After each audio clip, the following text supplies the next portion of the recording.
The 7 Habits of Highly Effective People, by Stephen R. Covey. Part 1. Paradigms and Principles. Inside Out. There is no real excellence in all this world which can be separated from right living. David Starr Jordan.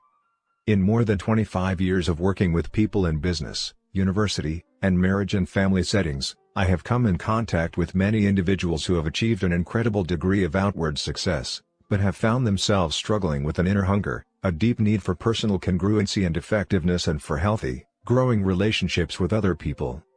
I suspect some of the problems they have shared with me may be familiar to you. I've set and met my career goals and I'm having tremendous professional success. But it's cost me my personal and family life. I don't know my wife and children anymore. I'm not even sure I know myself and what's really important to me. I've had to ask myself, is it worth it? I've started a new diet, for the 5th time this year. I know I'm overweight, and I really want to change. I read all the new information, I set goals, I get myself all psyched up with a positive mental attitude and tell myself I can do it. But I don't. After a few weeks, I fizzle. I just can't seem to keep a promise I make to myself. I've taken course after course on effective management training. I expect a lot out of my employees and I work hard to be friendly toward them and to treat them right. But I don't feel any loyalty from them. I think if I were homesick for a day, they'd spend most of their time gabbing at the water fountain. Why can't I train them to be independent and responsible, or find employees who can be? My teenage son is rebellious and on drugs. No matter what I try, he won't listen to me. What can I do? There's so much to do. And there's never enough time. I feel pressured and hassled all day, every day, 7 days a week. I've attended time management seminars and I've tried half a dozen different planning systems. They've helped some, but I still don't feel I'm living the happy, productive, peaceful life I want to live. I want to teach my children the value of work. But to get them to do anything, I have to supervise every move, and put up with complaining every step of the way. It's so much easier to do it myself. Why can't children do their work cheerfully and without being reminded? I'm busy, really busy. But sometimes I wonder if what I'm doing will make any difference in the long run. I'd really like to think there was meaning in my life, that somehow things were different because I was here. I see my friends or relatives achieve some degree of success or receive some recognition, and I smile and congratulate them enthusiastically. But inside, I'm eating my heart out. Why do I feel this way? I have a forceful personality. I know, in almost any interaction, I can control the outcome. Most of the time, I can even do it by influencing others to come up with the solution I want. I think through each situation and I really feel the ideas I come up with are usually the best for everyone. But I feel uneasy. I always wonder what other people really think of me and my ideas. My marriage has gone flat. We don't fight or anything, we just don't love each other anymore. We've gone to counseling, we've tried a number of things, but we just can't seem to rekindle the feeling we used to have. These are deep problems, painful problems, problems that quick fix approaches can't solve. A few years ago, my wife Sandra and I were struggling with this kind of concern. One of our sons was having a very difficult time in school. He was doing poorly academically, he didn't even know how to follow the instructions on the tests, let alone do well on them. Socially he was immature, often embarrassing those closest to him. Athletically, he was small, skinny, and uncoordinated, swinging his baseball bat, for example, almost before the ball was even pitched. Others would laugh at him. Sandra and I were consumed with a desire to help him. We felt that if success were important in any area of life, it was supremely important in our role as parents. So we worked on our attitudes and behavior toward him and we tried to work on his. We attempted to psych him up using positive mental attitude techniques. Come on, son. You can do it. We know you can. Put your hands a little higher on the bat and keep your eye on the ball. Don't swing till it gets close to you. And if he did a little better, we would go to great lengths to reinforce him. That's good, son, keep it up. When others laughed, we reprimanded them. Leave him alone. Get off his back. He's just learning. And our son would cry and insist that he'd never be any good and that he didn't like baseball anyway. Nothing we did seemed to help, and we were really worried. We could see the effect this was having on his self-esteem. We tried to be encouraging and helpful and positive, but after repeated failure, we finally drew back and tried to look at the situation on a different level. At this time in my professional role I was involved in leadership development work with various clients throughout the country. In that capacity I was preparing bi-monthly programs on the subject of communication and perception for IBM's Executive Development Program participants. As I researched and prepared these presentations, I became particularly interested in how perceptions are formed, how they govern the way we see, and how the way we see governs how we behave. This led me to a study of expectancy theory and self-fulfilling prophecies, or the Pygmalion effect, and to a realization of how deeply embedded our perceptions are. It taught me that we must look at the lens through which we see the world, as well as at the world we see, and that the lens itself shapes how we interpret the world. As Sandra and I talked about the concepts I was teaching at IBM and about our own situation, we began to realize that what we were doing to help our son was not in harmony with the way we really saw him. When we honestly examined our deepest feelings, we realized that our perception was that he was basically inadequate, somehow behind. No matter how much we worked on our attitude and behavior, our efforts were ineffective because, despite our actions and our words, what we really communicated to him was, "You aren't capable. You have to be protected." We began to realize that if we wanted to change the situation, we first had to change ourselves. And to change ourselves effectively, we first had to change our perceptions. The personality and character ethics. At the same time, in addition to my research on perception, I was also deeply immersed in an in-depth study of the success literature published in the United States since 1776. I was reading or scanning literally hundreds of books, articles, and essays in fields such as self-improvement, popular psychology, and self-help. At my fingertips was the sum and substance of what a free and democratic people considered to be the keys to successful living. As my study took me back through 200 years of writing about success, I noticed a startling pattern emerging in the content of the literature. Because of our own pain, and because of similar pain I had seen in the lives and relationships of many people I had worked with through the years, I began to feel more and more that much of the success literature of the past 50 years was superficial. It was filled with social image consciousness, techniques and quick fixes, with social band-aids and aspirin that addressed acute problems and sometimes even appeared to solve them temporarily, but left the underlying chronic problems untouched to fester and resurface time and again. In stark contrast, almost all the literature in the first 150 years or so focused on what could be called the character ethic as the foundation of success, things like integrity, humility, fidelity, temperance, courage, justice, patience, industry, simplicity, modesty, and the golden rule. Benjamin Franklin's autobiography is representative of that literature. It is, basically, the story of one man's effort to integrate certain principles and habits deep within his nature. The character ethic taught that there are basic principles of effective living, and that people can only experience true success and enduring happiness as they learn and integrate these principles into their basic character. But shortly after World War I, the basic view of success shifted from the character ethic to what we might call the personality ethic. Success became more a function of personality, of public image, of attitudes and behaviors, skills and techniques, that lubricate the processes of human interaction. This personality ethic essentially took two paths: one was human and public relations techniques, and the other was positive mental attitude, PMA. Some of this philosophy was expressed in inspiring and sometimes valid maxims such as "your attitude determines your altitude," "smiling wins more friends than frowning," and "whatever the mind of man can conceive and believe it can achieve." Other parts of the personality approach were clearly manipulative, even deceptive, encouraging people to use techniques to get other people to like them, or to fake interest in the hobbies of others to get out of them what they wanted, or to use the power look, or to intimidate their way through life.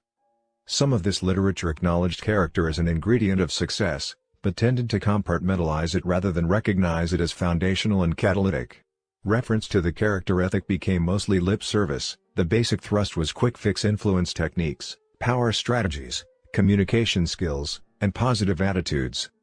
This personality ethic, I began to realize, was the subconscious source of the solutions Sandra and I were attempting to use with our son. As I thought more deeply about the difference between the personality and character ethics, I realized that Sandra and I had been getting social mileage out of our children's good behavior, and, in our eyes, this son simply didn't measure up. Our image of ourselves, and our role as good, caring parents was even deeper than our image of our son and perhaps influenced it. There was a lot more wrapped up in the way we were seeing and handling the problem than our concern for our son's welfare. As Sandra and I talked, we became painfully aware of the powerful influence of our own character and motives and of our perception of him. We knew that social comparison motives were out of harmony with our deeper values and could lead to conditional love and eventually to our son's lessened sense of self-worth. So we determined to focus our efforts on us, not on our techniques, but on our deepest motives and our perception of him. Instead of trying to change him, we tried to stand apart, to separate us from him, and to sense his identity, individuality, separateness, and worth. Through deep thought and the exercise of faith and prayer, we began to see our son in terms of his own uniqueness. We saw within him layers and layers of potential that would be realized at his own pace and speed. We decided to relax and get out of his way and let his own personality emerge. We saw our natural role as being to affirm, enjoy, and value him. We also conscientiously worked on our motives and cultivated internal sources of security so that our own feelings of worth were not dependent on our children's acceptable behavior. As we loosened up our old perception of our son and developed value-based motives, new feelings began to emerge. We found ourselves enjoying him instead of comparing or judging him. We stopped trying to clone him in our own image or measure him against social expectations. We stopped trying to kindly, positively manipulate him into an acceptable social mold. Because we saw him as fundamentally adequate and able to cope with life, we stopped protecting him against the ridicule of others. He had been nurtured on this protection, so he went through some withdrawal pains, which he expressed and which we accepted, but did not necessarily respond to. "We don't need to protect you," was the unspoken message. "You're fundamentally okay." As the weeks and months passed, he began to feel a quiet confidence and affirmed himself. He began to blossom, at his own pace and speed. He became outstanding as measured by standard social criteria, academically, socially and athletically, at a rapid clip, far beyond the so-called natural developmental process. As the years passed, he was elected to several student body leadership positions, developed into an all-state athlete and started bringing home straight-A report cards. He developed an engaging and guileless personality that has enabled him to relate in non-threatening ways to all kinds of people. Sandra and I believe that our son's socially impressive accomplishments were more a serendipitous expression of the feelings he had about himself than merely a response to social reward. This was an amazing experience for Sandra and me, and a very instructional one in dealing with our other children and in other roles as well. It brought to our awareness on a very personal level the vital difference between the personality ethic and the character ethic of success. The psalmist expressed our conviction well: "Search your own heart with all diligence, for out of it flow the issues of life." Primary and secondary greatness. My experience with my son, my study of perception and my reading of the success literature coalesced to create one of those aha experiences in life when suddenly things click into place. I was suddenly able to see the powerful impact of the personality ethic and to clearly understand those subtle, often consciously unidentified discrepancies between what I knew to be true, some things I had been taught many years ago as a child and things that were deep in my own inner sense of value, and the quick-fix philosophies that surrounded me every day. I understood at a deeper level why, as I had worked through the years with people from all walks of life, I had found that the things I was teaching and knew to be effective were often at variance with these popular voices. I am not suggesting that elements of the personality ethic, personality growth, communication skill training, and education in the field of influence strategies and positive thinking are not beneficial, in fact sometimes essential for success. I believe they are. But these are secondary, not primary traits. Perhaps, in utilizing our human capacity to build on the foundation of generations before us, we have inadvertently become so focused on our own building that we have forgotten the foundation that holds it up, or in reaping for so long where we have not sown, perhaps we have forgotten the need to sow. If I try to use human influence strategies and tactics of how to get other people to do what I want, to work better, to be more motivated, to like me and each other, while my character is fundamentally flawed, marked by duplicity and insincerity, then, in the long run, I cannot be successful. My duplicity will breed distrust, and everything I do, even using so-called good human relations techniques, will be perceived as manipulative. It simply makes no difference how good the rhetoric is or even how good the intentions are. If there is little or no trust, there is no foundation for permanent success. Only basic goodness gives life to technique. To focus on technique is like cramming your way through school. You sometimes get by, perhaps even get good grades, but if you don't pay the price day in and day out, you never achieve true mastery of the subjects you study or develop an educated mind. Did you ever consider how ridiculous it would be to try to cram on a farm, to forget to plant in the spring, play all summer and then cram in the fall to bring in the harvest? The farm is a natural system. The price must be paid and the process followed. You always reap what you sow, there is no shortcut. This principle is also true, ultimately, in human behavior, in human relationships. They, too, are natural systems based on the law of the harvest. In the short run, in an artificial social system such as school, you may be able to get by if you learn how to manipulate the man-made rules, to play the game. In most one-shot or short-lived human interactions, you can use the personality ethic to get by and to make favorable impressions through charm and skill and pretending to be interested in other people's hobbies. You can pick up quick, easy techniques that may work in short-term situations. But secondary traits alone have no permanent worth in long-term relationships.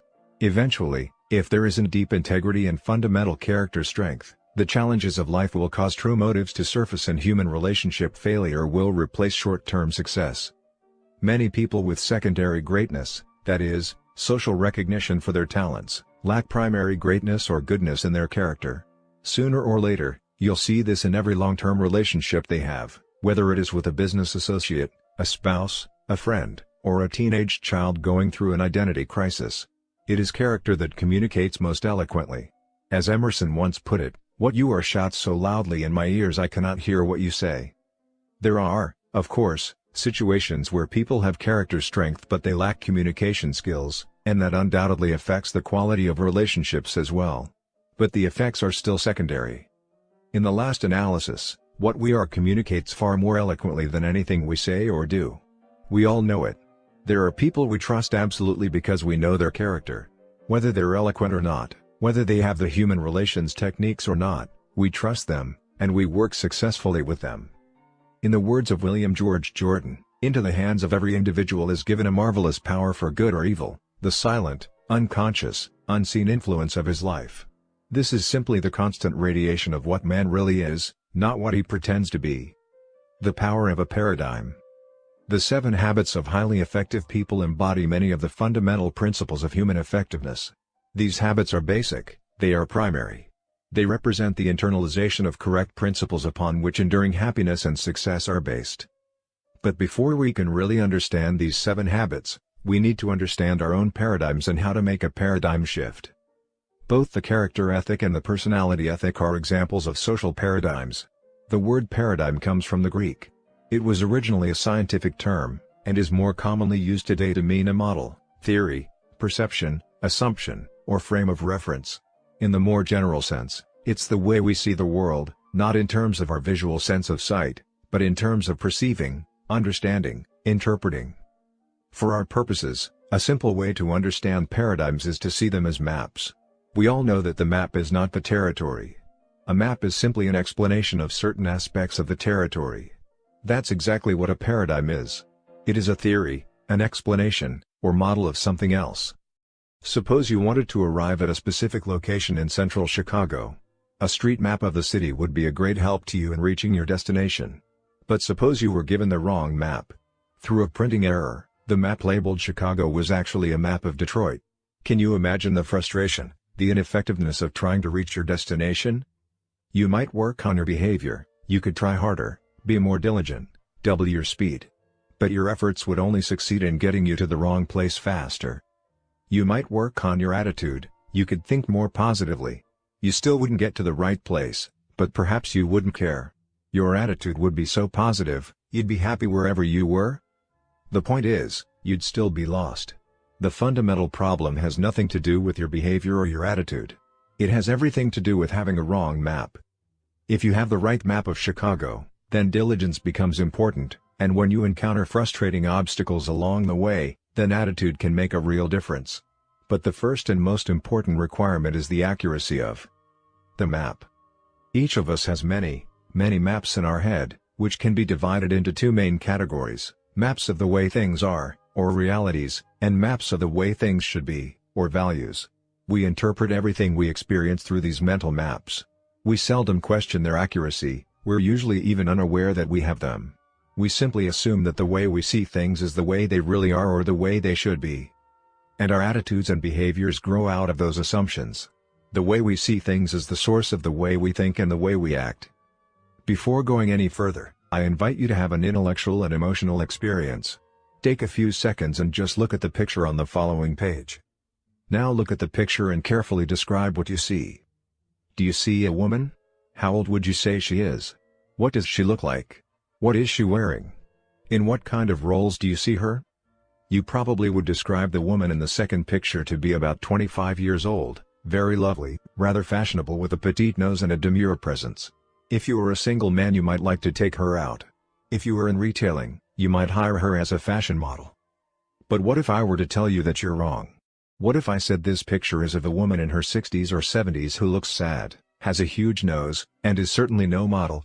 She's someone you probably would help across the street. Who's right? Look at the picture again. Can you see the old woman? If you can't, keep trying. Can you see her big hook nose? Her shawl? If you and I were talking face to face, we could discuss the picture. You could describe what you see to me, and I could talk to you about what I see. We could continue to communicate until you clearly showed me what you see in the picture and I clearly showed you what I see. Because we can't do that, and study the picture there and then look at this picture again. Can you see the old woman now? It's important that you see her before you continue reading. I first encountered this exercise many years ago at the Harvard Business School. The instructor was using it to demonstrate clearly and eloquently that two people can see the same thing, disagree, and yet both be right. It's not logical, it's psychological. He brought into the room a stack of large cards, half of which had the image of the young woman you saw and the other half of which had the image of the old woman. He passed them out to the class, the picture of the young woman to one side of the room and the picture of the old woman to the other. He asked us to look at the cards, concentrate on them for about 10 seconds and then pass them back in. He then projected upon the screen the picture you saw combining both images and asked the class to describe what they saw. Almost every person in that class who had first seen the young woman's image on a card saw the young woman in the picture. And almost every person who had first seen the old woman's image on a card saw an old woman in the picture. The professor then asked one student to explain what he saw to a student on the opposite side of the room. As they talked back and forth, communication problems flared up. "What do you mean, old lady? She couldn't be more than 20 or 22 years old." "Oh, come on. You have to be joking. She's 70, could be pushing 80. What's the matter with you? Are you blind? This lady is young, good looking. I'd like to take her out. She's lovely." "Lovely? She's an old hag." The arguments went back and forth, each person sure of, and adamant in, his or her position. All of this occurred in spite of one exceedingly important advantage the students had. Most of them knew early in the demonstration that another point of view did, in fact, exist, something many of us would never admit. Nevertheless, at first, only a few students really tried to see this picture from another frame of reference. After a period of futile communication, one student went up to the screen and pointed to a line on the drawing. "There is the young woman's necklace." The other one said, "No, that is the old woman's mouth." Gradually, they began to calmly discuss specific points of difference, and finally one student, and then another, experienced sudden recognition when the images of both came into focus. Through continued calm, respectful, and specific communication, each of us in the room was finally able to see the other point of view. But when we looked away and then back, most of us would immediately see the image we had been conditioned to see in the 10-second period of time. I frequently use this perception demonstration in working with people and organizations because it yields so many deep insights into both personal and interpersonal effectiveness. It shows, first of all, how powerfully conditioning affects our perceptions, our paradigms. If 10 seconds can have that kind of impact on the way we see things, what about the conditioning of a lifetime? The influences in our lives, family, school, church, work environment, friends, associates, and current social paradigms such as the personality ethic, all have made their silent unconscious impact on us and help shape our frame of reference, our paradigms, our maps. It also shows that these paradigms are the source of our attitudes and behaviors. We cannot act with integrity outside of them. We simply cannot maintain wholeness if we talk and walk differently than we see. If you were among the 90% who typically see the young woman in the composite picture when conditioned to do so, you undoubtedly found it difficult to think in terms of having to help her cross the street. Both your attitude about her and your behavior toward her had to be congruent with the way you saw her. This brings into focus one of the basic flaws of the personality ethic. To try to change outward attitudes and behaviors does very little good in the long run if we fail to examine the basic paradigms from which those attitudes and behaviors flow. This perception demonstration also shows how powerfully our paradigms affect the way we interact with other people. As clearly and objectively as we think we see things, we begin to realize that others see them differently from their own apparently equally clear and objective point of view. Where we stand depends on where we sit. Each of us tends to think we see things as they are, that we are objective.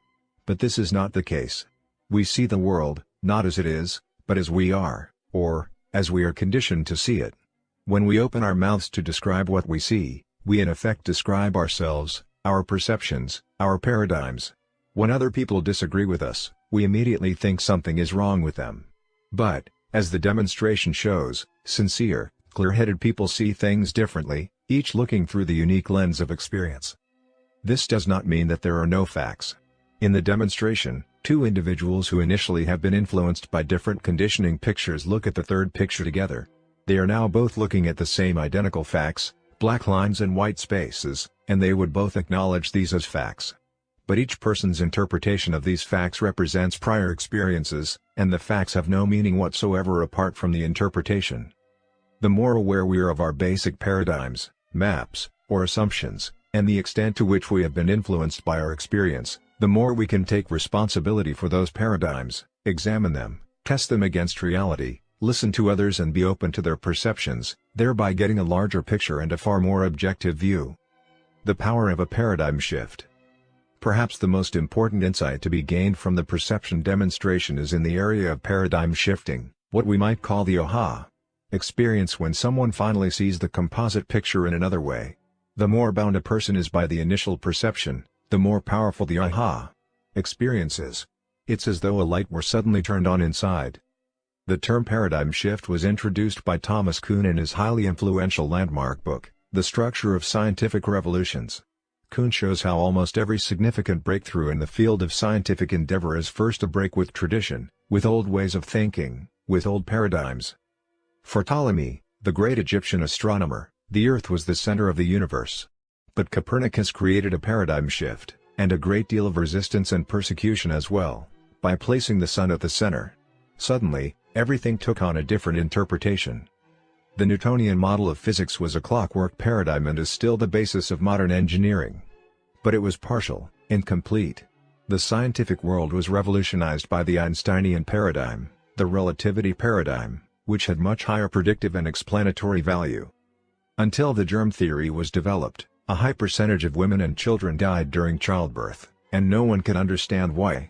In military skirmishes, more men were dying from small wounds and diseases than from the major traumas on the front lines.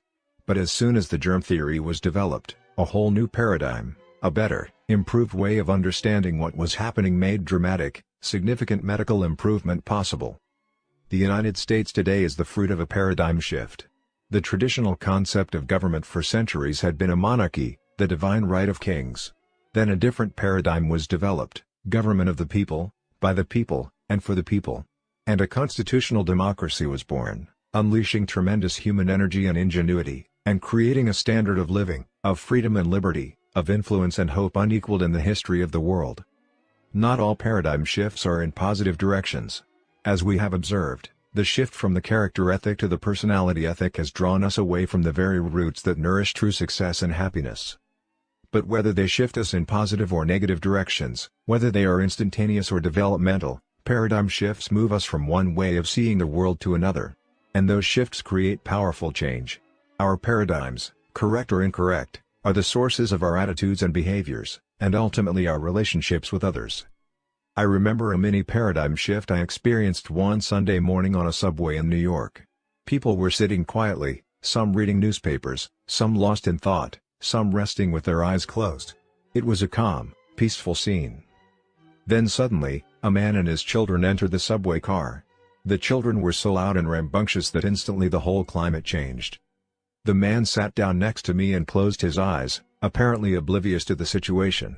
The children were yelling back and forth, throwing things, even grabbing people's papers. It was very disturbing. And yet, the man sitting next to me did nothing. It was difficult not to feel irritated.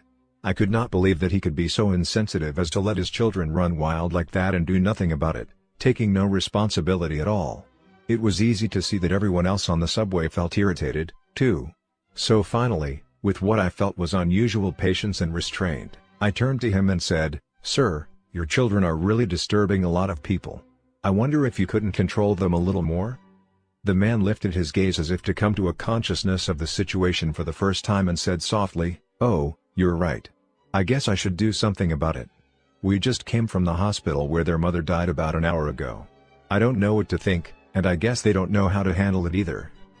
Can you imagine what I felt at that moment? My paradigm shifted. Suddenly I saw things differently, and because I saw differently, I thought differently, I felt differently, I behaved differently. My irritation vanished. I didn't have to worry about controlling my attitude or my behavior. My heart was filled with the man's pain. Feelings of sympathy and compassion flowed freely. "Your wife just died? Oh, I'm so sorry. Can you tell me about it? What can I do to help?" Everything changed in an instant. Many people experience a similar fundamental shift in thinking when they face a life-threatening crisis and suddenly see their priorities in a different light. Or when they suddenly step into a new role, such as that of husband or wife, parent or grandparent, manager or leader. We could spend weeks, months, even years laboring with the personality ethic trying to change our attitudes and behaviors and not even begin to approach the phenomenon of change that occurs spontaneously when we see things differently.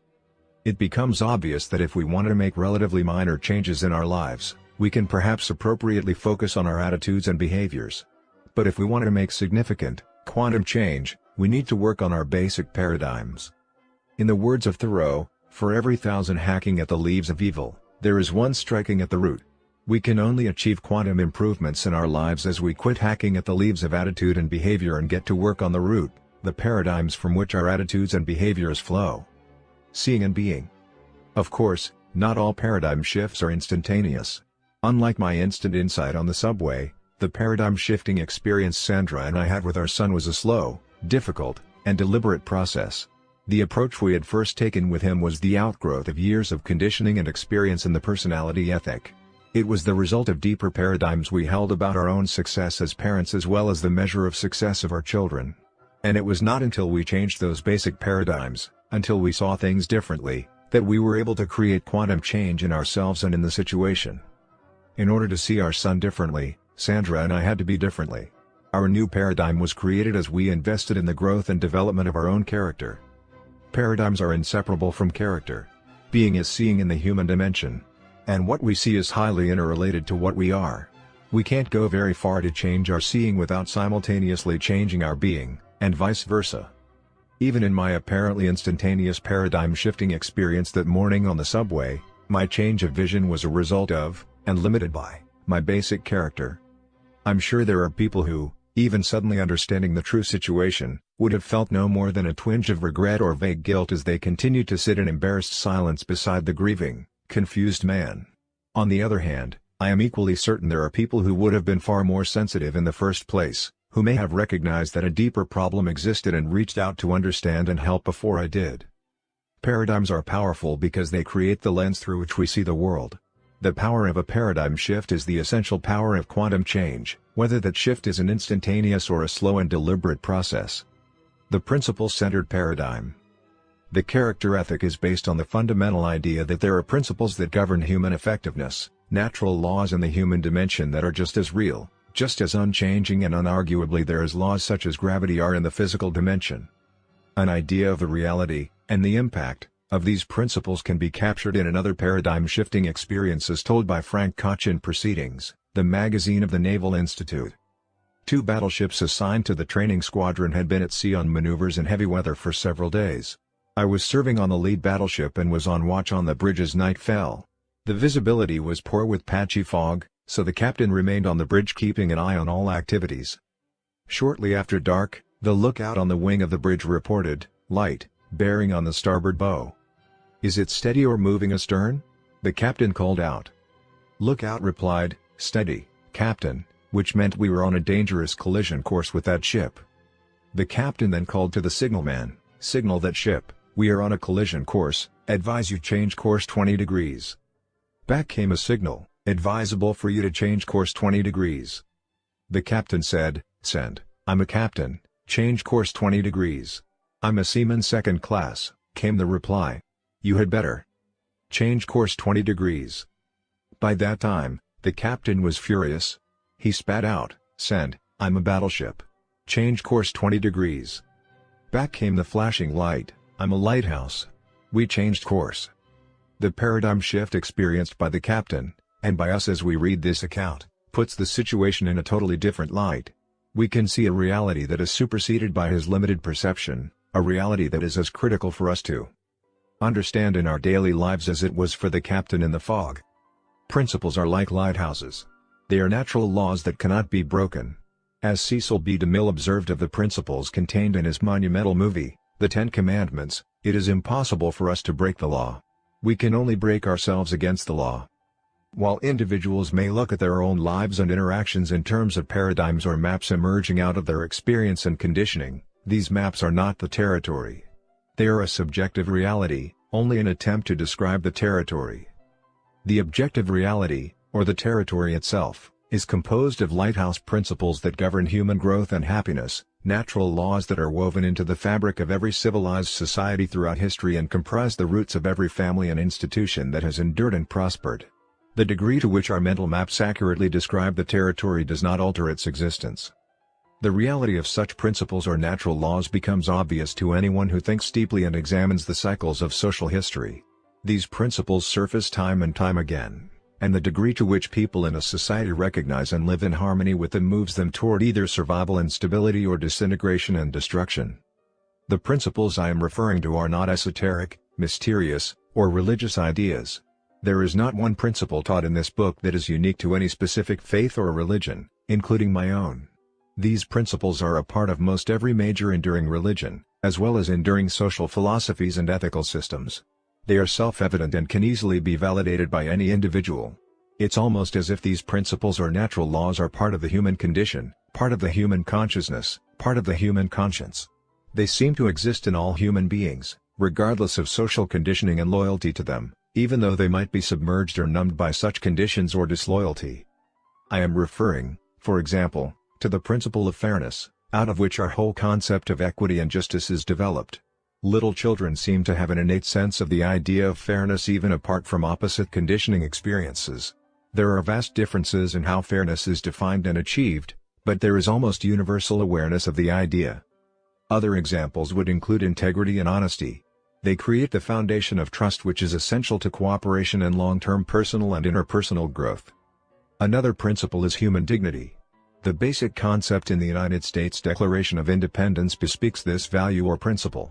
We hold these truths to be self-evident, that all men are created equal and endowed by their Creator with certain inalienable rights, that among these are life, liberty and the pursuit of happiness. Another principle is service, or the idea of making a contribution. Another is quality or excellence. There is the principle of potential, the idea that we are embryonic and can grow and develop and release more and more potential, develop more and more talents. Highly related to potential is the principle of growth, the process of releasing potential and developing talents, with the accompanying need for principles such as patience, nurturance, and encouragement. Principles are not practices.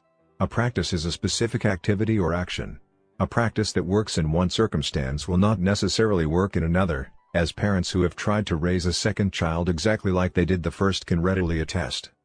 While practices are situationally specific, principles are deep, fundamental truths that have universal application. They apply to individuals, to marriages, to families, to private and public organizations of every kind. When these truths are internalized into habits, they empower people to create a wide variety of practices to deal with different situations. Principles are not values. A gang of thieves can share values, but they are in violation of the fundamental principles we're talking about. Principles are the territory. Values are maps. When we value correct principles, we have truth, a knowledge of things as they are. Principles are guidelines for human conduct that are proven to have enduring, permanent value. They're fundamental. They're essentially unarguable because they are self-evident. One way to quickly grasp the self-evident nature of principles is to simply consider the absurdity of attempting to live an effective life based on their opposites. I doubt that anyone would seriously consider unfairness, deceit, baseness, uselessness, mediocrity, or degeneration to be a solid foundation for lasting happiness and success. Although people may argue about how these principles are defined or manifested or achieved, there seems to be an innate consciousness and awareness that they exist. The more closely our maps or paradigms are aligned with these principles or natural laws, the more accurate and functional they will be.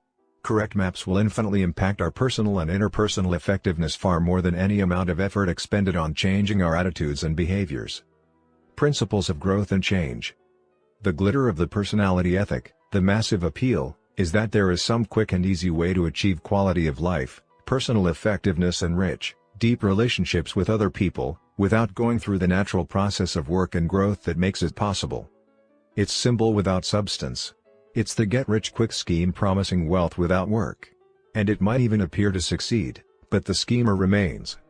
The personality ethic is illusory and deceptive.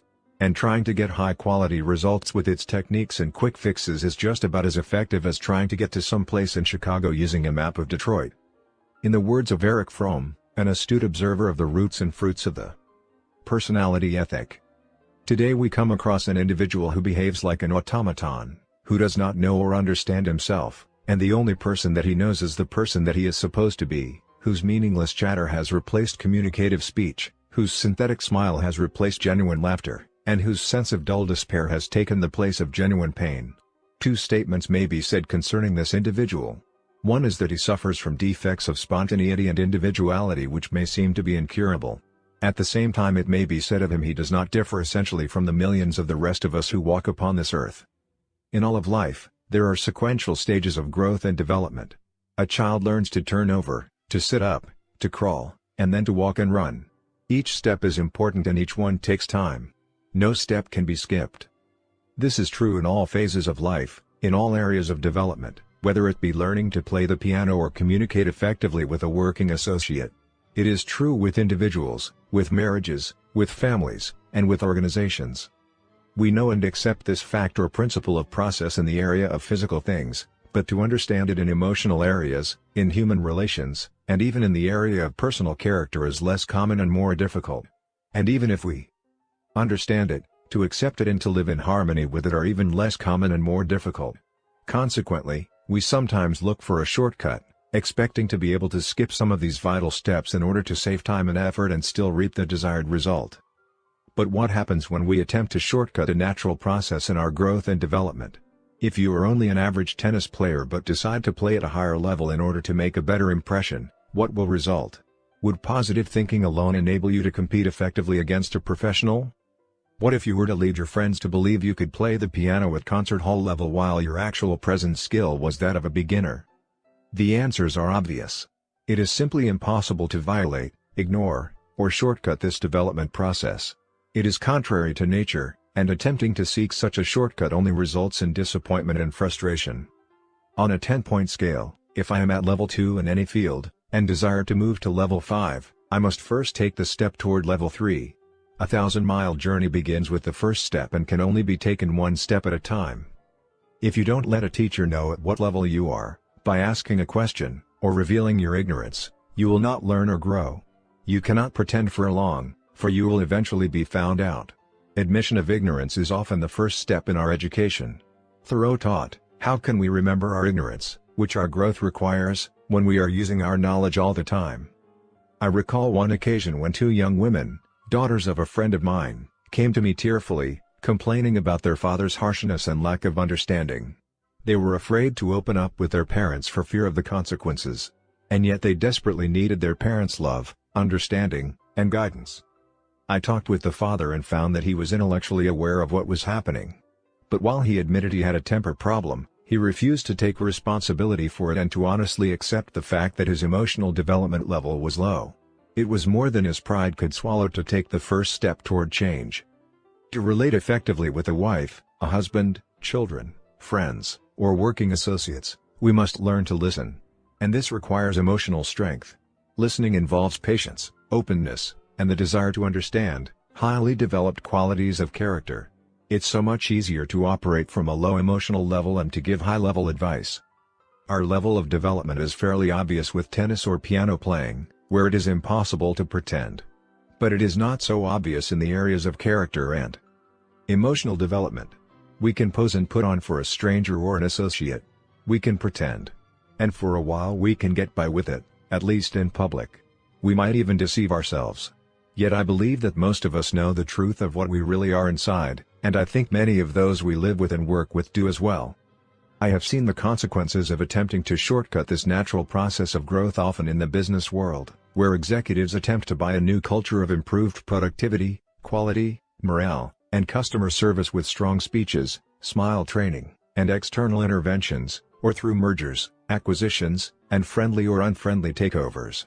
But they ignore the low-trust climate produced by such manipulations. When these methods don't work, they look for other personality ethic techniques that will, all the time ignoring and violating the natural principles and processes on which a high-trust culture is based.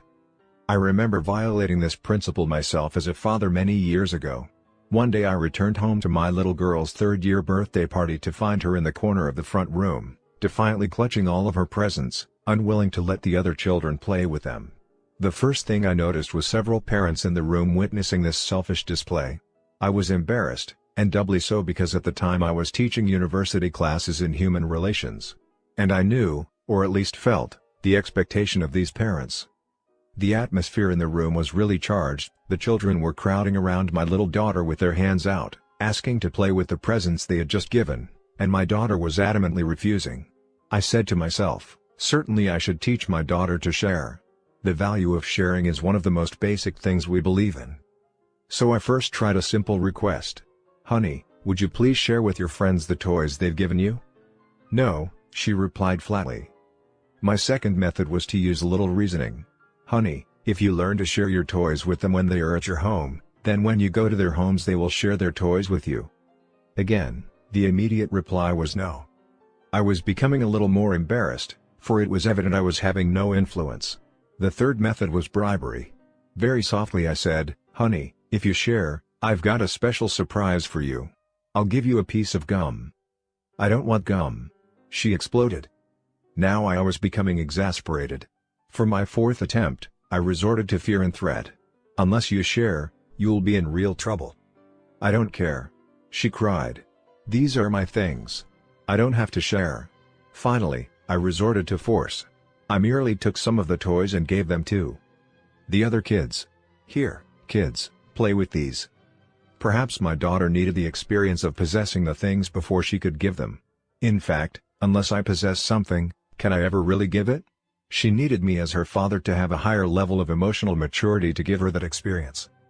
But at that moment, I valued the opinion those parents had of me more than the growth and development of my child and our relationship together. I simply made an initial judgment that I was right, she should share, and she was wrong in not doing so. Perhaps I superimposed a higher level expectation on her simply because on my own scale I was at a lower level. I was unable or unwilling to give patience or understanding, so I expected her to give things. In an attempt to compensate for my deficiency, I borrowed strength from my position and authority and forced her to do what I wanted her to do. But borrowing strength builds weakness. It builds weakness in the borrower because it reinforces dependence on external factors to get things done. It builds weakness in the person forced to acquiesce, stunting the development of independent reasoning, growth, and internal discipline. And finally, it builds weakness in the relationship. Fear replaces cooperation, and both people involved become more arbitrary and defensive. And what happens when the source of borrowed strength, be it superior size or physical strength, position, authority, credentials, status symbols, appearance, or past achievements, changes or is no longer there?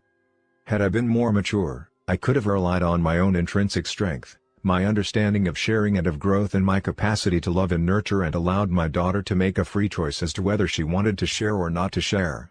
Perhaps after attempting to reason with her, I could have turned the attention of the children to an interesting game, taking all that emotional pressure off my child.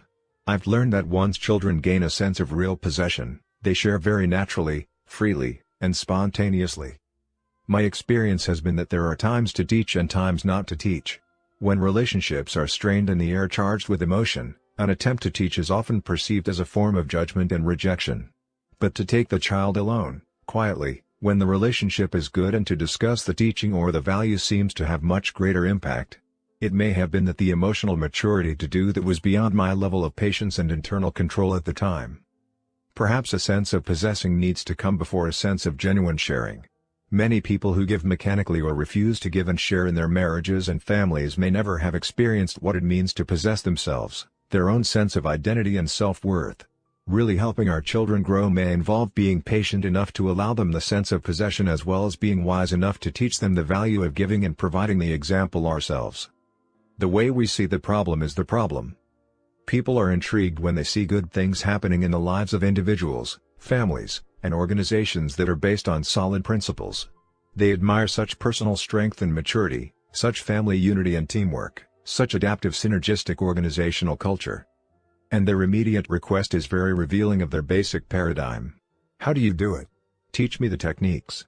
What they're really saying is, give me some quick fix advice or solution that will relieve the pain in my own situation. They will find people who will meet their wants and teach these things, and for a short time, skills and techniques may appear to work. They may eliminate some of the cosmetic or acute problems through social aspirin and band-aids. But the underlying chronic condition remains, and eventually new acute symptoms will appear. The more people are into quick fix and focus on the acute problems and pain, the more that very approach contributes to the underlying chronic condition. The way we see the problem is the problem. Look again at some of the concerns that introduce this chapter, and at the impact of personality ethic thinking. I've taken course after course on effective management training. I expect a lot out of my employees and I work hard to be friendly toward them and to treat them right. But I don't feel any loyalty from them. I think if I were homesick for a day, they'd spend most of their time gabbing at the water fountain. Why can't I train them to be independent and responsible, or find employees who can be? The personality ethic tells me I could take some kind of dramatic action, shake things up, make heads roll, that would make my employees shape up and appreciate what they have. Or that I could find some motivational training program that would get them committed. Or even that I could hire new people that would do a better job. But is it possible that under that apparently disloyal behavior, these employees question whether I really act in their best interest? Do they feel like I'm treating them as mechanical objects? Is there some truth to that? Deep inside, is that really the way I see them? Is there a chance the way I look at the people who work for me is part of the problem? There's so much to do. And there's never enough time. I feel pressured and hassled all day, every day, 7 days a week.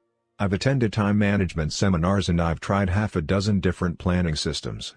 They've helped some, but I still don't feel I'm living the happy, productive, peaceful life I want to live. The personality ethic tells me there must be something out there, some new planner or seminar that will help me handle all these pressures in a more efficient way. But is there a chance that efficiency is not the answer? Is getting more things done in less time going to make a difference, or will it just increase the pace at which I react to the people and circumstances that seem to control my life? Could there be something I need to see in a deeper, more fundamental way, some paradigm within myself that affects the way I see my time, my life, and my own nature? My marriage has gone flat. We don't fight or anything, we just don't love each other anymore.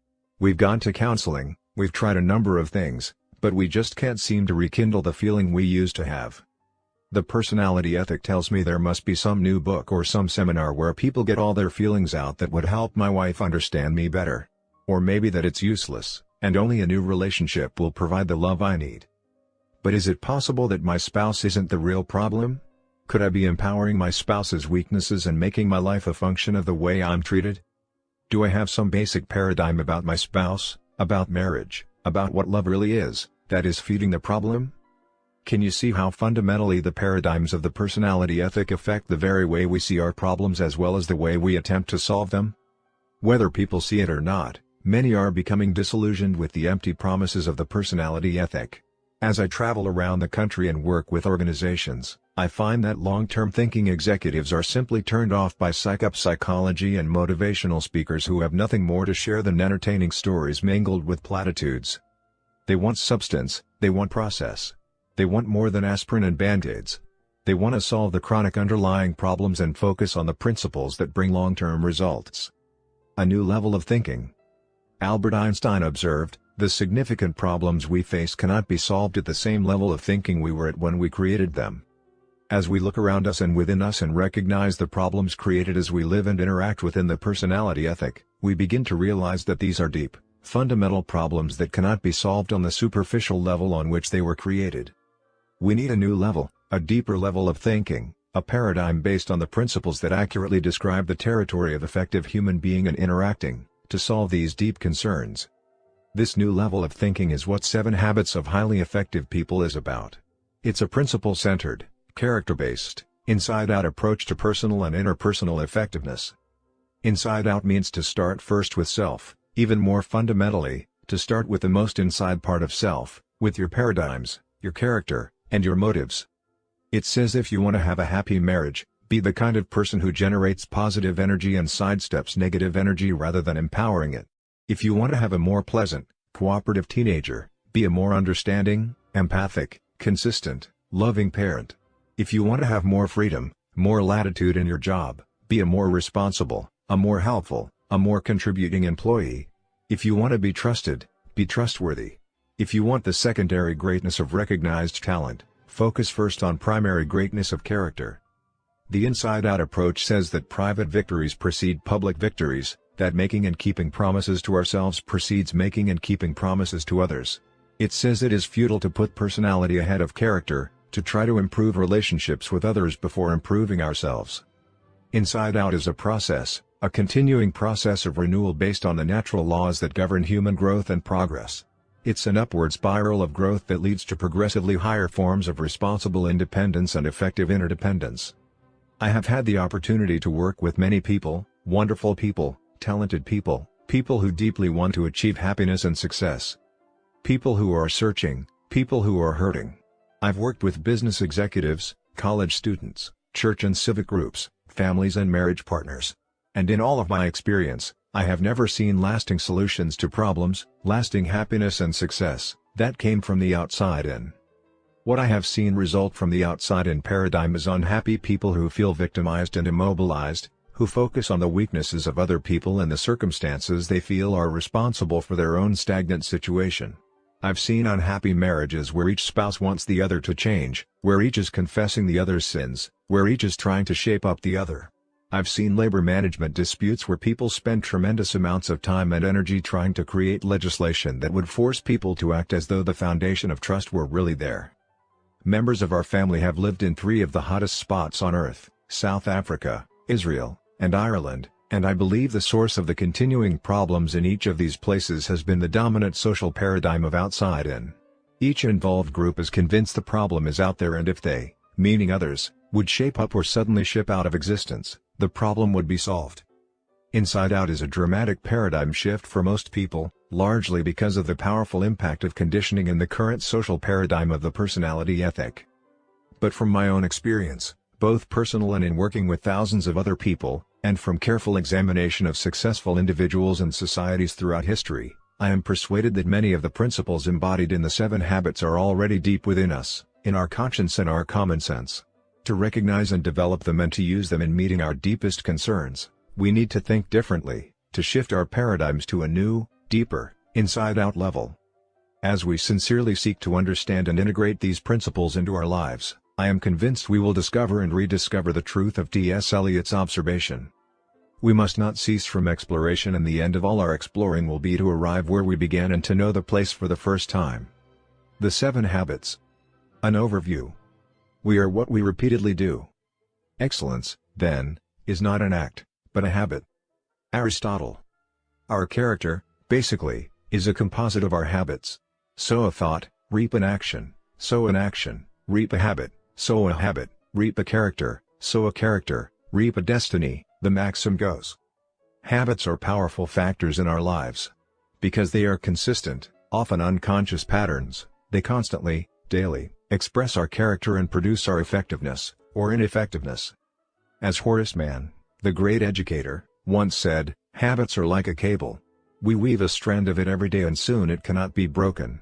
I personally do not agree with the last part of his expression. I know they can be broken. Habits can be learned and unlearned. But I also know it isn't a quick fix. It involves a process and a tremendous commitment. Those of us who watched the lunar voyage of Apollo 11 were transfixed as we saw the first men walk on the moon and return to Earth. Superlatives such as fantastic and incredible were inadequate to describe those eventful days. But to get there, those astronauts literally had to break out of the tremendous gravity pull of the Earth.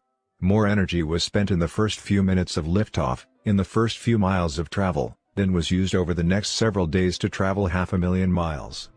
Habits, too, have tremendous gravity pull, more than most people realize or would admit.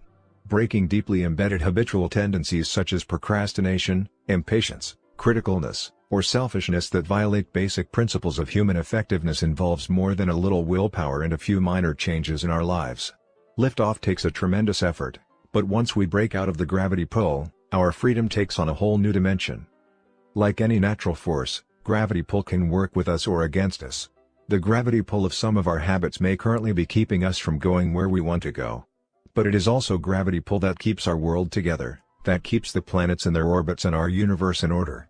It is a powerful force, and if we use it effectively, we can use the gravity pull of habit to create the cohesiveness and order necessary to establish effectiveness in our lives. Habits defined. For our purposes, we will define a habit as the intersection of knowledge, skill, and desire. Knowledge is the theoretical paradigm, the what to do and the why. Skill is the how to do. And desire is the motivation, the want to do. In order to make something a habit in our lives, we have to have all three. I may be ineffective in my interactions with my work associates, my spouse, or my children because I constantly tell them what I think, but I never really listen to them. Unless I search out correct principles of human interaction, I may not even know I need to listen. Even if I do know that in order to interact effectively with others I really need to listen to them, I may not have the skill. I may not know how to really listen deeply to another human being. But knowing I need to listen and knowing how to listen is not enough. Unless I want to listen, unless I have the desire, it won't be a habit in my life. Creating a habit requires work in all three dimensions. The being/seeing change is an upward process, being changing seeing, which in turn changes being, and so forth, as we move in an upward spiral of growth. By working on knowledge, skill, and desire, we can break through to new levels of personal and interpersonal effectiveness as we break with old paradigms that may have been a source of pseudo-security for years. It's sometimes a painful process. It's a change that has to be motivated by a higher purpose, by the willingness to subordinate what you think you want now for what you want later. But this process produces happiness, the object and design of our existence. Happiness can be defined, in part at least, as the fruit of the desire and ability to sacrifice what we want now for what we want eventually. Effective habits. Internalized principles and patterns of behavior. The maturity continuum. The 7 habits are not a set of separate or piecemeal psych-up formulas. In harmony with the natural laws of growth, they provide an incremental, sequential, highly integrated approach to the development of personal and interpersonal effectiveness. They move us progressively on a maturity continuum from dependence to independence to interdependence. We each begin life as an infant, totally dependent on others. We are directed, nurtured, and sustained by others. Without this nurturing, we would only live for a few hours or a few days at the most. Then gradually, over the ensuing months and years, we become more and more independent, physically, mentally, emotionally, and financially, until eventually we can essentially take care of ourselves, becoming inner-directed and self-reliant. As we continue to grow and mature, we become increasingly aware that all of nature is interdependent, that there is an ecological system that governs nature, including society. We further discover that the higher reaches of our nature have to do with our relationships with others, that human life also is interdependent. Our growth from infancy to adulthood is in accordance with natural law. And there are many dimensions to growth. Reaching our full physical maturity, for example, does not necessarily assure us of simultaneous emotional or mental maturity. On the other hand, a person's physical dependence does not mean that he or she is mentally or emotionally immature.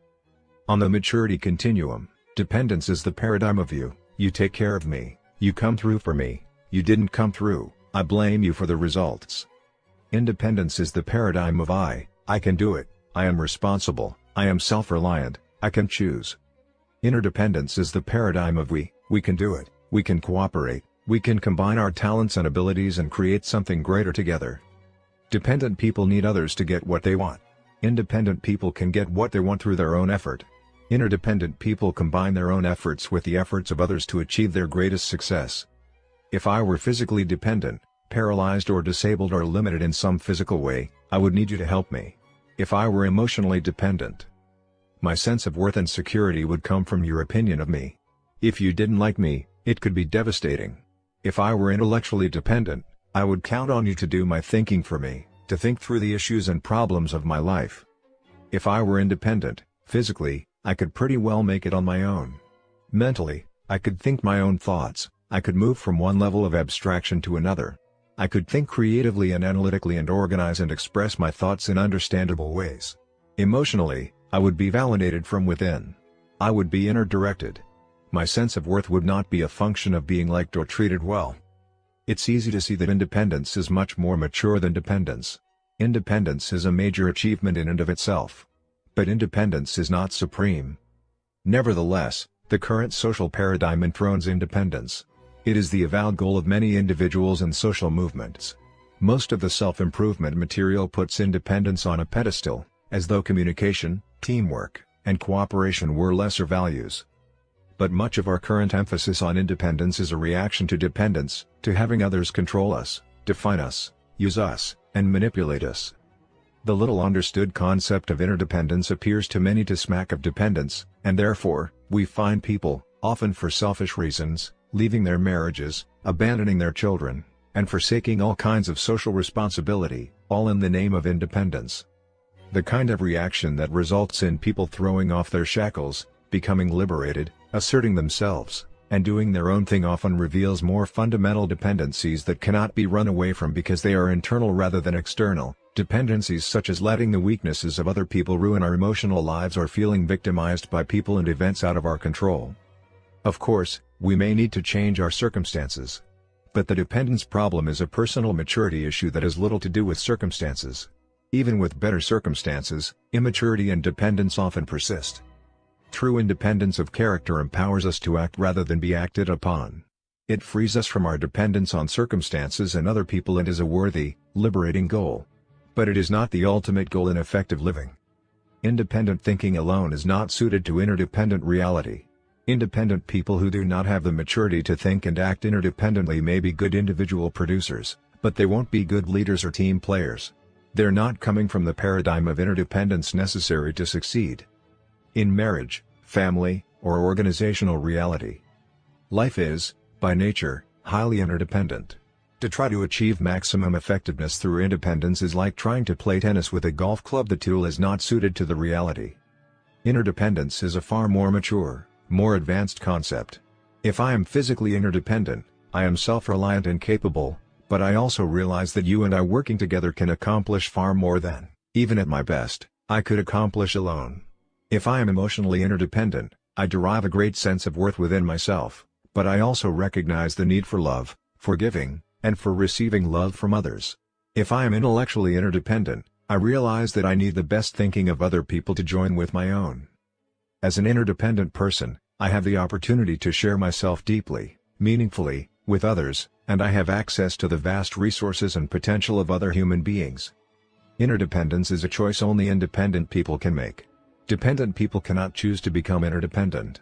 They don't have the character to do it, they don't own enough of themselves. That's why habits 1, 2, and 3 in the following chapters deal with self-mastery. They move a person from dependence to independence. They are the private victories, the essence of character growth.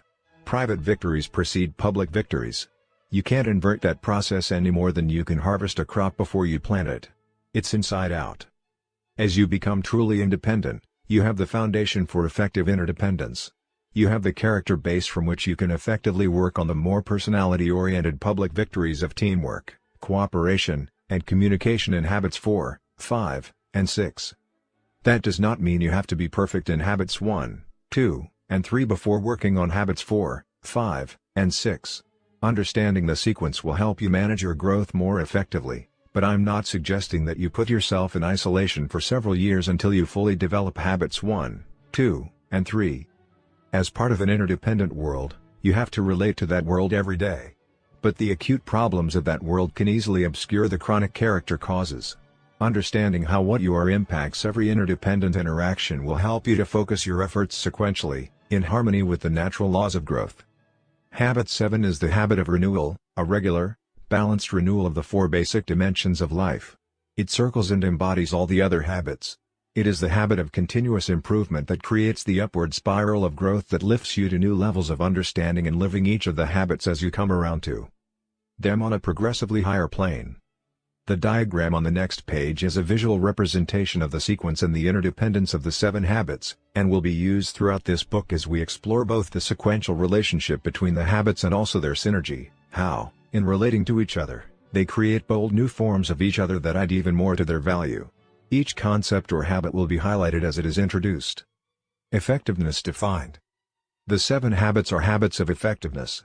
Because they are based on principles, they bring the maximum long-term beneficial results possible. They become the basis of a person's character, creating an empowering center of correct maps from which an individual can effectively solve problems, maximize opportunities, and continually learn and integrate other principles in an upward spiral of growth. They are also habits of effectiveness because they are based on a paradigm of effectiveness that is in harmony with the natural law, a principle I call the P/PC balance, which many people break themselves against. This principle can be easily understood by remembering Aesop's fable of the goose and the golden egg. This fable is the story of a poor farmer who one day discovers in the nest of his pet goose a glittering golden egg. At first, he thinks it must be some kind of trick. But as he starts to throw the egg aside, he has second thoughts and takes it in to be appraised instead. The egg is pure gold. The farmer can't believe his good fortune. He becomes even more incredulous the following day when the experience is repeated. Day after day, he awakens to rush to the nest and find another golden egg.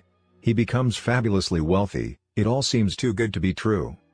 The 7 habits paradigm. But with his increasing wealth comes greed and impatience. Unable to wait day after day for the golden eggs, the farmer decides he will kill the goose and get them all at once. But when he opens the goose, he finds it empty. There are no golden eggs, and now there is no way to get any more. The farmer has destroyed the goose that produced them. I suggest that within this fable is a natural law, a principle, the basic definition of effectiveness. Most people see effectiveness from the golden egg paradigm: the more you produce, the more you do, the more effective you are. But as the story shows, true effectiveness is a function of 2 things: what is produced, the golden eggs, and the producing asset or capacity to produce, the goose. If you adopt a pattern of life that focuses on golden eggs and neglects the goose, you will soon be without the asset that produces golden eggs. On the other hand, if you only take care of the goose with no aim toward the golden eggs, you soon won't have the wherewithal to feed yourself or the goose. Effectiveness lies in the balance, what I call the P/PC balance. P stands for production of desired results, the golden eggs. PC stands for production capability, the ability or asset that produces the golden eggs. 3 kinds of assets. Basically, there are 3 kinds of assets: physical, financial, and human. Let's look at each one in turn. A few years ago, I purchased a physical asset, a power lawnmower. I used it over and over again without doing anything to maintain it. The mower worked well for 2 seasons, but then it began to break down. When I tried to revive it with service and sharpening, I discovered the engine had lost over half its original power capacity. It was essentially worthless. Had I invested in PC, in preserving and maintaining the asset, I would still be enjoying its the mowed lawn. As it was, I had to spend far more time and money replacing the mower than I ever would have spent had I maintained it. It simply wasn't effective. In our quest for short-term returns, or results, we often ruin a prized physical asset, a car, a computer, a washer or a dryer, even our body or our environment. Keeping P and PC in balance makes a tremendous difference in the effective use of physical assets. It also powerfully impacts the effective use of financial assets. How often do people confuse principal with interest? Have you ever invaded principal to increase your standard of living, to get more golden eggs? The decreasing principal has decreasing power to produce interest or income. And the dwindling capital becomes smaller and smaller until it no longer supplies even basic needs. Our most important financial asset is our own capacity to earn. If we don't continually invest in improving our own PC, we severely limit our options. We're locked into our present situation, running scared of our corporation or our boss's opinion of us, economically dependent and defensive. Again, it simply isn't effective. In the human area, the P/PC balance is equally fundamental, but even more important, because people control physical and financial assets. When 2 people in a marriage are more concerned about getting the golden eggs, the benefits, than they are in preserving the relationship that makes them possible, they often become insensitive and inconsiderate, neglecting the little kindnesses and courtesies so important to a deep relationship. They begin to use control levers to manipulate each other, to focus on their own needs, to justify their own position and look for evidence to show the wrongness of the other person. The love, the richness, the softness and spontaneity begin to deteriorate. The goose gets sicker day by day. And what about a parent's relationship with a child? When children are little, they are very dependent, very vulnerable. It becomes so easy to neglect the PC work, the training, the communicating, the relating, the listening.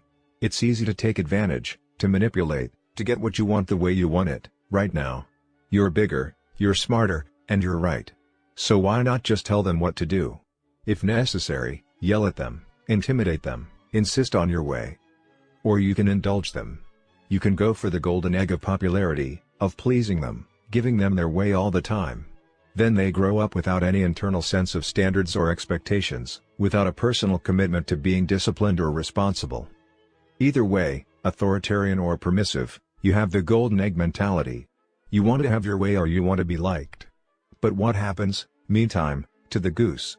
What sense of responsibility, of self-discipline, of confidence in the ability to make good choices or achieve important goals is a child going to have a few years down the road? And what about your relationship? When he reaches those critical teenage years, the identity crises, will he know from his experience with you that you will listen without judging, that you really, deeply care about him as a person, that you can be trusted, no matter what? Will the relationship be strong enough for you to reach him, to communicate with him, to influence him? Suppose you want your daughter to have a clean room, that's P, production, the golden egg. And suppose you want her to clean it, that's PC, production capability. Your daughter is the goose, the asset, that produces the golden egg. If you have P and PC in balance, she cleans the room cheerfully, without being reminded, because she is committed and has the discipline to stay with the commitment. She is a valuable asset, a goose that can produce golden eggs. But if your paradigm is focused on production, on getting the room clean, you might find yourself nagging her to do it. You might even escalate your efforts to threatening or yelling, and in your desire to get the golden egg, you undermine the health and welfare of the goose. Let me share with you an interesting PC experience I had with one of my daughters. We were planning a private date, which is something I enjoy regularly with each of my children. We find that the anticipation of the date is as satisfying as the realization. So I approached my daughter and said, "Honey, tonight's your night. What do you want to do?" "Oh, Dad, that's okay," she replied. "No, really," I said. "What would you like to do?" "Well," she finally said, "what I want to do, you don't really want to do." "Really, honey," I said earnestly, "I want to do it. No matter what, it's your choice." "I want to go see Star Wars," she replied. "But I know you don't like Star Wars. You slept through it before. You don't like these fantasy movies." "That's okay, Dad." "No, honey, if that's what you'd like to do, I'd like to do it." "Dad, don't worry about it. We don't always have to have this date." She paused and then added, "But you know why you don't like Star Wars? It's because you don't understand the philosophy and training of a Jedi Knight." "What?" "You know the things you teach, Dad? Those are the same things that go into the training of a Jedi Knight." "Really? Let's go to Star Wars." And we did. She sat next to me and gave me the paradigm. I became her student, her learner. It was totally fascinating. I could begin to see out of a new paradigm the whole way a Jedi Knight's basic philosophy and training is manifested in different circumstances. That experience was not a Plan P experience, it was the serendipitous fruit of a PC investment. It was bonding and very satisfying. But we enjoyed golden eggs, too, as the goose, the quality of the relationship, was significantly fed. Organizational PC. One of the immensely valuable aspects of any correct principle is that it is valid and applicable in a wide variety of circumstances. Throughout this book, I would like to share with you some of the ways in which these principles apply to organizations, including families, as well as to individuals. When people fail to respect the P/PC balance in their use of physical assets in organizations, they decrease organizational effectiveness and often leave others with dying geese. For example, a person in charge of a physical asset, such as a machine, may be eager to make a good impression on his superiors. Perhaps the company is in a rapid growth stage and promotions are coming fast. So he produces at optimum levels, no downtime, no maintenance. He runs the machine day and night. The production is phenomenal, costs are down, and profits skyrocket. Within a short time, he's promoted. Golden eggs. But suppose you are his successor on the job. You inherit a very sick goose, a machine that, by this time, is rusted and starts to break down. You have to invest heavily in downtime and maintenance. Costs skyrocket, profits nosedive. And who gets blamed for the loss of golden eggs? You do. Your predecessor liquidated the asset, but the accounting system only reported unit production, costs, and profit. The P/PC balance is particularly important as it applies to the human assets of an organization, the customers and the employees. I know of a restaurant that served a fantastic clam chowder and was packed with customers every day at lunchtime. Then the business was sold, and the new owner focused on golden eggs. He decided to water down the chowder. For about a month, with costs down and revenues constant, profits zoomed. But little by little, the customers began to disappear.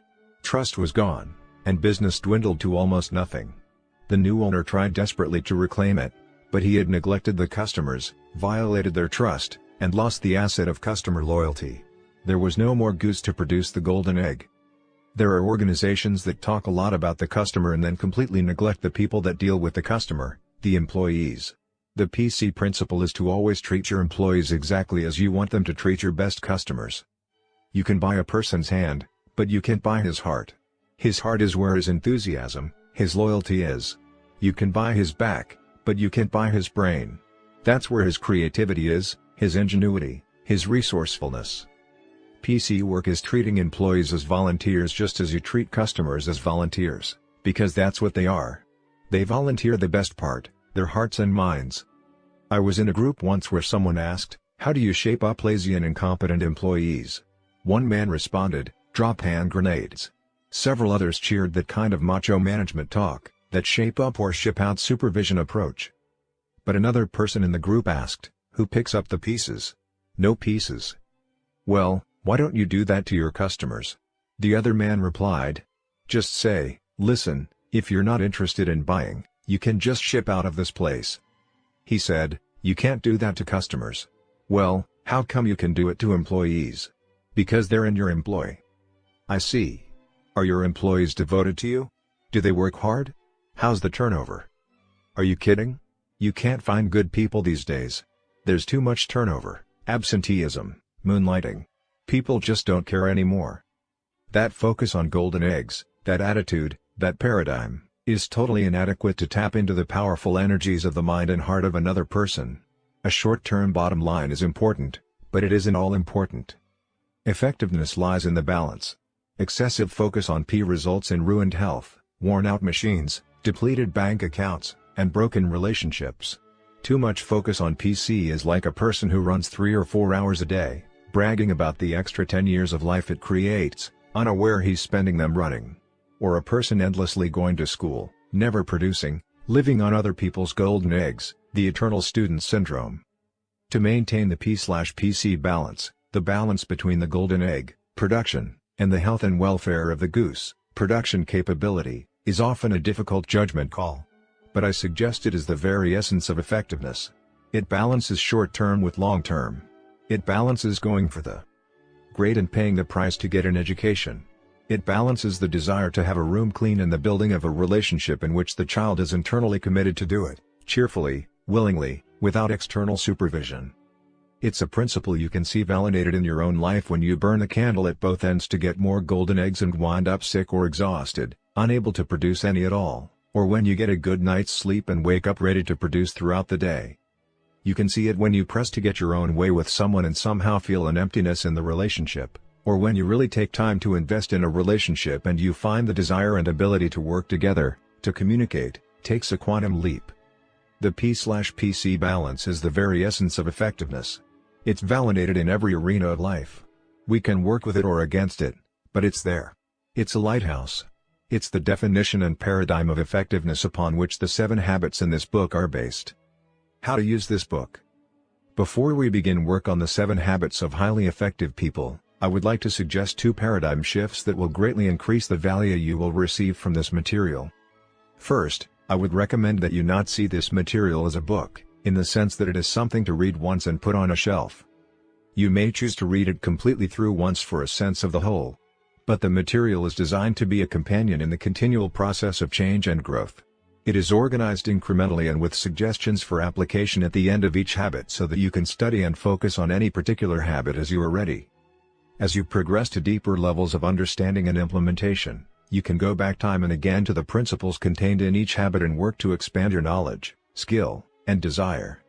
Second, I would suggest that you shift your paradigm of your own involvement in this material from the role of learner to that of teacher. Take an inside-out approach, and read with the purpose in mind of sharing or discussing what you learn with someone else within 48 hours after you learn it.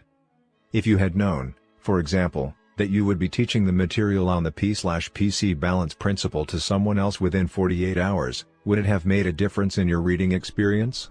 Try it now as you read the final section in this chapter. Read as though you are going to teach it to your spouse, your child, a business associate, or a friend today or tomorrow, while it is still fresh, and notice the difference in your mental and emotional process. I guarantee that if you approach the material in each of the following chapters in this way, you will not only better remember what you read, but your perspective will be expanded, your understanding deepened, and your motivation to apply the material increased. In addition, as you openly, honestly share what you're learning with others, you may be surprised to find that negative labels or perceptions others may have of you tend to disappear. Those you teach will see you as a changing, growing person, and will be more inclined to be helpful and supportive as you work, perhaps together, to integrate the 7 habits into your lives. What you can expect. In the last analysis, as Marilyn Ferguson observed, no one can persuade another to change. Each of us guards a gate of change that can only be opened from the inside. We cannot open the gate of another, either by argument or by emotional appeal. If you decide to open your gate of change to really understand and live the principles embodied in the 7 habits, I feel comfortable in assuring you several positive things will happen. First, your growth will be evolutionary, but the net effect will be revolutionary. Would you not agree that the P/PC balance principle alone, if fully lived, would transform most individuals and organizations? The net effect of opening the gate of change to the first 3 habits, the habits of private victory, will be significantly increased self-confidence.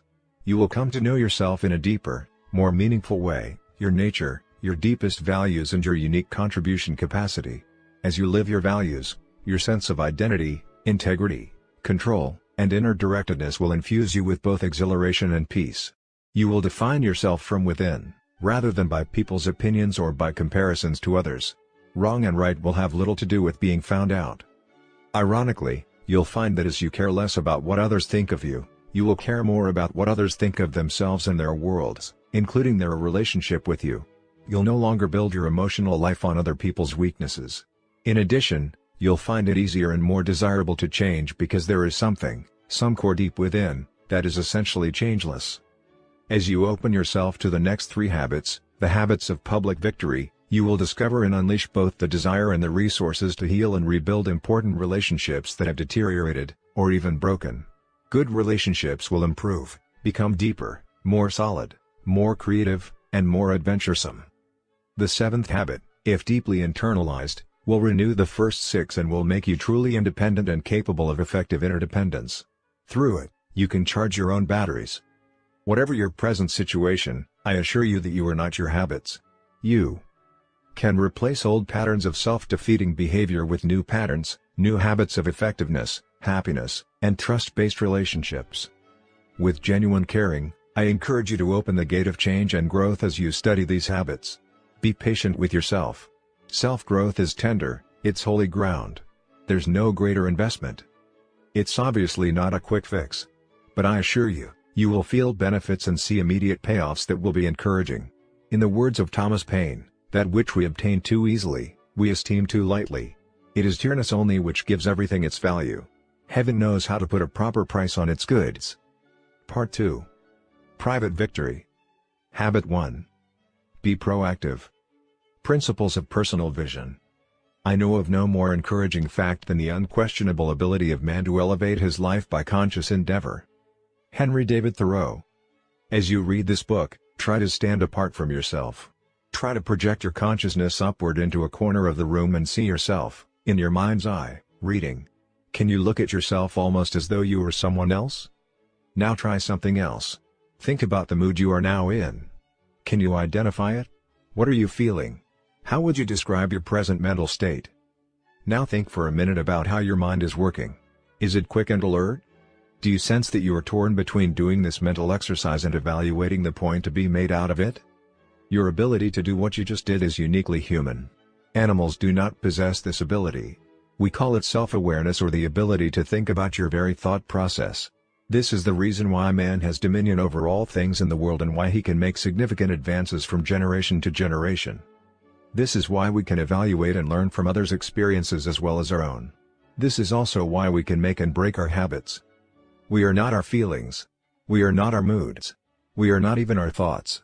The very fact that we can think about these things separates us from them and from the animal world. Self-awareness enables us to stand apart and examine even the way we see ourselves, our self-paradigm, the most fundamental paradigm of effectiveness. It affects not only our attitudes and behaviors, but also how we see other people. It becomes our map of the basic nature of mankind. In fact, until we take how we see ourselves, and how we see others, into account, we will be unable to understand how others see and feel about themselves and their world. Unaware, we will project our intentions on their behavior and call ourselves objective. This significantly limits our personal potential and our ability to relate to others as well. But because of the unique human capacity of self-awareness, we can examine our paradigms to determine whether they are reality or principle-based, or if they are a function of conditioning and conditions. The social mirror. If the only vision we have of ourselves comes from the social mirror, from the current social paradigm and from the opinions, perceptions, and paradigms of the people around us, our view of ourselves is like the reflection in the crazy mirror room at the carnival. You're never on time. Why can't you ever keep things in order? You must be an artist. You eat like a horse. I can't believe you won. This is so simple. Why can't you understand? These visions are disjointed and out of proportion. They are often more projections than reflections, projecting the concerns and character weaknesses of people, giving the input rather than accurately reflecting what we are. The reflection of the current social paradigm tells us we are largely determined by conditioning and conditions. While we have acknowledged the tremendous power of conditioning in our lives, to say that we are determined by it, that we have no control over that influence, creates quite a different map. There are actually three social maps, three theories of determinism widely accepted, independently or in combination, to explain the nature of man.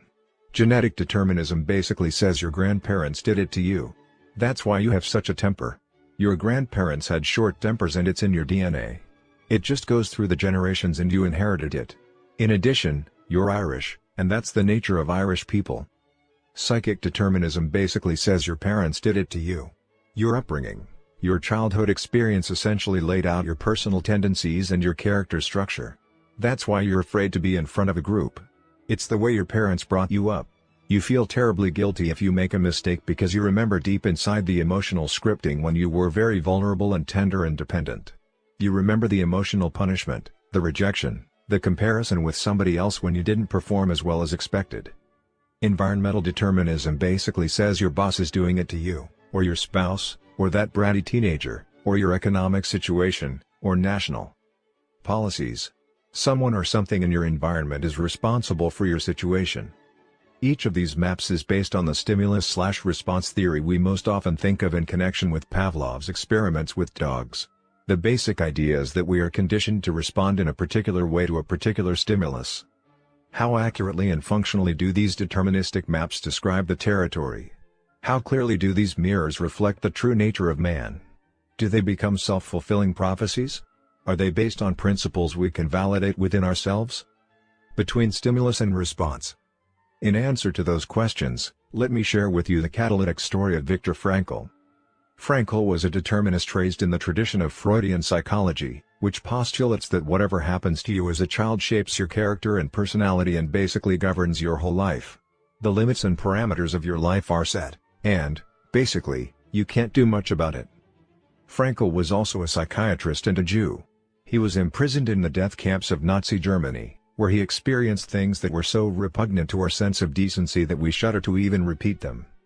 His parents, his brother, and his wife died in the camps or were sent to the gas ovens. Except for his sister, his entire family perished.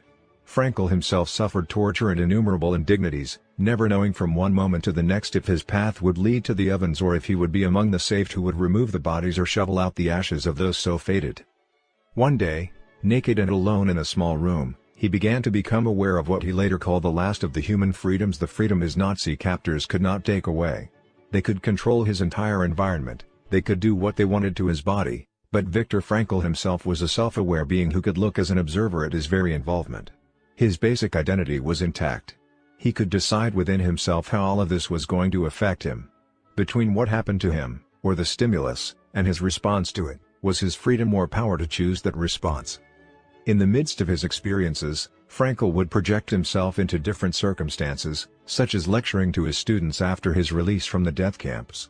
He would describe himself in the classroom, in his mind's eye, and give his students the lessons he was learning during his very torture. Through a series of such disciplines, mental, emotional, and moral, principally using memory and imagination, he exercised his small, embryonic freedom until it grew larger and larger, until he had more freedom than his Nazi captors. They had more liberty, more options to choose from in their environment, but he had more freedom, more internal power to exercise his options. He became an inspiration to those around him, even to some of the guards. He helped others find meaning in their suffering and dignity in their prison existence.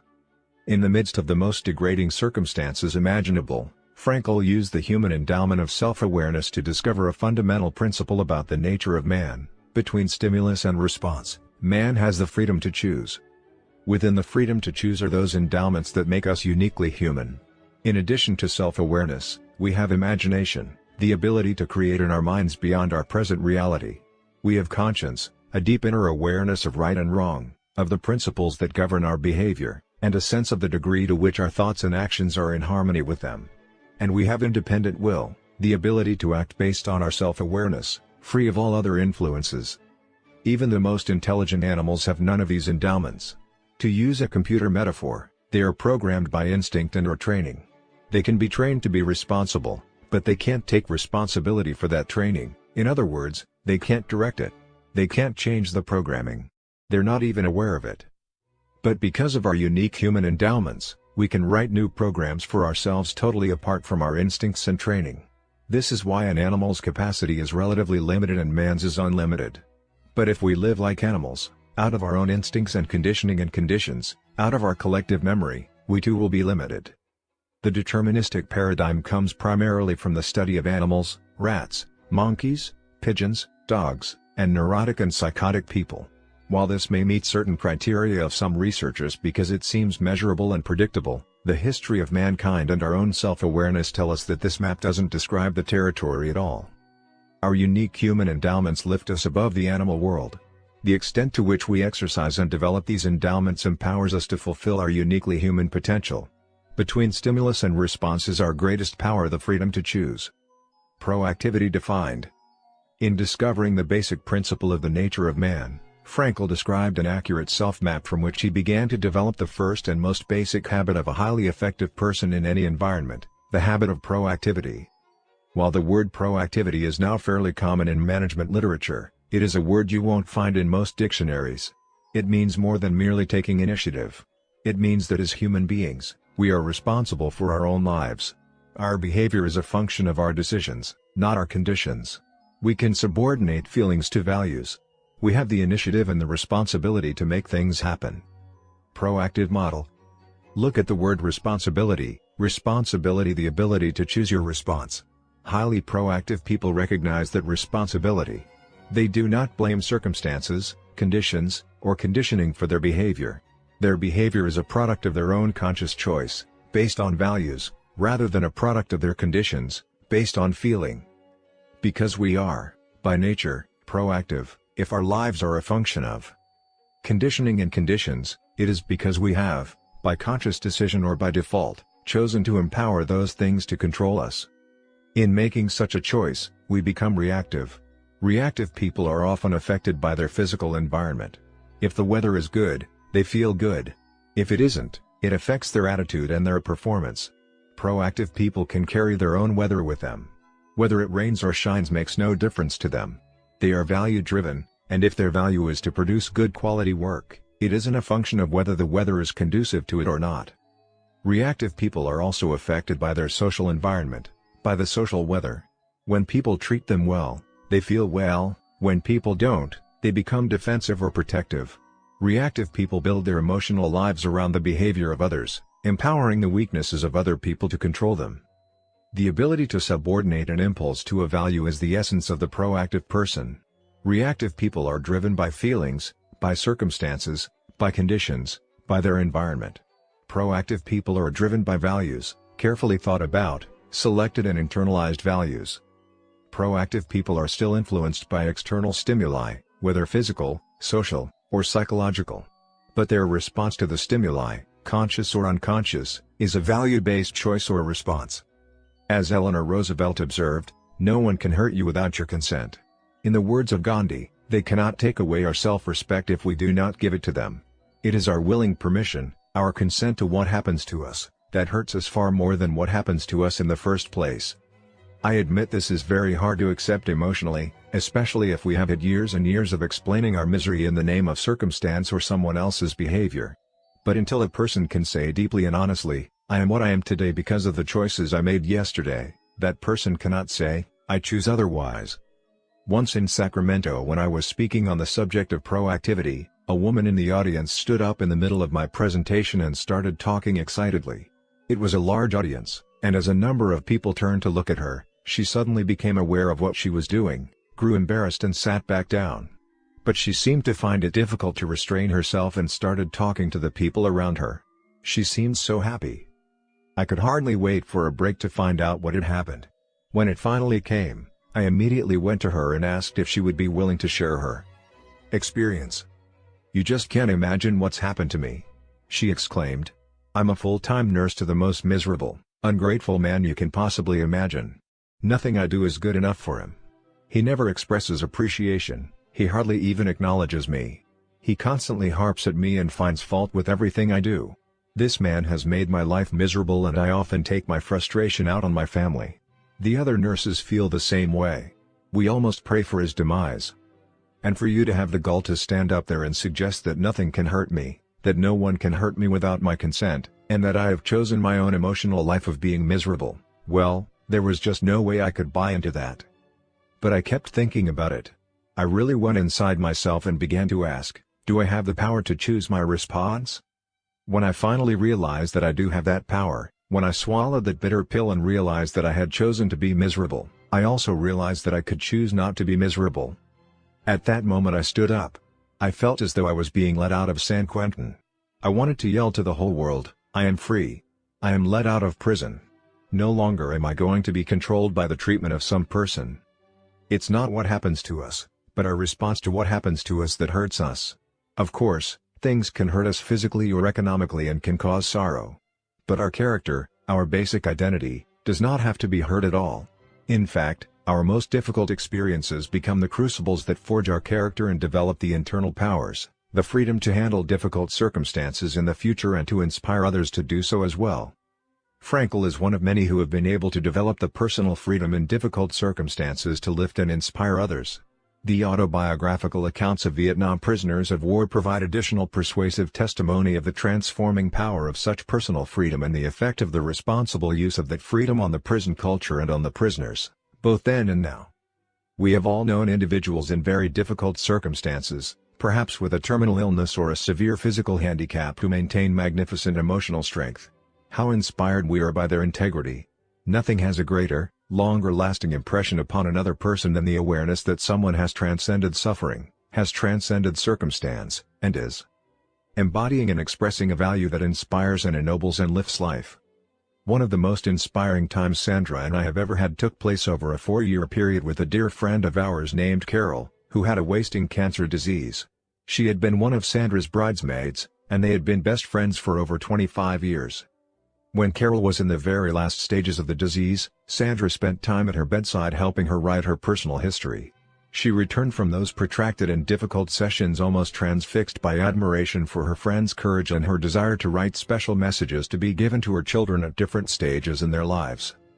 Carol would take as little pain-killing medication as possible, so that she had full access to her mental and emotional faculties. Then she would whisper into a tape recorder or to Sandra directly as she took notes.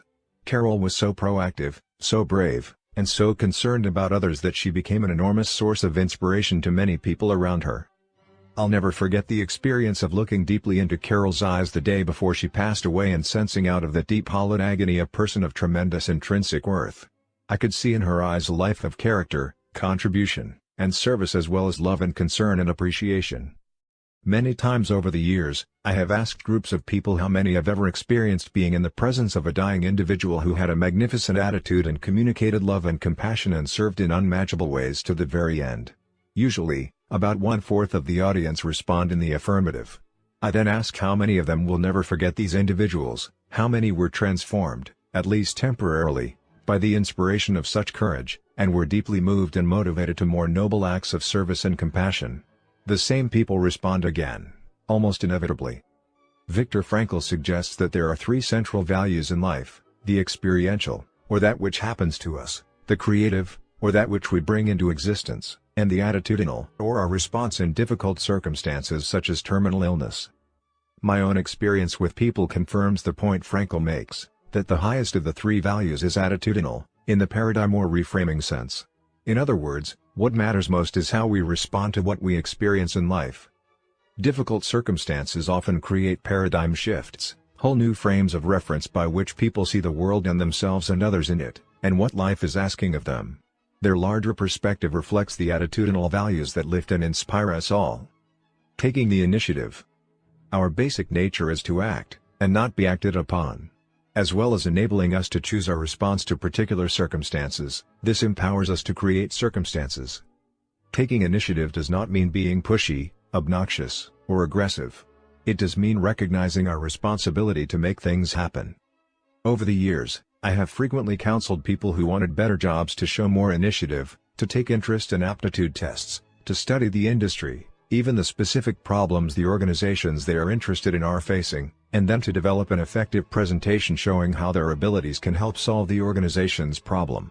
It's called solution selling, and is a key paradigm in business success. The response is usually agreement. Most people can see how powerfully such an approach would affect their opportunities for employment or advancement. But many of them fail to take the necessary steps, the initiative, to make it happen. I don't know where to go to take the interest and aptitude tests. How do I study industry and organizational problems? No one wants to help me. I don't have any idea how to make an effective presentation.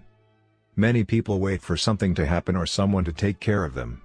But people who end up with the good jobs are the proactive ones who are solutions to problems, not problems themselves, who seize the initiative to do whatever is necessary, consistent with correct principles, to get the job done. Whenever someone in our family, even one of the younger children, takes an irresponsible position and waits for someone else to make things happen or provide a solution, we tell them, use your R&I, resourcefulness and initiative. In fact, often before we can say it, they answer their own complaints. I know, use my R&I? Holding people to the responsible course is not demeaning, it is affirming. Proactivity is part of human nature, and, although the proactive muscles may be dormant, they are there.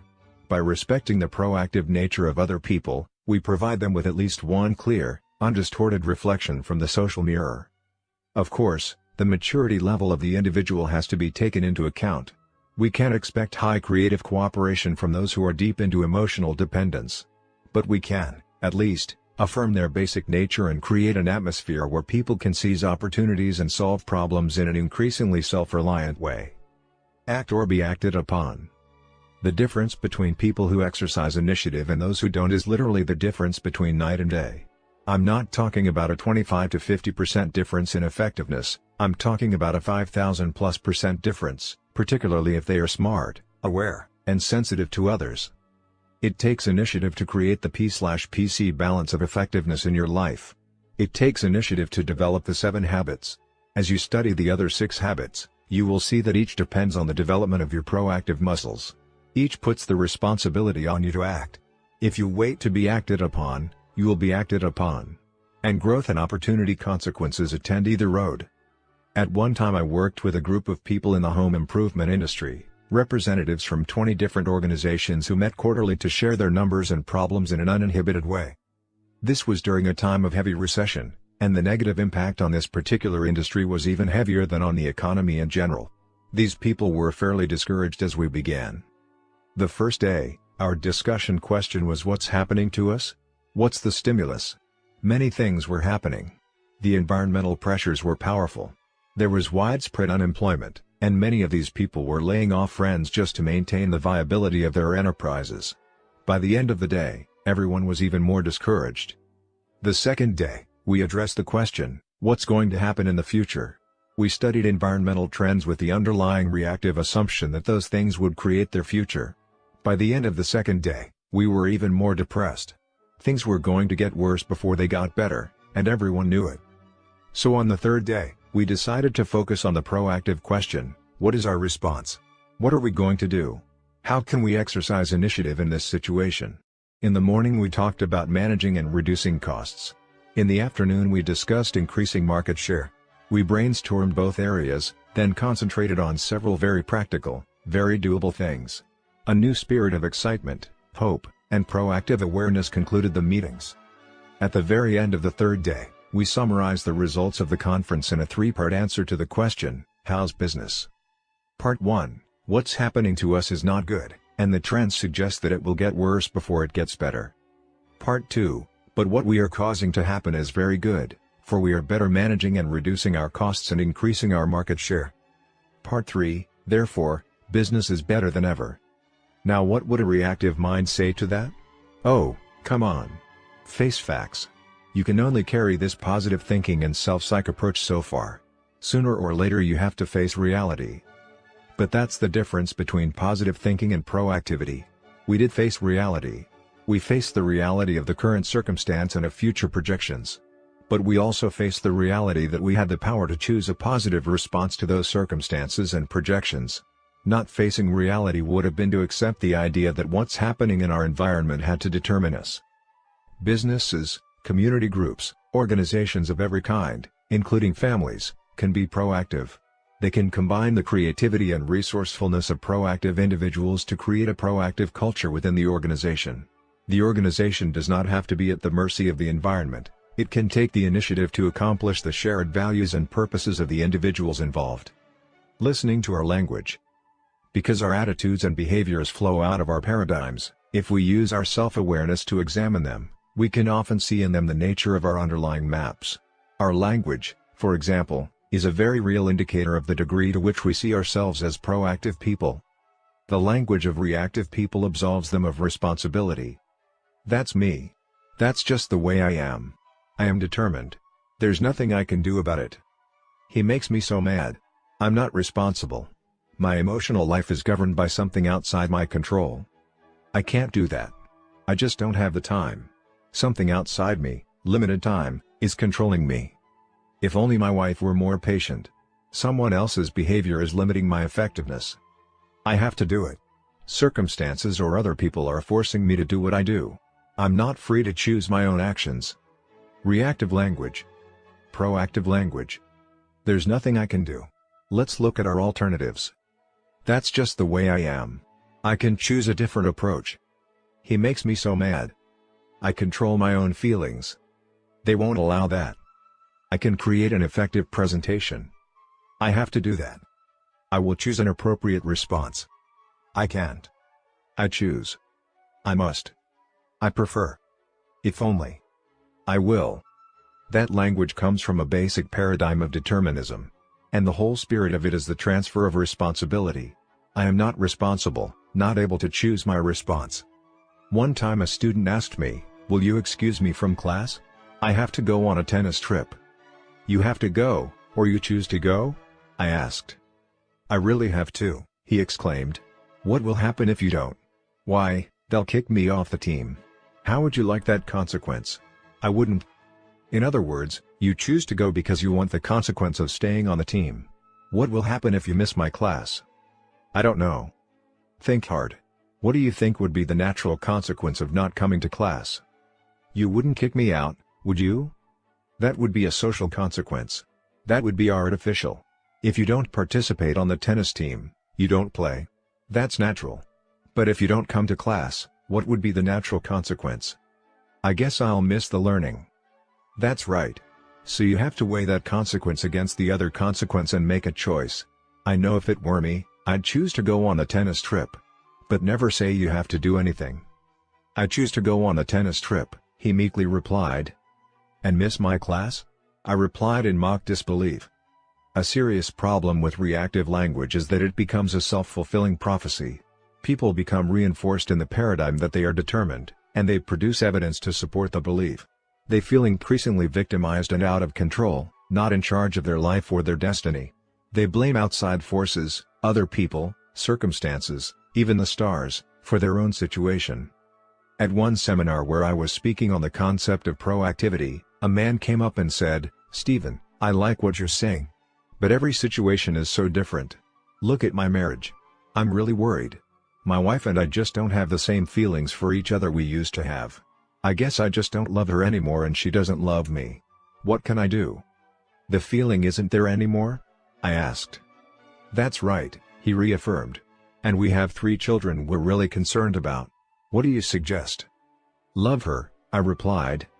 "I told you, the feeling just isn't there anymore. Love her." "You don't understand. The feeling of love just isn't there." "Then love her. If the feeling isn't there, that's a good reason to love her. But how do you love when you don't love?" "My friend, love is a verb. Love, the feeling, is a fruit of love, the verb. So love her. Serve her. Sacrifice. Listen to her. Empathize. Appreciate. Affirm her. Are you willing to do that?" In the great literature of all progressive societies, love is a verb. Reactive people make it a feeling. They're driven by feelings. Hollywood has generally scripted us to believe that we are not responsible, that we are a product of our feelings. But the Hollywood script does not describe the reality.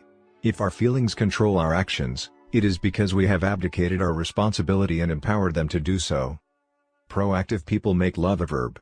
Love is something you do, the sacrifices you make, the giving of self, like a mother bringing a newborn into the world.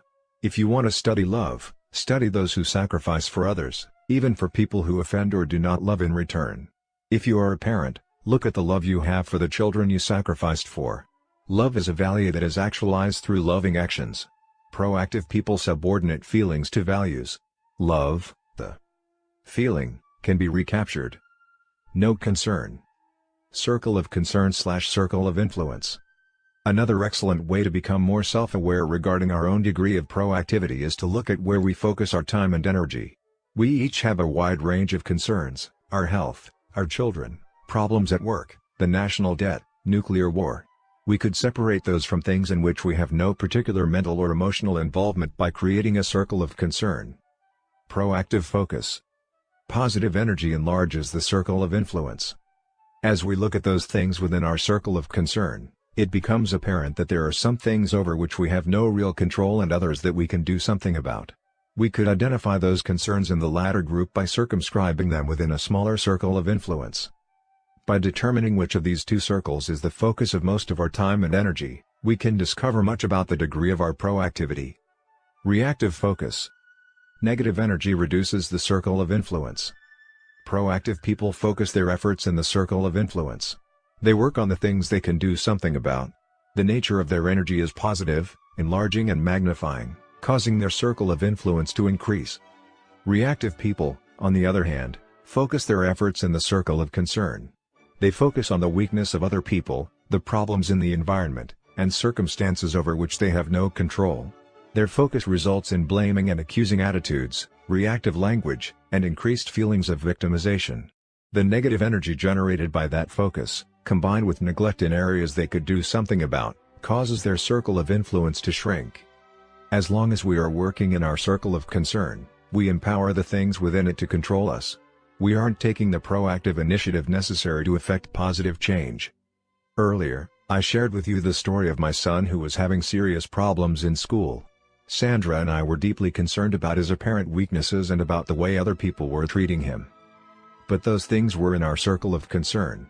As long as we focused our efforts on those things, we accomplished nothing, except to increase our own feelings of inadequacy and helplessness and to reinforce our son's dependence.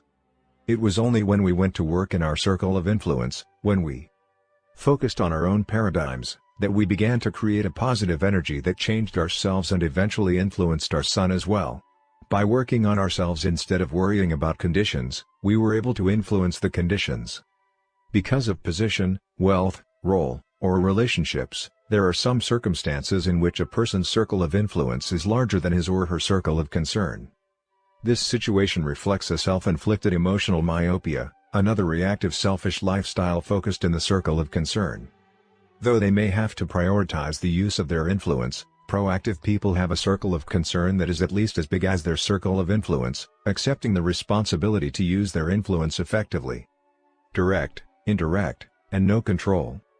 The problems we face fall in one of three areas: direct control, problems involving our own behavior; indirect control, problems involving other people's behavior; or no control, problems we can do nothing about, such as our past or situational realities. The proactive approach puts the first step in the solution of all three kinds of problems within our present circle of influence. Direct control problems are solved by working on our habits. They are obviously within our circle of influence. These are the private victories of habits 1, 2, and 3. Indirect control problems are solved by changing our methods of influence. These are the public victories of habits 4, 5, and 6. I have personally identified over 30 separate methods of human influence, as separate as empathy is from confrontation, as separate as example is from persuasion. Most people have only 3 or 4 of these methods in their repertoire, starting usually with reasoning, and, if that doesn't work, moving to flight or fight. How liberating it is to accept the idea that I can learn new methods of human influence instead of constantly trying to use old ineffective methods to shape up someone else.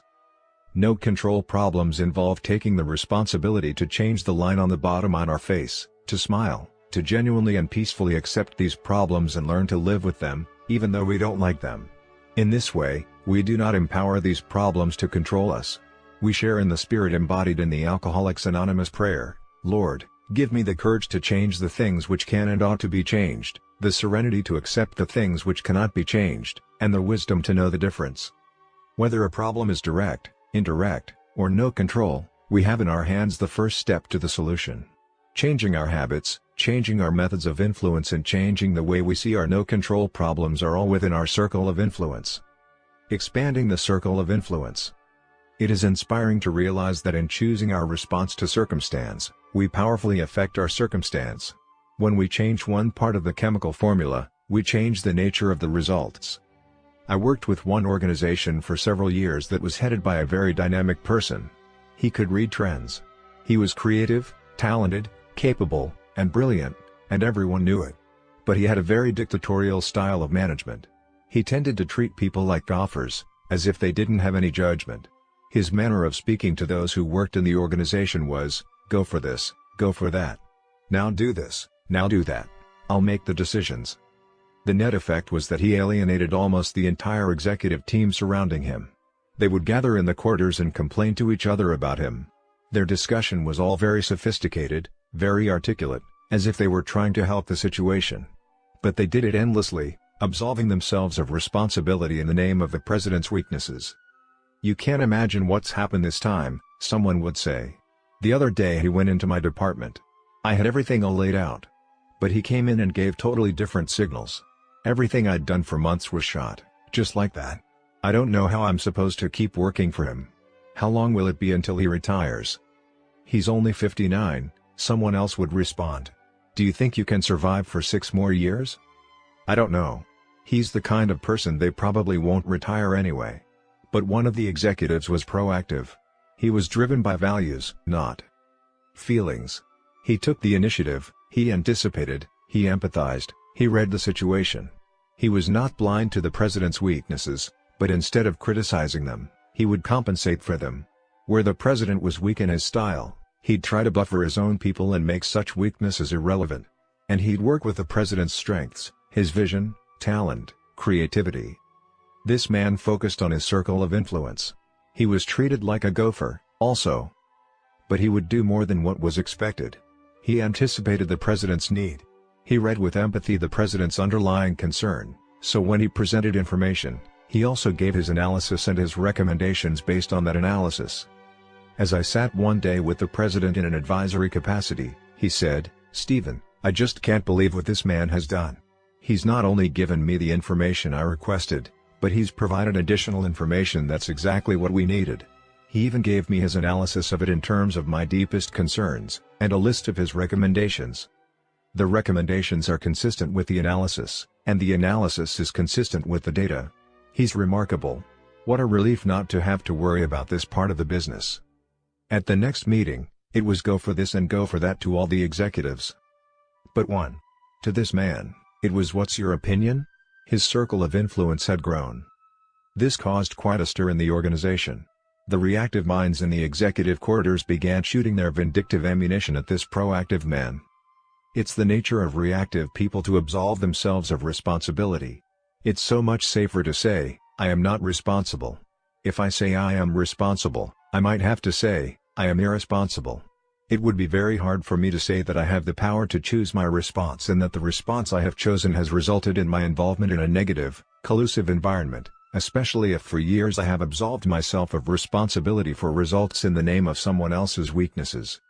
So these executives focused on finding more information, more ammunition, more evidence as to why they weren't responsible.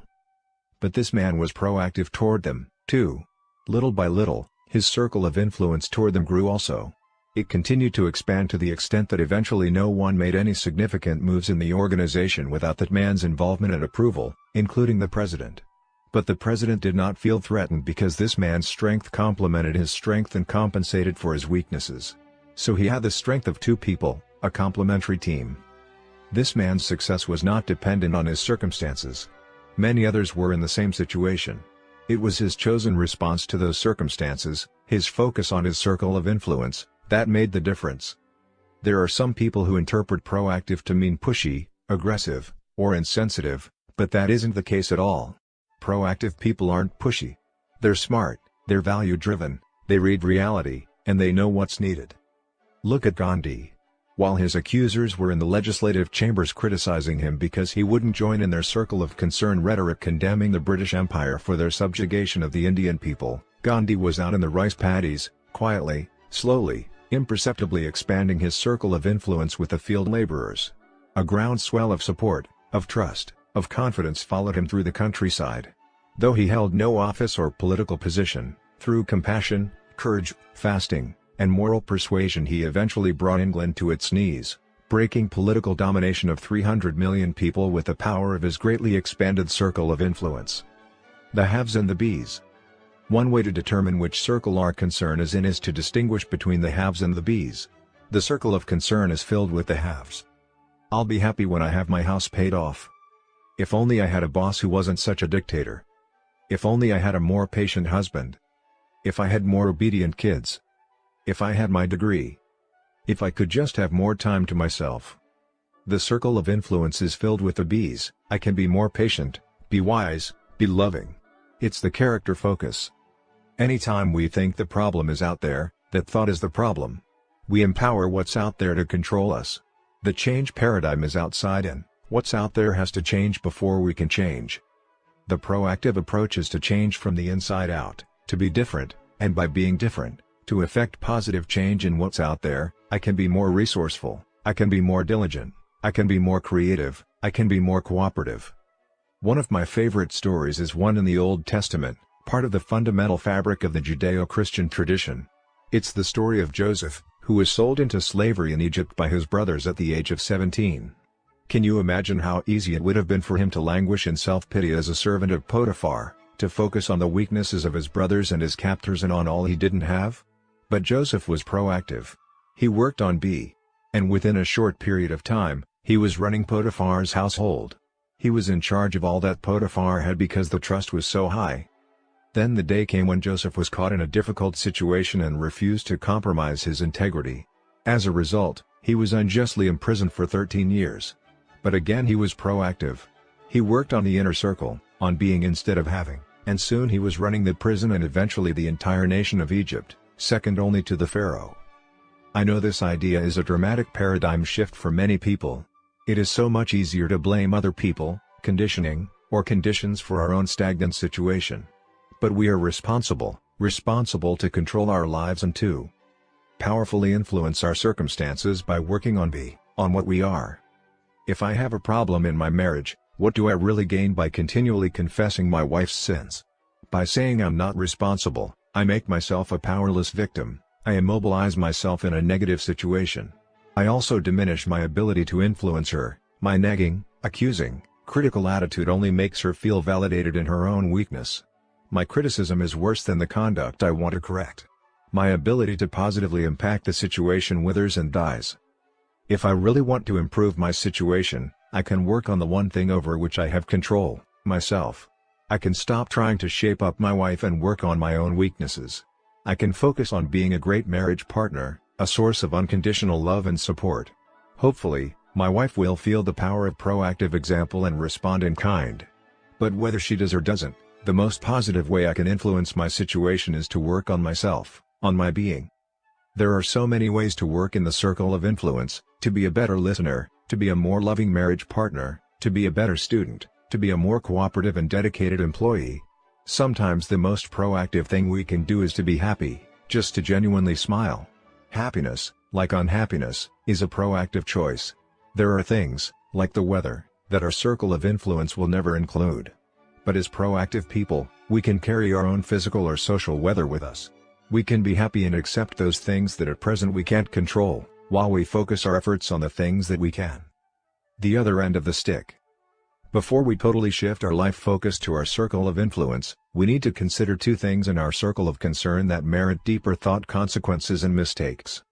While we are free to choose our actions, we are not free to choose the consequences of those actions. Consequences are governed by natural law. They are out in the circle of concern. We can decide to step in front of a fast-moving train, but we cannot decide what will happen when the train hits us. We can decide to be dishonest in our business dealings. While the social consequences of the decision may vary depending on whether or not we are found out, the natural consequences to our basic character are a fixed result. Our behavior is governed by principles. Living in harmony with them brings positive consequences, violating them brings negative consequences. We are free to choose our response in any situation, but in doing so, we choose the attendant consequence. When we pick up one end of the stick, we pick up the other. Undoubtedly, there have been times in each of our lives when we have picked up what we later felt was the wrong stick. Our choices have brought consequences we would rather have lived without. If we had the choice to make over again, we would make it differently. We call these choices mistakes, and they are the second thing that merits our deeper thought. For those filled with regret, perhaps the most needful exercise of proactivity is to realize that past mistakes are also out there in the circle of concern. We can't recall them, we can undo them, we can't control the consequences that came as a result. As a college quarterback, one of my sons learned to snap his wristband between plays as a kind of mental checkoff whenever he or anyone made a setting back mistake, so the last mistake wouldn't affect the resolve and execution of the next play. The proactive approach to a mistake is to acknowledge it instantly, correct and learn from it. This literally turns a failure into a success. Success, said IBM founder T.J. Watson, is on the far side of failure. But not to acknowledge a mistake, not to correct it and learn from it, is a mistake of a different order. It usually puts a person on a self-deceiving, self-justifying path, often involving rationalization, rational lies, to self and to others. This second mistake, this cover-up, empowers the first, giving it disproportionate importance, and causes far deeper injury to self. It is not what others do or even our own mistakes that hurt us the most, it is our response to those things. Chasing after the poisonous snake that bites us will only drive the poison through our entire system. It is far better to take measures immediately to get the poison out. Our response to any mistake affects the quality of the next moment. It is important to immediately admit and correct our mistakes so that they have no power over that next moment and we are empowered again. Making and keeping commitments. At the very heart of our circle of influence is our ability to make and keep commitments and promises. The commitments we make to ourselves and to others, and our integrity to those commitments, is the essence and clearest manifestation of our proactivity. It is also the essence of our growth. Through our human endowments of self-awareness and conscience, we become conscious of areas of weakness, areas for improvement, areas of talent that could be developed, areas that need to be changed or eliminated from our lives. Then, as we recognize and use our imagination and independent will to act on that awareness, making promises, setting goals, and being true to them, we build the strength of character, the being, that makes possible every other positive thing in our lives. It is here that we find two ways to put ourselves in control of our lives immediately. We can make a promise, and keep it. Or we can set a goal, and work to achieve it. As we make and keep commitments, even small commitments, we begin to establish an inner integrity that gives us the awareness of self-control and the courage and strength to accept more of the responsibility for our own lives. By making and keeping promises to ourselves and others, little by little, our honor becomes greater than our moods. The power to make and keep commitments to ourselves is the essence of developing the basic habits of effectiveness. Knowledge, skill, and desire are all within our control. We can work on any one to improve the balance of the three. As the area of intersection becomes larger, we more deeply internalize the principles upon which the habits are based and create the strength of character to move us in a balanced way toward increasing effectiveness in our lives. Proactivity, the 30-day test. We don't have to go through the death camp experience of Frankl to recognize and develop our own proactivity. It is in the ordinary events of every day that we develop the proactive capacity to handle the extraordinary pressures of life. It's how we make and keep commitments, how we handle a traffic jam, how we respond to an irate customer or a disobedient child. It's how we view our problems and where we focus our energies. It's the language we use. I would challenge you to test the principle of proactivity for 30 days. Simply try it and see what happens. For 30 days work only in your circle of influence. Make small commitments and keep them. Be a light, not a judge. Be a model, not a critic. Be part of the solution, not part of the problem. Try it in your marriage, in your family, in your job. Don't argue for other people's weaknesses. Don't argue for your own. When you make a mistake, admit it, correct it, and learn from it, immediately. Don't get into a blaming, accusing mode. Work on things you have control over. Work on you. On B. Look at the weaknesses of others with compassion, not accusation. It's not what they're not doing or should be doing that's the issue. The issue is your own chosen response to the situation and what you should be doing. If you start to think the problem is out there, stop yourself. That thought is the problem. People who exercise their embryonic freedom day after day will, little by little, expand that freedom. People who do not will find that it withers until they are literally being lived. They are acting out the scripts written by parents, associates, and society. We are responsible for our own effectiveness, for our own happiness, and ultimately, I would say, for most of our circumstances.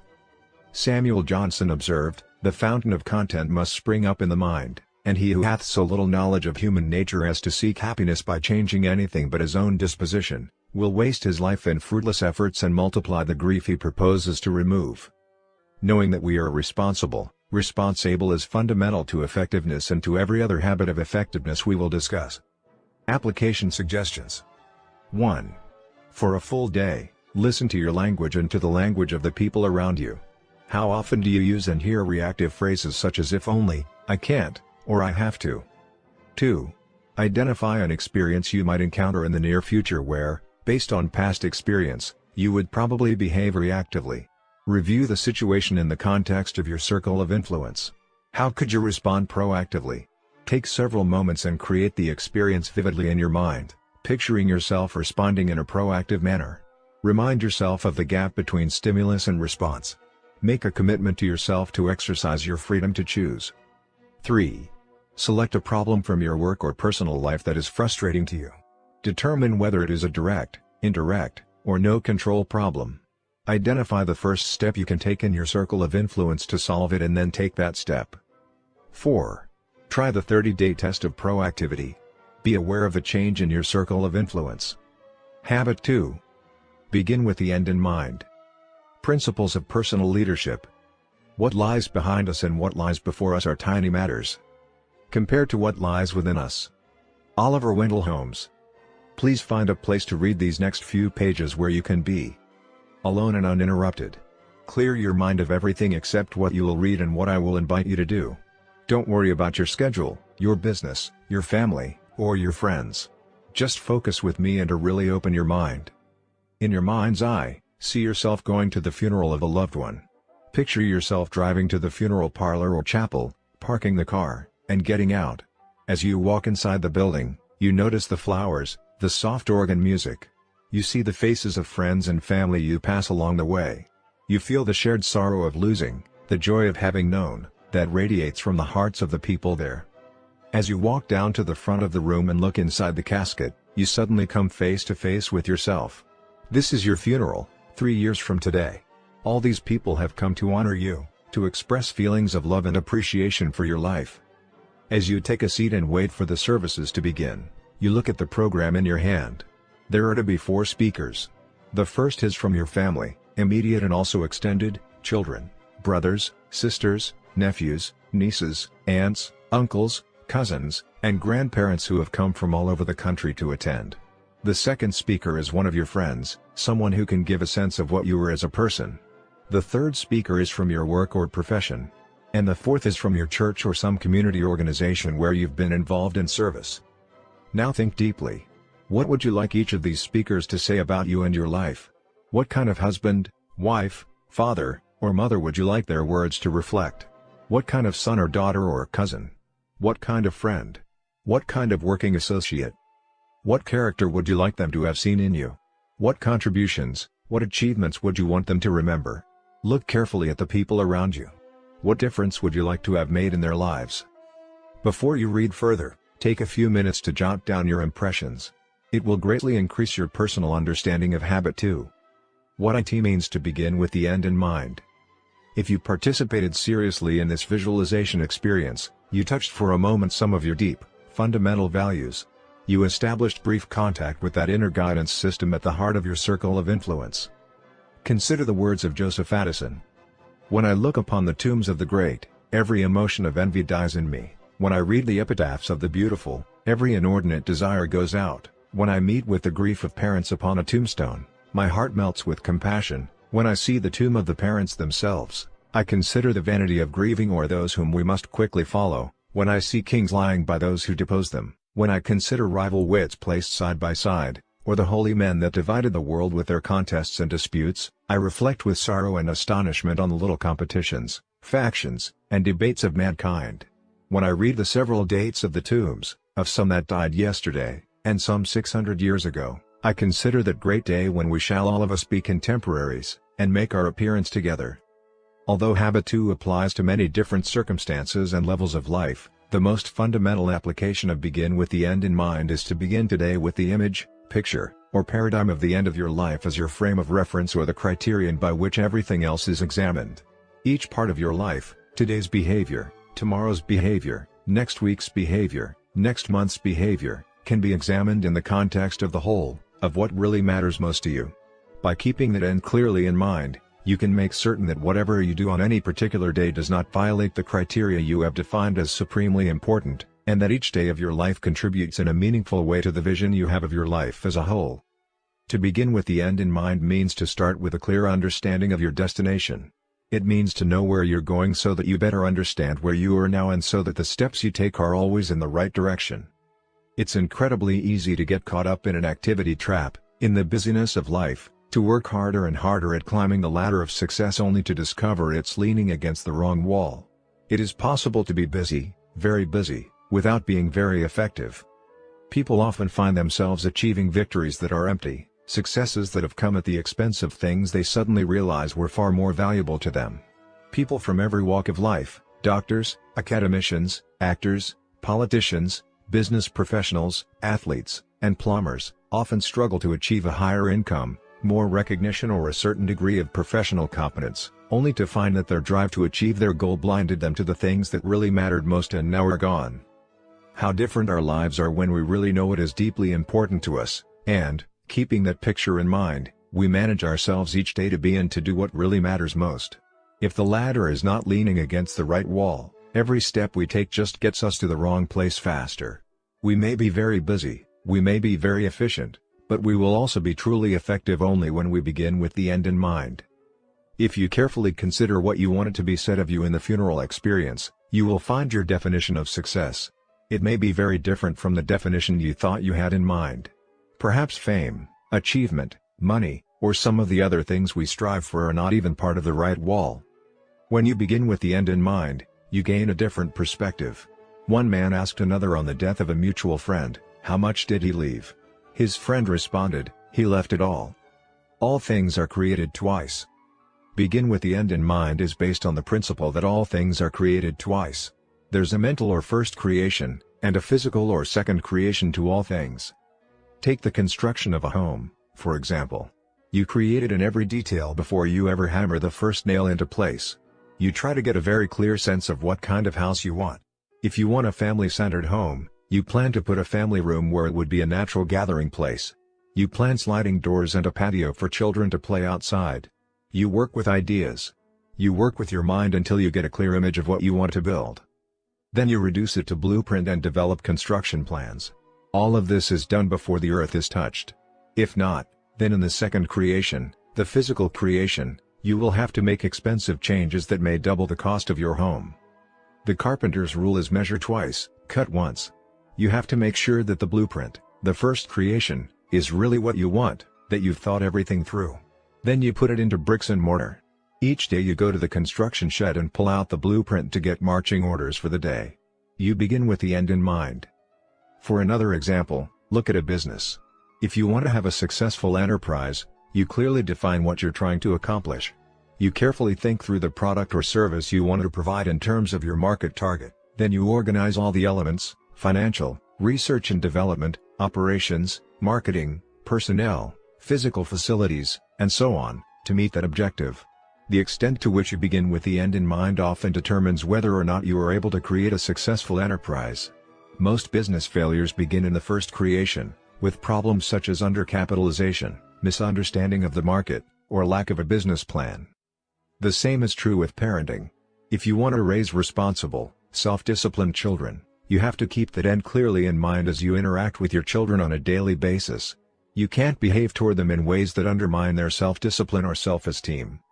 To varying degrees, people use this principle in many different areas of life. Before you go on a trip, you determine your destination and plan out the best route. Before you plant a garden, you plan it out in your mind, possibly on paper. You create speeches on paper before you give them. You envision the landscaping in your yard before you landscape it. You design the clothes you make before you thread the needle. To the extent to which we understand the principle of two creations and accept the responsibility for both, we act within and enlarge the borders of our circle of influence. To the extent to which we do not operate in harmony with this principle and take charge of the first creation, we diminish it. By design or default. It's a principle that all things are created twice, but not all first creations are by conscious design. In our personal lives, if we do not develop our own self-awareness and become responsible for first creations, we empower other people and circumstances outside our circle of influence to shape much of our lives by default. We reactively live the scripts handed to us by family, associates, other people's agendas, the pressures of circumstance, scripts from our earlier years, from our training, our conditioning. These scripts come from people, not principles. And they rise out of our deep vulnerabilities, our deep dependency on others and our needs for acceptance and love, for belonging, for a sense of importance and worth, for a feeling that we matter. Whether we are aware of it or not, whether we are in control of it or not, there is a first creation to every part of our lives. We are either the second creation of our own proactive design, or we are the second creation of other people's agendas, of circumstances, or of past habits. The unique human capacities of self-awareness, imagination, and conscience enable us to examine first creations and make it possible for us to take charge of our own first creation, to write our own script. Put another way, Habit 1 says, you are the creator. Habit 2 is the first creation. Leadership and management, the two creations. Habit 2 is based on principles of personal leadership, which means that leadership is the first creation. Leadership is not management. Management is the second creation, which we'll discuss in the chapter on Habit 3. But leadership has to come first. Management is a bottom-line focus: how can I best accomplish certain things? Leadership deals with the top line: what are the things I want to accomplish? In the words of both Peter Drucker and Warren Bennis, management is doing things right, leadership is doing the right things. Management is efficiency and climbing the ladder of success, leadership determines whether the ladder is leaning against the right wall. You can quickly grasp the important difference between the two if you envision a group of producers cutting their way through the jungle with machetes. They're the producers, the problem solvers. They're cutting through the undergrowth, clearing it out. The managers are behind them, sharpening their machetes, writing policy and procedure manuals, holding muscle development programs, bringing in improved technologies and setting up working schedules and compensation programs for machete wielders. The leader is the one who climbs the tallest tree, surveys the entire situation, and yells, "Wrong jungle." But how do the busy, efficient producers and managers often respond? Shut up. We're making progress. As individuals, groups, and businesses, we're often so busy cutting through the undergrowth we don't even realize we're in the wrong jungle. And the rapidly changing environment in which we live makes effective leadership more critical than it has ever been, in every aspect of independent and interdependent life. We are more in need of a vision or destination and a compass, a set of principles or directions, and less in need of a roadmap. We often don't know what the terrain ahead will be like or what we will need to go through it. Much will depend on our judgment at the time. But an inner compass will always give us direction. Effectiveness, often even survival, does not depend solely on how much effort we expend, but on whether or not the effort we expend is in the right jungle. And the metamorphosis taking place in most every industry and profession demands leadership first and management second. In business, the market is changing so rapidly that many products and services that successfully met consumer tastes and needs a few years ago are obsolete today. Proactive, powerful leadership must constantly monitor environmental change, particularly customer buying habits and motives, and provide the force necessary to organize resources in the right direction. Such changes as deregulation of the airline industry, skyrocketing costs of healthcare, and the greater quality and quantity of imported cars impact the environment in significant ways. If industries do not monitor the environment, including their own work teams, and exercise the creative leadership to keep headed in the right direction, no amount of management expertise can keep them from failing. Efficient management without effective leadership is, as one individual has phrased it, like straightening deck chairs on the Titanic. No management success can compensate for failure in leadership. But leadership is hard because we're often caught in a management paradigm. At the final session of a year-long executive development program in Seattle, the president of an oil company came up to me and said, "Stephen, when you pointed out the difference between leadership and management in the second month, I looked at my role as the president of this company and realized that I had never been into leadership. I was deep into management, buried by pressing challenges and the details of day-to-day logistics. So I decided to withdraw from management. I could get other people to do that. I wanted to really lead my organization. It was hard. I went through withdrawal pains because I stopped dealing with a lot of the pressing, urgent matters that were right in front of me and which gave me a sense of immediate accomplishment. I didn't receive much satisfaction as I started wrestling with the direction issues, the culture building issues, the deep analysis of problems, the seizing of new opportunities. Others also went through withdrawal pains from their working style comfort zones. They missed the easy accessibility I had given them before. They still wanted me to be available to them, to respond, to help solve their problems on a day-to-day basis. But I persisted. I was absolutely convinced that I needed to provide leadership. And I did. Today our whole business is different. We're more in line with our environment. We have doubled our revenues and quadrupled our profits. I'm into leadership. I'm convinced that too often parents are also trapped in the management paradigm, thinking of control, efficiency, and rules instead of direction, purpose, and family feeling. And leadership is even more lacking in our personal lives. We're into managing with efficiency, setting and achieving goals before we have even clarified our values. Rescripting, becoming your own first creator. As we previously observed, proactivity is based on the unique human endowment of self-awareness. The two additional unique human endowments that enable us to expand our proactivity and to exercise personal leadership in our lives are imagination and conscience. Through imagination, we can visualize the uncreated worlds of potential that lie within us. Through conscience, we can come in contact with universal laws or principles with our own singular talents and avenues of contribution, and with the personal guidelines within which we can most effectively develop them. Combined with self-awareness, these two endowments empower us to write our own script. Because we already live with many scripts that have been handed to us, the process of writing our own script is actually more a process of rescripting, or paradigm shifting, of changing some of the basic paradigms that we already have. As we recognize the ineffective scripts, the incorrect or incomplete paradigms within us, we can proactively begin to rescript ourselves. I think one of the most inspiring accounts of the rescripting process comes from the autobiography of Anwar Sadat, past president of Egypt. Sadat had been reared, nurtured, and deeply scripted in a hatred for Israel. He would make the statement on national television, "I will never shake the hand of an Israeli as long as they occupy 1 inch of Arab soil. Never, never, never." And huge crowds all around the country would chant, "Never, never, never." He marshaled the energy and unified the will of the whole country in that script. The script was very independent and nationalistic, and it aroused deep emotions in the people. But it was also very foolish, and Sadat knew it. It ignored the perilous, highly interdependent reality of the situation. So he re-scripted himself. It was a process he had learned when he was a young man imprisoned in Cell 54, a solitary cell in Cairo Central Prison, as a result of his involvement in a conspiracy plot against King Farouk. He learned to withdraw from his own mind and look at it to see if the scripts were appropriate and wise.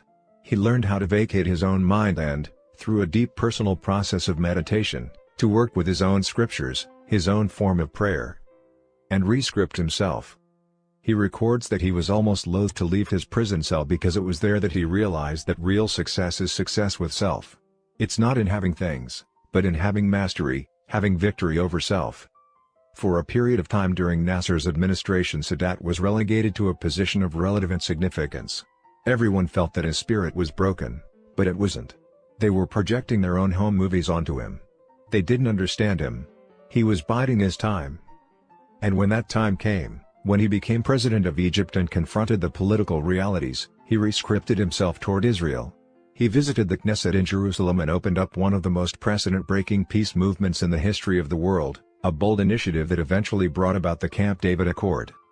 Sadat was able to use his self-awareness, his imagination and his conscience to exercise personal leadership, to change an essential paradigm, to change the way he saw the situation. He worked in the center of his circle of influence. And from that re-scripting, that change in paradigm, flowed changes in behavior and attitude that affected millions of lives in the wider circle of concern. In developing our own self-awareness, many of us discover ineffective scripts, deeply embedded habits that are totally unworthy of us, totally incongruent with the things we really value in life. Habit 2 says we don't have to live with those scripts. We are responsible to use our imagination and creativity to write new ones that are more effective, more congruent with our deepest values and with the correct principles that give our values meaning. Suppose, for example, that I am highly overreactive to my children. Suppose that whenever they begin to do something I feel is inappropriate, I sense an immediate tensing in the pit of my stomach.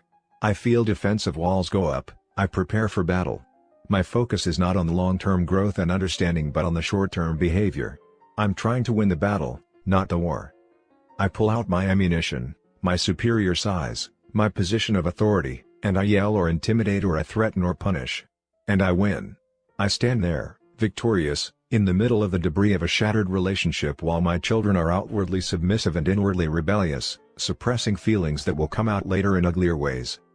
Now if I were sitting at that funeral we visualized earlier, and one of my children was about to speak, I would want his life to represent the victory of teaching, training, and disciplining with love over a period of years rather than the battle scars of quick-fix skirmishes. I would want his heart and mind to be filled with the pleasant memories of deep, meaningful times together. I would want him to remember me as a loving father who shared the fun and the pain of growing up. I would want him to remember the times he came to me with his problems and concerns. I would want to have listened and loved and helped. I would want him to know I wasn't perfect, but that I had tried with everything I had. And that, perhaps more than anybody in the world, I loved him. The reason I would want those things is because, deep down, I value my children. I love them, I want to help them. I value my role as their father. But I don't always see those values. I get caught up in the thick of thin things. What matters most gets buried under layers of pressing problems, immediate concerns, and outward behaviors. I become reactive.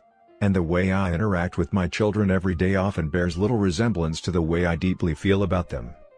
Because I am self-aware, because I have imagination and conscience, I can examine my deepest values. I can realize that the script I'm living is not in harmony with those values, that my life is not the product of my own proactive design, but the result of the first creation I have deferred to circumstances and other people. And I can change. I can live out of my imagination instead of my memory. I can tie myself to my limitless potential instead of my limiting past. I can become my own first creator. To begin with the end in mind means to approach my role as a parent, as well as my other roles in life, with my values and directions clear. It means to be responsible for my own first creation, to re-script myself so that the paradigms from which my behavior and attitude flow are congruent with my deepest values and in harmony with correct principles. It also means to begin each day with those values firmly in mind. Then as the vicissitudes, as the challenges come, I can make my decisions based on those values. I can act with integrity. I don't have to react to the emotion, the circumstance.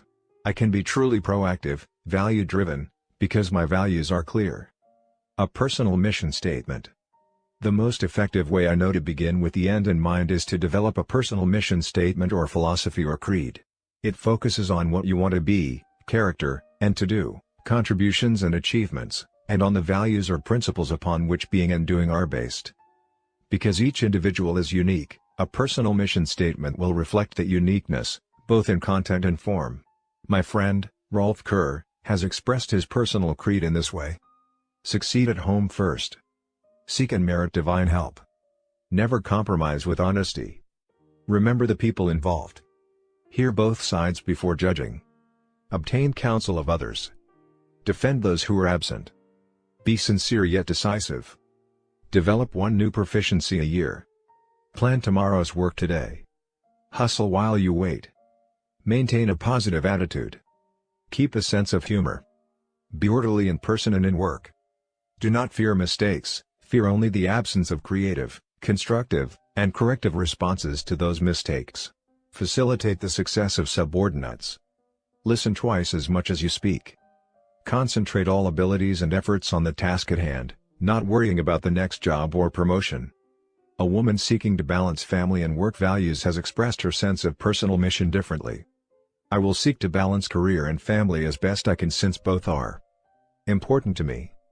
My home will be a place where I and my family, friends, and guests find joy, comfort, peace, and happiness.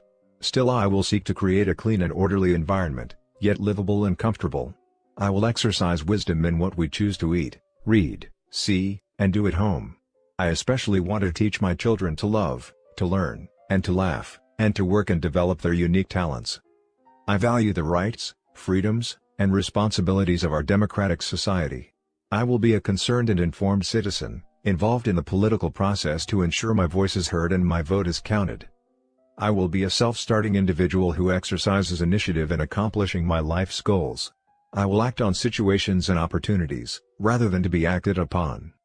I will always try to keep myself free from addictive and destructive habits. I will develop habits that free me from old labels and limits and expand my capabilities and choices. My money will be my servant, not my master.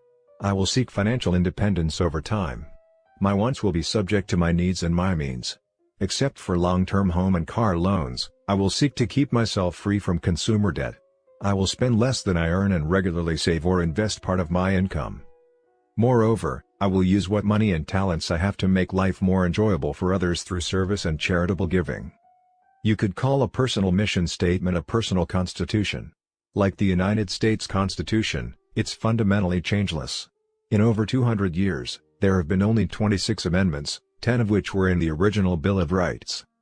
The United States Constitution is the standard by which every law in the country is evaluated. It is the document the President agrees to defend and support when he takes the oath of allegiance. It is the criterion by which people are admitted into citizenship.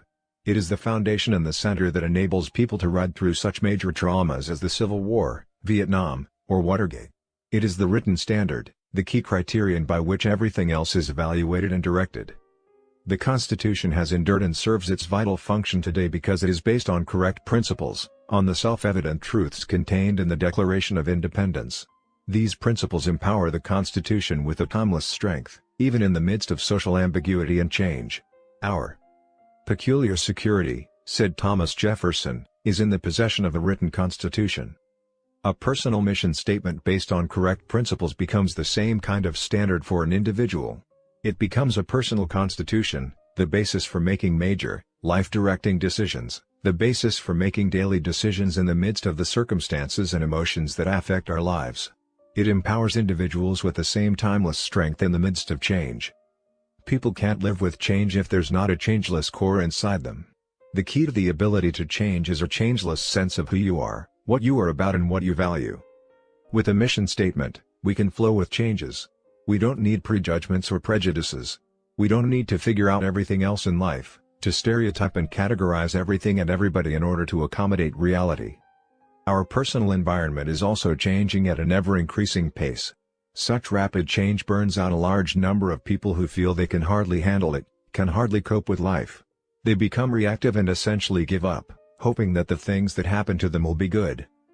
But it doesn't have to be that way. In the Nazi death camps where Viktor Frankl learned the principle of proactivity, he also learned the importance of purpose, of meaning in life. The essence of logotherapy, the philosophy he later developed and taught, is that many so-called mental and emotional illnesses are really symptoms of an underlying sense of meaninglessness or emptiness. Logotherapy eliminates that emptiness by helping the individual to detect his unique meaning, his mission in life. Once you have that sense of mission, you have the essence of your own proactivity. You have the vision and the values which direct your life. You have the basic direction from which you set your long and short-term goals. You have the power of a written constitution based on correct principles, against which every decision concerning the most effective use of your time, your talents, and your energies can be effectively measured. At the center. In order to write a personal mission statement, we must begin at the very center of our circle of influence, that center comprised of our most basic paradigms, the lens through which we see the world. It is here that we deal with our vision and our values. It is here that we use our endowment of self-awareness to examine our maps and, if we value correct principles, to make certain that our maps accurately describe the territory, that our paradigms are based on principles and reality. It is here that we use our endowment of conscience as a compass to help us detect our own unique talents and areas of contribution. It is here that we use our endowment of imagination to mentally create the end we desire, giving direction and purpose to our beginnings and providing the substance of a written personal constitution. It is also here that our focused efforts achieve the greatest results.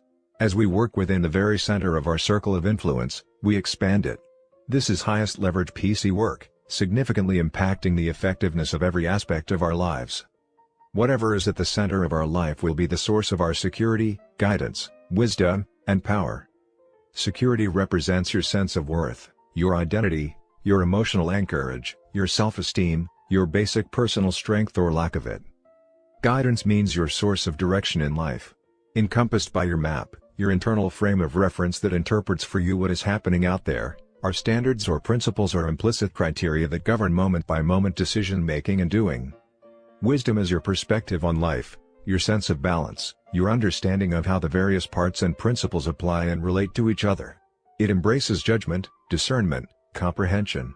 It is a gestalt or oneness, an integrated wholeness.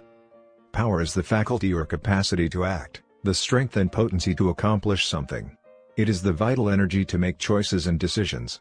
It also includes the capacity to overcome deeply embedded habits and to cultivate higher, more effective ones. These four factors, security, guidance, wisdom, and power, are interdependent. Security and clear guidance bring true wisdom, and wisdom becomes the spark or catalyst to release and direct power.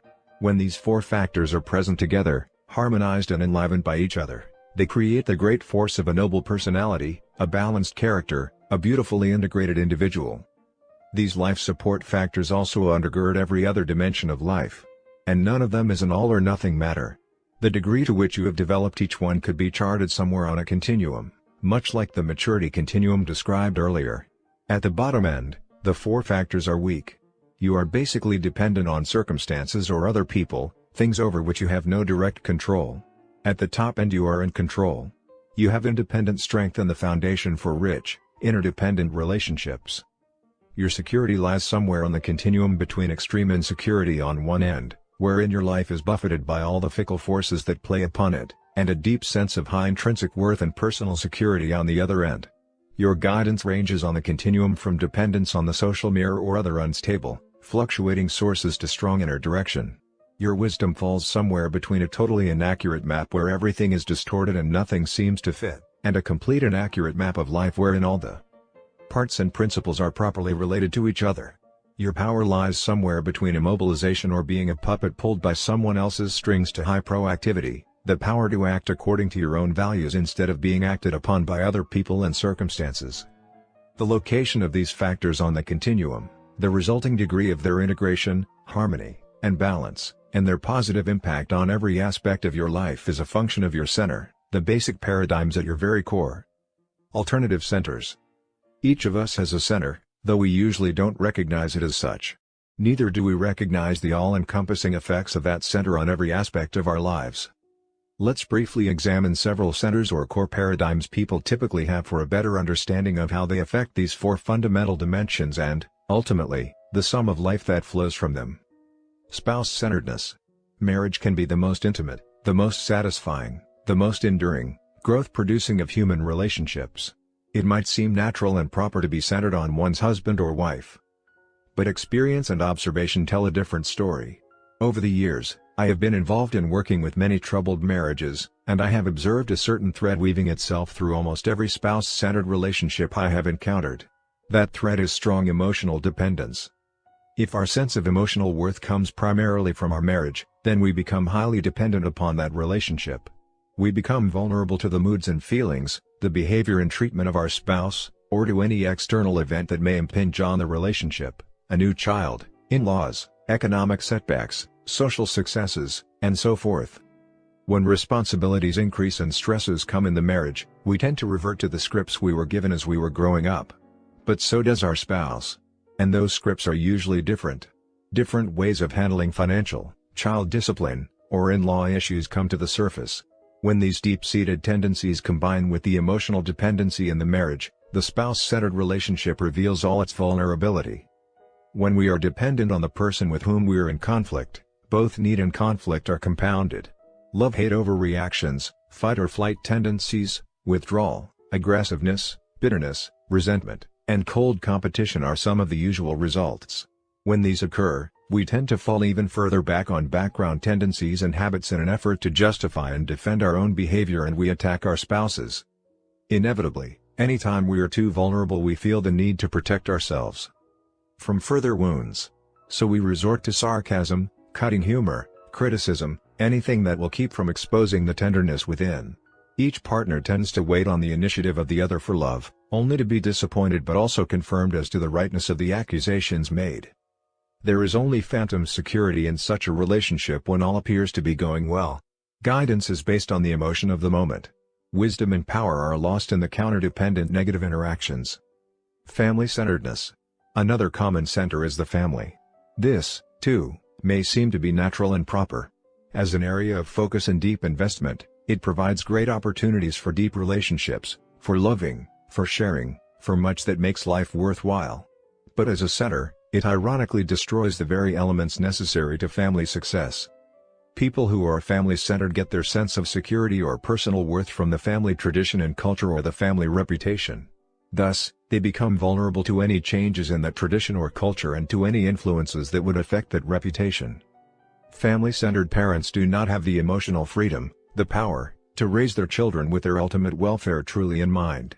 If they derive their own security from the family, their need to be popular with their children may override the importance of a long-term investment in their children's growth and development. Or they may be focused on the proper and correct behavior of the moment. Any behavior that they consider improper threatens their security. They become upset, guided by the emotions of the moment, spontaneously reacting to the immediate concern rather than the long-term growth and development of the child. They may yell or scream. They may overreact and punish out of bad temper. They tend to love their children conditionally, making them emotionally dependent or counter-dependent and rebellious. Money-centeredness. Another logical and extremely common center to people's lives is making money. Economic security is basic to one's opportunity to do much in any other dimension. In a hierarchy or continuum of needs, physical survival and financial security comes first. Other needs are not even activated until that basic need is satisfied, at least minimally. Most of us face economic worries. Many forces in the wider culture can and do act upon our economic situation, causing or threatening such disruption that we often experience concern and worry that may not always rise to the conscious surface. Sometimes there are apparently noble reasons given for making money, such as the desire to take care of one's family. And these things are important. But to focus on money-making as a center will bring about its own undoing. Consider again the four life support factors: security, guidance, wisdom, and power. Suppose I derive much of my security from my employment or from my income or net worth. Since many factors affect these economic foundations, I become anxious and uneasy, protective and defensive, about anything that may affect them. When my sense of personal worth comes from my net worth, I am vulnerable to anything that will affect that net worth. But work and money, per se, provide no wisdom, no guidance, and only a limited degree of power and security.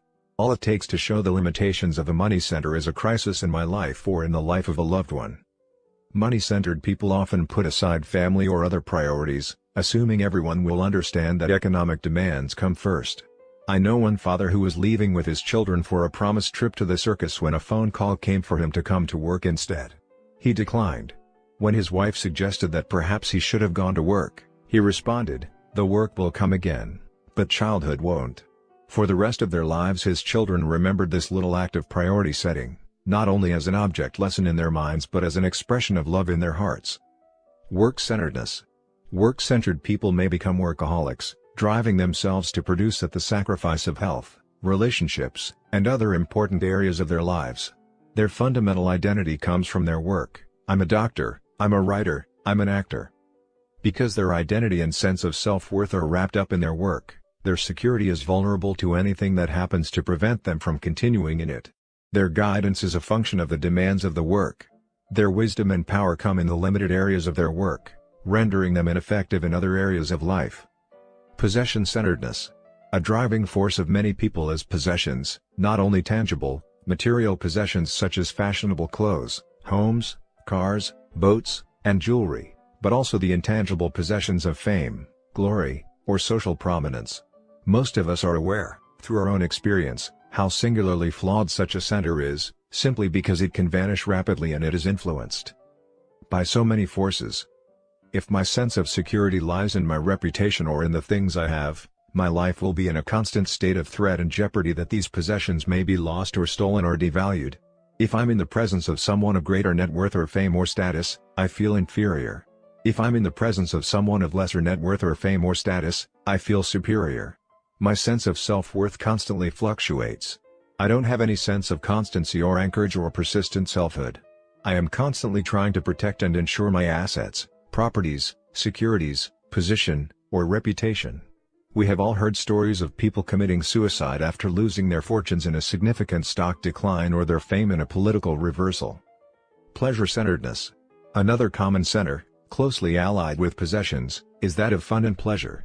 We live in a world where instant gratification is available and encouraged. Television and movies are major influences in increasing people's expectations. They graphically portray what other people have and can do in living the life of ease and fun. But while the glitter of pleasure-centered lifestyles is graphically portrayed, the natural result of such lifestyles, the impact on the inner person, on productivity, on relationships, is seldom accurately seen. Innocent pleasures in moderation can provide relaxation for the body and mind and can foster family and other relationships. But pleasure, per se, offers no deep, lasting satisfaction or sense of fulfillment. The pleasure-centered person, too soon bored with each succeeding level of fun, constantly cries for more and more. So the next new pleasure has to be bigger and better, more exciting, with a bigger high. A person in this state becomes almost entirely narcissistic, interpreting all of life in terms of the pleasure it provides to the self here and now. Too many vacations that last too long, too many movies, too much TV, too much video game playing, too much undisciplined leisure time in which a person continually takes the course of least resistance gradually wastes a life. It ensures that a person's capacities stay dormant, that talents remain undeveloped, that the mind and spirit become lethargic and that the heart is unfulfilled. Where's the security, the guidance, the wisdom, and the power? At the low end of the continuum, in the pleasure of a fleeting moment. Malcolm Muggeridge writes a 20th century testimony. When I look back on my life nowadays, which I sometimes do, what strikes me most forcibly about it is that what seemed at the time most significant and seductive, seems now most futile and absurd. For instance, success in all of its various guises, being known and being praised, ostensible pleasures, like acquiring money or seducing women, or traveling, going to and fro in the world and up and down in it like Satan, explaining and experiencing whatever Vanity Fair has to offer. In retrospect, all these exercises in self-gratification seem pure fantasy, what Pascal called, licking the earth. Friend/enemy-centeredness. Young people are particularly, though certainly not exclusively, susceptible to becoming friend-centered. Acceptance and belonging to a peer group can become almost supremely important. The distorted and ever-changing social mirror becomes the source for the four life support factors, creating a high degree of dependence on the fluctuating moods, feelings, attitudes, and behavior of others. Friend-centeredness can also focus exclusively on one person, taking on some of the dimensions of marriage. The emotional dependence on one individual, the escalating need/conflict spiral, and the resulting negative interactions can grow out of friend-centeredness. And what about putting an enemy at the center of one's life? Most people would never think of it, and probably no one would ever do it consciously. Nevertheless, enemy centering is very common, particularly when there is frequent interaction between people who are in real conflict. When someone feels he has been unjustly dealt with by an emotionally or socially significant person, it is very easy for him to become preoccupied with the injustice and make the other person the center of his life. Rather than proactively leading his own life, the enemy-centered person is counterdependently reacting to the behavior and attitudes of a perceived enemy. One friend of mine who taught at a university became very distraught because of the weaknesses of a particular administrator with whom he had a negative relationship. He allowed himself to think about the man constantly until eventually it became an obsession. It so preoccupied him that it affected the quality of his relationships with his family, his church, and his working associates. He finally came to the conclusion that he had to leave the university and accept a teaching appointment somewhere else. Wouldn't you really prefer to teach at this university, if the man were not here? I asked him. Yes, I would, he responded. But as long as he is here, then my staying is too disruptive to everything in life. I have to go. Why have you made this administrator the center of your life? I asked him. He was shocked by the question. He denied it. But I pointed out to him that he was allowing one individual and his weaknesses to distort his entire map of life, to undermine his faith in the quality of his relationships with his loved ones. He finally admitted that this individual had had such an impact on him, but he denied that he himself had made all these choices. He attributed the responsibility for the unhappy situation to the administrator. He, himself, he declared, was not responsible. As we talked, little by little, he came to realize that he was indeed responsible, but that because he did not handle this responsibility well, he was being irresponsible. Many divorced people fall into a similar pattern. They are still consumed with anger and bitterness and self-justification regarding an ex-spouse. In a negative sense, psychologically they are still married, they each need the weaknesses of the former partner to justify their accusations. Many older children go through life either secretly or openly hating their parents. They blame them for past abuses, neglect, or favoritism, and they center their adult life on that hatred, living out the reactive, justifying script that accompanies it. The individual who is friend or enemy-centered has no intrinsic security. Feelings of self-worth are volatile, a function of the emotional state or behavior of other people.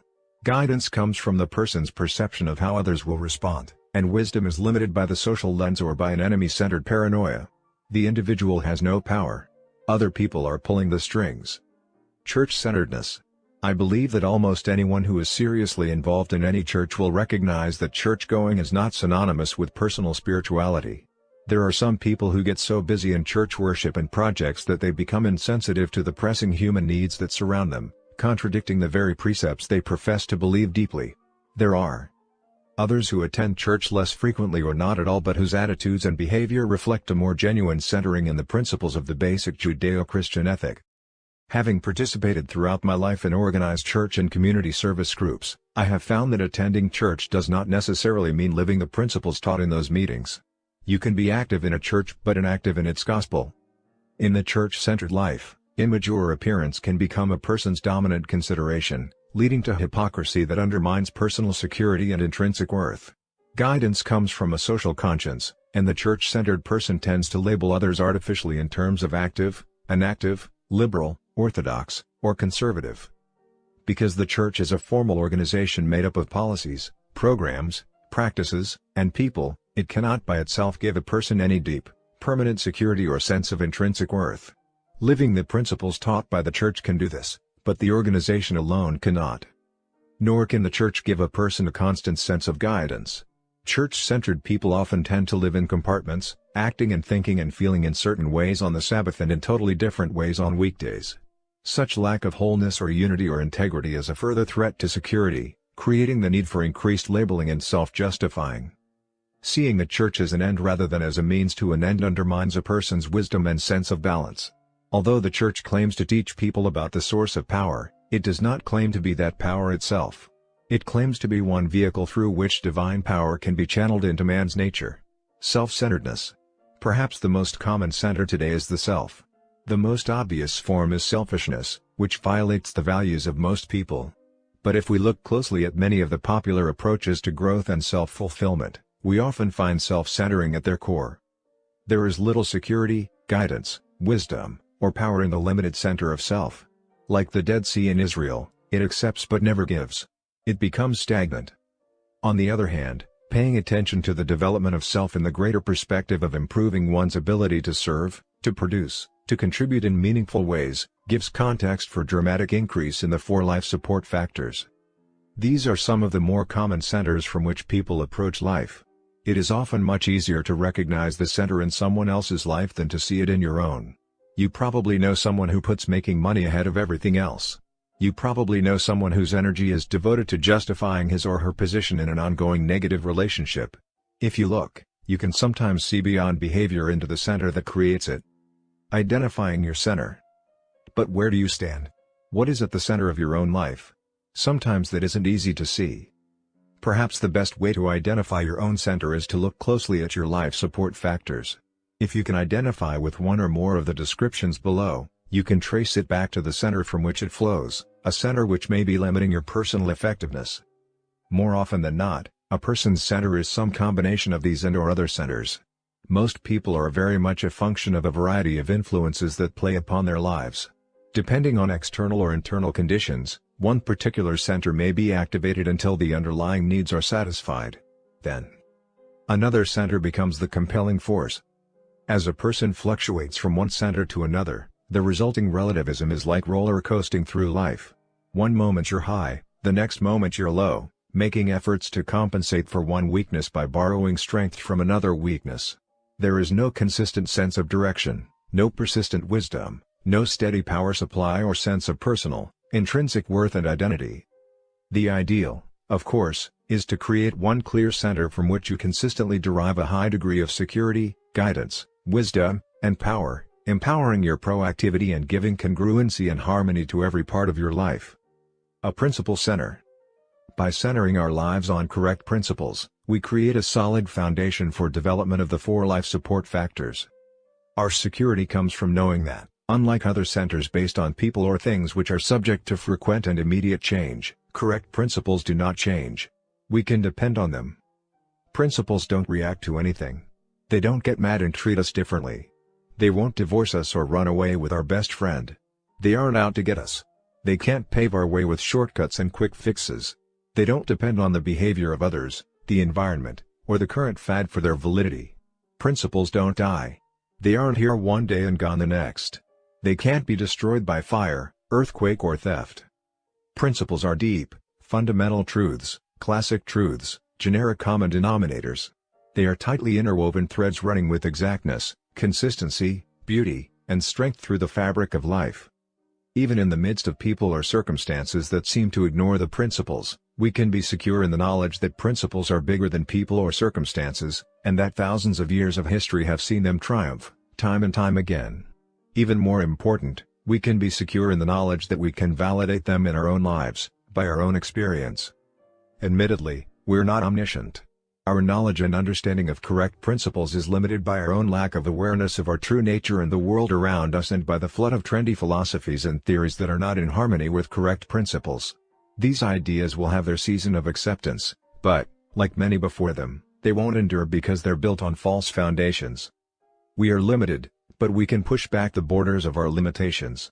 An understanding of the principle of our own growth enables us to search out correct principles with the confidence that the more we learn, the more clearly we can focus the lens through which we see the world.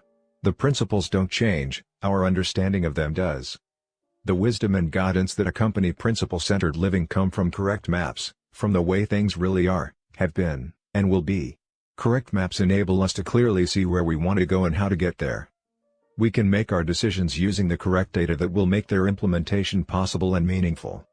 The personal power that comes from principle-centered living is the power of a self-aware, knowledgeable, proactive individual, unrestricted by the attitudes, behaviors, and actions of others or by many of the circumstances and environmental influences that limit other people. The only real limitation of power is the natural consequences of the principles themselves. We are free to choose our actions, based on our knowledge of correct principles, But we are not free to choose the consequences of those actions. Remember, if you pick up one end of the stick, you pick up the other. Principles always have natural consequences attached to them. There are positive consequences when we live in harmony with the principles. There are negative consequences when we ignore them. But because these principles apply to everyone, whether or not they are aware, this limitation is universal. And the more we know of correct principles, the greater is our personal freedom to act wisely. By centering our lives on timeless, unchanging principles, we create a fundamental paradigm of effective living. It is the center that puts all other centers in perspective. Remember that your paradigm is the source from which your attitudes and behaviors flow. A paradigm is like a pair of glasses, it affects the way you see everything in your life.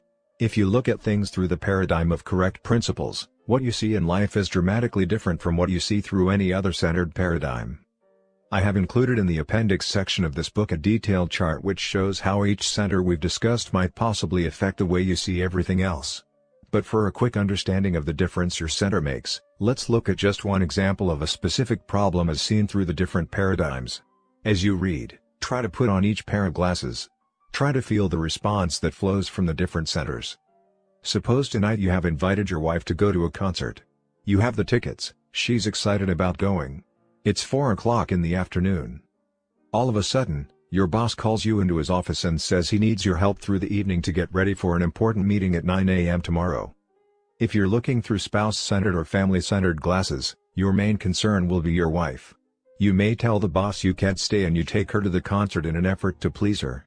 You may feel you have to stay to protect your job, but you'll do so grudgingly, anxious about her response, trying to justify your decision and protect yourself from her disappointment or anger. If you're looking through a money-centered lens, your main thought will be of the overtime you'll get or the influence working late will have on a potential raise. You may call your wife and simply tell her you have to stay, assuming she'll understand that economic demands come first. If you're work-centered, you may be thinking of the opportunity. You can learn more about the job. You can make some points with the boss and further your career. You may give yourself a pat on the back for putting in hours well beyond what is required, evidence of what a hard worker you are. Your wife should be proud of you. If you're possession-centered, you might be thinking of the things the overtime income could buy. Or you might consider what an asset to your reputation at the office it would be if you stayed. Everyone would hear tomorrow how noble, how sacrificing and dedicated you are. If you're pleasure-centered, you'll probably can to work and go to the concert, even if your wife would be happy for you to work late. You deserve a night out. If you're friend-centered, your decision would be influenced by whether or not you had invited friends to attend the concert with you. Or whether your friends at work were going to stay late, too. If you're enemy-centered, you may stay late because you know it will give you a big edge over that person in the office who thinks he's the company's greatest asset. While he's off having fun, you'll be working and slaving, doing his work and yours, sacrificing your personal pleasure for the good of the company he can so blithely ignore. If you're church-centered, you might be influenced by plans other church members have to attend the concert, by whether or not any church members work at your office, or by the nature of the concert. Handel's Messiah might rate higher priority than a rock concert. Your decision might also be affected by what you think a good church member would do and by whether you view the extra work as service or seeking after material wealth. If you're self-centered, you'll be focused on what will do you the most good. Would it be better for you to go out for the evening? Or would it be better for you to make a few points with the boss? How the different options affect you will be your main concern. As we consider various ways of looking at a single event, is it any wonder that we have young lady/old lady perception problems in our interactions with each other? Can you see how fundamentally our centers affect us? Right down to our motivations, our daily decisions, our actions, or, in too many cases, our reactions, our interpretations of events? That's why understanding your own center is so important. And if that center does not empower you as a proactive person, it becomes fundamental to your effectiveness to make the necessary paradigm shifts to create a center that will. As a principle-centered person, you try to stand apart from the emotion of the situation and from other factors that would act on you, and evaluate the options. Looking at the balanced whole, the work needs, the family needs, other needs that may be involved in the possible implications of the various alternative decisions, you'll try to come up with the best solution, taking all factors into consideration. Whether you go to the concert or stay and work is really a small part of an effective decision. You might make the same choice with a number of other centers. But there are several important differences when you are coming from a principle-centered paradigm. First, you are not being acted upon by other people or circumstances. You are proactively choosing what you determine to be the best alternative. You make your decision consciously and knowledgeably. Second, you know your decision is most effective because it is based on principles with predictable long-term results. Third, what you choose to do contributes to your ultimate values in life. Staying at work to get the edge on someone at the office is an entirely different evening in your life from staying because you value your boss's effectiveness and you genuinely want to contribute to the company's welfare. The experiences you have as you carry out your decisions take on quality and meaning in the context of your life as a whole. Fourth, you can communicate to your wife and your boss within the strong networks you've created in your interdependent relationships. Because you are independent, you can be effectively interdependent. You might decide to delegate what is delegable and come in early the next morning to do the rest. And finally, you'll feel comfortable about your decision. Whatever you choose to do, you can focus on it and enjoy it. As a principle-centered person, you see things differently. And because you see things differently, you think differently, you act differently. Because you have a high degree of security, guidance, wisdom, and power that flows from a solid, unchanging core, you have the foundation of a highly proactive and highly effective life. Writing and using a personal mission statement. As we go deeply within ourselves, as we understand and realign our basic paradigms to bring them in harmony with correct principles, we create both an effective, empowering center and a clear lens through which we can see the world. We can then focus that lens on how we, as unique individuals, relate to that world. Frankl says we detect rather than invent our missions in life. I like that choice of words. I think each of us has an internal monitor or sense, a conscience, that gives us an awareness of our own uniqueness and the singular contributions that we can make. In Frankl's words, everyone has his own specific vocation or mission in life. Therein he cannot be replaced, nor can his life be repeated. Thus, everyone's task is as unique as is his specific opportunity to implement it. In seeking to give verbal expression to that uniqueness, we are again reminded of the fundamental importance of proactivity and of working within our circle of influence. To seek some abstract meaning to our lives out in our circle of concern is to abdicate our proactive responsibility, to place our own first creation in the hands of circumstance and other people. Our meaning comes from within. Again, in the words of Frankl, ultimately, man should not ask what the meaning of his life is, but rather must recognize that it is he who is asked. In a word, each man is questioned by life, and he can only answer to life by answering for his own life. To life he can only respond by being responsible. Personal responsibility, or proactivity, is fundamental to the first creation. Returning to the computer metaphor, Habit 1 says you're the programmer. Habit 2, then, says, write the program. Until you accept the idea that you are responsible, that you are the programmer, you won't really invest in writing the program. As proactive people, we can begin to give expression to what we want to be and to do in our lives. We can write a personal mission statement, a personal constitution. A mission statement is not something you write overnight. It takes deep introspection, careful analysis, thoughtful expression, and often many rewrites to produce it in final form. It may take you several weeks or even months before you feel really comfortable with it, before you feel it is a complete and concise expression of your innermost values and directions. Even then, you will want to review it regularly and make minor changes as the years bring additional insights or changing circumstances. But fundamentally, your mission statement becomes your constitution, the solid expression of your vision and values. It becomes the criterion by which you measure everything else in your life. I recently finished reviewing my own mission statement, which I do fairly regularly. Sitting on the edge of a beach, alone, at the end of a bicycle ride, I took out my organizer and hammered it out. It took several hours, but I felt a sense of clarity, a sense of organization and commitment, a sense of exhilaration and freedom. I find the process is as important as the product.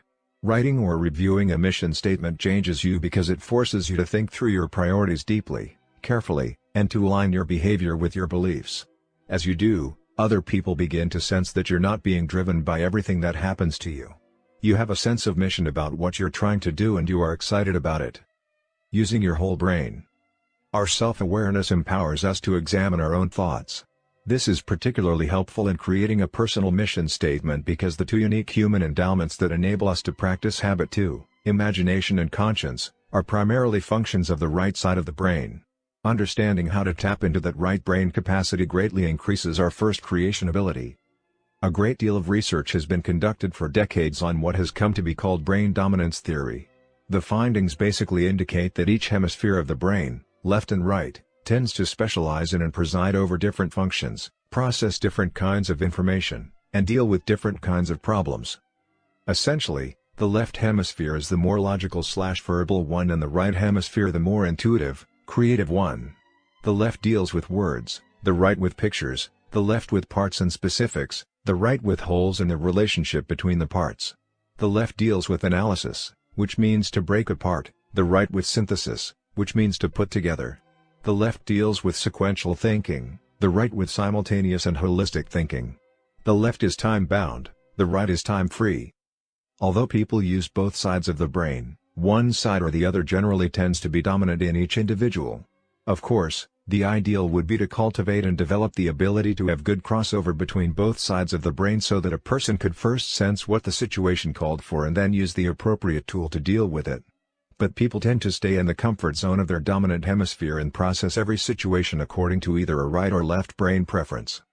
In the words of Abraham Maslow, "He that is good with a hammer tends to think everything is a nail." This is another factor that affects the young lady/old lady perception difference. Right brain and left brain people tend to look at things in different ways. We live in a primarily left brain dominant world, where words and measurement and logic are enthroned, and the more creative, intuitive, sensing, artistic aspect of our nature is often subordinated. Many of us find it more difficult to tap into our right brain capacity. Admittedly, this description is oversimplified and new studies will undoubtedly throw more light on brain functioning. But the point here is that we are capable of performing many different kinds of thought processes and we barely tap our potential. As we become aware of its different capacities, we can consciously use our minds to meet specific needs in more effective ways. 2 ways to tap the right brain. If we use the brain dominance theory as a model, it becomes evident that the quality of our first creation is significantly impacted by our ability to use our creative right brain. The more we are able to draw upon our right brain capacity, the more fully we will be able to visualize, to synthesize, to transcend time and present circumstances, to project a holistic picture of what we want to do and to be in life. Expand perspective. Sometimes we are knocked out of our left brain environment and thought patterns and into the right brain by an unplanned experience. The death of a loved one, a severe illness, a financial setback, or extreme adversity can cause us to stand back, look at our lives, and ask ourselves some hard questions. What's really important? Why am I doing what I'm doing? But if you're proactive, you don't have to wait for circumstances or other people to create perspective-expanding experiences. You can consciously create your own. There are a number of ways to do this.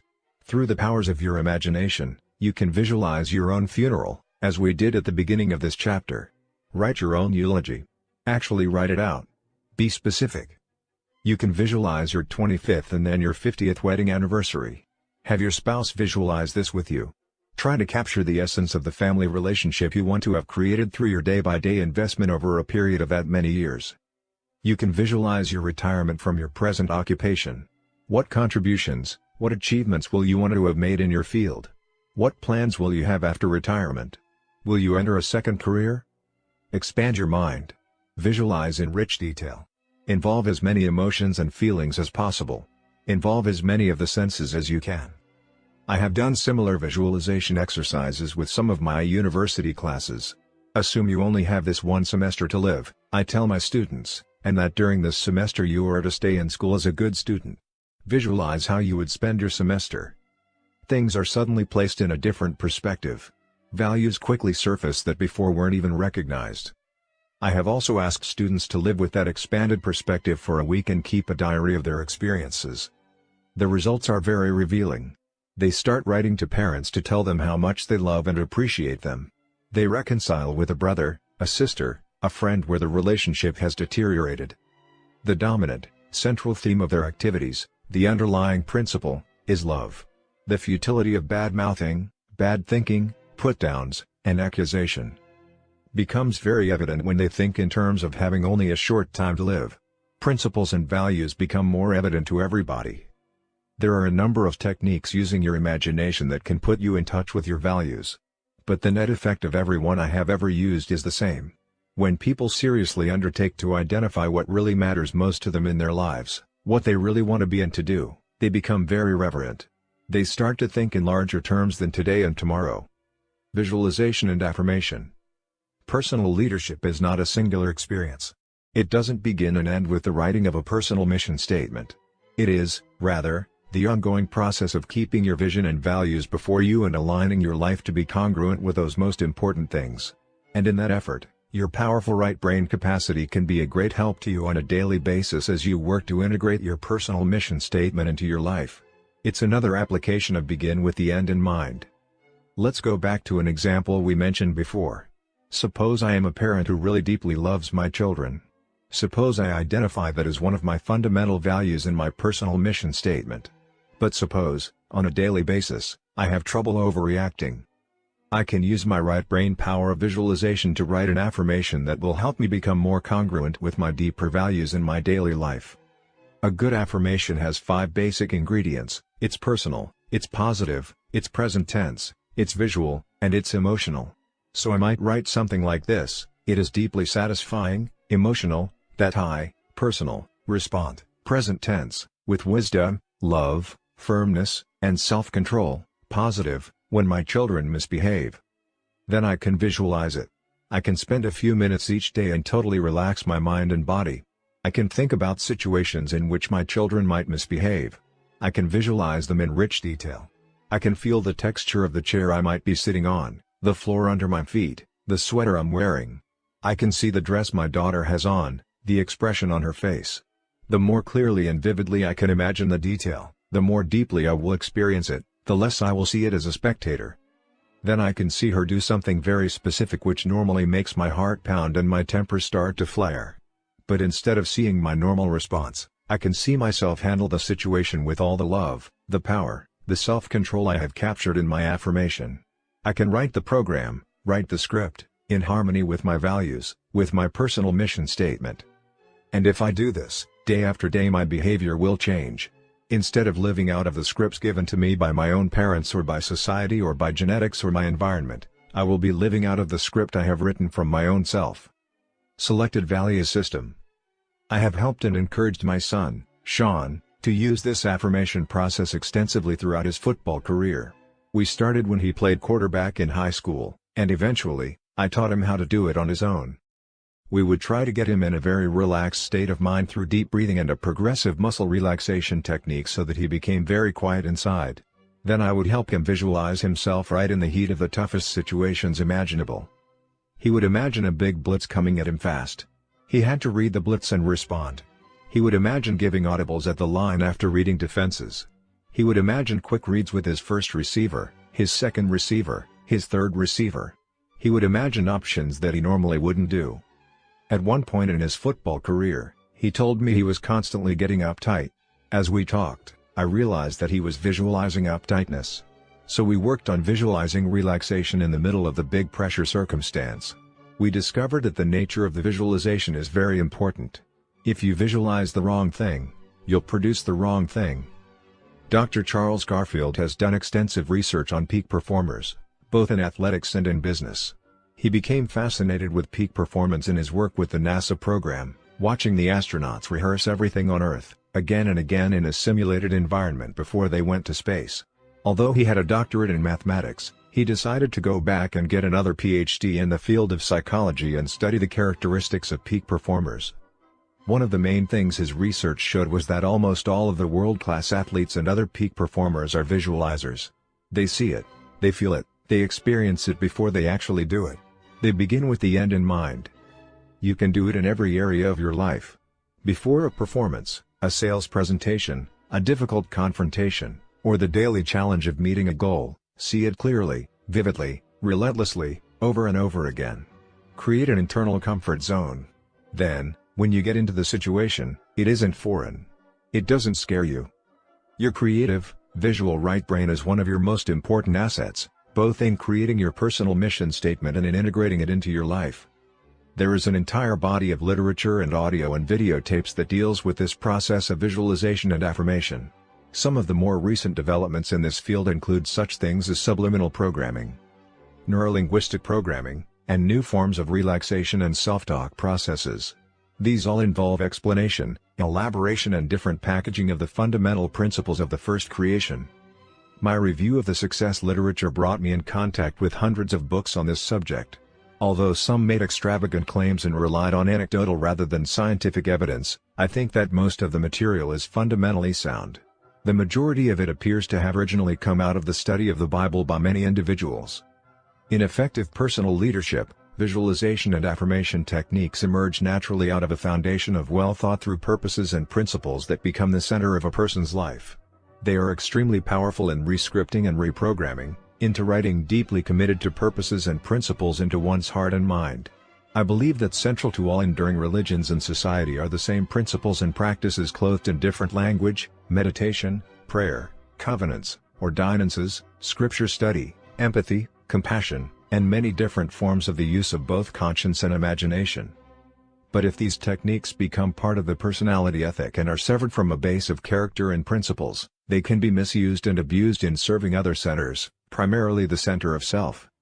Affirmation and visualization are forms of programming, and we must be certain that we do not submit ourselves to any programming that is not in harmony with our basic center or that comes from sources centered on money-making, self-interest, or anything other than correct principles. The imagination can be used to achieve the fleeting success that comes when a person is focused on material gain or on what's in it for me. But I believe the higher use of imagination is in harmony with the use of conscience to transcend self and create a life of contribution based on unique purpose and on the principles that govern interdependent reality. Identifying roles and goals. Of course, the logical/verbal left brain becomes important also as you attempt to capture your right brain images, feelings, and pictures in the words of a written mission statement. Just as breathing exercises help integrate body and mind, writing is a kind of psychoneuromuscular activity which helps bridge and integrate the conscious and subconscious minds. Writing distills, crystallizes, and clarifies thought and helps break the whole into parts. We each have a number of different roles in our lives, different areas or capacities in which we have responsibility. I may, for example, have a role as an individual, a husband, a father, a teacher, a church member, and a businessman. And each of these roles is important. One of the major problems that arises when people work to become more effective in life is that they don't think broadly enough. They lose the sense of proportion, the balance, the natural ecology necessary to effective living. They may get consumed by work and neglect personal health. In the name of professional success, they may neglect the most precious relationships in their lives. You may find that your mission statement will be much more balanced, much easier to work with, if you break it down into the specific role areas of your life and the goals you want to accomplish in each area. Look at your professional role. You might be a salesperson, or a manager, or a product developer. What are you about in that area? What are the values that should guide you? Think of your personal roles: husband, wife, father, mother, neighbor, friend. What are you about in those roles? What's important to you? Think of community roles: the political area, public service, volunteer organizations. One executive has used the idea of roles and goals to create the following mission statement. My mission is to live with integrity and to make a difference in the lives of others. To fulfill this mission, I have charity, I seek out and love the one, each one, regardless of his situation. I sacrifice, I devote my time, talents, and resources to my mission.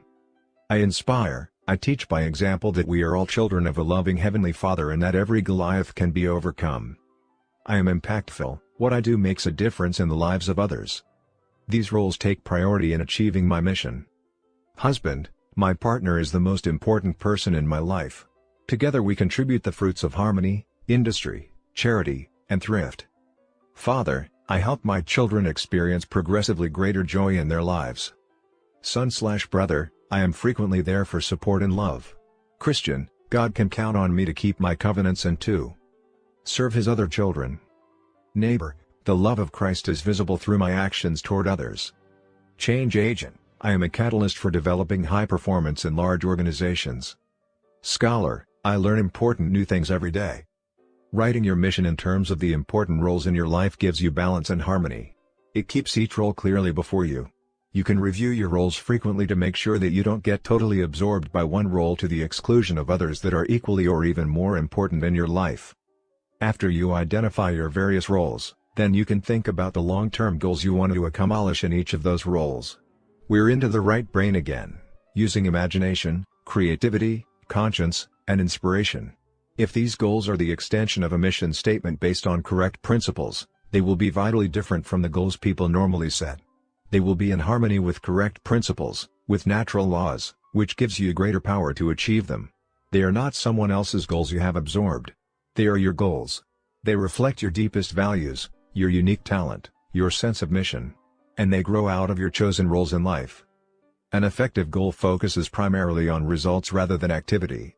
It identifies where you want to be, and, in the process, helps you determine where you are. It gives you important information on how to get there, and it tells you when you have arrived. It unifies your efforts and energy. It gives meaning and purpose to all you do. And it can finally translate itself into daily activities so that you are proactive, you are in charge of your life, you are making happen each day the things that will enable you to fulfill your personal mission statement. Roles and goals give structure and organized direction to your personal mission. If you don't yet have a personal mission statement, it's a good place to begin. Just identifying the various areas of your life and the 2 or 3 important results you feel you should accomplish in each area to move ahead gives you an overall perspective of your life and a sense of direction. As we move into Habit 3, we'll go into greater depth in the area of short-term goals. The important application at this point is to identify roles and long-term goals as they relate to your personal mission statement. These roles and goals will provide the foundation for effective goal setting and achieving when we get to the Habit 3 day-to-day management of life and time. Family mission statements. Because Habit 2 is based on principle, it has broad application. In addition to individuals, families, service groups, and organizations of all kinds become significantly more effective as they begin with the end in mind. Many families are managed on the basis of crises, moods, quick fixes, and instant gratification, not on sound principles. Symptoms surface whenever stress and pressure mount, people become cynical, critical, or silent, or they start yelling and overreacting. Children who observe these kinds of behavior grow up thinking the only way to solve problems is flight or fight. The core of any family is what is changeless, what is always going to be their shared vision and values. By writing a family mission statement, you give expression to its true foundation. This mission statement becomes its constitution, the standard, the criterion for evaluation and decision-making. It gives continuity and unity to the family as well as direction. When individual values are harmonized with those of the family, members work together for common purposes that are deeply felt. Again, the process is as important as the product. The very process of writing and refining a mission statement becomes a key way to improve the family. Working together to create a mission statement builds the PC capacity to live it. By getting input from every family member, drafting a statement, getting feedback, revising it, and using wording from different family members, you get the family talking, communicating, on things that really matter deeply. The best mission statements are the result of family members coming together in a spirit of mutual respect, expressing their different views, and working together to create something greater than any one individual could do alone. Periodic review to expand perspective, shift emphasis or direction, amend or give new meaning to time-worn phrases can keep the family united in common values and purposes. The mission statement becomes the framework for thinking, for governing the family. When the problems and crises come, the Constitution is there to remind family members of the things that matter most and to provide direction for problem-solving and decision-making based on correct principles. In our home, we put our mission statement up on a wall in the family room so that we can look at it and monitor ourselves daily.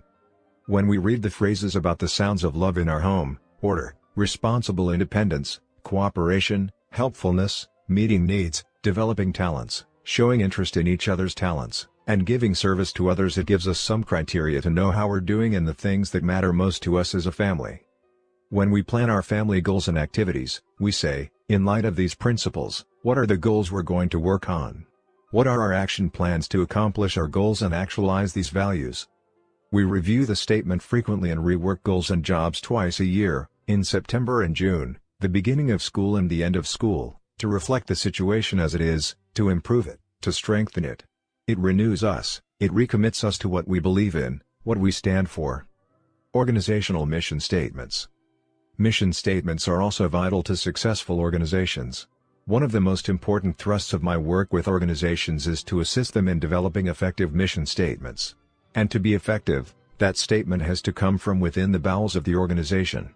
Everyone should participate in a meaningful way, not just the top strategy planners, but everyone. Once again, the involvement process is as important as the written product and is the key to its use. I am always intrigued whenever I go to IBM and watch the training process there. Time and time again, I see the leadership of the organization come into a group and say that IBM stands for three things: the dignity of the individual, excellence, and service. These things represent the belief system of IBM. Everything else will change, but these three things will not change. Almost like osmosis, this belief system has spread throughout the entire organization, providing a tremendous base of shared values and personal security for everyone who works there. Once I was training a group of people for IBM in New York. It was a small group, about 20 people, and one of them became ill. He called his wife in California, who expressed concern because his illness required special treatment. The IBM people responsible for the training session arranged to have him taken to an excellent hospital with medical specialists in the disease. But they could sense that his wife was uncertain and really wanted him home where their personal physician could handle the problem. So they decided to get him home. Concerned about the time involved in driving him to the airport and waiting for a commercial plane, they brought in a helicopter, flew him to the airport, and hired a special plane just to take this man to California. I don't know what costs that involved, my guess would be many thousands of dollars. But IBM believes in the dignity of the individual. That's what the company stands for. To those present, that experience represented its belief system and was no surprise. I was impressed. At another time, I was scheduled to train 175 shopping center managers at a particular hotel.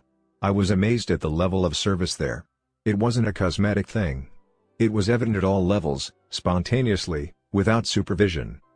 I arrived quite late, checked in, and asked if room service were available. The man at the desk said, "No, Mr. Covey, but if you're interested, I could go back and get a sandwich or a salad or whatever you'd like that we have in the kitchen." His attitude was one of total concern about my comfort and welfare. "Would you like to see your convention room?" he continued. "Do you have everything you need? What can I do for you? I'm here to serve you." There was no supervisor there checking up. This man was sincere. The next day I was in the middle of a presentation when I discovered that I didn't have all the colored markers I needed. So I went out into the hall during the brief break and found a bellboy running to another convention. "I've got a problem," I said. "I'm here training a group of managers and I only have a short break. I need some more colored pens." He whipped around and almost came to attention. He glanced at my name tag and said, "Mr. Covey, I will solve your problem." He didn't say, "I don't know where to go," or "Well, go and check at the front desk." He just took care of it. And he made me feel like it was his privilege to do so. Later, I was in the side lobby, looking at some of the art objects. Someone from the hotel came up to me and said, "Mr. Covey, would you like to see a book that describes the art objects in this hotel?" How anticipatory. How service-oriented. I next observed one of the employees high up on a ladder cleaning windows in the lobby. From his vantage point he saw a woman having a little difficulty in the garden with a walker. She hadn't really fallen, and she was with other people. But he climbed down that ladder, went outside, helped the woman into the lobby and saw that she was properly taken care of. Then he went back and finished cleaning the windows. I wanted to find out how this organization had created a culture where people bought so deeply into the value of customer service. I interviewed housekeepers, waitresses, bellboys in that hotel and found that this attitude had impregnated the minds, hearts, and attitudes of every employee there. I went through the back door into the kitchen, where I saw the central value, uncompromising personalized service. I finally went to the manager and said, "My business is helping organizations develop a powerful team character, a team culture. I am amazed at what you have here. Do you want to know the real key?" he inquired. He pulled out the mission statement for the hotel chain. After reading it, I acknowledged, "That's an impressive statement. But I know many companies that have impressive mission statements." "Do you want to see the one for this hotel?" he asked. "Do you mean you developed one just for this hotel?" "Yes." "Different from the one for the hotel chain?" "Yes. It's in harmony with that statement, but this one pertains to our situation, our environment, our time." He handed me another paper. "Who developed this mission statement?" I asked. "Everybody," he replied. "Everybody?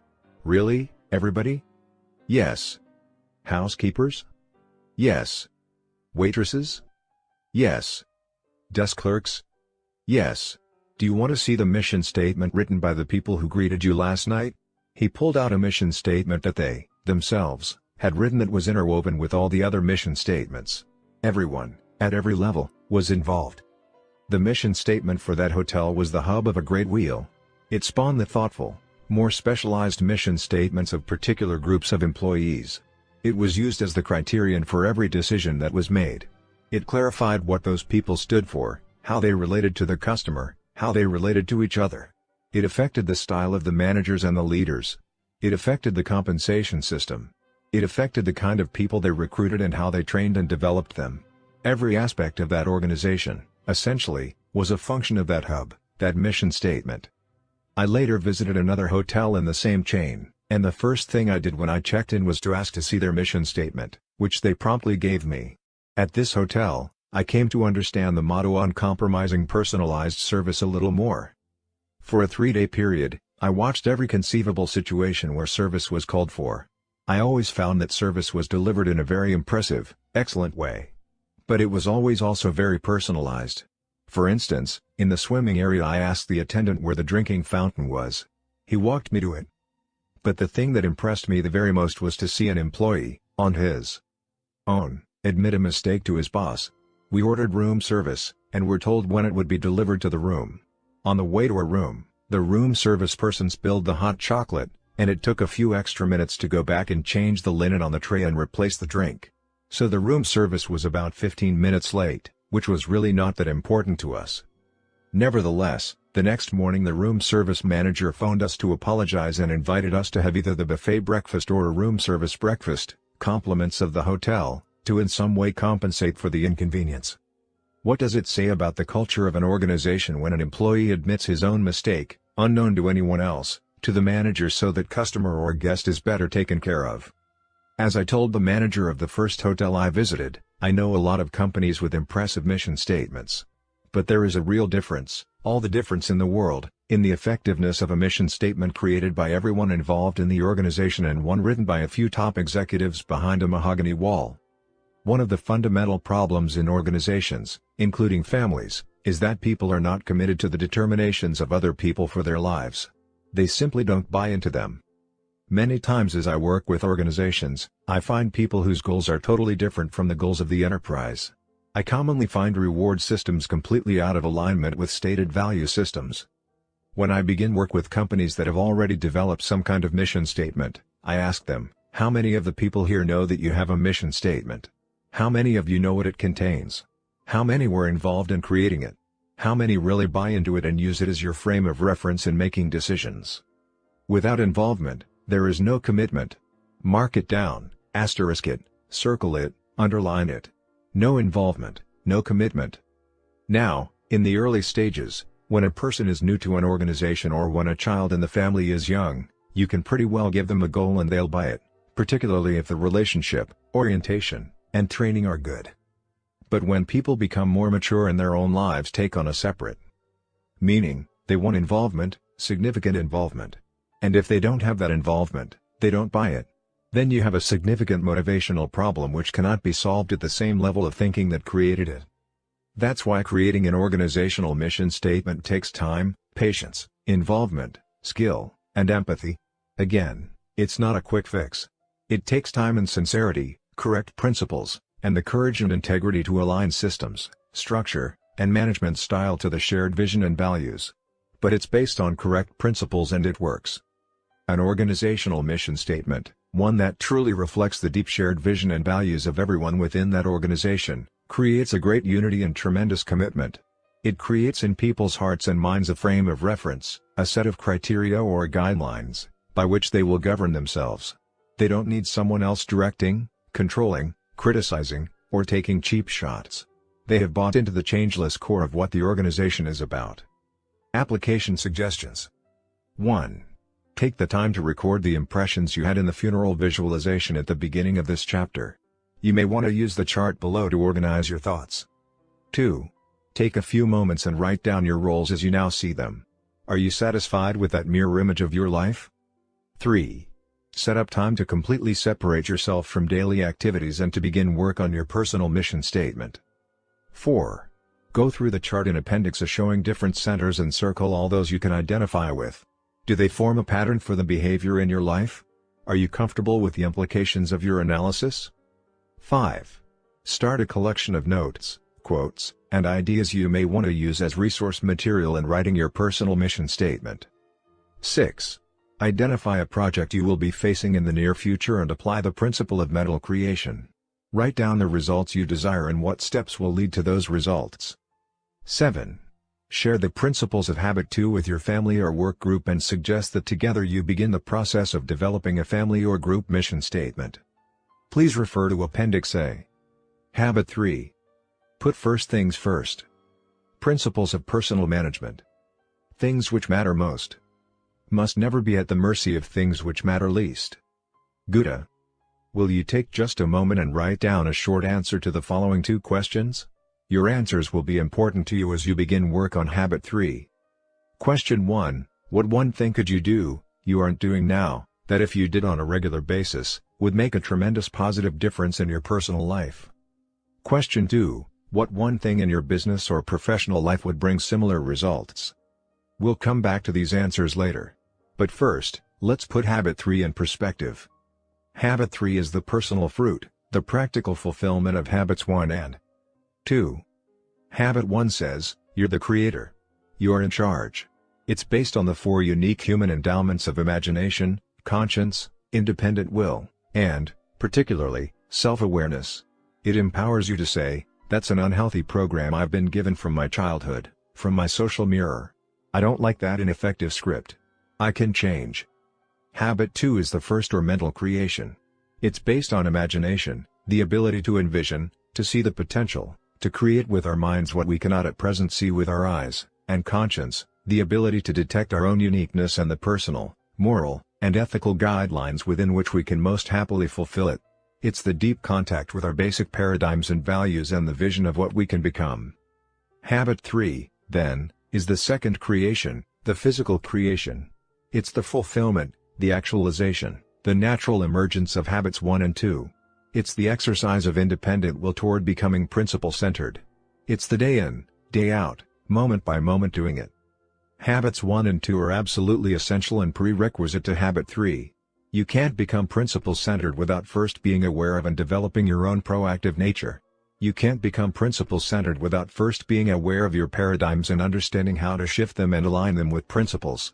You can't become principle-centered without a vision of and a focus on the unique contribution that is yours to make. But with that foundation, you can become principle-centered, day in and day out, moment, by living Habit 3, by practicing effective self-management. Management, remember, is clearly different from leadership. Leadership is primarily a high-powered, right-brain activity. It's more of an art, it's based on a philosophy. You have to ask the ultimate questions of life when you're dealing with personal leadership issues. But once you have dealt with those issues, once you have resolved them, you then have to manage yourself effectively to create a life congruent with your answers. The ability to manage well doesn't make much difference if you're not even in the right jungle. But if you are in the right jungle, it makes all the difference. In fact, the ability to manage well determines the quality and even the existence of the second creation. Management is the breaking down, the analysis, the sequencing, the specific application, the time-bound left-brain aspect of effective self-government. My own maxim of personal effectiveness is this: manage from the left, lead from the right. The power of independent will. In addition to self-awareness, imagination, and conscience, it is the fourth human endowment, independent will, that really makes effective self-management possible. It is the ability to make decisions and choices and to act in accordance with them. It is the ability to act rather than to be acted upon, to proactively carry out the program we have developed through the other 3 endowments. The human will is an amazing thing. Time after time, it has triumphed against unbelievable odds. The Helen Kellers of this world give dramatic evidence to the value, the power of the independent will. But as we examine this endowment in the context of effective self-management, we realize it's usually not the dramatic, the visible, the once-in-a-lifetime, up-by-the-bootstraps effort that brings enduring success. Empowerment comes from learning how to use this great endowment in the decisions we make every day. The degree to which we have developed our independent will in our everyday lives is measured by our personal integrity. Integrity is, fundamentally, the value we place on ourselves. It's our ability to make and keep commitments to ourselves, to walk our talk. It's honor with self, a fundamental part of the character ethic, the essence of proactive growth. Effective management is putting first things first. While leadership decides what first things are, it is management that puts them first, day by day, moment by moment. Management is discipline, carrying it out. Discipline derives from disciple, disciple to a philosophy, disciple to a set of principles, disciple to a set of values, disciple to an overriding purpose, to a superordinate goal or a person who represents that goal. In other words, if you are an effective manager of yourself, your discipline comes from within. It is a function of your independent will. You are a disciple, a follower, of your own deep values and their source. And you have the will, the integrity, to subordinate your feelings, your impulses, your moods to those values. One of my favorite essays is The Common Denominator of Success, written by E.M. Gray. He spent his life searching for the one denominator that all successful people share. He found it wasn't hard work, good luck, or astute human relations, though those were all important. The one factor that seemed to transcend all the rest embodies the essence of habit 3, putting first things first. The successful person has the habit of doing the things failures don't like to do, he observed. They don't like doing them either necessarily. But their disliking is subordinated to the strength of their purpose. That subordination requires a purpose, a mission, a habit 2 clear sense of direction and value, a burning yes inside that makes it possible to say no to other things. It also requires independent will, the power to do something when you don't want to do it, to be a function of your values rather than a function of the impulse or desire of any given moment. It's the power to act with integrity to your proactive first creation. 4 generations of time management. In Habit 3 we are dealing with many of the questions addressed in the field of life and time management. As a longtime student of this fascinating field, I am personally persuaded that the essence of the best thinking in the area of time management can be captured in a single phrase: organize and execute around priorities. That phrase represents the evolution of 3 generations of time management theory, and how to best do it is the focus of a wide variety of approaches and materials. Personal management has evolved in a pattern similar to many other areas of human endeavor. Major developmental thrusts, or waves as Alvin Toffler calls them, follow each other in succession, each adding a vital new dimension. For example, in social development, the agricultural revolution was followed by the industrial revolution, which was followed by the informational revolution. Each succeeding wave created a surge of social and personal progress. Likewise, in the area of time management, each generation builds on the one before it, each one moves us toward greater control of our lives. The first wave or generation could be characterized by notes and checklists, an effort to give some semblance of recognition and inclusiveness to the many demands placed on our time and energy. The second generation could be characterized by calendars and appointment books. This wave reflects an attempt to look ahead, to schedule events and activities in the future. The third generation reflects the current time management field. It adds to those preceding generations the important idea of prioritization, of clarifying values, and of comparing the relative worth of activities based on their relationship to those values. In addition, it focuses on setting goals, specific long, intermediate, and short-term targets toward which time and energy would be directed in harmony with values.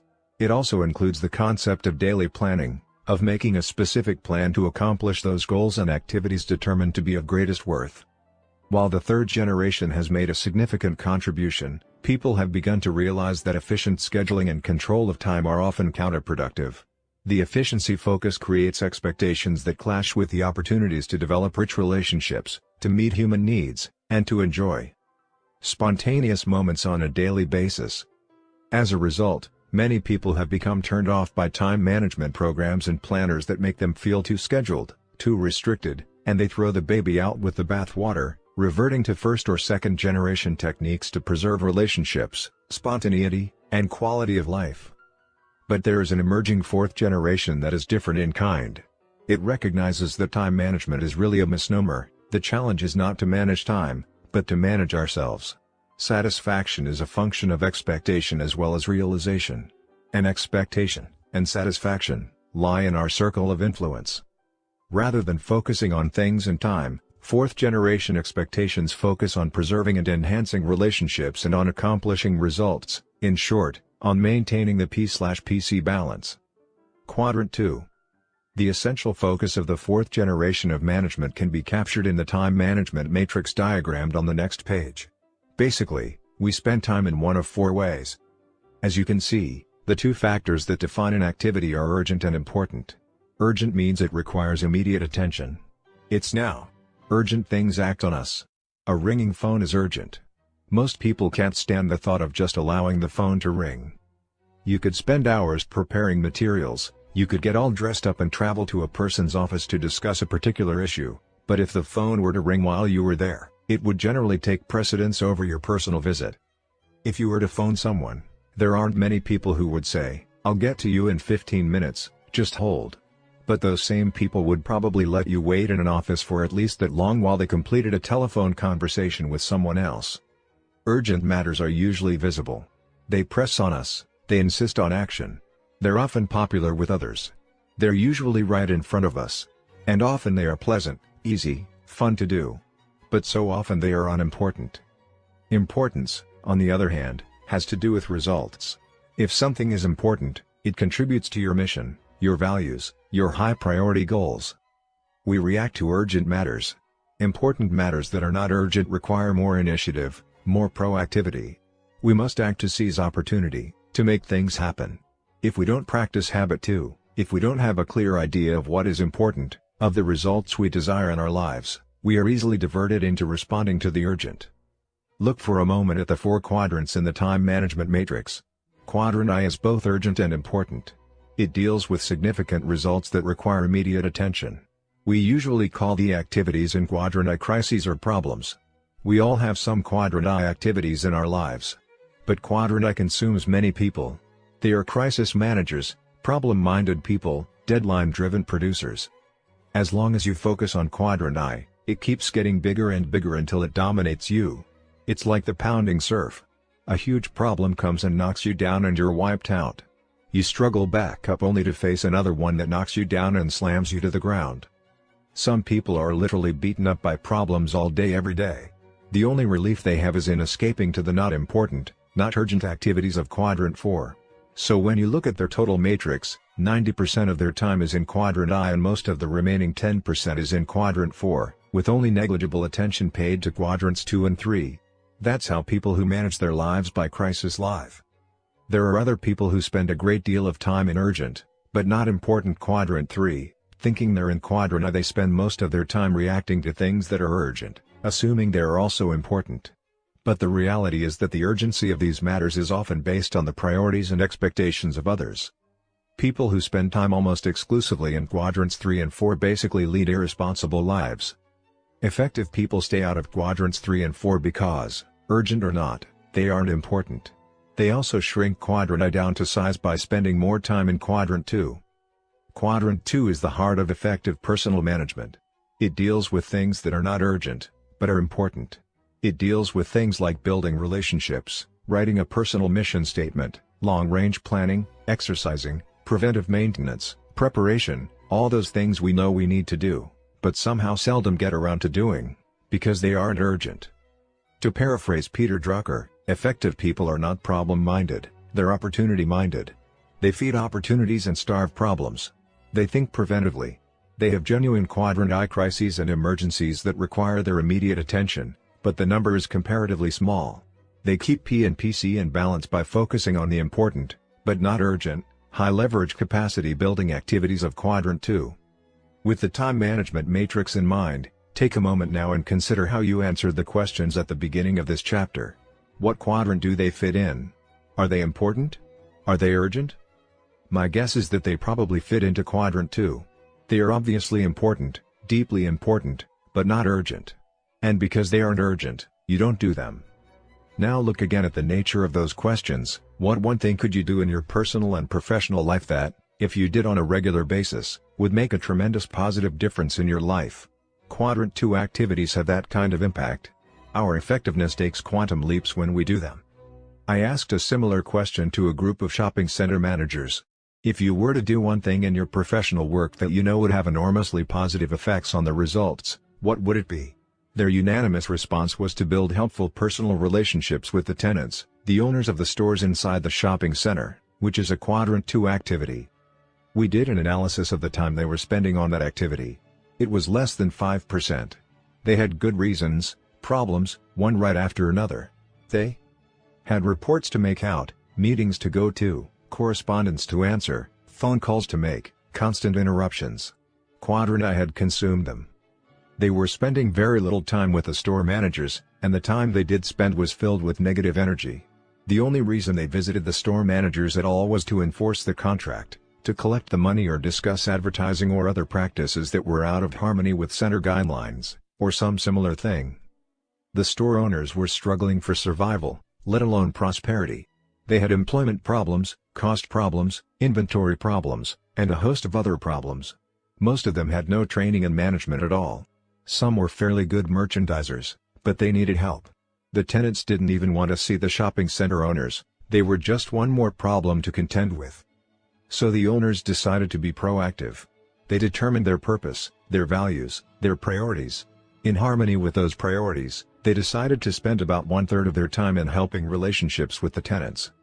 In working with that organization for about a year and a half, I saw them climb to around 20%, which represented more than a fourfold increase. In addition, they changed their role. They became listeners, trainers, consultants to the tenants. Their interchanges were filled with positive energy. The effect was dramatic, profound. By focusing on relationships and results rather than time and methods, the numbers went up, the tenants were thrilled with the results created by new ideas and skills, and the shopping center managers were more effective and satisfied and increased their list of potential tenants and lease revenue based on increased sales by the tenant stores. They were no longer policemen or hovering supervisors. They were problem solvers, helpers.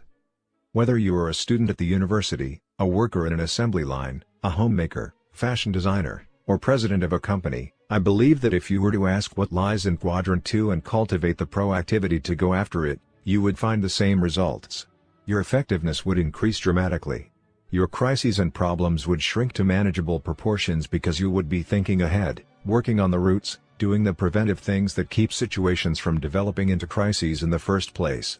In time management jargon, this is called the Pareto principle. 80% of the results flow out of 20% of the activities. What it takes to say no. The only place to get time for Quadrant 2 in the beginning is from Quadrants 3 and 4.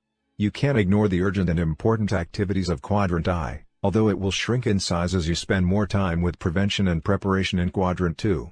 But the initial time for Quadrant 2 has to come out of 3 and 4. You have to be proactive to work on Quadrant 2 because Quadrants 1 and 3 work on you. To say yes to important Quadrant 2 priorities, you have to learn to say no to other activities, sometimes apparently urgent things. Some time ago, my wife was invited to serve as chairman of a committee in a community endeavor. She had a number of truly important things she was trying to work on, and she really didn't want to do it. But she felt pressured into it and finally agreed. Then she called one of her dear friends to ask if she would serve on her committee. Her friend listened for a long time and then said, "Sandra, that sounds like a wonderful project, a really worthy undertaking. I appreciate so much you're inviting me to be a part of it. I feel honored by it. For a number of reasons, I won't be participating myself, but I want you to know how much I appreciate your invitation." Sandra was ready for anything but a pleasant no. She turned to me and sighed, "I wish I'd said that. I don't mean to imply that you shouldn't be involved in significant service projects. Those things are important. But you have to decide what your highest priorities are and have the courage, pleasantly, smilingly, non-apologetically, to say no to other things. And the way you do that is by having a bigger yes burning inside. The enemy of the best is often the good. Keep in mind that you are always saying no to something. If it isn't to the apparent, urgent things in your life, it is probably to the more fundamental, highly important things. Even when the urgent is good, the good can keep you from your best, keep you from your unique contribution, if you let it. When I was director of university relations at a large university, I hired a very talented, proactive, creative writer. One day, after he had been on the job for a few months, I went into his office and asked him to work on some urgent matters that were pressing on me. He said, "Stephen, I'll do whatever you want me to do. Just let me share with you my situation." Then he took me over to his wallboard, where he had listed over 24 projects he was working on, together with performance criteria and deadline dates that had been clearly negotiated before. He was highly disciplined, which is why I went to see him in the first place. If you want to get something done, give it to a busy man. Then he said, Stephen, to do the jobs that you want done right would take several days. Which of these projects would you like me to delay or cancel to satisfy your request? Well, I didn't want to take the responsibility for that. I didn't want to put a cog in the wheel of one of the most productive people on the staff just because I happened to be managing by crisis at the time. The jobs I wanted done were urgent, but not important. So I went and found another crisis manager and gave the job to him. We say yes or no to things daily, usually many times a day. A center of correct principles and a focus on our personal mission empowers us with wisdom to make those judgments effectively. As I work with different groups, I tell them that the essence of effective time and life management is to organize and execute around balanced priorities. Then I ask this question: if you were to fault yourself in one of three areas, which would it be? 1. The inability to prioritize. 2. The inability or desire to organize around those priorities. Or, 3. The lack of discipline to execute around them, to stay with your priorities and organization? Most people say their main fault is a lack of discipline. On deeper thought, I believe that is not the case. The basic problem is that their priorities have not become deeply planted in their hearts and minds. They haven't really internalized habit 2. There are many people who recognize the value of Quadrant 2 activities in their lives, whether they identify them as such or not. And they attempt to give priority to those activities and integrate them into their lives through self-discipline alone. But without a principle center and a personal mission statement, they don't have the necessary foundation to sustain their efforts.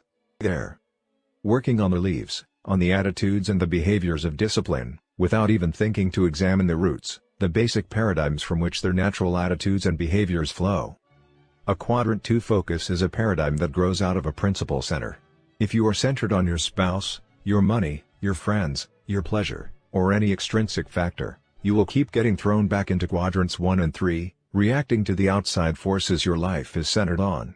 Even if you're centered on yourself, you'll end up in 1 and 3 reacting to the impulse of the moment. Your independent will alone cannot effectively discipline you against your center. In the words of the architectural maxim, form follows function. Likewise, management follows leadership. The way you spend your time is a result of the way you see your time and the way you really see your priorities. If your priorities grow out of a principle center and a personal mission, if they are deeply planted in your heart and in your mind, you will see Quadrant 2 as a natural, exciting place to invest your time. It's almost impossible to say no to the popularity of Quadrant 3 or to the pleasure of escape to Quadrant 4 if you don't have a bigger yes burning inside.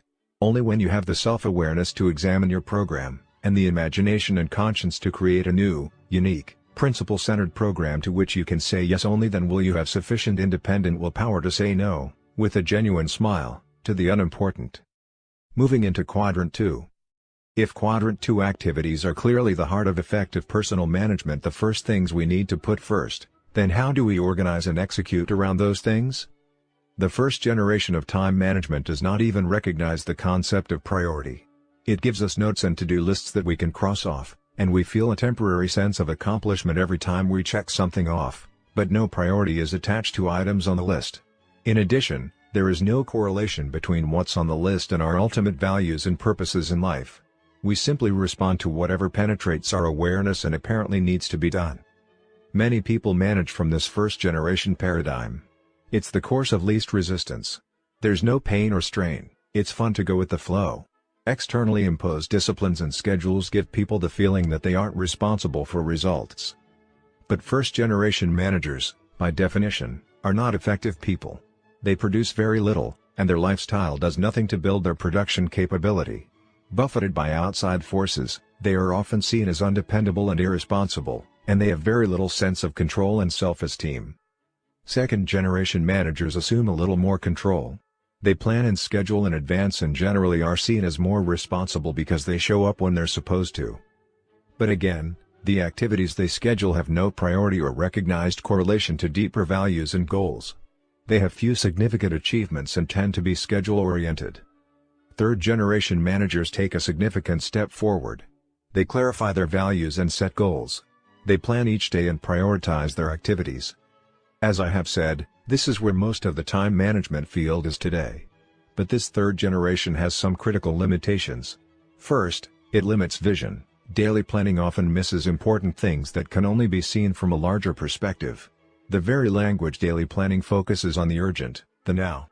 While third-generation prioritization provides order to activity, it doesn't question the essential importance of the activity in the first place. It doesn't place the activity in the context of principles, personal mission, roles, and goals. The third-generation value-driven daily planning approach basically prioritizes the quadrant 1 and 3 problems and crises of the day. In addition, the third generation makes no provision for managing roles in a balanced way.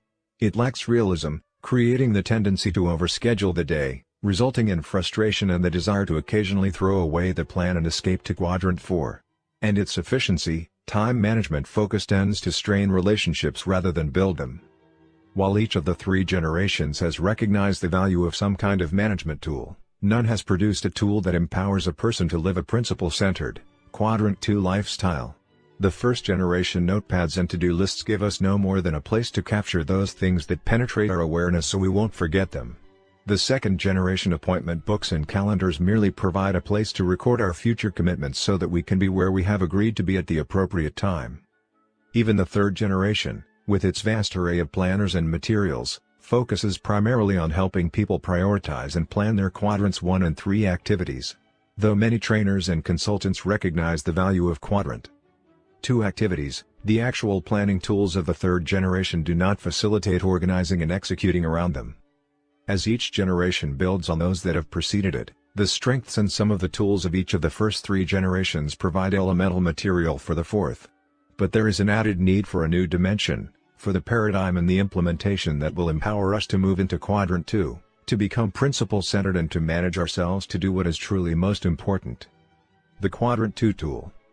The objective of Quadrant 2 management is to manage our lives effectively, from a center of sound principles, from a knowledge of our personal mission, with a focus on the important as well as the urgent, and within the framework of maintaining a balance between increasing our production and increasing our production capability. This is, admittedly, an ambitious objective for people caught in the thick of thin things in quadrants 3 and 4. But striving to achieve it will have a phenomenal impact on personal effectiveness. A Quadrant 2 organizer will need to meet 6 important criteria. Coherence. Coherence suggests that there is harmony, unity, and integrity between your vision and mission, your roles and goals, your priorities and plans, and your desires and discipline. In your planner, there should be a place for your personal mission statement so that you can constantly refer to it. There also needs to be a place for your roles and for both short and long-term goals. Balance. Your tool should help you to keep balance in your life, to identify your various roles and keep them right in front of you, so that you don't neglect important areas such as your health, your family, professional preparation, or personal development. Many people seem to think that success in one area can compensate for failure in other areas of life. But can it really? Perhaps it can for a limited time in some areas. But can success in your profession compensate for a broken marriage, ruined health, or weakness in personal character? True effectiveness requires balance, and your tool needs to help you create and maintain it. Quadrant 2 focus. You need a tool that encourages you, motivates you, actually helps you spend the time you need in Quadrant 2, so that you're dealing with prevention rather than prioritizing crises. In my opinion, the best way to do this is to organize your life on a weekly basis. You can still adapt and prioritize on a daily basis, but the fundamental thrust is organizing the week. Organizing on a weekly basis provides much greater balance and context than daily planning. There seems to be implicit cultural recognition of the week as a single, complete unit of time. Business, education, and many other facets of society operate within the framework of the week, designating certain days for focused investment and others for relaxation or inspiration. The basic Judeo-Christian ethic honors the Sabbath, the one day out of every 7 set aside for uplifting purposes. Most people think in terms of weeks. But most third-generation planning tools focus on daily planning. While they may help you prioritize your activities, they basically only help you organize crises and busy work. The key is not to prioritize what's on your schedule, but to schedule your priorities. And this can best be done in the context of the week. A people dimension. You also need a tool that deals with people, not just schedules. While you can think in terms of efficiency in dealing with time, a principle-centered person thinks in terms of effectiveness in dealing with people. There are times when principle-centered Quadrant 2 living requires the subordination of schedules to people. Your tool needs to reflect that value, to facilitate implementation rather than create guilt when a schedule is not followed. Flexibility. Your planning tool should be your servant, never your master. Since it has to work for you, it should be tailored to your style, your needs, your particular ways. Portability. Your tool should also be portable, so that you can carry it with you most of the time. You may want to review your personal mission statement while riding the bus. You may want to measure the value of a new opportunity against something you already have planned. If your organizer is portable, you will keep it with you so that important data is always within reach. Since Quadrant 2 is the heart of effective self-management, you need a tool that moves you into Quadrant 2. My work with the 4th generation concept has led to the creation of a tool specifically designed according to the criteria listed above. But many good 3rd generation tools can easily be adapted. Because the principles are sound, the practices or specific applications can vary from one individual to the next. Becoming a Quadrant 2 self-manager. Although my effort here is to teach principles, not practices, of effectiveness, I believe you can better understand the principles and the empowering nature of the 4th generation if you actually experience organizing a week from a principle-centered, Quadrant 2 base. Quadrant 2 organizing involves 4 key activities. Identifying roles. The first task is to write down your key roles. If you haven't really given serious thought to the roles in your life, you can write down what immediately comes to mind. You have a role as an individual. You may want to list 1 or more roles as a family member, a husband or wife, mother or father, son or daughter, a member of the extended family of grandparents, aunts, uncles, and cousins. You may want to list a few roles in your work, indicating different areas in which you wish to invest time and energy on a regular basis. You may have roles in church or community affairs. You don't need to worry about defining the roles in a way that you will live with for the rest of your life. Just consider the week and write down the areas you see yourself spending time in during the next 7 days. Here are 2 examples of the way people might see their various roles. 1. Individual. 1. Personal development. 2. Spouse/parent. 2. Spouse. 3. Manager new products. 3. Parent. 4. Manager research. 4. Real estate salesperson. 5. Manager staff dev. 5. Community service. 6. Manager administration. 6. Symphony board member. 7. Chairman United Way. Selecting goals. The next step is to think of 1 or 2 important results you feel you should accomplish in each role during the next 7 days. These would be recorded as goals. See next page. At least some of these goals should reflect Quadrant 2 activities. Ideally, these weekly goals would be tied to the longer-term goals you have identified in conjunction with your personal mission statement.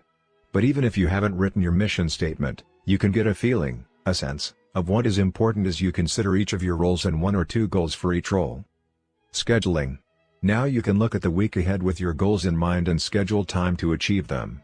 For example, if your goal is to produce the first draft of your personal mission statement, you may want to set aside a 2-hour block of time on Sunday to work on it. Sunday, or some other day of the week that is special to you, your faith, or your circumstances, is often the ideal time to plan your more personally uplifting activities, including weekly organizing. It's a good time to draw back, to seek inspiration, to look at your life in the context of principles and values.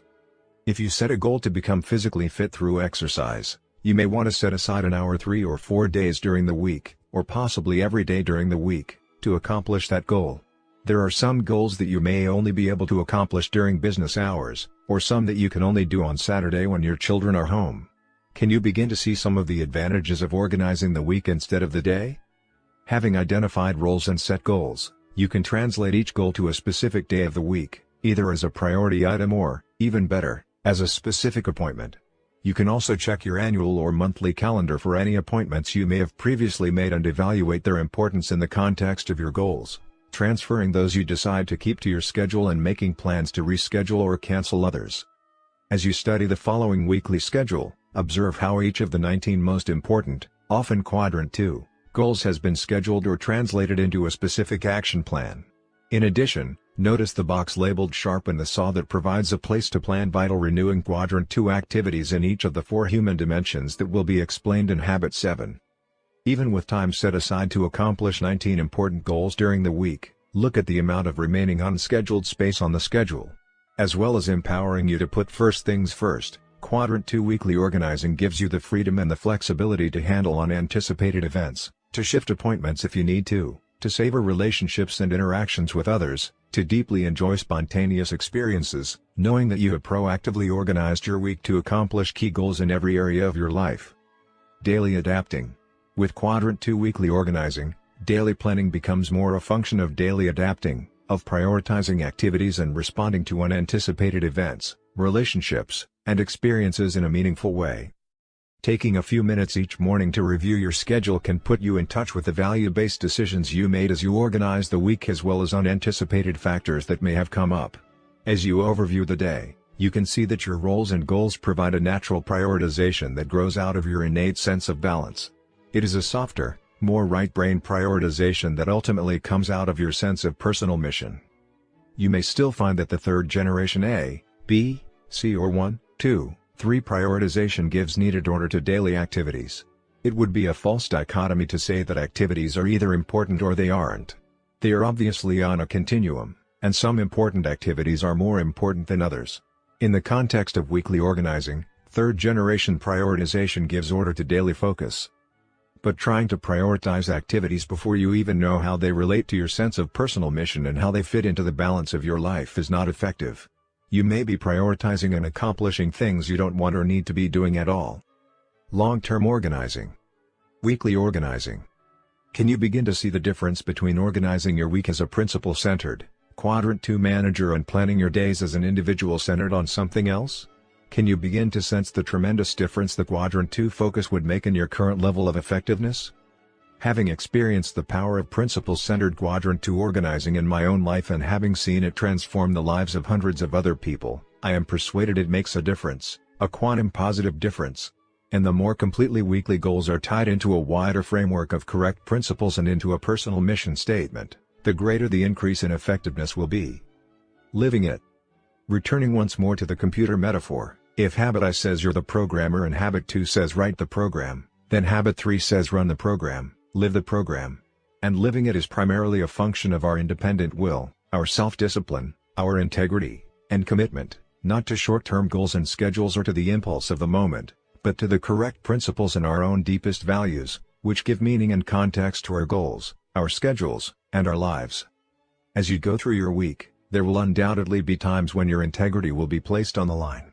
The popularity of reacting to the urgent but unimportant priorities of other people in Quadrant 3 or the pleasure of escaping to Quadrant 4 will threaten to overpower the important Quadrant 2 activities you have planned.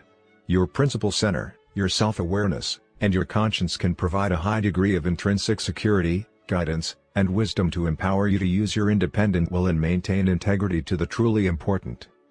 But because you aren't omniscient, you can't always know in advance what is truly important. As carefully as you organize the week, there will be times when, as a principle-centered person, you will need to subordinate your schedule to a higher value. Because you are principle-centered, you can do that with an inner sense of peace. At one point, one of my sons was deeply into scheduling and efficiency. One day he had a very tight schedule, which included down to the minute time allocations for every activity, including picking up some books, washing his car, and dropping Carol, his girlfriend, among other things. Everything went according to schedule until it came to Carol. They had been dating for a long period of time, and he had finally come to the conclusion that a continued relationship would not work out.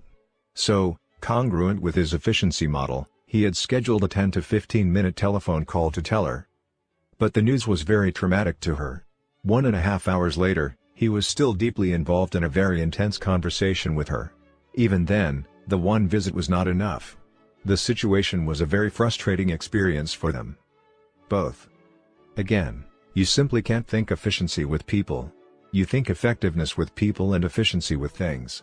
I've tried to be efficient with a disagreeing or disagreeable person and it simply doesn't work. I've tried to give 10 minutes of quality time to a child or an employee to solve a problem, only to discover such efficiency creates new problems and seldom resolves the deepest concern. I see many parents, particularly mothers with small children, often frustrated in their desire to accomplish a lot because all they seem to do is meet the needs of little children all day. Remember, Frustration is a function of our expectations, and our expectations are often a reflection of the social mirror rather than our own values and priorities. But if you have habit too deep inside your heart and mind, you have those higher values driving you. You can subordinate your schedule to those values with integrity. You can adapt, you can be flexible. You don't feel guilty when you don't meet your schedule or when you have to change it. Advances of the fourth generation. One of the reasons why people resist using third-generation time management tools is because they lose spontaneity, they become rigid and inflexible. They subordinate people to schedules because the efficiency paradigm of the third generation of management is out of harmony with the principle that people are more important than things. The fourth generation tool recognizes that principle. It also recognizes that the first person you need to consider in terms of effectiveness rather than efficiency is yourself. It encourages you to spend time in Quadrant 2. To understand and center your life on principles, to give clear expression to the purposes and values you want to direct your daily decisions. It helps you to create balance in your life. It helps you rise above the limitations of daily planning and organize and schedule in the context of the week. And when a higher value conflicts with what you have planned, it empowers you to use your self-awareness and your conscience to maintain integrity to the principles and purposes you have determined are most important. Instead of using a roadmap, you're using a compass. The fourth generation of self-management is more advanced than the third in 5 important ways. First, it's principle-centered. More than giving lip service to Quadrant 2, it creates the central paradigm that empowers you to see your time in the context of what is really important and effective. Second, it's conscience-directed. It gives you the opportunity to organize your life to the best of your ability in harmony with your deepest values. But it also gives you the freedom to peacefully subordinate your schedule to higher values. Third, it defines your unique mission, including values and long-term goals. This gives direction and purpose to the way you spend each day. Fourth, it helps you balance your life by identifying roles, and by setting goals and scheduling activities in each key role every week. And fifth, it gives greater context through weekly organizing, with daily adaptation as needed, rising above the limiting perspective of a single day and putting you in touch with your deepest values through review of your key roles. The practical thread running through all 5 of these advances is a primary focus on relationships and results and a secondary focus on time. Delegation, increasing P&PC. We accomplish all that we do through delegation, either to time or to other people. If we delegate to time, we think efficiency. If we delegate to other people, we think effectiveness. Many people refuse to delegate to other people because they feel it takes too much time and effort and they could do the job better themselves. But effectively delegating to others is perhaps the single most powerful high-leverage activity there is. Transferring responsibility to other skilled and trained people enables you to give your energies to other high-leverage activities. Delegation means growth, both for individuals and for organizations. The late J.C. Penney was quoted as saying that the wisest decision he ever made was to let go after realizing that he couldn't do it all by himself any longer. That decision, made long ago, enabled the development and growth of hundreds of stores and thousands of people. Because delegation involves other people, it is a public victory and could well be included in Habit 4. But because we are focusing here on principles of personal management, and the ability to delegate to others is the main difference between the role of manager and independent producer, I am approaching delegation from the standpoint of your personal managerial skills. A producer does whatever is necessary to accomplish desired results, to get the golden eggs. A parent who washes the dishes, an architect who draws up blueprints, or a secretary who types correspondence is a producer. But when a person sets up and works with and through people and systems to produce golden eggs, that person becomes a manager in the interdependent sense. A parent who delegates washing the dishes to a child is a manager. An architect who heads a team of other architects is a manager. A secretary who supervises other secretaries and office personnel is an office manager. A producer can invest 1 hour of effort and produce 1 unit of results, assuming no loss of efficiency. A manager, on the other hand, can invest 1 hour of effort and produce 10 or 50 or 100 units through effective delegation. Management is essentially moving the fulcrum over, and the key to effective management is delegation. Go for delegation. There are basically 2 kinds of delegation, go for delegation and stewardship delegation. Go for delegation means go for this, go for that, do this, do that, and tell me when it's done. Most people who are producers have a go for delegation paradigm. Remember the machete wielders in the jungle? They are the producers. They roll up their sleeves and get the job done. If they are given a position of supervision or management, they still think like producers. They don't know how to set up a full delegation so that another person is committed to achieve results. Because they are focused on methods, they become responsible for the results. I was involved in a gopher delegation once when our family went water skiing. My son, who is an excellent skier, was in the water being pulled and I was driving the boat. I handed the camera to Sandra and asked her to take some pictures. At first, I told her to be selective in her picture taking because we didn't have much film left. Then I realized she was unfamiliar with the camera, so I became a little more specific. I told her to be sure to wait until the sun was ahead of the boat and until our son was jumping the wake or making a turn and touching his elbow. But the more I thought about our limited footage and her inexperience with the camera, the more concerned I became. I finally said, "Look, Sandra, just push the button when I tell you. Okay?" And I spent the next few minutes yelling, "Take it. Take it. Don't take it. Don't take it." I was afraid that if I didn't direct her every move every second, it wouldn't be done right. That was true gopher delegation, one-on-one supervision of methods. Many people consistently delegate that way. But how much does it really accomplish? And how many people is it possible to supervise or manage when you have to be involved in every move they make? There's a much better way, a more effective way to delegate to other people. And it's based on a paradigm of appreciation of the self-awareness, the imagination, the conscience, and the free will of other people. Stewardship delegation. Stewardship delegation is focused on results instead of methods. It gives people a choice of method and makes them responsible for results. It takes more time in the beginning, but it's time well invested. You can move the fulcrum over, you can increase your leverage, through stewardship delegation. Stewardship delegation involves clear, upfront mutual understanding and commitment regarding expectations in 5 areas. Desired results. Create a clear, mutual understanding of what needs to be accomplished, focusing on what, not how, results, not methods. Spend time. Be patient. Visualize the desired result. Have the person see it, describe it, make out a quality statement of what the results will look like, and by when they will be accomplished. Guidelines. Identify the parameters within which the individual should operate. These should be as few as possible to avoid methods delegation, but should include any formidable restrictions. You wouldn't want a person to think he had considerable latitude as long as he accomplished the objectives, only to violate some long-standing traditional practice or value. That kills initiative and sends people back to the gopher's creed, "Just tell me what you want me to do, and I'll do it." If you know the failure paths of the job, identify them. Be honest and open, tell a person where the quicksand is and where the wild animals are.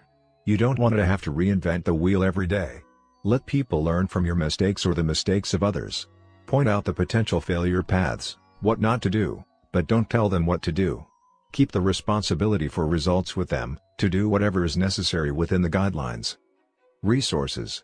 Identify the human, financial, technical, or organizational resources the person can draw on to accomplish the desired results. Accountability. Set up the standards of performance that will be used in evaluating the results and the specific times when reporting and evaluation will take place. Consequences. Specify what will happen, both good and bad, as a result of the evaluation. This could include such things as financial rewards, psychic rewards, different job assignments, and natural consequences tied into the overall mission of an organization. Some years ago, I had an interesting experience in delegation with one of my sons. We were having a family meeting, and we had our mission statement up on the wall to make sure our plans were in harmony with our values. Everybody was there. I set up a big blackboard and we wrote down our goals, the key things we wanted to do, and the jobs that flowed out of those goals. Then I asked for volunteers to do the job. "Who wants to pay the mortgage?" I asked. I noticed I was the only one with my hand up. "Who wants to pay for the insurance? The food? The cars?" I seemed to have a real monopoly on the opportunities. "Who wants to feed the new baby?" There was more interest here, but my wife was the only one with the right qualifications for the job. As we went down the list, job by job, it was soon evident that mom and dad had more than 60-hour work weeks. With that paradigm in mind, some of the other jobs took on a more proper perspective. My 7-year-old son, Stephen, volunteered to take care of the yard. Before I actually gave him the job, I began a thorough training process. I wanted him to have a clear picture in his mind of what a well-cared-for yard was like, so I took him next door to our neighbors. Look, son, I said. See how our neighbor's yard is green and clean? That's what we're after, green and clean. Now come look at our yard. See the mixed colors? That's not it, that's not green. Green and clean is what we want. Now how you get it green is up to you. You're free to do it any way you want, except paint it. But I'll tell you how I'd do it if it were up to me. How would you do it, Dad? I'd turn on the sprinklers. But you may want to use buckets or a hose. It makes no difference to me. All we care about is that the color is green. Okay? Okay. Now let's talk about clean, son. Clean means no messes around, no paper, strings, bones, sticks, or anything that messes up the place. I'll tell you what let's do. Let's just clean up half the yard right now and look at the difference. So we got out 2 paper sacks and picked up one side of the yard. Now look at this side. Look at the other side. See the difference? That's called clean. Wait. He called. I see some paper behind that bush. Oh, good. I didn't notice that newspaper back there. You have good eyes, son. Now before you decide whether or not you're going to take the job, let me tell you a few more things. Because when you take the job, I don't do it anymore. It's your job. It's called a stewardship. Stewardship means a job with a trust. I trust you to do the job, to get it done. Now who's going to be your boss? You, Dad? No, not me. You're the boss. You boss yourself. How do you like Mom and Dad nagging you all the time? I don't. We don't like doing it either. It sometimes causes a bad feeling, doesn't it? So you boss yourself. Now, guess who your helper is? Who? I am, I said. You boss me. I do? That's right. But my time to help is limited. Sometimes I'm away. But when I'm here, you tell me how I can help. I'll do anything you want me to do. Okay. Now guess who judges you? Who? You judge yourself. I do? That's right.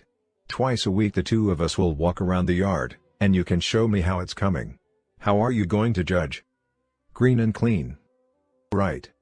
I trained him with those 2 words for 2 weeks before I felt he was ready to take the job. Finally, the big day came. Is it a deal, son? It's a deal. What's the job? Green and clean. What's green? He looked at our yard, which was beginning to look better. Then he pointed next door. That's the color of his yard. What's clean? No messes. Who's the boss? I am. Who's your helper? You are, when you have time. Who's the judge? I am. We'll walk around 2 times a week and I can show you how it's coming. And what will we look for? Green and clean. At that time I didn't mention an allowance. But I wouldn't hesitate to attach an allowance to such a stewardship. 2 weeks and 2 words. I thought he was ready. It was Saturday. And he did nothing. Sunday, nothing. Monday, nothing. As I pulled out of the driveway on my way to work on Tuesday, I looked at the yellow, cluttered yard and the hot July sun on its way up. Surely he'll do it today, I thought. I could rationalize Saturday because that was the day we made the agreement. I could rationalize Sunday. Sunday was for other things. But I couldn't rationalize Monday. And now it was Tuesday. Certainly he'd do it today. It was summertime. What else did he have to do? All day I could hardly wait to return home to see what happened. As I rounded the corner, I was met with the same picture I left that morning. And there was my son at the park across the street playing. This was not acceptable. I was upset and disillusioned by his performance after 2 weeks of training and all those commitments. We had a lot of effort, pride, and money invested in the yard and I could see it going down the drain. Besides, my neighbor's yard was manicured and beautiful, and the situation was beginning to get embarrassing. I was ready to go back to go for delegation. Son, you get over here and pick up this garbage right now or else. I knew I could get the golden egg that way. But what about the goose? What would happen to his internal commitment? So I faked a smile and yelled across the street, "Hi, son. How's it going?" "Fine," he returned. "How's the yard coming?" I knew the minute I said it I had broken our agreement. That's not the way we had set up an accounting. That's not what we had agreed. So he felt justified in breaking it, too. "Fine, Dad." I bit my tongue and waited until after dinner. Then I said, "Son, let's do as we agreed. Let's walk around the yard together and you can show me how it's going in your stewardship." As we started out the door, his chin began to quiver. Tears welled up in his eyes and, by the time we got out to the middle of the yard, he was whimpering. "It's so hard, Dad." "What's so hard?" I thought to myself. You haven't done a single thing. But I knew what was hard: self-management, self-supervision. So I said, "Is there anything I can do to help?" "Would you, Dad?" He sniffed. "What was our agreement?" "You said you'd help me if you had time." "I have time." So he ran into the house and came back with 2 sacks. He handed me one. "Will you pick that stuff up?" He pointed to the garbage from Saturday night's barbecue. "It makes me sick." So I did. I did exactly what he asked me to do. And that was when he signed the agreement in his heart. It became his yard, his stewardship. He only asked for help 2 or 3 more times that entire summer. He took care of that yard. He kept it greener and cleaner than it had ever been under my stewardship. He even reprimanded his brothers and sisters if they left so much as a gum wrapper on the lawn. Trust is the highest form of human motivation. It brings out the very best in people. But it takes time and patience, and it doesn't preclude the necessity to train and develop people so that their competency can rise to the level of that trust. I am convinced that if stewardship delegation is done correctly, both parties will benefit and ultimately much more work will get done in much less time. I believe that a family that is well organized, whose time has been spent effectively delegating on a one-on-one basis, can organize the work so that everyone can do everything in about an hour a day. But that takes the internal capacity to want to manage, not just to produce. The focus is on effectiveness, not efficiency. Certainly you can pick up that room better than a child, but the key is that you want to empower the child to do it. It takes time. You have to get involved in the training and development. It takes time, but how valuable that time is downstream. It saves you so much in the long run. This approach involves an entirely new paradigm of delegation. In effect, it changes the nature of the relationship. The steward becomes his own boss, governed by a conscience that contains the commitment to agreed-upon desired results.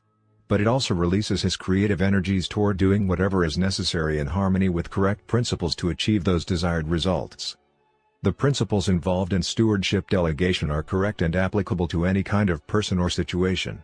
With immature people, you specify fewer desired results and more guidelines, identify more resources, conduct more frequent accountability interviews, and apply more immediate consequences.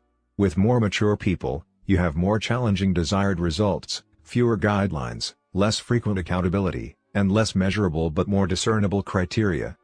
Effective delegation is perhaps the best indicator of effective management simply because it is so basic to both personal and organizational growth. The Quadrant 2 Paradigm. The key to effective management of self, or of others through delegation, is not in any technique or tool or extrinsic factor. It is intrinsic, in the Quadrant 2 paradigm that empowers you to see through the lens of importance rather than urgency. I have included in the appendix an exercise called a Quadrant 2 Day at the Office which will enable you to see in a business setting how powerfully this paradigm can impact your effectiveness. As you work to develop a Quadrant 2 paradigm, you will increase your ability to organize and execute every week of your life around your deepest priorities, to walk your talk. You will not be dependent on any other person or thing for the effective management of your life. Interestingly, every one of the 7 habits is in Quadrant 2.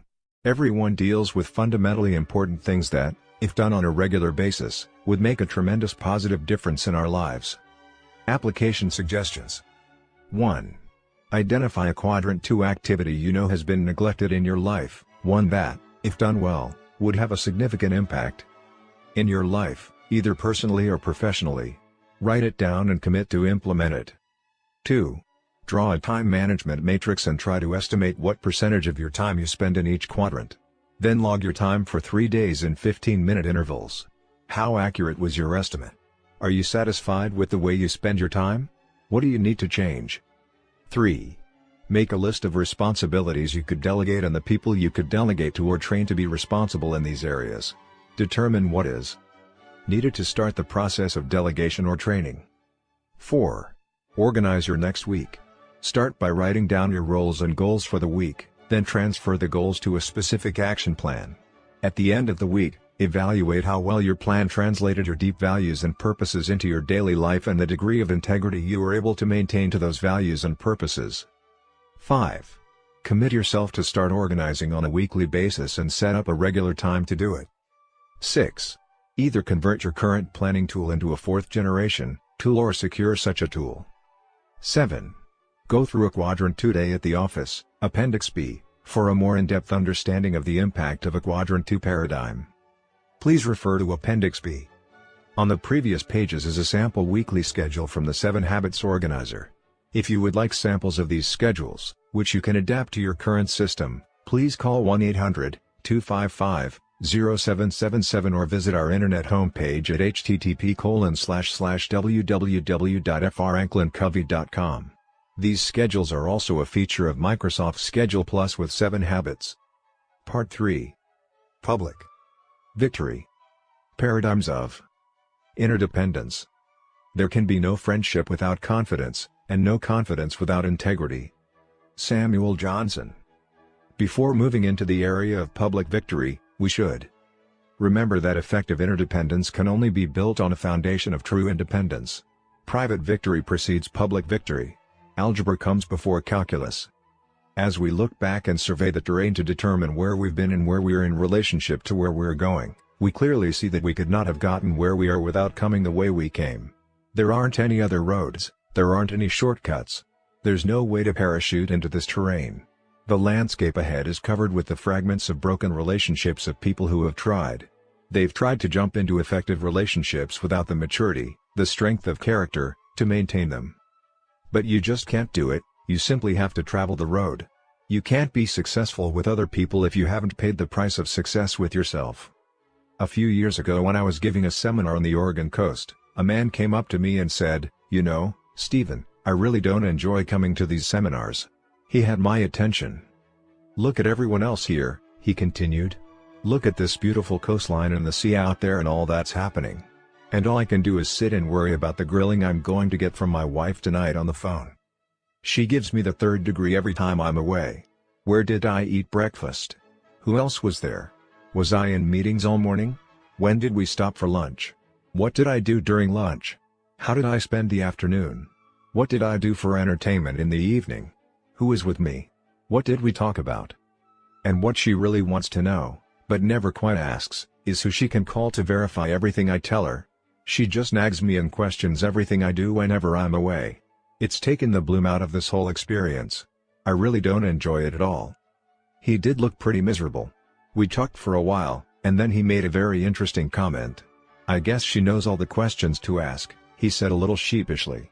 "It was at a seminar like this that I met her, when I was married to someone else." I considered the implications of his comment and then said, "You're kind of into quick fix, aren't you?" "What do you mean?" He replied. "Well, you'd like to take a screwdriver and just open up your wife's head and rewire that attitude of hers really fast, wouldn't you?" "Sure, I'd like her to change," he exclaimed. "I don't think it's right for her to constantly grill me like she does." "My friend," I said, "you can't talk your way out of problems you behave yourself into. We're dealing with a very dramatic and very fundamental paradigm shift here. You may try to lubricate your social interactions with personality techniques and skills, but in the process, you may truncate the vital character base. You can't have the fruits without the roots. It's the principle of sequencing. Private victory precedes public victory. Self-mastery and self-discipline are the foundation of good relationships with others. Some people say that you have to like yourself before you can like others. I think that idea has merit, but if you don't know yourself, if you don't control yourself, if you don't have mastery over yourself, it's very hard to like yourself, except in some short-term, psych up, superficial way. Real self-respect comes from dominion over self, from true independence. And that's the focus of Habits 1, 2, and 3. Independence is an achievement. Interdependence is a choice only independent people can make. Unless we are willing to achieve real independence, it's foolish to try to develop human relation skills. We might try. We might even have some degree of success when the sun is shining. But when the difficult times come, and they will, we won't have the foundation to keep things together. The most important ingredient we put into any relationship is not what we say or what we do, but what we are. And if our words and our actions come from superficial human relations techniques, the personality ethic, rather than from our own inner core, the character ethic, others will sense that duplicity. We simply won't be able to create and sustain the foundation necessary for effective interdependence. The techniques and skills that really make a difference in human interaction are the ones that almost naturally flow from a truly independent character. So the place to begin building any relationship is inside ourselves, inside our circle of influence, our own character. As we become independent, proactive, centered in correct principles, value-driven and able to organize and execute around the priorities in our life with integrity, we then can choose to become interdependent, capable of building rich, enduring, highly productive relationships with other people. As we look at the terrain ahead, we see that we're entering a whole new dimension. Interdependence opens up worlds of possibilities for deep, rich, meaningful associations, for geometrically increased productivity, for serving, for contributing, for learning, for growing.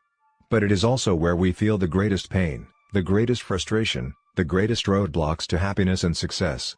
And we're very aware of that pain because it is acute. We can often live for years with the chronic pain of our lack of vision, leadership or management in our personal lives. We feel vaguely uneasy and uncomfortable and occasionally take steps to ease the pain, at least for a time. Because the pain is chronic, we get used to it, we learn to live with it. But when we have problems in our interactions with other people, we're very aware of acute pain, it's often intense, and we want it to go away. That's when we try to treat the symptoms with quick fixes and techniques, the band-aids of the personality ethic. We don't understand that the acute pain is an outgrowth of the deeper, chronic problem. And until we stop treating the symptoms and start treating the problem, our efforts will only bring counterproductive results. We will only be successful at obscuring the chronic pain even more.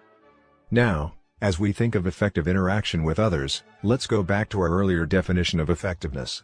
We've said it's the P/PC balance, the fundamental concept in the story of the goose and the golden egg. In an interdependent situation, the golden eggs are the effectiveness, the wonderful synergy, the results created by open communication and positive interaction with others. And to get those eggs on a regular basis, we need to take care of the goose. We need to create and care for the relationships that make those results realities. So before we descend from our point of reconnaissance and get into habits 4, 5, and 6, I would like to introduce what I believe to be a very powerful metaphor in describing relationships and in defining the P/PC balance in an interdependent reality. The emotional bank account. We all know what a financial bank account is. We make deposits into it and build up a reserve from which we can make withdrawals when we need to. An emotional bank account is a metaphor that describes the amount of trust that's been built up in a relationship. It's the feeling of safeness you have with another human being. If I make deposits into an emotional bank account with you through courtesy, kindness, honesty, and keeping my commitments to you, I build up a reserve. Your trust toward me becomes higher, and I can call upon that trust many times if I need to. I can even make mistakes, and that trust level, that emotional reserve, will compensate for it. My communication may not be clear, but you'll get my meaning anyway. You won't make me an offender for a word. When the trust account is high, communication is easy, instant, and effective. But if I have a habit of showing discourtesy, disrespect, cutting you off, overreacting, ignoring you, becoming arbitrary, betraying your trust, threatening you, or playing little tin God in your life, eventually my emotional bank account is overdrawn. The trust level gets very low. Then what flexibility do I have? None. I'm walking on minefields. I have to be very careful of everything I say. I measure every word. It's Tension City, Memo Haven. It's protecting my backside, politicking. And many organizations are filled with it. Many families are filled with it. Many marriages are filled with it. If a large reserve of trust is not sustained by continuing deposits, a marriage will deteriorate. Instead of rich, spontaneous understanding and communication, the situation becomes one of accommodation, where two people simply attempt to live independent lifestyles in a fairly respectful and tolerant way. The relationship may further deteriorate to one of hostility and defensiveness. The fight-or-flight response creates verbal battles, slammed doors, refusal to talk, emotional withdrawal and self-pity. It may end up in a cold war at home, sustained only by children, sex, social pressure, or image protection. Or it may end up in open warfare in the courts, where bitter ego-decimating legal battles can be carried on for years as people endlessly confess the sins of a former spouse. And this is in the most intimate, the most potentially rich, joyful, satisfying and productive relationship possible between two people on this earth. The P/PC lighthouse is there. We can either break ourselves against it or we can use it as a guiding light. Our most constant relationships, like marriage, require our most constant deposits. With continuing expectations, old deposits evaporate. If you suddenly run into an old high school friend you haven't seen for years, you can pick up right where you left off because the earlier deposits are still there. But your accounts with the people you interact with on a regular basis require more constant investment. There are sometimes automatic withdrawals in your daily interactions or in their perception of you that you don't even know about. This is especially true with teenagers in the home. Suppose you have a teenage son and your normal conversation is something like, clean your room, button your shirt, turn down the radio, go get a haircut, and don't forget to take out the garbage. Over a period of time, the withdrawals far exceed the deposits. Now, suppose this son is in the process of making some important decisions that will affect the rest of his life. But the trust level is so low and the communication process so closed, mechanical, and unsatisfying that he simply will not be open to your counsel. You may have the wisdom and the knowledge to help him, but because your account is so overdrawn, he will end up making his decisions from a short-range emotional perspective, which may well result in many negative long-range consequences. You need a positive balance to communicate on these tender issues. What do you do? What would happen if you started making deposits into the relationship? Maybe the opportunity comes up to do him a little kindness, to bring home a magazine on skateboarding, if that's his interest, or just to walk up to him when he's working on a project and offer to help. Perhaps you could invite him to go to a movie with you or take him out for some ice cream.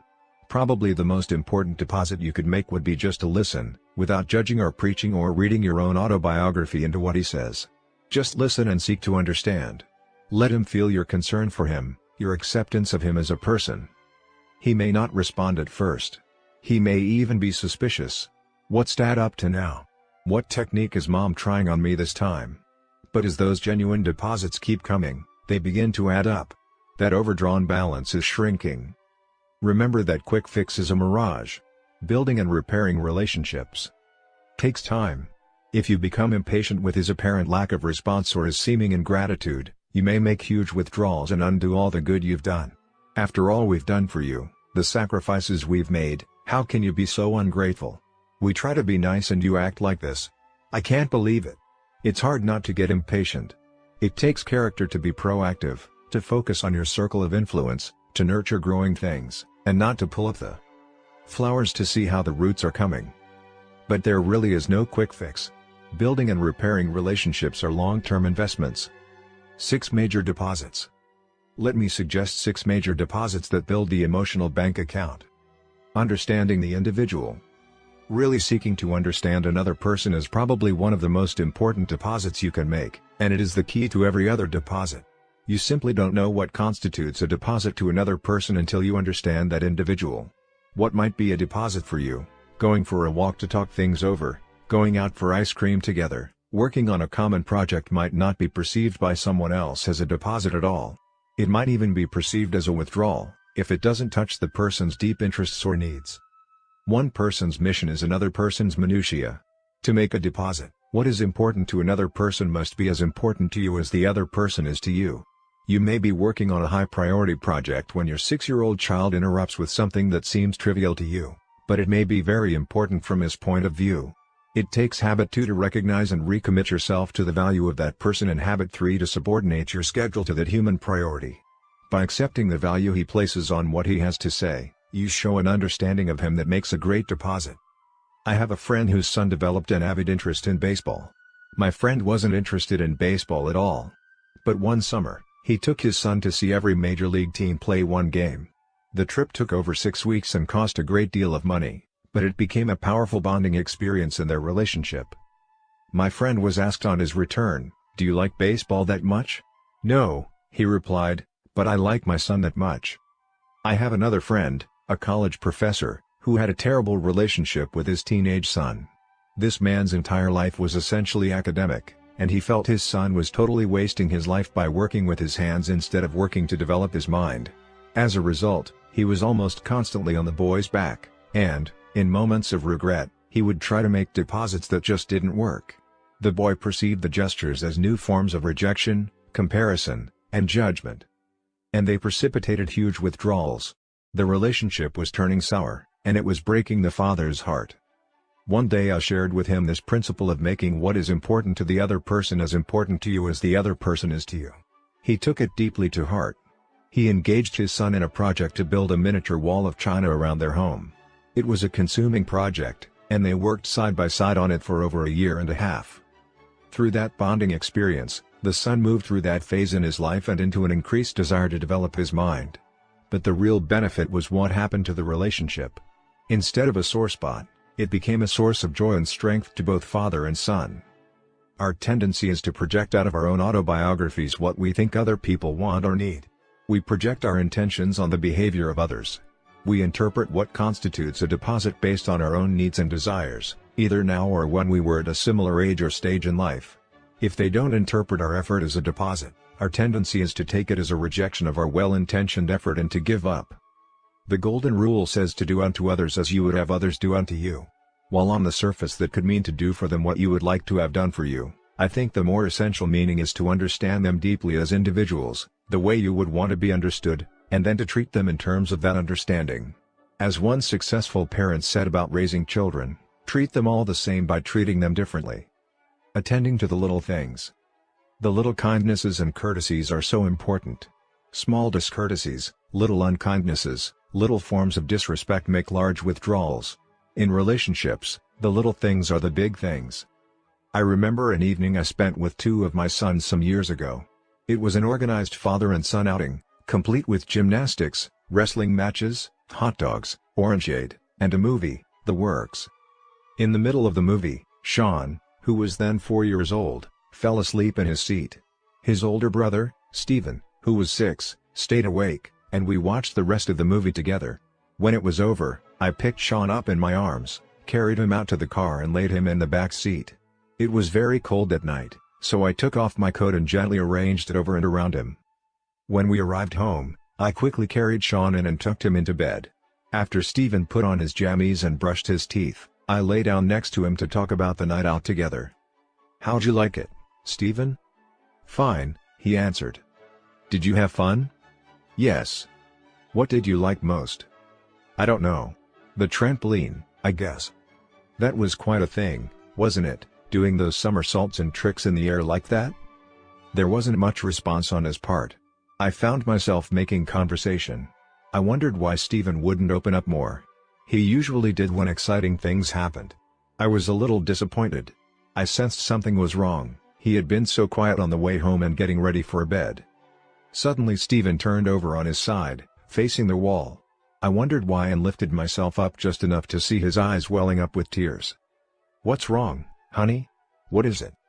He turned back, and I could sense he was feeling some embarrassment for the tears in his quivering lips and chin. "Daddy, if I were cold, would you put your coat around me, too?" Of all the events of that special night out together, the most important was a little act of kindness, a momentary, unconscious showing of love to his little brother. What a powerful, personal lesson that experience was to me then and is even now. People are very tender, very sensitive inside. I don't believe age or experience makes much difference. Inside, even within the most toughened and calloused exteriors, are the tender feelings and emotions of the heart. Keeping commitments. Keeping a commitment or a promise is a major deposit, breaking one is a major withdrawal. In fact, there's probably not a more massive withdrawal than to make a promise that's important to someone and then not to come through. The next time a promise is made, they won't believe it. People tend to build their hopes around promises, particularly promises about their basic livelihood. I've tried to adopt a philosophy as a parent never to make a promise I don't keep.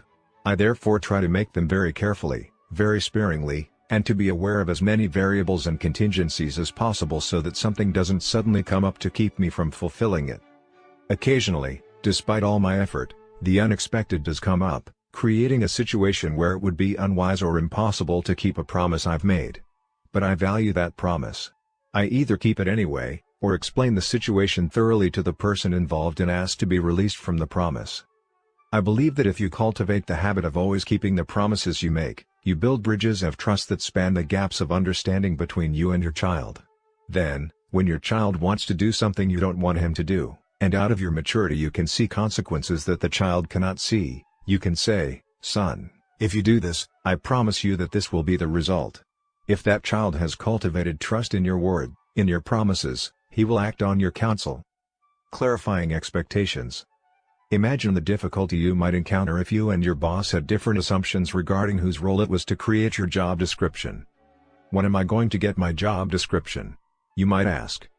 I've been waiting for you to bring one to me so that we could discuss it, your boss might reply. I thought defining my job was your role. That's not my role at all. Don't you remember? Right from the first, I said that how you do in the job largely depends on you. I thought you meant that the quality of my job depended on me. But I don't even know what my job really is. Unclear expectations in the area of goals also undermine communication and trust. I did exactly what you asked me to do, and here is the report. I don't want a report. The goal was to solve the problem, not to analyze it and report on it. I thought the goal was to get a handle on the problem so we could delegate it to someone else. How many times have we had these kinds of conversations? You said. No, you're wrong. I said. You did not. You never said I was supposed to. Oh, yes I did. I clearly said, you never even mentioned. But that was our agreement. The cause of almost all relationship difficulties is rooted in conflicting or ambiguous expectations around roles and goals. Whether we are dealing with the question of who does what at work, how you communicate with your daughter when you tell her to clean her room, or who feeds the fish and takes out the garbage, we can be certain that unclear expectations will lead to misunderstanding, disappointment, and withdrawals of trust. Many expectations are implicit. They haven't been explicitly stated or announced, but people nevertheless bring them to a particular situation. In marriage, for example, a man and a woman have implicit expectations of each other in their marriage roles. Although these expectations have not been discussed, or sometimes even recognized by the person who has them, fulfilling them makes great deposits in the relationship and violating them makes withdrawals. That's why it's so important whenever you come into a new situation to get all the expectations out on the table. People will begin to judge each other through those expectations. And if they feel like their basic expectations have been violated, the reserve of trust is diminished. We create many negative situations by simply assuming that our expectations are self-evident and that they are clearly understood and shared by other people. The deposit is to make the expectations clear and explicit in the beginning. This takes a real investment of time and effort up front, but it saves great amounts of time and effort down the road. When expectations are not clear and shared, people begin to become emotionally involved and simple misunderstandings become compounded, turning into personality clashes and communication breakdowns. Clarifying expectations sometimes takes a great deal of courage. It seems easier to act as though differences don't exist and to hope things will work out than it is to face the differences and work together to arrive at a mutually agreeable set of expectations. Showing personal integrity. Personal integrity generates trust and is the basis of many different kinds of deposits. Lack of integrity can undermine almost any other effort to create high trust accounts. People can seek to understand, remember the little things, keep their promises, clarify and fulfill expectations, and still fail to build reserves of trust if they are inwardly duplicitous. Integrity includes but goes beyond honesty. Honesty is telling the truth, in other words, conforming our words to reality. Integrity is conforming reality to our words, in other words, keeping promises and fulfilling expectations. This requires an integrated character, a oneness, primarily with self but also with life. One of the most important ways to manifest integrity is to be loyal to those who are not present. In doing so, we build the trust of those who are present. When you defend those who are absent, you retain the trust of those present. Suppose you and I were talking alone, and we were criticizing our supervisor in a way that we would not dare to do if he were present. Now what will happen when you and I have a falling out? You know I'm going to be discussing your weaknesses with someone else. That's what you and I did behind our supervisor's back. You know my nature. I'll sweet-talk you to your face and badmouth you behind your back. You've seen me do it. That's the essence of duplicity. Does that build a reserve of trust in my account with you? On the other hand, suppose you were to start criticizing our supervisor and I basically told you I agree with the content of some of the criticism and suggest that the two of us go directly to him and make an effective presentation on how things might be improved. Then what would you know I would do if someone were to criticize you to me behind your back? For another example, suppose in my effort to build a relationship with you, I told you something someone else had shared with me in confidence. I really shouldn't tell you this, I might say, but since you're my friend, would my betraying another person build my trust account with you? Or would you wonder if the things you had told me in confidence were being shared with others? Such duplicity might appear to be making a deposit with the person you're with, but it is actually a withdrawal because you communicate your own lack of integrity. You may get the golden egg of temporary pleasure from putting someone down or sharing privileged information, but you're strangling the goose, weakening the relationship that provides enduring pleasure in association. Integrity in an interdependent reality is simply this: you treat everyone by the same set of principles. As you do, people will come to trust you. They may not at first appreciate the honest confrontational experiences such integrity might generate. Confrontation takes considerable courage, and many people would prefer to take the course of least resistance, belittling and criticizing, betraying confidences, or participating in gossip about others behind their backs. But in the long run, people will trust and respect you if you are honest and open and kind with them. You care enough to confront. And to be trusted, it is said, is greater than to be loved. In the long run, I am convinced, to be trusted will be also to be loved. When my son Joshua was quite young, he would frequently ask me a soul-searching question. Whenever I overreacted to someone else or was the least bit impatient or unkind, he was so vulnerable and so honest, and our relationship was so good that he would simply look me in the eye and say, "Dad, do you love me?" If he thought I was breaking a basic principle of life towards someone else, he wondered if I wouldn't break it with him. As a teacher, as well as a parent, I have found that the key to the 99 is the one, particularly the one that is testing the patience and the good humor of the many. It is the love and the discipline of the one student, the one child, that communicates love for the others.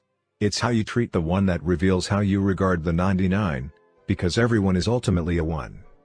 Integrity also means avoiding any communication that is deceptive, full of guile, or beneath the dignity of people. A lie is any communication with intent to deceive, according to one definition of the word. Whether we communicate with words or behavior, if we have integrity, our intent cannot be to deceive. Apologizing sincerely when you make a withdrawal. When we make withdrawals from the emotional bank account, we need to apologize, and we need to do it sincerely. Great deposits come in the sincere words. "I was wrong. That was unkind of me. I showed you no respect. I gave you no dignity, and I'm deeply sorry. I embarrassed you in front of your friends, and I had no call to do that. Even though I wanted to make a point, I never should have done it. I apologize." It takes a great deal of character strength to apologize quickly out of one's heart rather than out of pity. A person must possess himself and have a deep sense of security in fundamental principles and values in order to genuinely apologize. People with little internal security can't do it. It makes them too vulnerable. They feel it makes them appear soft and weak, and they fear that others will take advantage of their weakness. Their security is based on the opinions of other people, and they worry about what others might think. In addition, they usually feel justified in what they did. They rationalize their own wrong in the name of the other person's wrong, and if they apologize at all, it's superficial. If you're going to bow low, says Eastern wisdom. Pay the uttermost farthing, says the Christian ethic. To be a deposit, an apology must be sincere. And it must be perceived as sincere. Leo Ruskin taught, "It is the weak who are cruel. Gentleness can only be expected from the strong." I was in my office at home one afternoon writing, of all things, on the subject of patience. I could hear the boys running up and down the hall making loud banging noises, and I could feel my own patience beginning to wane. Suddenly, my son David started pounding on the bathroom door, yelling at the top of his lungs, "Let me in! Let me in!" I rushed out of the office and spoke to him with great intensity. "David, do you have any idea how disturbing that is to me? Do you know how hard it is to try to concentrate and write creatively? Now, you go into your room and stay in there until you can behave yourself." So in he went, dejected, and shut the door. As I turned around, I became aware of another problem. The boys had been playing tackle football in the 4-foot-wide hallway, and one of them had been elbowed in the mouth. He was lying there in the hall, bleeding from the mouth. David, I discovered, had gone to the bathroom to get a wet towel for him. But his sister, Maria, who was taking a shower, wouldn't open the door. When I realized that I had completely misinterpreted the situation and had overreacted, I immediately went in to apologize to David. As I opened the door, the first thing he said to me was, "I won't forgive you." "Well, why not, honey?" I replied. "Honestly, I didn't realize you were trying to help your brother. Why won't you forgive me?" "Because you did the same thing last week," he replied. In other words, he was saying, "Dad, you're overdrawn, And you're not going to talk your way out of a problem you behaved yourself into. Sincere apologies make deposits, repeated apologies interpreted as insincere make withdrawals. And the quality of the relationship reflects it. It is one thing to make a mistake, and quite another thing not to admit it. People will forgive mistakes, because mistakes are usually of the mind, mistakes of judgment. But people will not easily forgive the mistakes of the heart, the ill intention, the bad motives, the prideful justifying cover-up of the first mistake. The laws of love and the laws of life. When we make deposits of unconditional love, when we live the primary laws of love, we encourage others to live the primary laws of life. In other words, when we truly love others without condition, without strings, we help them feel secure and safe and validated and affirmed in their essential worth, identity, and integrity. Their natural growth process is encouraged. We make it easier for them to live the laws of life, cooperation, contribution, self-discipline, integrity, and to discover and live true to the highest and best within them. We give them the freedom to act on their own inner imperatives rather than react to our conditions and limitations. This does not mean we become permissive or soft. That itself is a massive withdrawal. We counsel, we plead, we set limits and consequences. But we love, regardless. When we violate the primary laws of love, when we attach strings and conditions to that gift, we actually encourage others to violate the primary laws of life. We put them in a reactive, defensive position where they feel they have to prove I matter as a person, independent of you. In reality, they aren't independent. They are counterdependent, which is another form of dependency and is at the lowest end of the maturity continuum. They become reactive, almost enemy-centered, more concerned about defending their rights and producing evidence of their individuality than they are about proactively listening to and honoring their own inner imperatives. Rebellion is a not of the heart, not of the mind. The key is to make deposits constant deposits of unconditional love. I once had a friend who was dean of a very prestigious school. He planned and saved for years to provide his son the opportunity to attend that institution, but when the time came, the boy refused to go. This deeply concerned his father. Graduating from that particular school would have been a great asset to the boy. Besides, it was a family tradition. 3 generations of attendance preceded the boy. The father pleaded and urged and talked. He also tried to listen to the boy to understand him, all the while hoping that the son would change his mind. The subtle message being communicated was one of conditional love. The son felt that in a sense the father's desire for him to attend the school outweighed the value he placed on him as a person and as a son, which was terribly threatening. Consequently, he fought for and with his own identity and integrity, and he increased in his resolve and his efforts to rationalize his decision not to go. After some intense soul-searching, the father decided to make a sacrifice, to renounce conditional love. He knew that his son might choose differently than he had wished. Nevertheless, he and his wife resolved to love their son unconditionally, regardless of his choice. It was an extremely difficult thing to do because the value of his educational experience was so close to their hearts and because it was something they had planned and worked for since his birth. The father and mother went through a very difficult rescripting process, struggling to really understand the nature of unconditional love. They communicated to the boy what they were doing and why, and told him that they had come to the point at which they could say in all honesty that his decision would not affect their complete feeling of unconditional love toward him. They didn't do this to manipulate him, to try to get him to shape up. They did it as the logical extension of their growth and character. The boy didn't give much of a response at the time, but his parents had such a paradigm of unconditional love at that point that it would have made no difference in their feelings for him. About a week later, he told his parents that he had decided not to go. They were perfectly prepared for this response and continued to show unconditional love for him. Everything was settled and life went along normally. A short time later, an interesting thing happened. Now that the boy no longer felt he had to defend his position, he searched within himself more deeply and found that he really did want to have this educational experience. He applied for admission, and then he told his father, who again showed unconditional love by fully accepting his son's decision. My friend was happy, but not excessively so, because he had truly learned to love without condition. Dag Hammarskjöld, past Secretary General of the United Nations, once made a profound, far-reaching statement: "It is more noble to give yourself completely to one individual than to labor diligently for the salvation of the masses." I take that to mean that I could devote 8, 10, or 12 hours a day, 5, 6, or 7 days a week to the thousands of people and projects out there and still not have a deep, meaningful relationship with my own spouse, with my own teenage son, with my closest working associate. and it would take more nobility of character, more humility, courage, and strength, to rebuild that one relationship than it would to continue putting in all those hours for all those people and causes. In 25 years of consulting with organizations, I have been impressed over and over again by the power of that statement.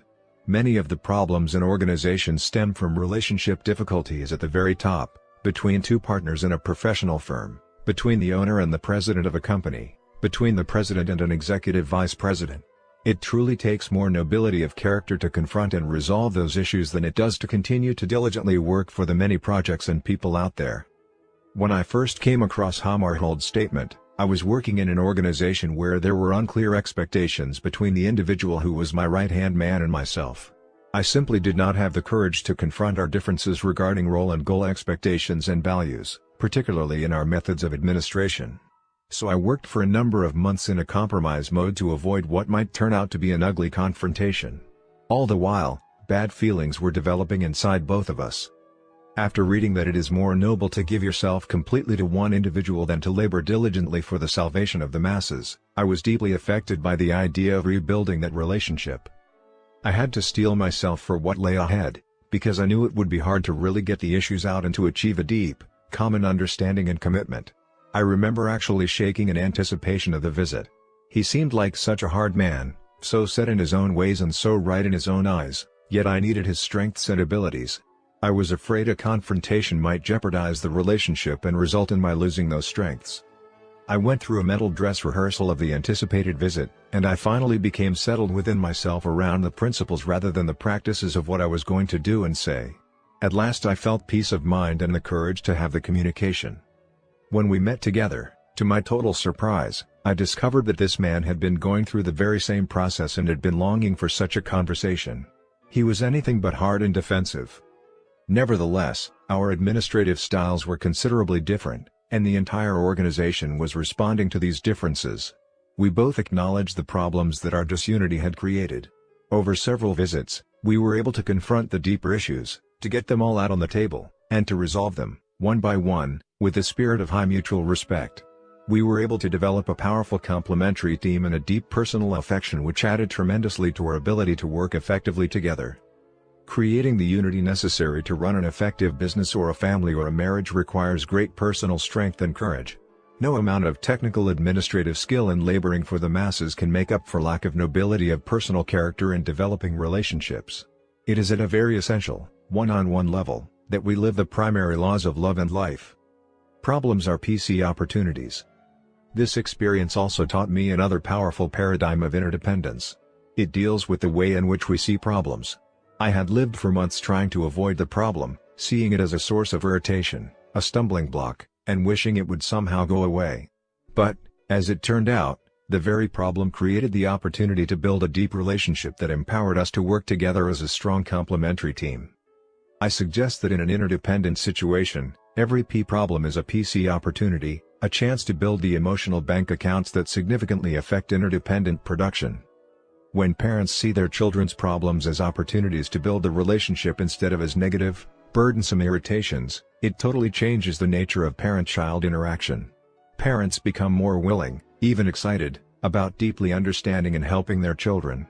When a child comes to them with a problem, instead of thinking, "Oh, no, not another problem," their paradigm is, "Here is a great opportunity for me to really help my child and to invest in our relationship." Many interactions change from transactional to transformational, and strong bonds of love and trust are created as children sense the value parents give to their problems and to them as individuals. This paradigm is powerful in business as well. One department store chain that operates from this paradigm has created a great loyalty among its customers. Anytime a customer comes into the store with a problem, no matter how small, the clerks immediately see it as an opportunity to build the relationship with the customer. They respond with a cheerful, positive desire to solve the problem in a way that will make the customer happy. They treat the customer with such grace and respect, giving such second-mile service, that many of the customers don't even think of going anywhere else. By recognizing that the P/PC balance is necessary to effectiveness in an interdependent reality, we can value our problems as opportunities to increase PC. The habits of interdependence. With the paradigm of the emotional bank account in mind, we're ready to move into the habits of public victory, of success in working with other people. As we do, we can see how these habits work together to create effective interdependence. We can also see how powerfully scripted we are in other patterns of thought and behavior. In addition, we can see on an even deeper level that effective interdependence can only be achieved by truly independent people. It is impossible to achieve public victory with popular win-win negotiation techniques or reflective listening techniques or creative problem-solving techniques that focus on personality and truncate the vital character base. Let's now focus on each of the public victory habits in depth. Some of the details of this story have been changed to protect the privacy of those involved. Habit 4. Think win-win. Principles of interpersonal leadership. We have committed the golden rule to memory, let us now commit it to life. Edwin Markham. One time I was asked to work with a company whose president was very concerned about the lack of cooperation among his people. Our basic problem, Stephen, is that they're selfish, he said. They just won't cooperate. I know if they would cooperate, we could produce so much more. Can you help us develop a human relations program that will solve the problem? Is your problem the people or the paradigm? I asked. Look for yourself, he replied. So I did. And I found that there was a real selfishness, an unwillingness to cooperate, a resistance to authority, defensive communication. I could see that overdrawn emotional bank accounts had created a culture of low trust. But I pressed the question. Let's look at it deeper, I suggested. Why don't your people cooperate? What is the reward for not cooperating? There's no reward for not cooperating, he assured me. The rewards are much greater if they do cooperate. Are they? I asked. Behind a curtain on one wall of this man's office was a chart. On the chart were a number of racehorses all lined up on a track. Superimposed on the face of each horse was the face of one of his managers. At the end of the track was a beautiful travel poster of Bermuda, an idyllic picture of blue skies and fleecy clouds and a romantic couple walking hand in hand down a white sandy beach. Once a week, this man would bring all his people into this office and talk cooperation. Let's all work together. We'll all make more money if we do. Then he would pull the curtain and show them the chart. Now which of you is going to win the trip to Bermuda? It was like telling one flower to grow and watering another, like saying firings will continue until morale improves. He wanted cooperation. He wanted his people to work together, to share ideas, to all benefit from the effort. But he was setting them up in competition with each other. One manager's success meant failure for the other managers. As with many problems between people in business, family, and other relationships, the problem in this company was the result of a flawed paradigm. The president was trying to get the fruits of cooperation from a paradigm of competition. And when it didn't work, he wanted a technique, a program, a quick fix antidote to make his people cooperate. But you can't change the fruit without changing the root. Working on the attitudes and behaviors would have been hacking at the leaves. So we focused instead on producing personal and organizational excellence in an entirely different way by developing information and reward systems which reinforce the value of cooperation. Whether you are the president of a company or the janitor, the moment you step from independence into interdependence in any capacity, you step into a leadership role. You are in a position of influencing other people. And the habit of effective interpersonal leadership is think win-win. 6 Paradigms of Human Interaction. Win-win is not a technique, it's a total philosophy of human interaction. In fact, it is one of 6 paradigms of interaction. The alternative paradigms are win-lose, lose-win, lose-lose, win, and win-win or no deal. Win-win. Lose-lose. Win-lose. Lose-win. Win. Win-win or no deal. Win-win. Win-win is a frame of mind and heart that constantly seeks mutual benefit in all human interactions. Win-win means that agreements or solutions are mutually beneficial, mutually satisfying. With a win-win solution, all parties feel good about the decision and feel committed to the action plan. Win-win sees life as a cooperative, not a competitive arena. Most people tend to think in terms of dichotomies, strong or weak, hardball or softball, win or lose. But that kind of thinking is fundamentally flawed. It's based on power and position rather than on principle. Win-win is based on the paradigm that there is plenty for everybody, that one person's success is not achieved at the expense or exclusion of the success of others. Win-win is a belief in the third alternative. It's not your way or my way, it's a better way, a higher way. Win-lose. One alternative to win/win is win/lose, the paradigm of the race to Bermuda. It says if I win, you lose. In leadership style, win/lose is the authoritarian approach. I get my way, you don't get yours. Win/lose people are prone to use position, power, credentials, possessions, or personality to get their way. Most people have been deeply scripted in the win/lose mentality since birth. First and most important of the powerful forces at work is the family. When one child is compared with another, when patience, understanding or love is given or withdrawn on the basis of such comparisons, people are into win/lose thinking. Whenever love is given on a conditional basis, when someone has to earn love, what's being communicated to them is that they are not intrinsically valuable or lovable. Value does not lie inside them, it lies outside. It's in comparison with somebody else or against some expectation. And what happens to a young mind and heart, highly vulnerable, highly dependent upon the support and emotional affirmation of the parents, in the face of conditional love? The child is molded, shaped, and programmed in the win/lose mentality. If I'm better than my brother, my parents will love me more. My parents don't love me as much as they love my sister. I must not be as valuable. Another powerful scripting agency is the peer group. A child first wants acceptance from his parents and then from his peers, whether they be siblings or friends. And we all know how cruel peers sometimes can be. They often accept or reject totally on the basis of conformity to their expectations and norms, providing additional scripting toward win/lose. The academic world reinforces win/lose scripting. The normal distribution curve basically says that you got an A because someone else got a C. It interprets an individual's value by comparing him or her to everyone else. No recognition is given to intrinsic value, everyone is extrinsically defined. Oh, how nice to see you here at our PTA meeting. You ought to be really proud of your daughter, Caroline. She's in the upper 10%. That makes me feel good. But your son, Johnny, is in trouble. He's in the lower quartile. Really? Oh, that's terrible. What can we do about it? What this kind of comparative information doesn't tell you is that perhaps Johnny is going on all 8 cylinders while Caroline is coasting on 4 of her 8. But people are not graded against their potential or against the full use of their present capacity. They are graded in relation to other people. And grades are carriers of social value, they open doors of opportunity or they close them. Competition, not cooperation, lies at the core of the educational process. Cooperation, in fact, is usually associated with cheating. Another powerful programming agent is athletics, particularly for young men in their high school or college years. Often they develop the basic paradigm that life is a big game, a zero-sum game where some win and some lose. Winning is beating in the athletic arena. Another agent is law. We live in a litigious society. The first thing many people think about when they get into trouble is suing someone, taking them to court, winning at someone else's expense. But defensive minds are neither creative nor cooperative. Certainly we need law or else society will deteriorate. It provides survival, but it doesn't create synergy.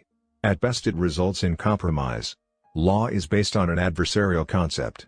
The recent trend of encouraging lawyers and law schools to focus on peaceable negotiation, the techniques of win/win, and the use of private courts, may not provide the ultimate solution, but it does reflect a growing awareness of the problem. Certainly there is a place for win/lose thinking in truly competitive and low-trust situations. But most of life is not a competition. We don't have to live each day competing with our spouse, our children, our coworkers, our neighbors, and our friends. Who's winning in your marriage? Is a ridiculous question. If both people aren't winning, both are losing. Most of life is an interdependent, not an independent, reality.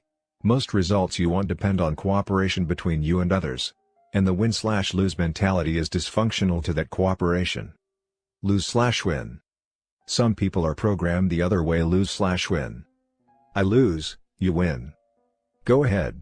Have your way with me. Step on me again. Everyone does. I'm a loser. I've always been a loser. I'm a peacemaker. I'll do anything to keep peace. Lose/win is worse than win/lose because it has no standards, no demands, no expectations, no vision. People who think lose/win are usually quick to please or appease. They seek strength from popularity or acceptance. They have little courage to express their own feelings and convictions and are easily intimidated by the ego strength of others. In negotiation, lose/win is seen as capitulation, giving in or giving up. In leadership style, It's permissiveness or indulgence. Lose/win means being a nice guy, even if nice guys finish last. Win/lose people love lose/win people because they can feed on them. They love their weaknesses, they take advantage of them. Such weaknesses complement their strengths. But the problem is that lose/win people bury a lot of feelings. And unexpressed feelings never die, they're buried alive and come forth later in uglier ways. Psychosomatic illnesses, particularly of the respiratory, nervous, and circulatory systems, often are the reincarnation of cumulative resentment, deep disappointment and disillusionment repressed by the lose/win mentality. Disproportionate rage or anger, overreaction to minor provocation, and cynicism are other embodiments of suppressed emotion. People who are constantly repressing, not transcending feelings towards a higher meaning find that it affects the quality of their self-esteem and eventually the quality of their relationships with others. Both win/lose and lose/win are weak positions, based in personal insecurities. In the short run, win/lose will produce more results because it draws on the often considerable strengths and talents of the people at the top. Lose/win is weak and chaotic from the outset. Many executives, managers, and parents swing back and forth, as if on a pendulum, from win/lose inconsideration to lose/win indulgence. When they can't stand confusion and lack of structure, direction, expectation, and discipline any longer, they swing back to win/lose until guilt undermines their resolve and drives them back to lose/win until anger and frustration drive them back to win/lose again. Lose/lose. When two win/lose people get together, that is, when two determined, stubborn, ego-invested individuals interact, the result will be lose/lose. Both will lose. Both will become vindictive and want to get back or get even, blind to the fact that murder is suicide, that revenge is a two-edged sword. I know of a divorce in which the husband was directed by the judge to sell the assets and turn over half the proceeds to his ex-wife. In compliance, he sold a car worth over $10,000 for $50 and gave $25 to the wife. When the wife protested, the court clerk checked on the situation and discovered that the husband was proceeding in the same manner systematically through all of the assets. Some people become so centered on an enemy, so totally obsessed with the behavior of another person that they become blind to everything except their desire for that person to lose, even if it means losing themselves. Lose/lose is the philosophy of adversarial conflict, the philosophy of war. Lose/lose is also the philosophy of the highly dependent person without inner direction who is miserable and thinks everyone else should be, too. If nobody ever wins, perhaps being a loser isn't so bad. Win. Another common alternative is simply to think win. People with the win mentality don't necessarily want someone else to lose. That's irrelevant. What matters is that they get what they want. When there is no sense of contest or competition, win is probably the most common approach in everyday negotiation. A person with the win mentality thinks in terms of securing his own ends and leaving it to others to secure theirs. Which option is best? Of these 5 philosophies discussed so far, win/win, win/lose, lose/win, lose/lose, and win, which is the most effective? The answer is, it depends. If you win a football game, that means the other team loses. If you work in a regional office that is miles away from another regional office, and you don't have any functional relationship between the offices, you may want to compete in a win/lose situation to stimulate business. However, you would not want to set up a win/lose situation like the race to Bermuda contest within a company or in a situation where you need cooperation among people or groups of people to achieve maximum success. If you value a relationship and the issue isn't really that important, you may want to go for lose/win in some circumstances to genuinely affirm the other person. What I want isn't as important to me as my relationship with you. Let's do it your way this time. You might also go for lose/win if you feel the expense of time and effort to achieve a win of any kind would violate other higher values. Maybe it just isn't worth it. There are circumstances in which you would want to win, and you wouldn't be highly concerned with the relationship of that win to others. If your child's life were in danger, for example, you might be peripherally concerned about other people and circumstances. But saving that life would be supremely important. The best choice, then, depends on reality. The challenge is to read that reality accurately and not to translate win/lose or other scripting into every situation. Most situations, in fact, are part of an interdependent reality, and then win/win is really the only viable alternative of the 5. Win/lose is not viable because, although I appear to win in a confrontation with you, Your feelings, your attitudes toward me and our relationship have been affected. If I am a supplier to your company, for example, and I win on my terms in a particular negotiation, I may get what I want now. But will you come to me again?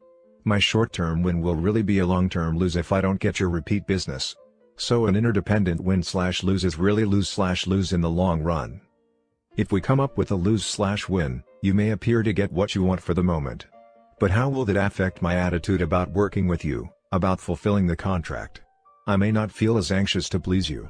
I may carry battle scars with me into any future negotiations. My attitude about you and your company may be spread as I associate with others in the industry. So we're into lose/lose again. Lose/lose obviously isn't viable in any context. And if I focus on my own win and don't even consider your point of view, there's no basis for any kind of productive relationship. In the long run, if it isn't a win for both of us, we both lose. That's why win/win is the only real alternative in interdependent realities. I worked with a client once, the president of a large chain of retail stores, who said, "Stephen, this win/win idea sounds good, but it is so idealistic. The tough, realistic business world isn't like that. There's win/lose everywhere, and if you're not out there playing the game, you just can't make it." "All right," I said, "try going for win/lose with your customers. Is that realistic?" "Well, no," he replied. "Why not?" "I'd lose my customers." "Then, go for lose/win, give the store away. Is that realistic?" "No. No margin, no mission." As we considered the various alternatives, win/win appeared to be the only truly realistic approach. "I guess that's true with customers," he admitted, "but not with suppliers." "You are the customer of the supplier," I said. "Why doesn't the same principle apply?" "Well, we recently renegotiated our lease agreements with the mall operators and owners," he said. "We went in with a win/win attitude. We were open, reasonable, conciliatory. But they saw that position as being soft and weak, and they took us to the cleaners." "Well, why did you go for lose/win?" I asked. "We didn't. We went for win/win." "I thought you said they took you to the cleaners."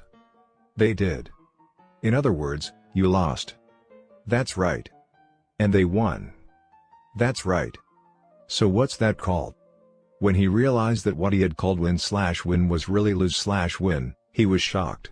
And as we examined the long-term impact of that lose/win, the suppressed feelings, the trampled values, the resentment that seethed under the surface of the relationship, we agreed that it was really a loss for both parties in the end. If this man had had a real win/win attitude, he would have stayed longer in the communication process, listened to the mall owner more, then expressed his point of view with more courage. He would have continued in the win/win spirit until a solution was reached they both felt good about.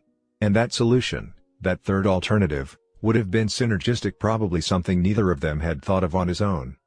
Win/win or no deal. If these individuals had not come up with a synergistic solution, one that was agreeable to both, they could have gone for an even higher expression of win/win, win/win or no deal. No deal basically means that if we can't find a solution that would benefit us both, we agree to disagree agreeably. No deal. No expectations have been created, no performance contracts established. I don't hire you or we don't take on a particular assignment together because it's obvious that our values or our goals are going in opposite directions. It is so much better to realize this up front instead of downstream when expectations have been created and both parties have been disillusioned. When you have no deal as an option in your mind, you feel liberated because you have no need to manipulate people, to push your own agenda, to drive for what you want. You can be open. You can really try to understand the deeper issues underlying the positions. With no deal as an option, you can honestly say, "I only want to go for win/win. I want to win, and I want you to win. I wouldn't want to get my way and have you not feel good about it, because downstream it would eventually surface and create a withdrawal. On the other hand, I don't think you would feel good if you got your way and I gave in. So let's work for a win/win. Let's really hammer it out. And if we can't find it, then let's agree that we won't make a deal at all. It would be better not to deal than to live with a decision that wasn't right for us both. Then maybe another time we might be able to get together." Sometime after learning the concept of win/win or no deal, the president of a small computer software company shared with me the following experience. We had developed new software which we sold on a 5-year contract to a particular bank. The bank president was excited about it, but his people weren't really behind the decision. About a month later, that bank changed presidents. The new president came to me and said, "I am uncomfortable with these software conversions.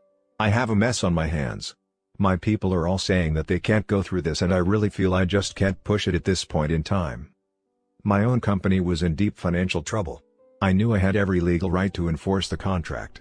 But I had become convinced of the value of the principle of win-win. So I told him, "We have a contract. Your bank has secured our products and our services to convert you to this program. But we understand that you're not happy about it. So what we'd like to do is give you back the contract, give you back your deposit, and if you are ever looking for a software solution in the future, come back and see us." I literally walked away from an $84,000 contract. It was close to financial suicide. But I felt that, in the long run, if the principle were true, it would come back and pay dividends. 3 months later, the new president called me. "I'm now going to make changes in my data processing," he said, "and I want to do business with you." He signed a contract for $240,000.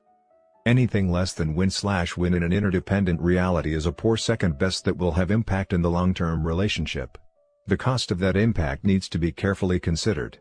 If you can't reach a true win-win, you're very often better off to go for no deal. Win-win or no deal provides tremendous emotional freedom in the family relationship.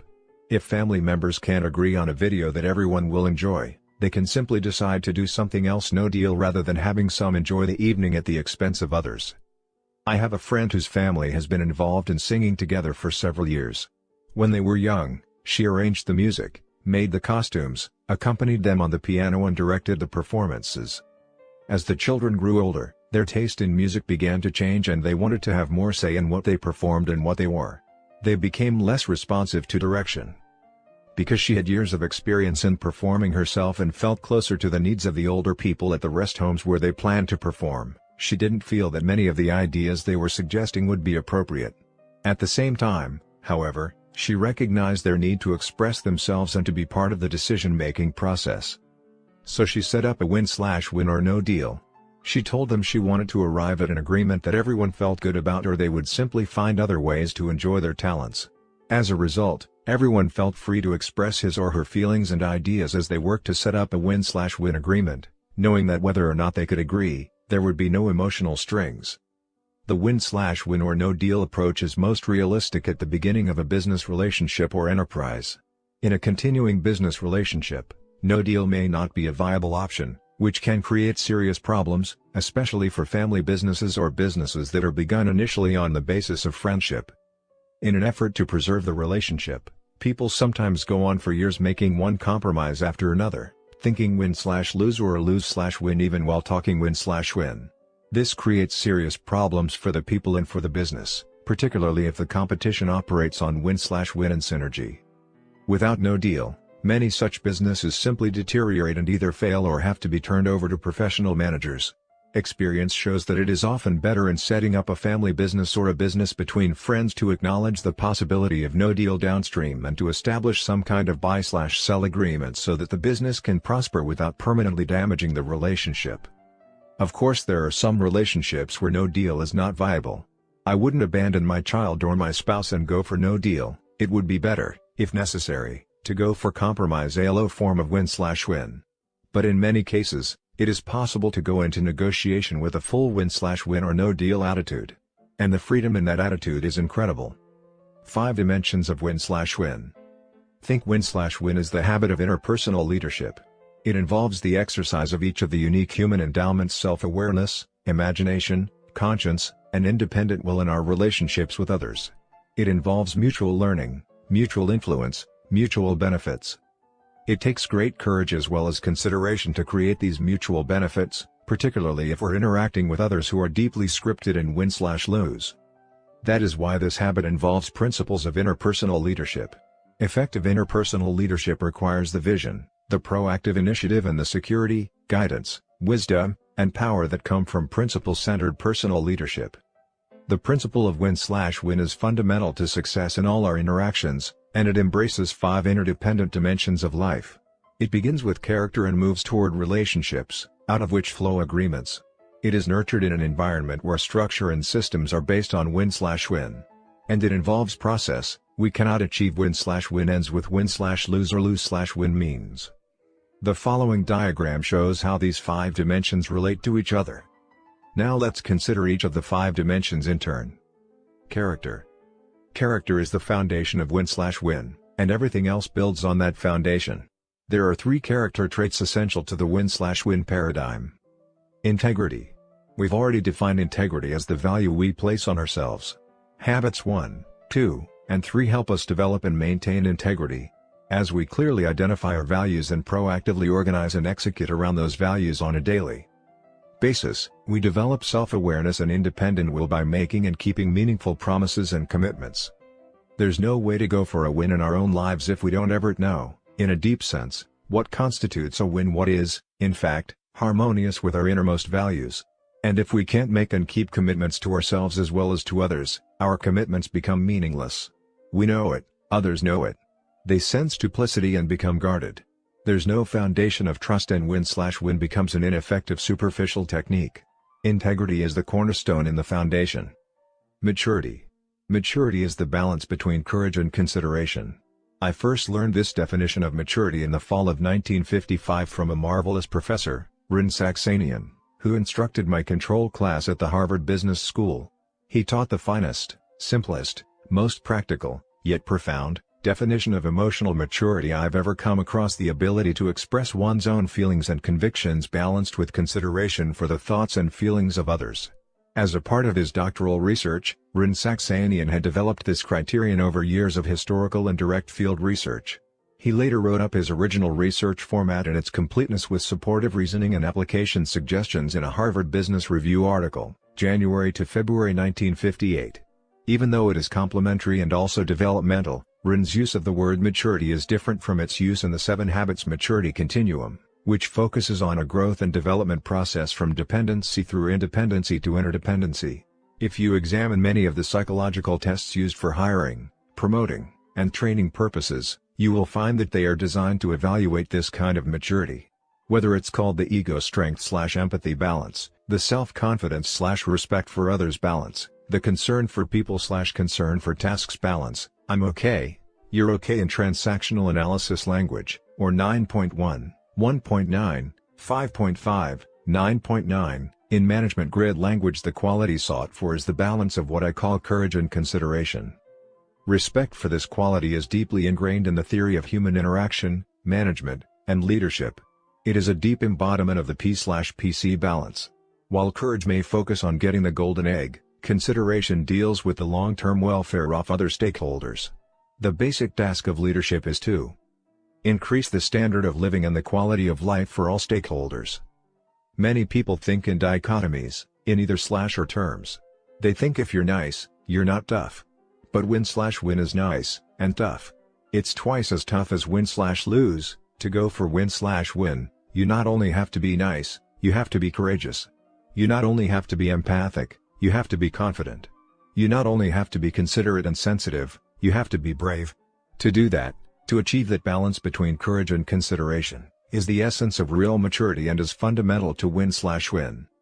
If I'm high on courage and low on consideration, how will I think? Win/lose. I'll be strong and ego-bound. I'll have the courage of my convictions, but I won't be very considerate of yours. To compensate for my lack of internal maturity and emotional strength, I might borrow strength from my position and power, or from my credentials, my seniority, my affiliations. If I'm high on consideration and low on courage, I'll think lose/win. I'll be so considerate of your convictions and desires that I won't have the courage to express and actualize my own. High courage and consideration are both essential to win/win. It is the balance that is the mark of real maturity. If I have it, I can listen, I can empathically understand, but I can also courageously confront. Abundance mentality. The third character trait essential to winning word is the abundance mentality, the paradigm that there is plenty out there for everybody. Most people are deeply scripted in what I call the scarcity mentality. They see life as having only so much, as though there were only one pie out there. And if someone were to get a big piece of the pie, it would mean less for everybody else. The scarcity mentality is the zero-sum paradigm of life. People with a scarcity mentality have a very difficult time sharing recognition and credit, power or profit even with those who help in the production. They also have a very hard time being genuinely happy for the successes of other people even, and sometimes especially, members of their own family or close friends and associates. It's almost as if something is being taken from them when someone else receives special recognition or windfall gain or has remarkable success or achievement. Although they might verbally express happiness for others' success, inwardly they are eating their hearts out. Their sense of worth comes from being compared, and someone else's success, to some degree, means their failure. Only so many people can be a student, only one person can be number one. To win simply means to beat. Often, people with a scarcity mentality harbor secret hopes that others might suffer misfortune, not terrible misfortune, but acceptable misfortune that would keep them in their place. They're always comparing, always competing. They give their energies to possessing things or other people in order to increase their sense of worth. They want other people to be the way they want them to be. They often want to clone them, and they surround themselves with yes people who won't challenge them, people who are weaker than they. It's difficult for people with a scarcity mentality to be members of a complementary team. They look on differences as signs of insubordination and disloyalty. The abundance mentality, on the other hand, flows out of a deep inner sense of personal worth and security. It is the paradigm that there is plenty out there and enough to spare for everybody. It results in sharing of prestige, of recognition, of profits, of decision-making. It opens possibilities, options, alternatives, and creativity. The abundance mentality takes the personal joy, satisfaction, and fulfillment of habits 1, 2, and 3 and turns it outward, appreciating the uniqueness, the inner direction, the proactive nature of others. It recognizes the unlimited possibilities for positive interactive growth and development, creating new third alternatives. Public victory does not mean victory over other people. It means success in effective interaction that brings mutually beneficial results to everyone involved. Public victory means working together, communicating together, making things happen together that even the same people couldn't make happen by working independently. And public victory is an outgrowth of the abundance mentality paradigm. A character rich in integrity, maturity, and the abundance mentality has a genuineness that goes far beyond technique, or lack of it, in human interaction. One thing I have found particularly helpful to win/lose people in developing a win/win character is to associate with some model or mentor who really thinks win/win. When people are deeply scripted in win/lose or other philosophies and regularly associate with others who are likewise scripted, they don't have much opportunity to see and experience the win/win philosophy in action. So I recommend reading literature, such as the inspiring biography of Anwar Sadat, In Search of Identity, and seeing movies like Chariots of Fire or plays like Les Miserables that expose you to models of win/win. But remember, if we search deeply enough within ourselves beyond the scripting, beyond the learned attitudes and behaviors, the real validation of win/win, as well as every other correct principle, is in our own lives. Relationships.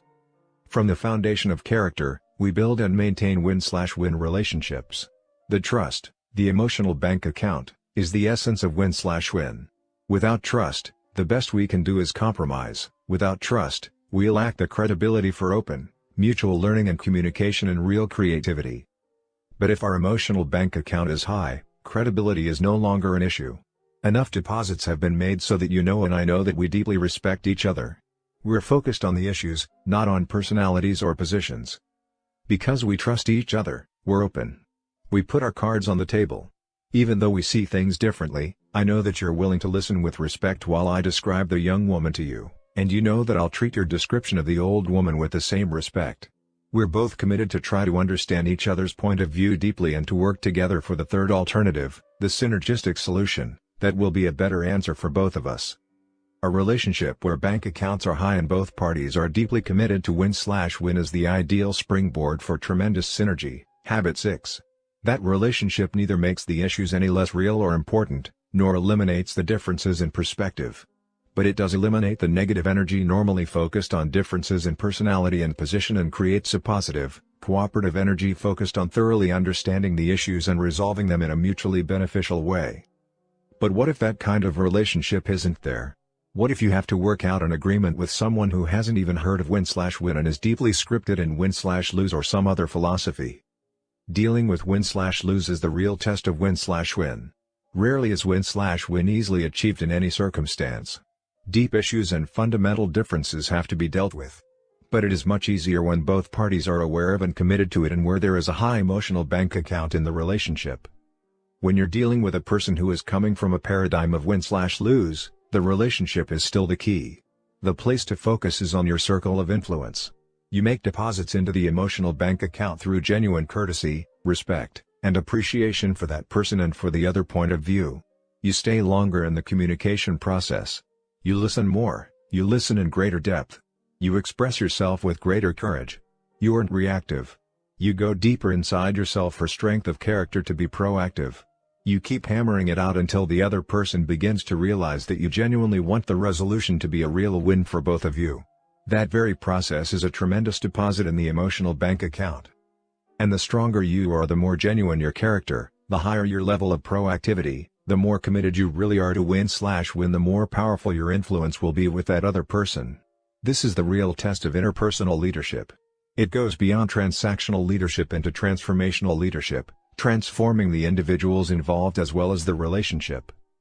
Because win/win is a principle people can validate in their own lives, you will be able to bring most people to a realization that they will win more of what they want by going for what you both want. But there will be a few who are so deeply embedded in the win/lose mentality that they just won't think win/win. So remember that no deal is always an option. Or you may occasionally choose to go for the low form of win/win compromise. It's important to realize that not all decisions need to be win/win, even when the emotional bank account is high. Again, the key is the relationship. If you and I work together, for example, and you were to come to me and say, "Stephen, I know you won't like this decision. I don't have time to explain it to you, let alone get you involved." There's a good possibility you'll think it's wrong. But will you support it? If you had a positive emotional bank account with me, of course I'd support it. I'd hope you were right and I was wrong. I'd work to make your decision work. But if the emotional bank account weren't there, and if I were reactive, I wouldn't really support it. I might say I would to your face, but behind your back I wouldn't be very enthusiastic. I wouldn't make the investment necessary to make it succeed. It didn't work, I'd say. So what do you want me to do now? If I were overreactive, I might even torpedo your decision and do what I could to make sure others did too. Or I might become maliciously obedient and do exactly and only what you tell me to do, accepting no responsibility for results. During the 5 years I lived in Great Britain, I saw that country brought twice to its knees because the train conductors were maliciously obedient and following all the rules and procedures written on paper. An agreement means very little in letter without the character and relationship base to sustain it in spirit. So we need to approach win/win from a genuine desire to invest in the relationships that make it possible. Agreements. From relationships flow the agreements that give definition and direction to win/win. They are sometimes called performance agreements or partnership agreements, shifting the paradigm of productive interaction from vertical to horizontal, from hovering supervision to self-supervision, from positioning to being partners in success. Win/win agreements cover a wide scope of interdependent interaction. We discussed one important application when we talked about delegation in the Green and Clean Story in Habit 3. The same 5 elements we listed there provide the structure for win/win agreements between employers and employees, between independent people working together on projects, between groups of people cooperatively focused on a common objective, between companies and suppliers, between any people who need to interact to accomplish. They create an effective way to clarify and manage expectations between people involved in any interdependent endeavor. In the win/win agreement, the following 5 elements are made very explicit. Desired results, not methods, identify what is to be done and when. Guidelines specify the parameters, principles, policies, etc., within which results are to be accomplished. Resources identify the human, financial, technical, or organizational support available to help accomplish the results. Accountability sets up the standards of performance and the time of evaluation. Consequences specify good and bad, natural and logical what does and will happen as a result of the evaluation. These 5 elements give win/win agreements a life of their own. A clear mutual understanding and agreement up front in these areas creates a standard against which people can measure their own success. Traditional authoritarian supervision is a win/lose paradigm. It's also the result of an overdrawn emotional bank account. If you don't have trust or a common vision of desired results, you tend to hover over, check up on, and direct. Trust isn't there, so you feel as though you have to control people. But if the trust account is high, what is your method? Get out of their way. As long as you have an upfront win/win agreement and they know exactly what is expected, your role is to be a source of help and to receive their accountability reports. It is much more ennobling to the human spirit to let people judge themselves than to judge them. And in a high-trust culture, it's much more accurate. In many cases people know in their hearts how things are going much better than the records show. Discernment is often far more accurate than either observation or measurement. Win/win management training. Several years ago, I was indirectly involved in a consulting project with a very large banking institution that had scores of branches. They wanted us to evaluate and improve their management training program, which was supported by an annual budget of $750,000.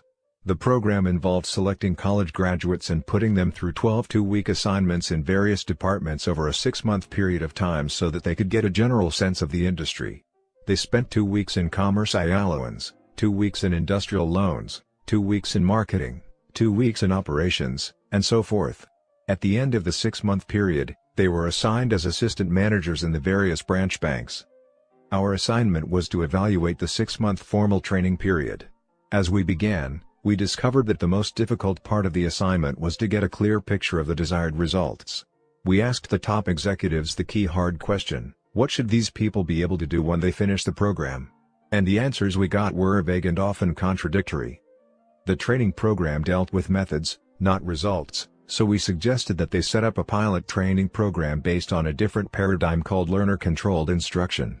This was a win/win agreement that involved identifying specific objectives and criteria that would demonstrate their accomplishment and identifying the guidelines, resources, accountability, and consequences that would result when the objectives were met. The consequences in this case were promotion to assistant manager, where they would receive the on-the-job part of their training, and a significant increase in salary. We had to really press to get the objectives hammered out. What is it you want them to understand about accounting? What about marketing? What about real estate loans? And we went down the list. They finally came up with over 100 objectives, which we simplified, reduced, and consolidated until we came down to 39 specific behavioral objectives with criteria attached to them. The trainees were highly motivated by both the opportunity and the increased salary to meet the criteria as soon as possible. There was a big win in it for them, and there was also a big win for the company because they would have assistant branch managers who met results-oriented criteria instead of just showing up for 12 different activity traps. So we explained the difference between learner-controlled instruction and system-controlled instruction to the trainees. We basically said, here are the objectives and the criteria. Here are the resources, including learning from each other. So go to it. As soon as you meet the criteria, you'll be promoted to assistant managers. They were finished in 3.5 weeks. Shifting the training paradigm had released unbelievable motivation and creativity. As with many paradigm shifts, there was resistance. Almost all of the top executives simply wouldn't believe it. When they were shown the evidence that the criteria had been met, they basically said, these trainees don't have the experience. They lack the seasoning necessary to give them the kind of judgment we want them to have as assistant branch managers. In talking with them later, we found that what many of them were really saying was, we went through GOAT week, how come these guys don't have to? But of course they couldn't put it that way. They lack seasoning was a much more acceptable expression. In addition, for obvious reasons, including the $750,000 budget for a 6-month program, the personnel department was upset. So we responded, fair enough. Let's develop some more objectives and attach criteria to them. But let's stay with the paradigm of learner-controlled instruction. We hammered out 8 more objectives with very tough criteria in order to give the executives the assurance that the people were adequately prepared to be assistant branch managers and continue the on-the-job part of the training program. After participating in some of the sessions where these criteria were developed, several of the executives remarked that if the trainees could meet these tough criteria, they would be better prepared than almost any who had gone through the 6-month program. We had prepared the trainees to expect resistance. We took the additional objectives and criteria back to them and said, just as we expected, management wants you to accomplish some additional objectives with even tougher criteria than before. They have assured us this time that if you meet these criteria, they will make you assistant managers. They went to work in unbelievable ways. They went to the executives in departments such as accounting and basically said, sir, I am a member of this new pilot program called Learner Controlled Instruction, and it is my understanding that you participated in developing the objectives and the criteria. I have 6 criteria to meet in this particular department. I was able to pass 3 of them off with skills I gained in college. I was able to get another one out of a book. I learned the 5th one from Tom, the fellow you trained last week. I only have 1 criterion left to meet, and I wonder if you or someone else in the department might be able to spend a few hours with me to show me how. So they spent half a day in a department instead of 2 weeks. These trainees cooperated with each other, brainstormed with each other, and they accomplished the additional objectives in a week and a half. The 6-month program was reduced to 5 weeks, and the results were significantly increased. This kind of thinking can similarly affect every area of organizational life if people have the courage to explore their paradigms and to concentrate on win/win. I am always amazed at the results that happen, both to individuals and to organizations, when responsible, proactive, self-directing individuals are turned loose on a task. Win/win performance agreements. Creating win/win performance agreements requires vital paradigm shifts. The focus is on results, not methods. Most of us tend to supervise methods. We use the gopher delegation discussed in Habit 3, the methods management I used with Sandra when I asked her to take pictures of our son as he was water skiing. But win/win agreements focus on results, releasing tremendous individual human potential and creating greater synergy, building P in the process instead of focusing exclusively on P. With win/win accountability, people evaluate themselves. The traditional evaluation games people play are awkward and emotionally exhausting. In win/win, people evaluate themselves, using the criteria that they themselves help to create up front. And if you set it up correctly, people can do that. With a win/win delegation agreement, even a 7-year-old boy can tell for himself how well he's keeping the yard green and clean. My best experiences in teaching university classes have come when I have created a win/win shared understanding of the goal, up front. This is what we're trying to accomplish. Here are the basic requirements for an A, B, or E grade. My goal is to help every one of you get an A. Now you take what we've talked about and analyze it and come up with your own understanding of what you want to accomplish that is unique to you. Then let's get together and agree on the grade you want and what you plan to do to get it.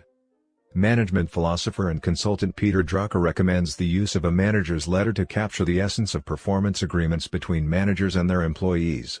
Following a deep and thorough discussion of expectations, guidelines and resources to make sure they are in harmony with organizational goals, the employee writes a letter to the manager that summarizes the discussion and indicates when the next performance plan or review discussion will take place. Developing such a win/win performance agreement is the central activity of management. With an agreement in place, employees can manage themselves within the framework of that agreement.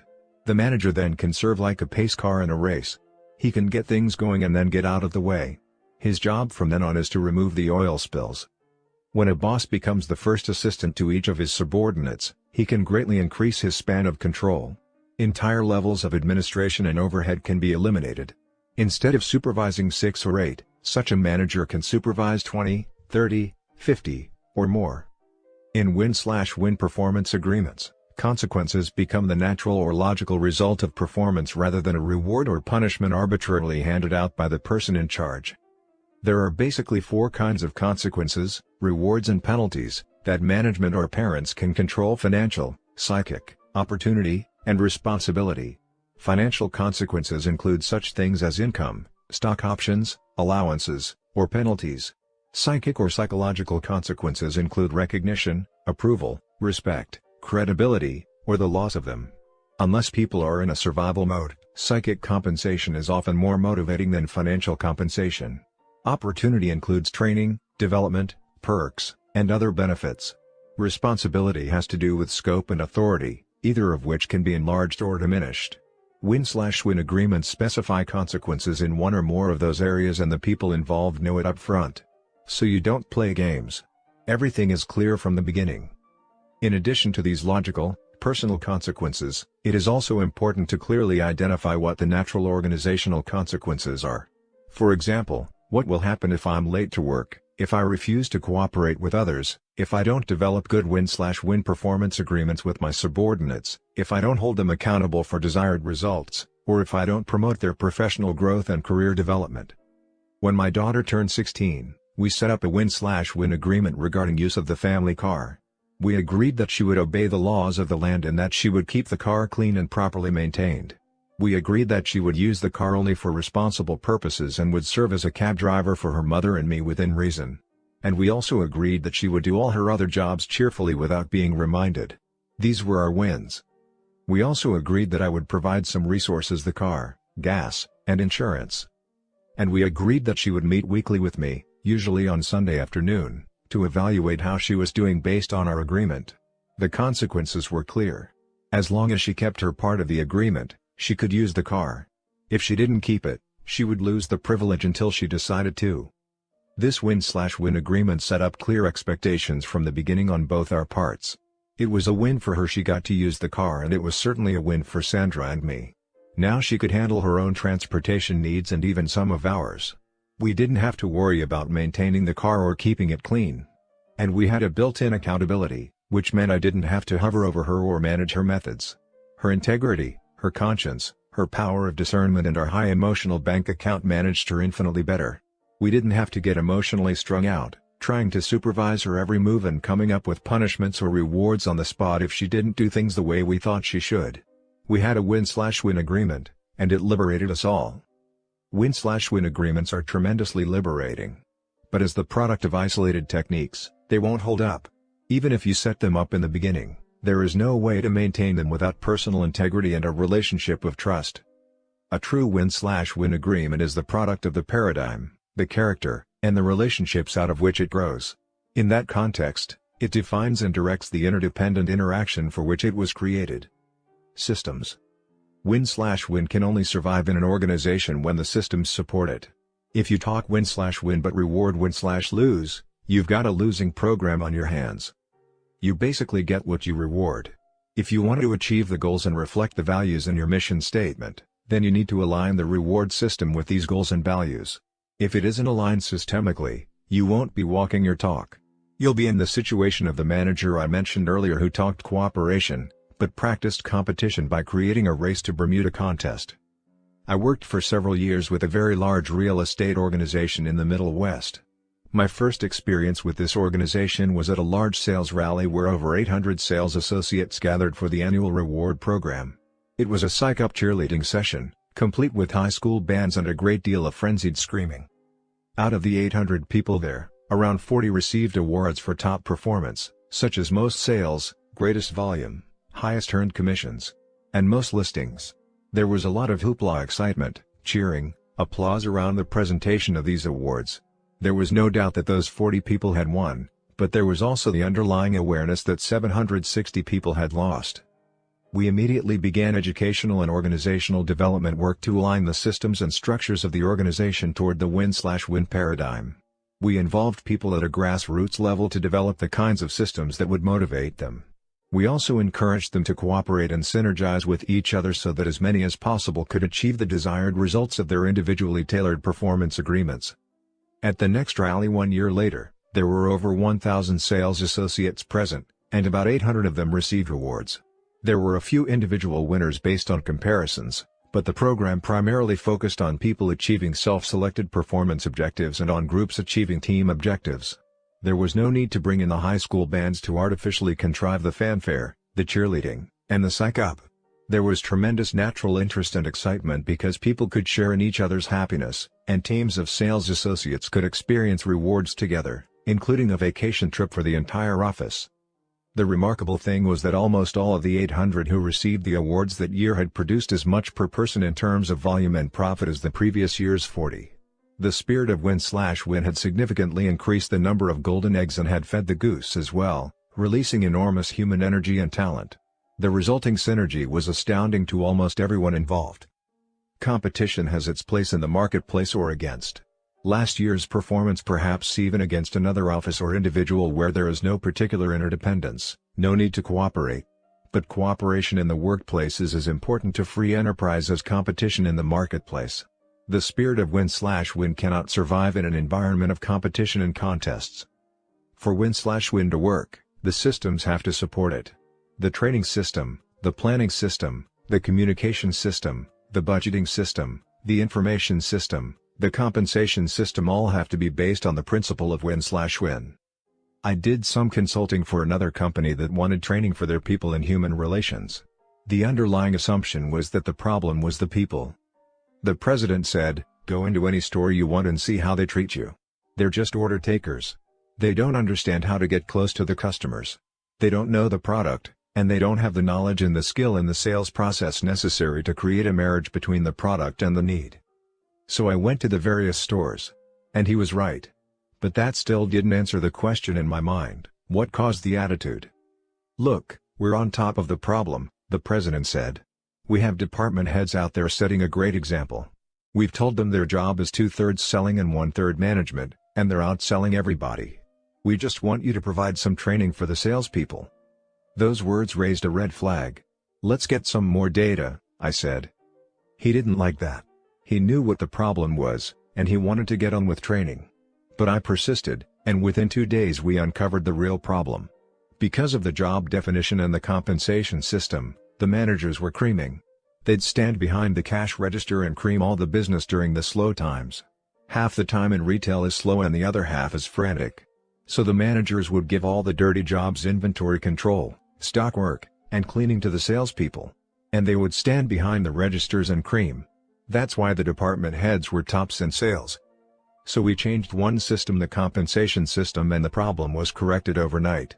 We set up a system whereby the managers only made money when their salespeople made money. We overlapped the needs and goals of the managers with the needs and goals of the salespeople. And the need for human relations training suddenly disappeared. The key was developing a true win/win reward system. In another instance, I worked with a manager in a company that required formal performance evaluations. He was frustrated over the evaluation rating he had given a particular manager. He deserved a 3, he said, but I had to give him a 1, which meant superior, promotable. "What did you give him a 1 for?" I asked. "He gets the numbers," was his reply.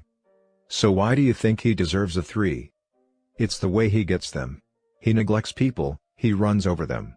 He's a troublemaker." It sounds like he's totally focused on peon production. And that's what he's being rewarded for. But what would happen if you talked with him about the problem, if you helped him understand the importance of PC? He said he had done so, with no effect. Then what if you set up a win/win contract with him where you both agreed that 2/3 of his compensation would come from P, from the numbers, and the other 1/3 would come from PC, how other people perceive him, what kind of leader, people builder, team builder he is?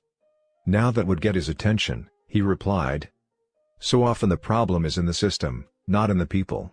If you put good people in bad systems, you get bad results. You have to water the flowers you want to grow. As people really learn to think win/win, they can set up the systems to create and reinforce it. They can transform unnecessarily competitive situations to cooperative ones and can powerfully impact their effectiveness by building both P and PC. In business, executives can align their systems to create teams of highly productive people working together to compete against external standards of performance. In education, teachers can set up grading systems based on an individual's performance in the context of agreed-upon criteria and can encourage students to cooperate in productive ways to help each other learn and achieve. In families, parents can shift the focus from competition with each other to cooperation. In activities such as bowling, for example, they can keep a family score and try to beat a previous one. They can set up home responsibilities with win/win agreements that eliminate constant nagging and enable parents to do the things only they can do. A friend once shared with me a cartoon he'd seen of 2 children talking to each other. "If mommy doesn't get us up soon," one was saying, "we're going to be late for school."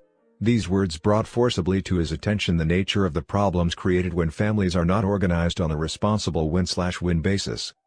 Win/win puts the responsibility on the individual for accomplishing specified results within clear guidelines and available resources. It makes a person accountable to perform and evaluate the results and provides consequences as a natural result of performance. And win/win systems create the environment which supports and reinforces the win/win performance agreements. Processes. There's no way to achieve win/win ends with win/lose or lose/win means. You can't say, "You're going to think win/win, whether you like it or not." So the question becomes how to arrive at a win/win solution. Roger Fisher and William Ury, 2 Harvard law professors, have done some outstanding work in what they call the principled approach versus the positional approach to bargaining in their tremendously useful and insightful book, getting to yes. Although the words win/win are not used, the spirit and underlying philosophy of the book are in harmony with the win/win approach. They suggest that the essence of principled negotiation is to separate the person from the problem, to focus on interests and not on positions, to invent options for mutual gain, and to insist on objective criteria, some external standard or principle that both parties can buy into. In my own work with various people and organizations seeking win/win solutions, I suggest that they become involved in the following 4-step process. First, see the problem from the other point of view. Really seek to understand and to give expression to the needs and concerns of the other party as well as or better than they can themselves. Second, identify the key issues and concerns, not positions, involved. Third, determine what results would constitute a fully acceptable solution.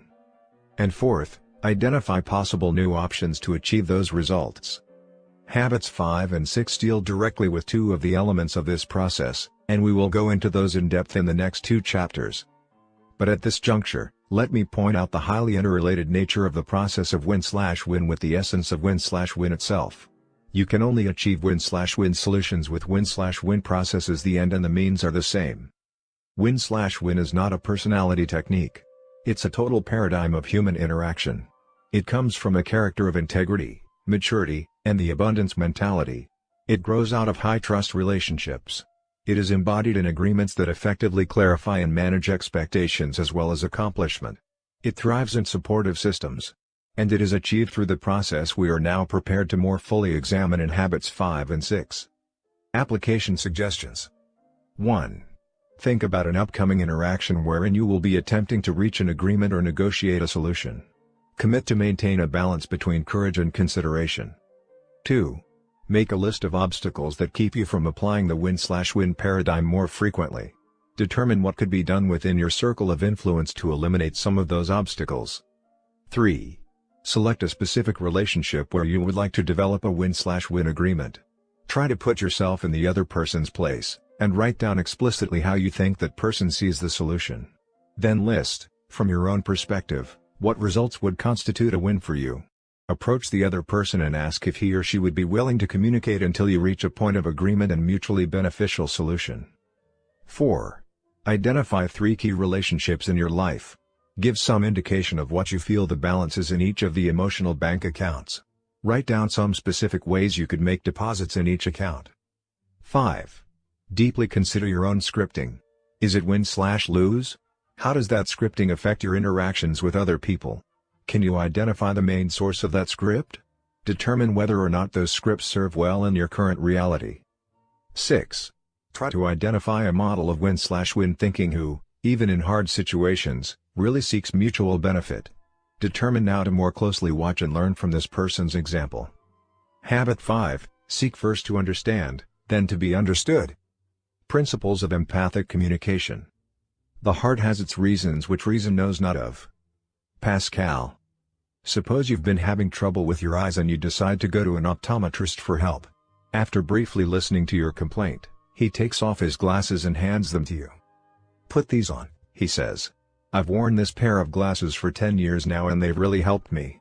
I have an extra pair at home, you can wear these." So you put them on, but it only makes the problem worse. "This is terrible," you exclaim. "I can't see a thing." "Well, what's wrong?" he asks. "They work great for me.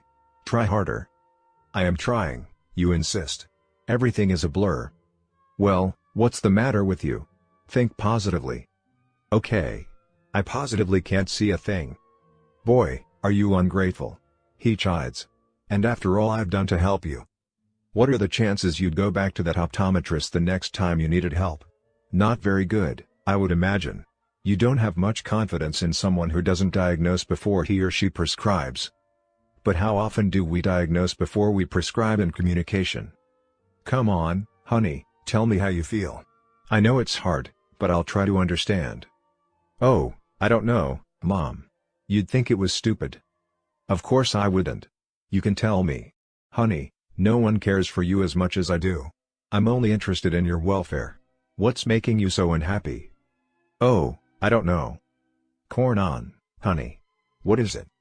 "Well, to tell you the truth, I just don't like school anymore." "What?" You respond incredulously. What do you mean you don't like school? And after all the sacrifices we've made for your education. Education is the foundation of your future. If you'd apply yourself like your older sister does, you'd do better and then you'd like school. Time and time again, we've told you to settle down. You've got the ability, but you just don't apply yourself. Try harder. Get a positive attitude about it. Pause. Now go ahead. Tell me how you feel. We have such a tendency to rush in, to fix things up with good advice. But we often fail to take the time to diagnose, to really, deeply understand the problem first. If I were to summarize in one sentence the single most important principle I have learned in the field of interpersonal relations, it would be this: seek first to understand, then to be understood. This principle is the key to effective interpersonal communication. Character and communication. Right now, you're reading a book I've written. Reading and writing are both forms of communication. So are speaking and listening. In fact, those are the 4 basic types of communication. And think of all the hours you spend doing at least one of those 4 things. The ability to do them well is absolutely critical to your effectiveness. Communication is the most important skill in life. We spend most of our waking hours communicating. But consider this: you've spent years learning how to read and write, years learning how to speak. But what about listening? What training or education have you had that enables you to listen so that you really, deeply understand another human being from that individual's own frame of reference? Comparatively few people have had any training in listening at all. And, for the most part, their training has been in the personality ethic of technique, truncated from the character base and the relationship base absolutely vital to authentic understanding of another person. If you want to interact effectively with me, to influence me, your spouse, your child, your neighbor, your boss, your co-worker, your friend, you first need to understand me. And you can't do that with technique alone. If I sense you're using some technique, I sense duplicity, manipulation. I wonder why you're doing it, what your motives are. And I don't feel safe enough to open myself up to you. The real key to your influence with me is your example, your actual conduct.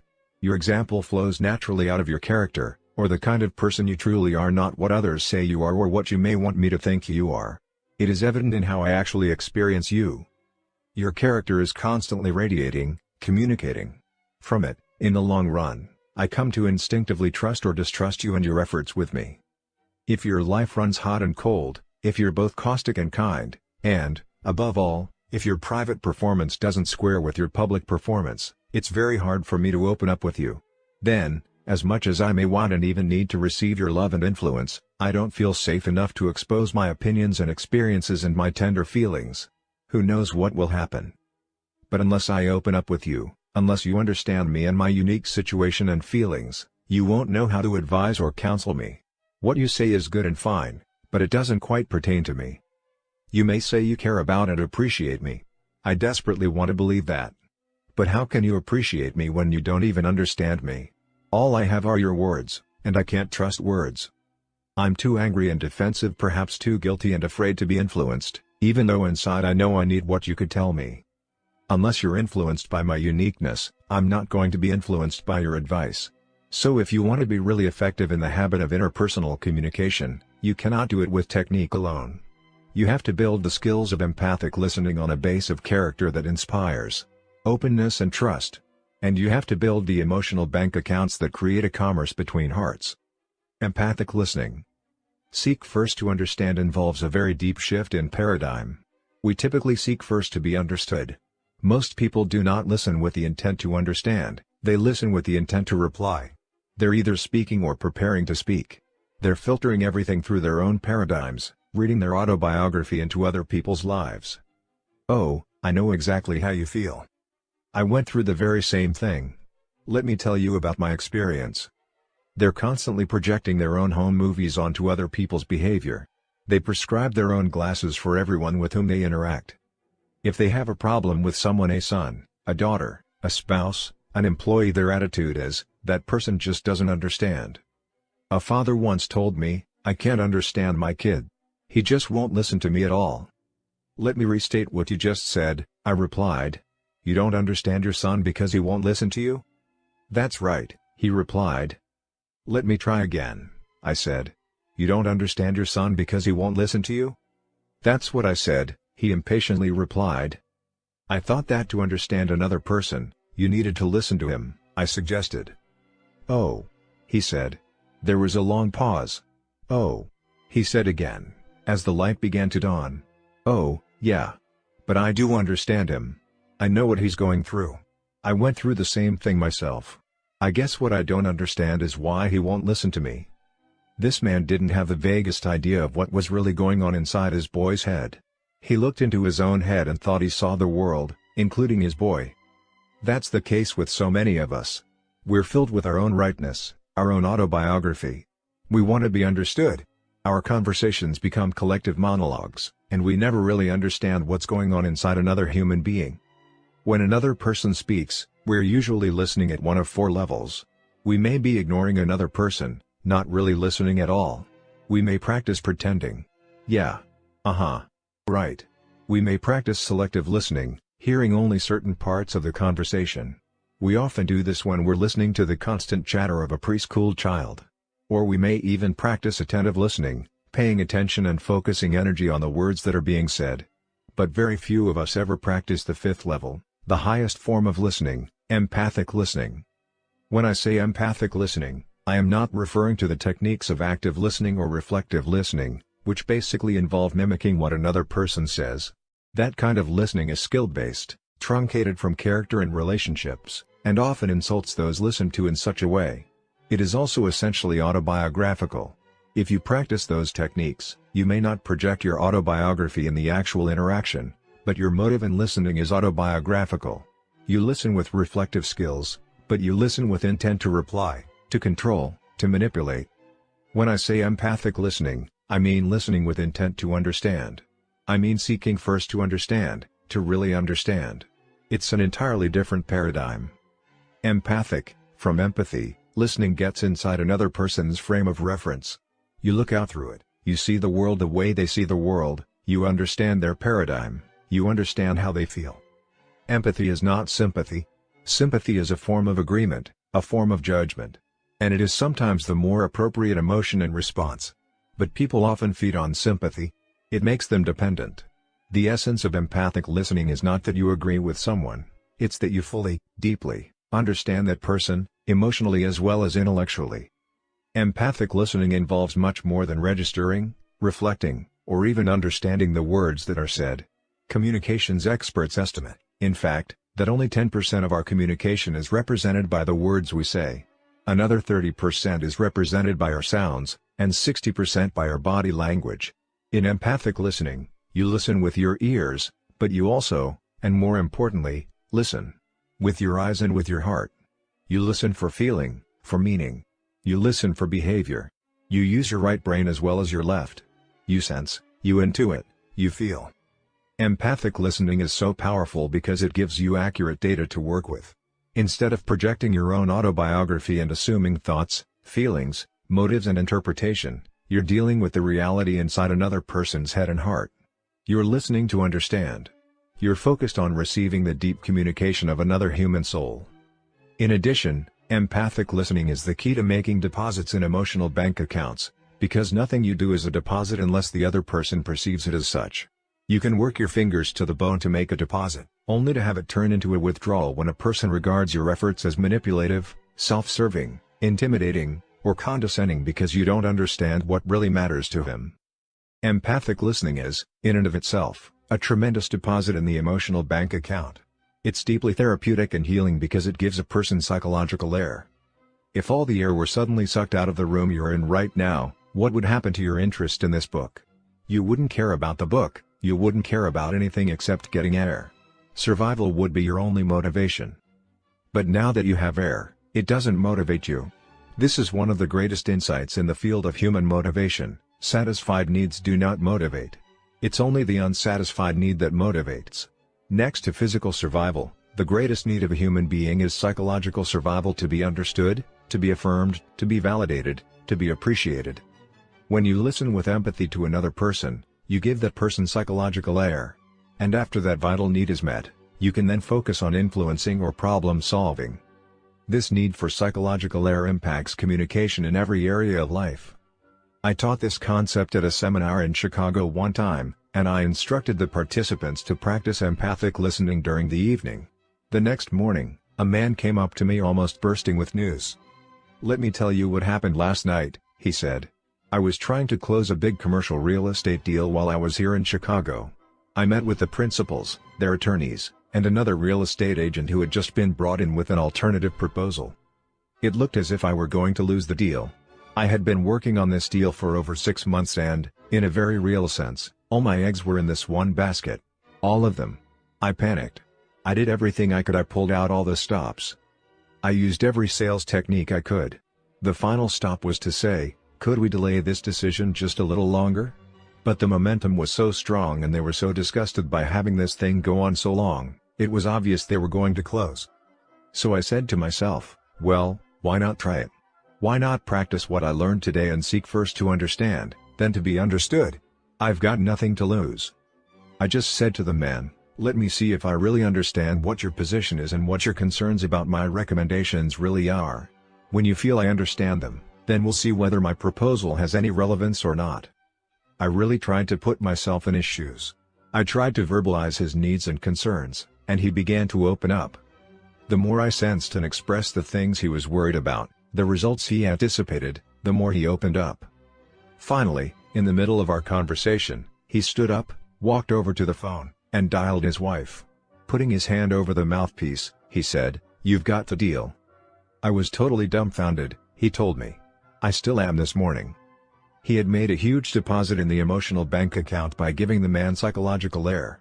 When it comes right down to it, other things being relatively equal, the human dynamic is more important than the technical dimensions of the deal. Seeking first to understand, diagnosing before you prescribe, is hard. It's so much easier in the short run to hand someone a pair of glasses that have fit you so well these many years. But in the long run, it severely depletes both P and PC. You can achieve maximum interdependent production from an inaccurate understanding of where other people are coming from. And you can have interpersonal PC.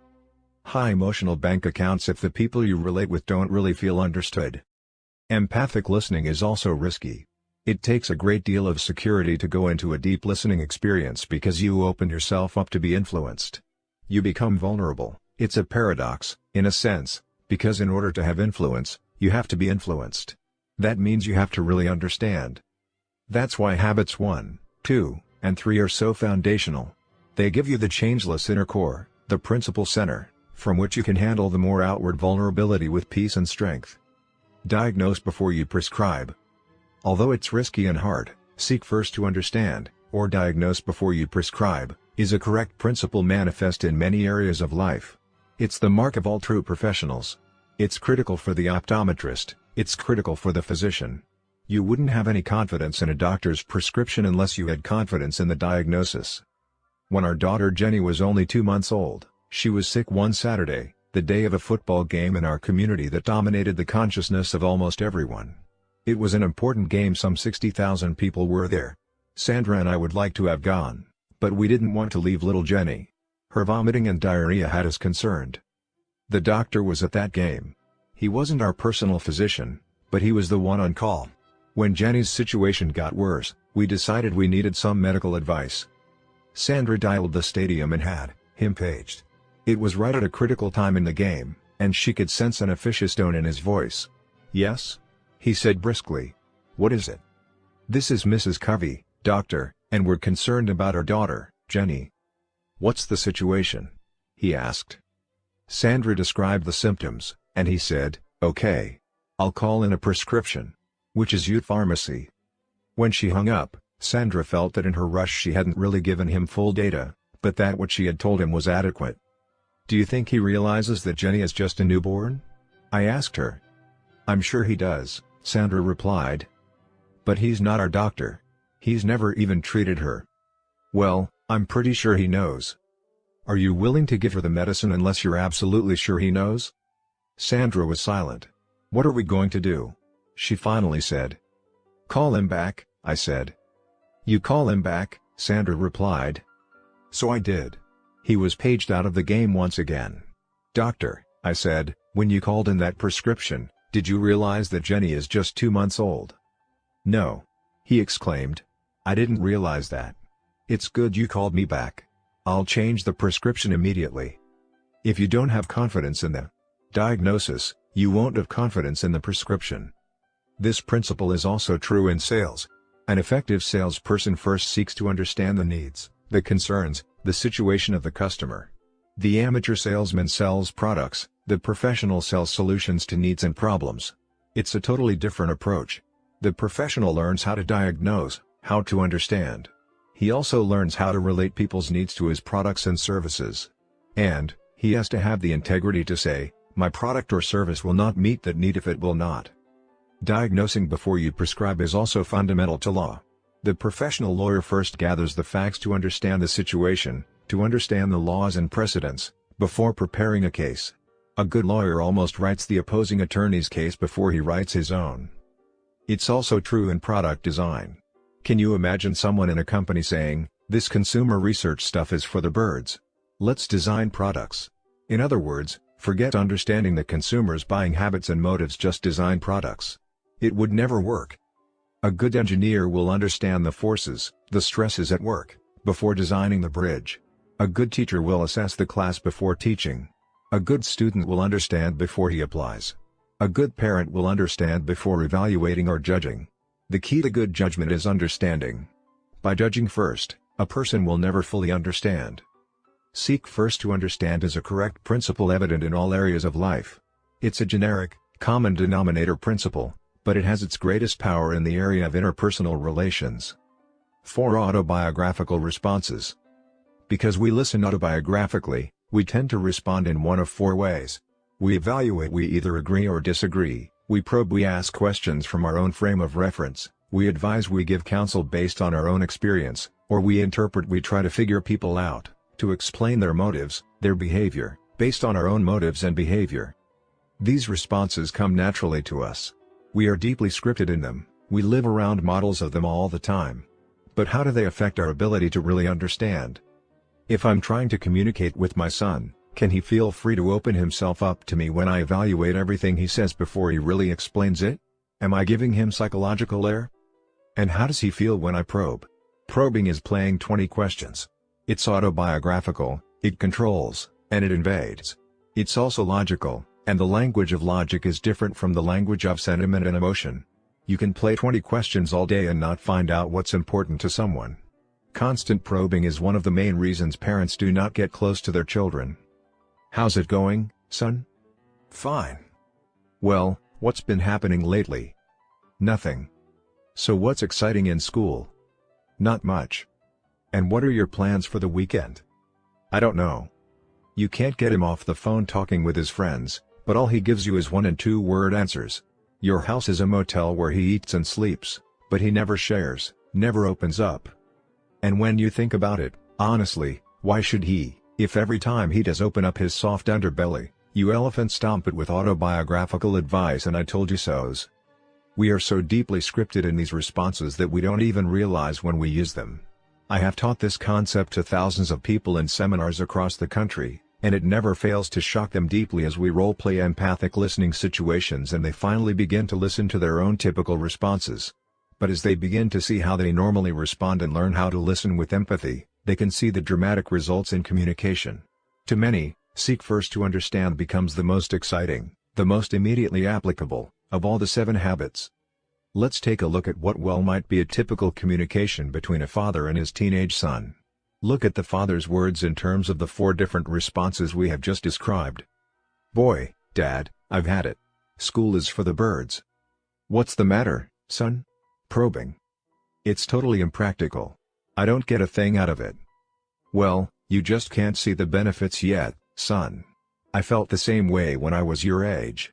I remember thinking what a waste some of the classes were. But those classes turned out to be the most helpful to me later on. Just hang in there. Give it some time, advising. I've given it 10 years of my life. Can you tell me what good X plus Y is going to be to me as an auto mechanic? An auto mechanic? You've got to be kidding, evaluating. No, I'm not. Look at Joe. He's quit school. He's working on cars. And he's making lots of money. Now that's practical. It may look that way now. But several years down the road, Joe's going to wish he'd stayed in school. You don't want to be an auto mechanic. You need an education to prepare you for something better than that, advising. I don't know. Joe's got a pretty good setup. Look, son, have you really tried? Probing, evaluating. I've been in high school 2 years now. Sure, I've tried. It's just a waste. That's a highly respected school, son. Give them a little credit, advising, evaluating. Well, the other guys feel the same way I do. Do you realize how many sacrifices your mother and I have made to get you where you are? You can't quit when you've come this far, evaluating. I know you've sacrificed, Dad. But it's just not worth it. Look, maybe if you spent more time doing your homework and less time in front of TV, advising, evaluating. Look, Dad. It's just no good. Oh, never mind. I don't want to talk about this anyway. Obviously, his father was well-intended. Obviously, he wanted to help. But did he even begin to really understand?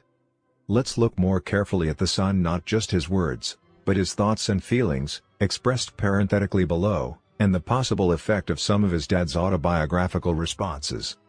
Boy, Dad, I've had it. School is for the birds. I want to talk with you, to get your attention. What's the matter, son? You're interested. Good. It's totally impractical. I don't get a thing out of it. I've got a problem with school, and I feel just terrible. Well, you just can't see the benefits yet, son. I felt the same way when I was your age. Oh, no. Here comes chapter 3 of Dad's autobiography. This isn't what I want to talk about. I don't really care how many miles he had to trudge through the snow to school without any boots. I want to get to the problem. I remember thinking what a waste some of the classes were. But those classes turned out to be the most helpful to me later on. Just hang in there. Give it some time. Time won't solve my problem. I wish I could tell you. I wish I could just spit it out. I've given it 10 years of my life. Can you tell me what good X plus Y is going to do me as an auto mechanic? An auto mechanic? You've got to be kidding. He wouldn't like me if I were an auto mechanic. He wouldn't like me if I didn't finish school. I have to justify what I said. No, I'm not. Look at Joe. He's quit school. He's working on cars. And he's making lots of money. Now that's practical. It may look that way now. But several years down the road, Joe's going to wish he'd stayed in school. Oh, boy. Here comes lecture number 16 on the value of an education. You don't want to be an auto mechanic. How do you know that, Dad?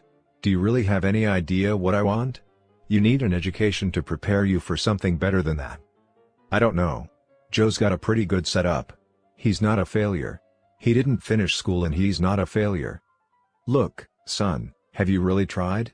We're beating around the bush, Dad. If you'd just listen, I really need to talk to you about something important. I've been in high school 2 years now. Sure, I've tried. It's just a waste. That's a highly respected school, son. Give them a little credit. Oh, great. Now we're talking credibility. I wish I could talk about what I want to talk about. Well, the other guys feel the same way I do. I have some credibility, too. I'm not a moron. Do you realize how many sacrifices your mother and I have made to get you where you are? Uh-oh, here comes the guilt trip. Maybe I am a moron. The school's great, Mom and Dad are great, and I'm a moron. You can't quit when you've come this far. I know you've sacrificed, Dad. But it's just not worth it. You just don't understand. Look, maybe if you spent more time doing your homework and less time in front of TV. That's not the problem, Dad. That's not it at all. I'll never be able to tell you. I was dumb to try. Look, Dad. It's just no good. Oh, never mind. I don't want to talk about this anyway. Can you see how limited we are when we try to understand another person on the basis of words alone, especially when we're looking at that person through our own glasses? Can you see how limiting our autobiographical responses are to a person who is genuinely trying to get us to understand his autobiography? You will never be able to truly step inside another person, to see the world as he sees it, until you develop the pure desire, the strength of personal character, and the positive emotional bank account, as well as the empathic listening skills to do it. The skills, the tip of the iceberg of empathic listening, involve 4 developmental stages. The first and least effective is to mimic content. This is the skill taught in active or reflective listening. Without the character and relationship base, it is often insulting to people and causes them to close up. It is, however, a first-stage skill because it at least causes you to listen to what's being said. Mimicking content is easy. You just listen to the words that come out of someone's mouth and you repeat them. You're hardly even using your brain at all. Boy, Dad, I've had it. School is for the birds. You've had it. You think school is for the birds. You have essentially repeated back the content of what was being said. You haven't evaluated or probed or advised or interpreted. You've at least showed you're paying attention to his words. But to understand, you want to do more. The second stage of emphatic listening is to rephrase the content. It's a little more effective, but it's still limited to the verbal communication. Boy, Dad, I've had it. School is for the birds. You don't want to go to school anymore. This time, you've put his meaning into your own words. Now you're thinking about what he said, mostly with the left side, the reasoning, logical side of the brain. The third stage brings your right brain into operation. You reflect feeling. Boy, Dad, I've had it. School is for the birds. You're feeling really frustrated. Now you're not paying as much attention to what he's saying as you are to the way he feels about what he's saying. The fourth stage includes both the second and the third. You rephrase the content and reflect the feeling. Boy, Dad, I've had it. School is for the birds. You're really frustrated about school. Frustration is the feeling, school is the content. You're using both sides of your brain to understand both sides of his communication. Now, what happens when you use fourth stage empathic listening skills is really incredible. As you authentically seek to understand, as you rephrase content and reflect feeling, you give him psychological air.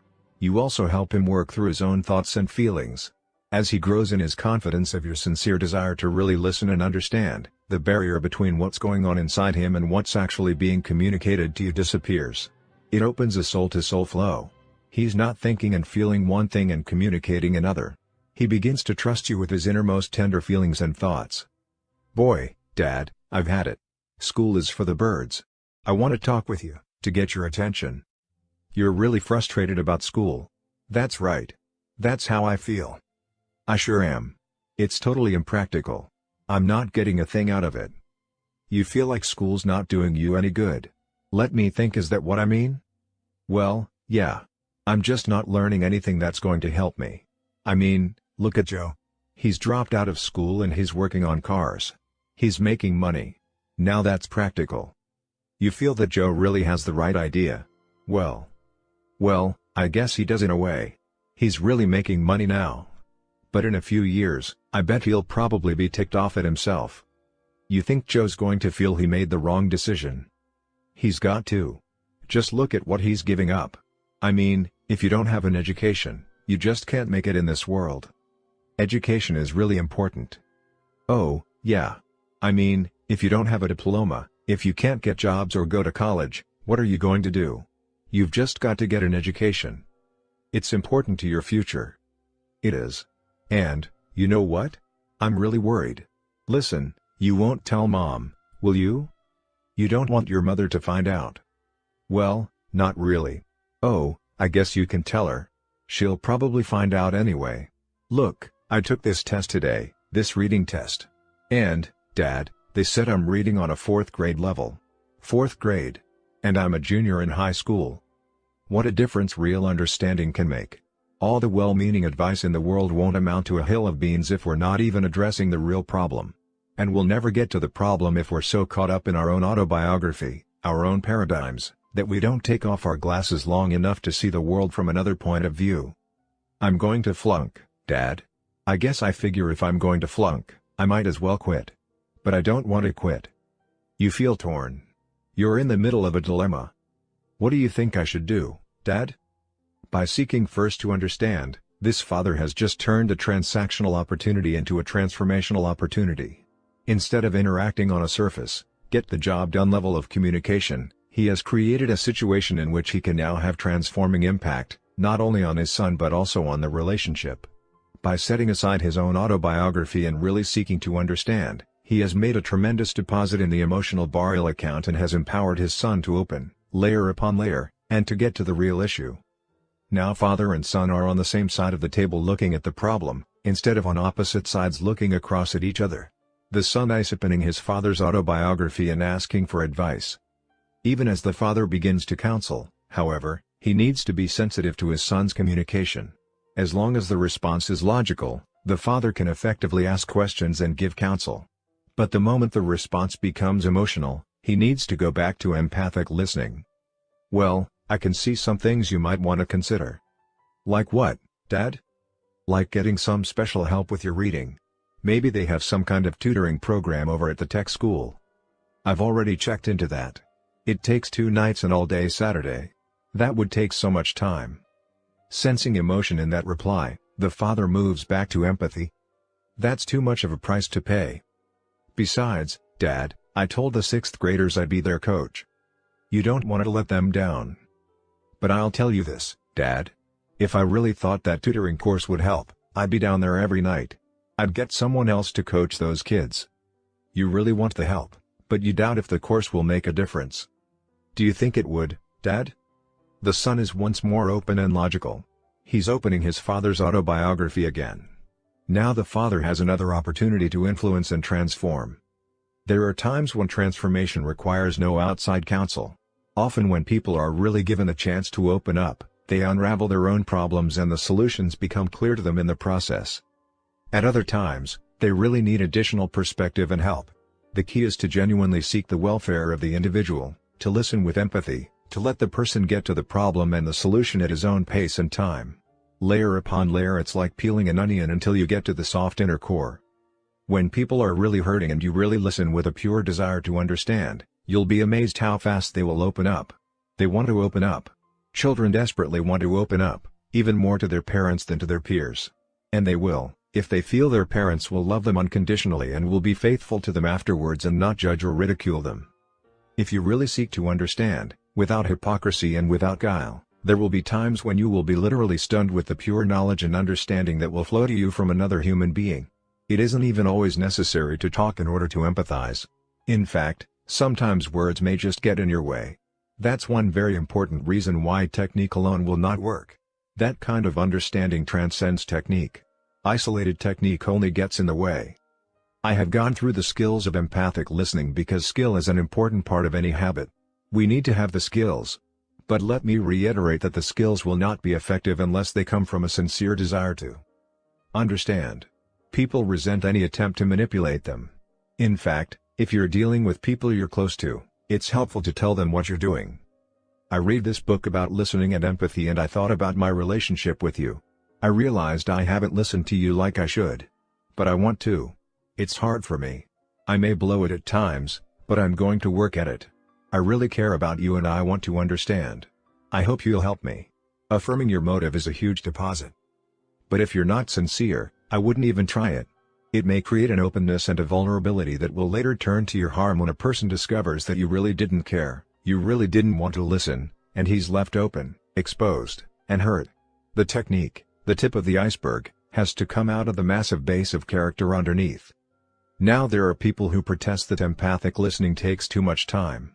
It may take a little more time initially, but it saves so much time downstream. The most efficient thing you can do if you're a doctor and want to prescribe a wise treatment is to make an accurate diagnosis. You can't say, "I'm in too much of a hurry. I don't have time to make a diagnosis. Just take this treatment." I remember writing one time in a room on the north shore of Oahu, Hawaii. There was a soft breeze blowing, and so I had opened 2 windows, one at the front and one at the side to keep the room cool. I had a number of papers laid out, chapter by chapter, on a large table. Suddenly, the breeze started picking up and blowing my papers about. I remember the frantic sense of loss I felt because things were no longer in order, including unnumbered pages, and I began rushing around the room trying desperately to put them back. Finally, I realized it would be better to take 10 seconds and close one of the windows. Empathic listening takes time, but it doesn't take anywhere near as much time as it takes to back up and correct misunderstandings when you're already miles down the road, to redo, to live with unexpressed and unsolved problems, to deal with the results of not giving people psychological air. A discerning empathic listener can read what's happening down deep fast, and can show such acceptance, such understanding, that other people feel safe to open up layer after layer until they get to that soft inner core where the problem really lies. People want to be understood. And whatever investment of time it takes to do that will bring much greater returns of time as you work from an accurate understanding of the problems and issues and from the high emotional bank account that results when a person feels deeply understood. Understanding and perception. As you learn to listen deeply to other people, you will discover tremendous differences in perception. You will also begin to appreciate the impact that these differences can have as people try to work together in interdependent situations. You see the young woman, I see the old lady. And both of us can be right. You may look at the world through spouse-centered glasses, I see it through the money-centered lens of economic concern. You may be scripted in the abundance mentality, I may be scripted in the scarcity mentality. You may approach problems from a highly visual, intuitive, holistic right brain paradigm, I may be very left brain, very sequential, analytical, and verbal in my approach. Our perceptions can be vastly different. And yet we both have lived with our paradigms for years, thinking they are facts, and questioning the character or the mental competence of anyone who can't see the facts. Now, with all our differences, we're trying to work together in a marriage, in a job, in a community service project to manage resources and accomplish results. So how do we do it? How do we transcend the limits of our individual perceptions so that we can deeply communicate, so that we can cooperatively deal with the issues and come up with win-win solutions? The answer is habit 5. It's the first step in the process of win-win. Even if, and especially when, the other person is not coming from that paradigm, seek first to understand. This principle worked powerfully for one executive who shared with me the following experience.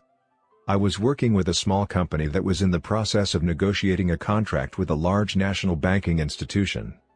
This institution flew in their lawyers from San Francisco, their negotiator from Ohio, and presidents of 2 of their large banks to create an 8-person negotiating team. The company I worked with had decided to go for win-win or no deal. They wanted to significantly increase the level of service and the cost, but they had been almost overwhelmed with the demands of this large financial institution. The president of our company sat across the negotiating table and told them, "We would like for you to write the contract the way you want it so that we can make sure we understand your needs and your concerns. We will respond to those needs and concerns. Then we can talk about pricing." The members of the negotiating team were overwhelmed. They were astounded that they were going to have the opportunity to write the contract. They took 3 days to come up with the deal. When they presented it, the president said, "Now let's make sure we understand what you want." And he went down the contract, rephrasing the content, reflecting the feeling, until he was sure and they were sure he understood what was important to them. "Yes. That's right. No, that's not exactly what we meant here. Yes, you've got it now." When he thoroughly understood their perspective, he proceeded to explain some concerns from his perspective, and they listened. They were ready to listen. They weren't fighting for air. What had started out as a very formal, low-trust, almost hostile atmosphere had turned into a fertile environment for synergy. At the conclusion of the discussions, the members of the negotiating team basically said, "We want to work with you. We want to do this deal. Just let us know what the price is and we'll sign." Then seek to be understood. Seek first to understand, then to be understood. Knowing how to be understood is the other half of habit 5, and is equally critical in reaching win-win solutions. Earlier we defined maturity as the balance between courage and consideration. Seeking to understand requires consideration, seeking to be understood takes courage. Win-win requires a high degree of both. So it becomes important in interdependent situations for us to be understood. The early Greeks had a magnificent philosophy which is embodied in 3 sequentially arranged words, ethos, pathos, and logos. I suggest these 3 words contain the essence of seeking first to understand and making effective presentations. Ethos is your personal credibility, the faith people have in your integrity and competency. It's the trust that you inspire, your emotional bank account. Pathos is the empathic side, it's the feeling. It means that you are in alignment with the emotional thrust of another person's communication. Logos is the logic, the reasoning part of the presentation. Notice the sequence: ethos, pathos, logos, your character, and your relationships, and then the logic of your presentation. This represents another major paradigm shift.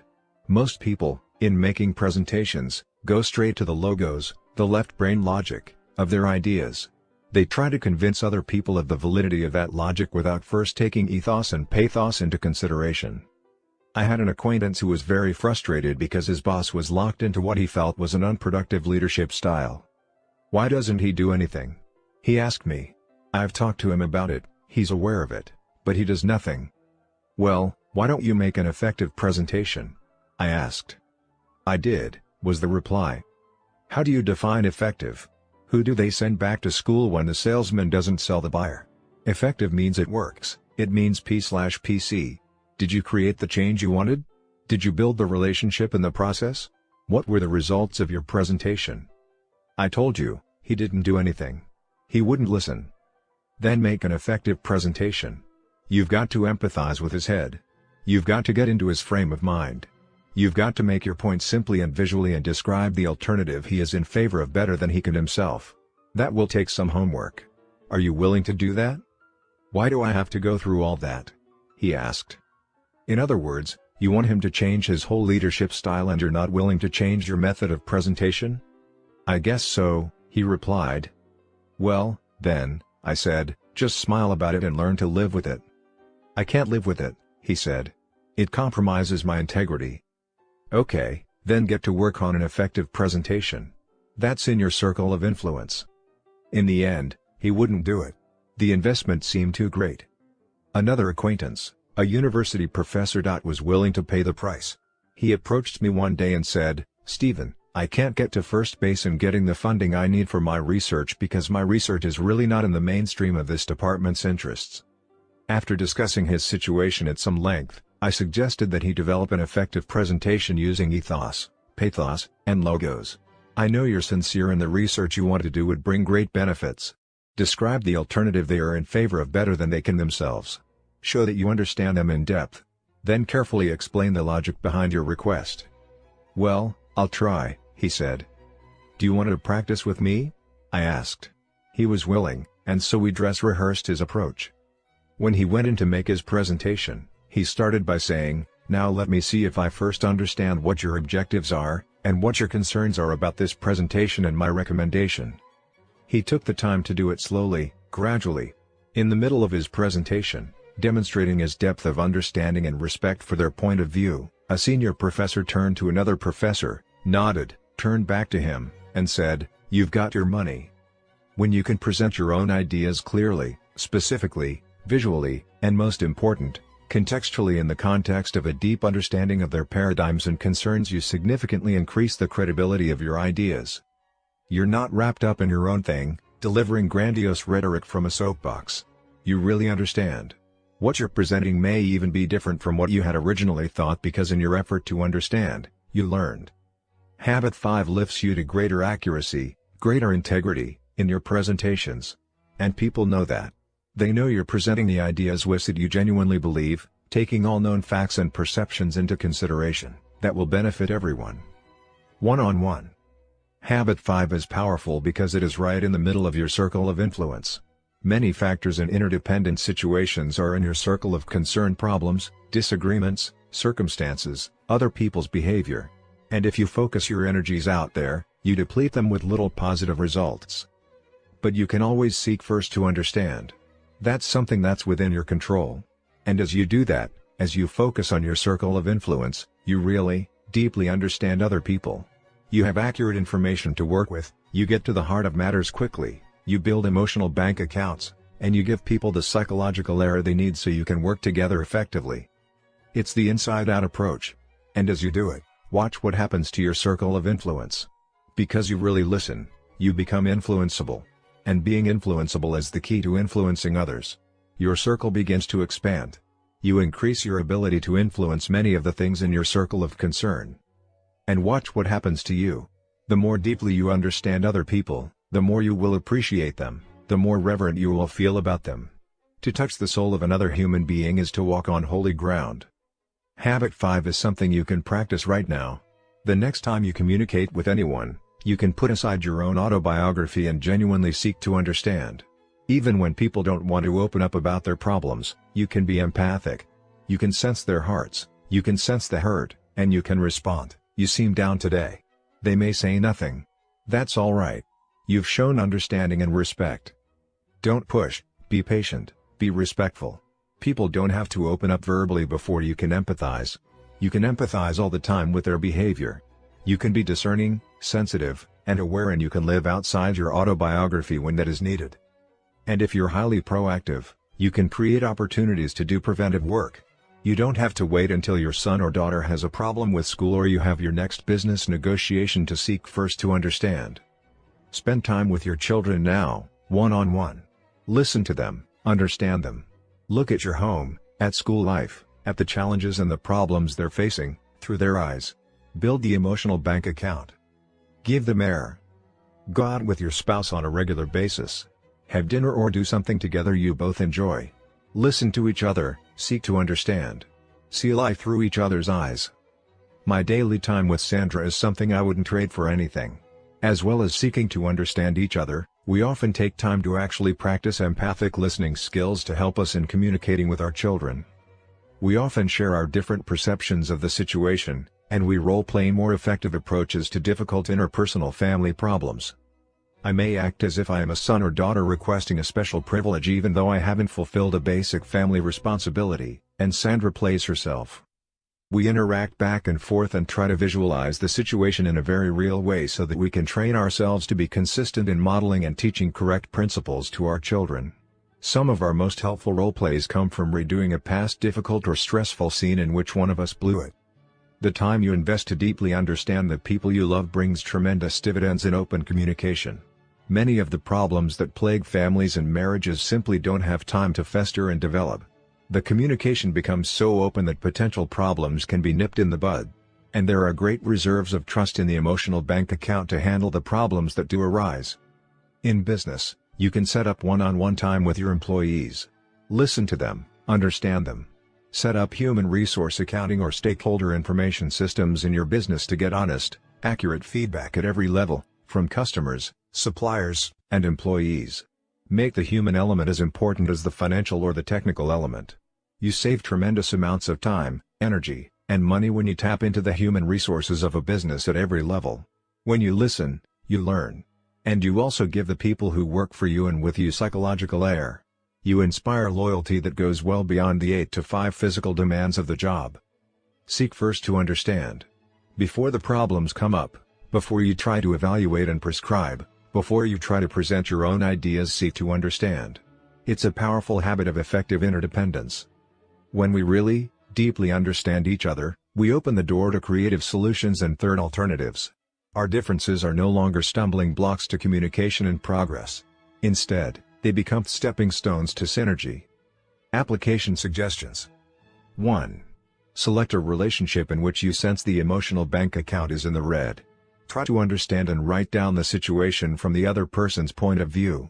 In your next interaction, listen for understanding, comparing what you're hearing with what you wrote down. How valid were your assumptions? Did you really understand that individual's perspective? 2. Share the concept of empathy with someone close to you. Tell them or who you want to work on really listening to others and ask for feedback in a week. How did you do? How did it make that person feel? 3. The next time you have an opportunity to watch people communicate, cover your ears for a few minutes and just watch. What emotions are being communicated that may not come across in words alone? 4. Next time you catch yourself inappropriately using one of the autobiographical responses, probing, evaluating, advising, or interpreting, try to turn the situation into a deposit by acknowledgement and apology. I'm sorry, I just realized I'm not really trying to understand. Could we start again? 5. Base your next presentation on empathy. Describe the other point of view as well as or better than its proponents, then seek to have your point understood from their frame of reference. Habit 6. Synergize. Principles of creative cooperation. I take as my God the hope of a saint, in crucial things, unity in important things, diversity in all things, generosity. Inaugural address of President George Bush. When Sir Winston Churchill was called to head up the war effort for Great Britain, he remarked that all his life had prepared him for this hour. In a similar sense, the exercise of all of the other habits prepares us for the habit of synergy. When properly understood, synergy is the highest activity in all life, the true test and manifestation of all of the other habits put together. The highest forms of synergy focus the 4 unique human endowments, the motive of win/win, and the skills of empathic communication on the toughest challenges we face in life. What results is almost miraculous. We create new alternatives, something that wasn't there before. Synergy is the essence of principle-centered leadership. It is the essence of principle-centered parenting. It catalyzes, unifies, and unleashes the greatest powers within people. All the habits we have covered prepare us to create the miracle of synergy. What is synergy? Simply defined, It means that the whole is greater than the sum of its parts. It means that the relationship which the parts have to each other is a part in and of itself. It is not only a part, but the most catalytic, the most empowering, the most unifying, and the most exciting part. The creative process is also the most terrifying part because you don't know exactly what's going to happen or where it is going to lead. You don't know what new dangers and challenges you'll find. It takes an enormous amount of internal security to begin with the spirit of adventure, the spirit of discovery, the spirit of creativity. Without doubt, you have to leave the comfort zone of base camp and confront an entirely new and unknown wilderness. You become a trailblazer, a pathfinder. You open new possibilities, new territories, new continents, so that others can follow. Synergy is everywhere in nature. If you plant two plants close together, the roots commingle and improve the quality of the soil so that both plants will grow better than if they were separated. If you put two pieces of wood together, they will hold much more than the total of the weight held by each separately. The whole is greater than the sum of its parts. 1 + 1 = 3 or more. The challenge is to apply the principles of creative cooperation, which we learn from nature, in our social interactions. Family life provides many opportunities to observe synergy and to practice it. The very way that a man and a woman bring a child into the world is synergistic. The essence of synergy is to value differences, to respect them, to build on strengths, to compensate for weaknesses. We obviously value the physical differences between men and women, husbands and wives. But what about the social, mental, and emotional differences? Could these differences not also be sources of creating new, exciting forms of life, creating an environment that is truly fulfilling for each person, that nurtures the self-esteem and self-worth of each, that creates opportunities for each to mature into independence and then gradually into interdependence? Could synergy not create a new script for the next generation, one that is more geared to service and contribution, and is less protective, less adversarial, less selfish, one that is more open, more trusting, more giving, and is less defensive, protective, and political, one that is more loving, more caring, and is less possessive and judgmental? Synergistic communication. When you communicate synergistically, you are simply opening your mind and heart and expressions to new possibilities, new alternatives, new options. It may seem as if you are casting aside habit to begin with the end in mind, but, in fact, you're doing the opposite. You're fulfilling it. You're not sure when you engage in synergistic communication how things will work out or what the end will look like, but you do have an inward sense of excitement and security and adventure, believing that it will be significantly better than it was before. And that is the end that you have in mind. You begin with the belief that parties involved will gain more insight, and that the excitement of that mutual learning and insight will create a momentum toward more and more insights, learnings, and growth. Many people have not really experienced even a moderate degree of synergy in their family life or in other interactions. They've been trained and scripted into defensive and protective communications or into believing that life or other people can't be trusted. As a result, they are never really open to habit 6 and to these principles. This represents one of the great tragedies and wastes in life, because so much potential remains untapped, completely undeveloped and unused. Ineffective people live day after day with unused potential. They experience synergy only in small, peripheral ways in their lives. They may have memories of some unusual creative experiences, perhaps in athletics, where they were involved in a real team spirit for a period of time. Or perhaps they were in an emergency situation where people cooperated to an unusually high degree and submerged ego and pride in an effort to save someone's life or to produce a solution to a crisis. To many, such events may seem unusual, almost out of character with life, even miraculous. But this is not so. These things can be produced regularly, consistently, almost daily in people's lives. But it requires enormous personal security and openness and a spirit of adventure. Most all creative endeavors are somewhat unpredictable. They often seem ambiguous, hit or miss, trial and error. And unless people have a high tolerance for ambiguity and get their security from integrity to principles and inner values, they find it unnerving and unpleasant to be involved in highly creative enterprises. Their need for structure, certainty, and predictability is too high. Synergy in the classroom. As a teacher, I have come to believe that many truly great classes teeter on the very edge of chaos. Synergy tests whether teachers and students are really open to the principle of the whole being greater than the sum of its parts. There are times when neither the teacher nor the student knows for sure what's going to happen. In the beginning, There's a safe environment that enables people to be really open and to learn and to listen to each other's ideas. Then comes brainstorming, where the spirit of evaluation is subordinated to the spirit of creativity, imagining, and intellectual networking. Then an absolutely unusual phenomenon begins to take place.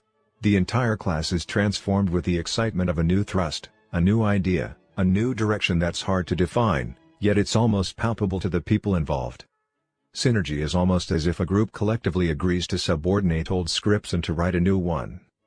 I'll never forget a university class I taught in leadership philosophy and style. We were about 3 weeks into a semester when, in the middle of a presentation, one person started to relate some very powerful personal experiences which were both emotional and insightful. A spirit of humility and reverence fell upon the class, reverence toward this individual and appreciation for his courage. This spirit became fertile soil for a synergistic and creative endeavor. Others began to pick up on it, sharing some of their experiences and insights and even some of their self-doubts. The spirit of trust and safety prompted many to become extremely open. Rather than present what they prepared, they fed on each other's insights and ideas and started to create a whole new scenario as to what that class could mean. I was deeply involved in the process. In fact, I was almost mesmerized by it because it seemed so magical and creative. And I found myself gradually loosening up my commitment to the structure of the class and sensing entirely new possibilities. It wasn't just a flight of fancy, there was a sense of maturity and stability and substance which transcended by far the old structure and plan. We abandoned the old syllabus, the purchased textbooks and all the presentation plans, and we set up new purposes and projects and assignments. We became so excited about what was happening that in about 3 more weeks, we all sensed an overwhelming desire to share what was happening with others. We decided to write a book containing our learnings and insights on the subject of our study principles of leadership. Assignments were changed, new projects undertaken, new teams formed. People worked much harder than they ever would have in the original class structure, and for an entirely different set of reasons. Out of this experience emerged an extremely unique, cohesive, and synergistic culture that did not end with the semester. For years, alumni meetings were held among members of that class. Even today, many years later, when we see each other, we talk about it and often attempt to describe what happened and why. One of the interesting things to me was how little time had transpired before there was sufficient trust to create such synergy. I think it was largely because the people were relatively mature. They were in the final semester of their senior year, and I think they wanted more than just another good classroom experience. They were hungry for something new and exciting, something that they could create that was truly meaningful. It was an idea whose time had come for them. In addition, the chemistry was right. I felt that experiencing synergy was more powerful than talking about it, that producing something new was more meaningful than simply reading something old. I've also experienced, as I believe most people have, times that were almost synergistic, times that hung on the edge of chaos and for some reason descended for it. Sadly, people who are burned by such experiences often begin their next new experience with that failure in mind. They defend themselves against it and cut themselves off from synergy. It's like administrators who set up new rules and regulations based on the abuses of a few people inside an organization, thus limiting the freedom and creative possibilities for many, or business partners who imagine the worst scenarios possible and write them up in legal language, killer-rig the whole spirit of creativity, enterprise, and synergistic possibility. As I think back on many consulting and executive education experiences, I can say that the highlights were almost always synergistic. There was usually an early moment that required considerable courage, perhaps in becoming extremely authentic, in confronting some inside truth about the individual or the organization or the family which really needed to be said, but took a combination of considerable courage and genuine love to say it. Then others became more authentic, open, and honest, and the synergistic communication process began. It usually became more and more creative, and ended up in insights and plans that no one had anticipated initially. As Earl Rogers taught, that which is most personal is most general. The more authentic you become, the more genuine in your expression, particularly regarding personal experiences and even self-doubts, the more people can relate to your expression and the safer it makes them feel to express themselves. That expression in turn feeds back on the other person's spirit, and genuine creative empathy takes place, producing new insights and learnings and a sense of excitement and adventure that keeps the process going. People then begin to interact with each other almost in half-sentences, sometimes incoherent, but they get each other's meanings very rapidly. Then whole new worlds of insights, new perspectives, new paradigms that ensure options, new alternatives are opened up and thought about. Though occasionally these new E's are left up in the air, they usually come to some kind of closure that is practical and useful. Synergy in business. I enjoyed one particularly meaningful synergistic experience as I worked with my associates to create the corporate mission statement for our business. Almost all members of the company went high up into the mountains where, surrounded by the magnificence of nature, we began with the first draft of what some of us considered to be an excellent mission statement. At first the communication was respectful, careful and predictable. But as we began to talk about the various alternatives, possibilities, and opportunities ahead, people became very open and authentic and simply started to think out loud. The mission statement agenda gave way to a collective free association, a spontaneous piggybacking of ideas. People were genuinely empathic as well as courageous, and we moved from mutual respect and understanding to creative, synergistic communication. Everyone could sense it. It was exciting. As it matured, we returned to the task of putting the evolved collective vision into words, each of which contains specific and committed to meaning for each participant. The resulting corporate mission statement reads: our mission is to empower people and organizations to significantly increase their performance capability in order to achieve worthwhile purposes through understanding and living principle-centered leadership. The synergistic process that led to the creation of our mission statement engraved it in all the hearts and minds of everyone there, and it has served us well as a frame of reference of what we are about, as well as what we are not about. Another high-level synergy experience took place when I accepted an invitation to serve as the resource and discussion catalyst at the annual planning meeting of a large insurance company. Several months ahead, I met with the committee responsible to prepare for and stage the two-day meeting, which was to involve all the top executives. They informed me that the traditional pattern was to identify 4 or 5 major issues through questionnaires and interviews, and to have alternative proposals presented by the executives. Past meetings had been generally respectful exchanges, occasionally deteriorating into defensive win-slash-lose ego battles. They were usually predictable, uncreative, and boring. As I talked with the committee members about the power of synergy, they could sense its potential. With considerable trepidation, they agreed to change the pattern. They requested various executives to prepare anonymous white papers on each of the high-priority issues, and then asked all the executives to immerse themselves in these papers ahead of time in order to understand the issues and the differing points of view. They were to come to the meeting prepared to listen rather than to present, prepared to create and synergize rather than to defend and protect. We spent the first half-day in the meeting teaching the principles and practicing the skills of habits 4, 5, and 6. The rest of the time was spent in creative synergy. The release of creative energy was incredible. Excitement replaced boredom. People became very open to each other's influence and generated new insights and options. By the end of the meeting, an entirely new understanding of the nature of the central company challenge evolved. The white paper proposals became obsolete. Differences were valued and transcended. A new common vision began to form. Once people have experienced real synergy, they are never quite the same again. They know the possibility of having other such mind-expanding adventures in the future. Often attempts are made to recreate a particular synergistic experience, but this seldom can be done. However, the essential purpose behind creative work can be recaptured. Like the Far Eastern philosophy, we seek not to imitate the masters, rather we seek what they saw. We seek not to imitate past creative synergistic experiences, rather we seek new ones around new and different and sometimes higher purposes. Synergy and communication. Synergy is exciting. Creativity is exciting. It's phenomenal what openness and communication can produce.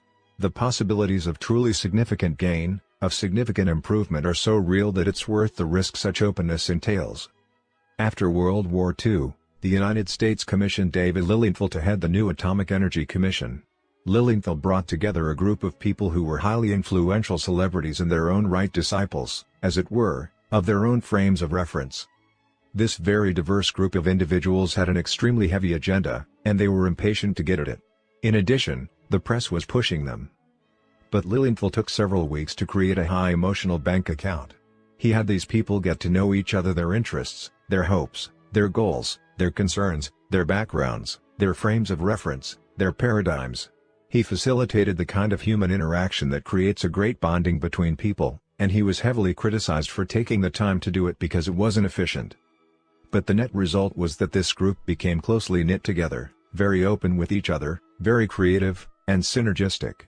The respect among the members of the commission was so high that if there was disagreement, instead of opposition and defense, there was a genuine effort to understand. The attitude was, if a person of your intelligence and competence and commitment disagrees with me, then there must be something to your disagreement that I don't understand, and I need to understand it. You have a perspective, a frame of reference I need to look at. Non-protective interaction developed, and an unusual culture was born. The following diagram illustrates how closely trust is related to different levels of communication. The lowest level of communication coming out of low trust situations would be characterized by defensiveness, protectiveness, and often legalistic language, which covers all the bases and spells out qualifiers and the escape clauses in the event things go sour. Such communication produces only win/lose or lose/lose. It isn't effective, there's no P/PC balance, and it creates further reasons to defend and protect. The middle position is respectful communication. This is the level where fairly mature people interact. They have respect for each other, but they want to avoid the possibility of ugly confrontations, so they communicate politely but not empathically. They might understand each other intellectually, but they really don't deeply look at the paradigms and assumptions underlying their own positions and become open to new possibilities. Respectful communication works in independent situations and even in interdependent situations, but the creative possibilities are not opened up. In interdependent situations, compromise is the position usually taken. Compromise means that 1 + 1 = 1.5. Both give and take. The communication isn't defensive or protective or angry or manipulative, it is honest and genuine and respectful. But it isn't creative or synergistic. It produces a low form of win/win. Synergy means that 1 + 1 May = 8, 16, or even 1,600. The synergistic position of high trust produces solutions better than any originally proposed, and all parties know it. Furthermore, they genuinely enjoy the creative enterprise. A mini-culture is formed to satisfy in and of itself. Even if it is short-lived, the P/PC balance is there. There are some circumstances in which synergy may not be achievable and no deal isn't viable. But even in these circumstances, the spirit of sincere trying will usually result in a more effective compromise. Fishing for the third alternative. To get a better idea of how our level of communication affects our interdependent effectiveness, envision the following scenario. It's vacation time, and a husband wants to take his family out to the lake country to enjoy camping and fishing. This is important to him, he's been planning it all year. He's made reservations at a cottage on the lake and arranged to rent a boat, and his sons are really excited about going. His wife, however, wants to use the vacation time to visit her ailing mother some 250 miles away. She doesn't have the opportunity to see her very often, and this is important to her. Their differences could be the cause of a major negative experience. The plans are set. The boys are excited. "We should go on the fishing trip," he says. "But we don't know how much longer my mother will be around, and I want to be by her," she replies. "This is our only opportunity to have enough time to do that. All year long we've looked forward to this one-week vacation. The boys would be miserable sitting around grandmother's house for a week. They'd drive everybody crazy. Besides, your mother's not that sick. And she has your sister less than a mile away to take care of her. She's my mother, too. I want to be with her. You could phone her every night. And we're planning to spend time with her at the Christmas family reunion. Remember? That's not for 5 more months. We don't even know if she'll still be here by then. Besides, she needs me, and she wants me. She's being well taken care of. Besides, the boys and I need you, too. My mother is more important than fishing. Your husband and sons are more important than your mother." As they disagree, back and forth, they finally may come up with some kind of compromise. They may decide to split up. He takes the boys fishing at the lake while she visits her mother. And they both feel guilty and unhappy. The boys sense it, and it affects their enjoyment of the vacation. The husband may give in to his wife, but he does it grudgingly. And consciously or unconsciously, he produces evidence to fulfill his prophecy of how miserable the week will be for everyone. The wife may give in to her husband, but she's withdrawn and overreactive to any new developments in her mother's health situation. If her mother were to become seriously ill and die, the husband could never forgive himself, and she couldn't forgive him either. Whatever compromise they finally agree on, it could be rehearsed over the years as evidence of insensitivity, neglect, or a bad priority decision on either part. It could be a source of contention for years and could even polarize the family. Many marriages that once were beautiful and soft and spontaneous and loving have deteriorated to the level of a hostility through a series of incidents just like this. The husband and wife see the situation differently. And that difference can polarize them, separate them, create wedges in the relationship. Or it can bring them closer together on a higher level. If they have cultivated the habits of effective interdependence, they approach their differences from an entirely different paradigm. Their communication is on a higher level. Because they have a high emotional bank account, they have trust and open communication in their marriage. Because they think win/win, they believe in a third alternative, a solution that is mutually beneficial and is better than what either of them originally proposed. Because they listen empathically and seek first to understand, they create within themselves and between them a comprehensive picture of the values and the concerns that need to be taken into account in making a decision. And the combination of those ingredients, the high emotional bank account, thinking win/win, and seeking first to understand, creates the ideal environment for synergy. Buddhism calls this the middle way. Middle in this sense does not mean compromise, it means higher, like the apex of the triangle. In searching for the middle or higher way, this husband and wife realize that their love, their relationship, is part of their synergy. As they communicate, the husband really, deeply feels his wife's desire, her need to be with her mother. He understands how she wants to relieve her sister, who has had the primary responsibility for their mother's care. He understands that they really don't know how long she will be with them, and that she certainly is more important than fishing. And the wife deeply understands her husband's desire to have the family together and to provide a great experience for the boys. She realizes the investment that has been made in lessons and equipment to prepare for this fishing vacation, and she feels the importance of creating good memories with them. So they pool those desires. And they're not on opposite sides of the problem. They're together on one side, looking at the problem, understanding the needs, and working to create a third alternative that will meet them. "Maybe we could arrange another time within the month for you to visit with your mother," he suggests. "I could take over the home responsibilities for the weekend and arrange for some help at the first of the week so that you could go. I know it's important to you to have that time. Or maybe we could locate a place to camp and fish that would be close to your mother. The area wouldn't be as nice, but we could still be outdoors and meet other needs as well. And the boys wouldn't be climbing the walls. We could even plan some recreational activities with the cousins, aunts, and uncles, which would be an added benefit." They synergize. They communicate back and forth until they come up with a solution they both feel good about. It's better than the solutions either of them originally proposed. It's better than compromise. It's a synergistic solution that builds P and PC. Instead of a transaction, it's a transformation. They get what they both really want and build their relationship in the process. Negative synergy.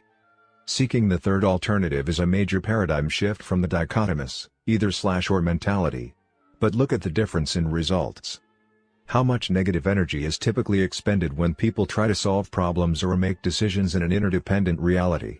How much time is spent in confessing other people's sins, politicking, rivalry, interpersonal conflict, protecting one's backside, masterminding, and second-guessing? It's like trying to drive down the road with one foot on the gas and the other foot on the brake. And instead of getting a foot off the brake, most people give it more gas. They try to apply more pressure, more eloquence, more logical information to strengthen their position. The problem is that highly dependent people are trying to succeed in an interdependent reality. They're either dependent on borrowing strength from position power and they go for win/lose, or they're dependent on being popular with others and they go for lose/win. They may talk win/win technique, but they don't really want to listen, they want to manipulate. And synergy can thrive in that environment. Insecure people think that all reality should be amenable to their paradigms. They have a high need to clone others, to mold them over into their own thinking. They don't realize that the very strength of the relationship is in having another point of view. Sameness is not oneness, uniformity is not unity. Unity, or oneness, is complementariness, not sameness. Sameness is uncreative, and boring. The essence of synergy is to value the differences. I've come to believe that the key to interpersonal synergy is interpersonal synergy, that is synergy within ourselves.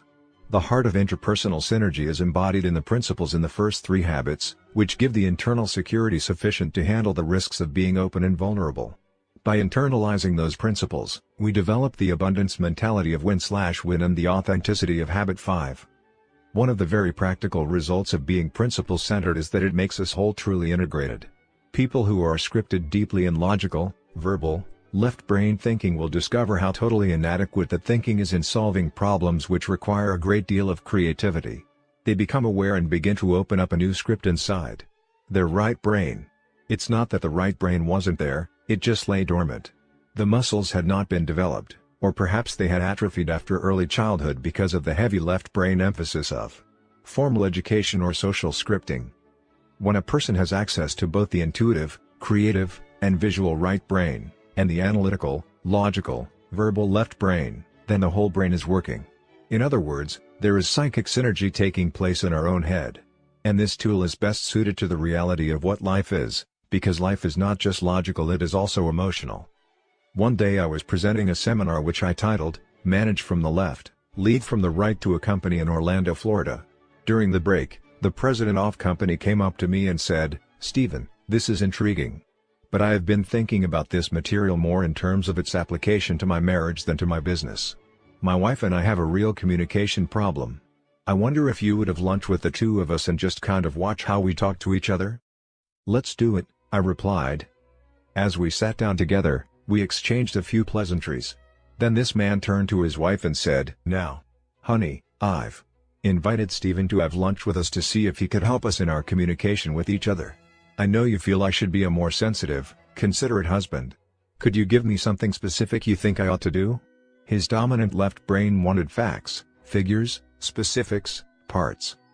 "Well, as I've told you before, it's nothing specific. It's more of a general sense I have about priorities." Her dominant right brain was dealing with sensing and with the gestalt, the whole, the relationship between the parts. "What do you mean, a general feeling about priorities? What is it you want me to do? Give me something specific I can get a handle on." "Well, it's just a feeling."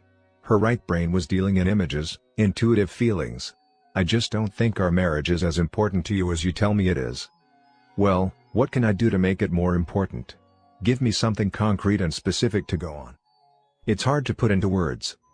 At that point, he just rolled his eyes and looked at me as if to say, "Stephen, could you endure this kind of dumbness in your marriage?" "It's just a feeling," she said, "a very strong feeling." "Honey," he said to her, "that's your problem. And that's the problem with your mother. In fact, it's the problem with every woman I know." Then he began to interrogate her as though it were some kind of legal deposition. "Do you live where you want to live?" "That's not it," she sighed. "That's not it at all." "I know," he replied with a forced patience. "But since you won't tell me exactly what it is, I figure the best way to find out what it is to find out what it is not. Do you live where you want to live?" "I guess." "Honey, Stephen's here for just a few minutes to try to help us. Just give a quick yes or no answer. Do you live where you want to live?" "Yes." "Okay. That's settled. Do you have the things you want to have?" "Yes." "All right. Do you do the things you want to do?" This went on for a little while, and I could see I wasn't helping at all. So I intervened and said, "Is this kind of how it goes in your relationship?" "Every day, Stephen," he replied. "It's the story of our marriage," she sighed.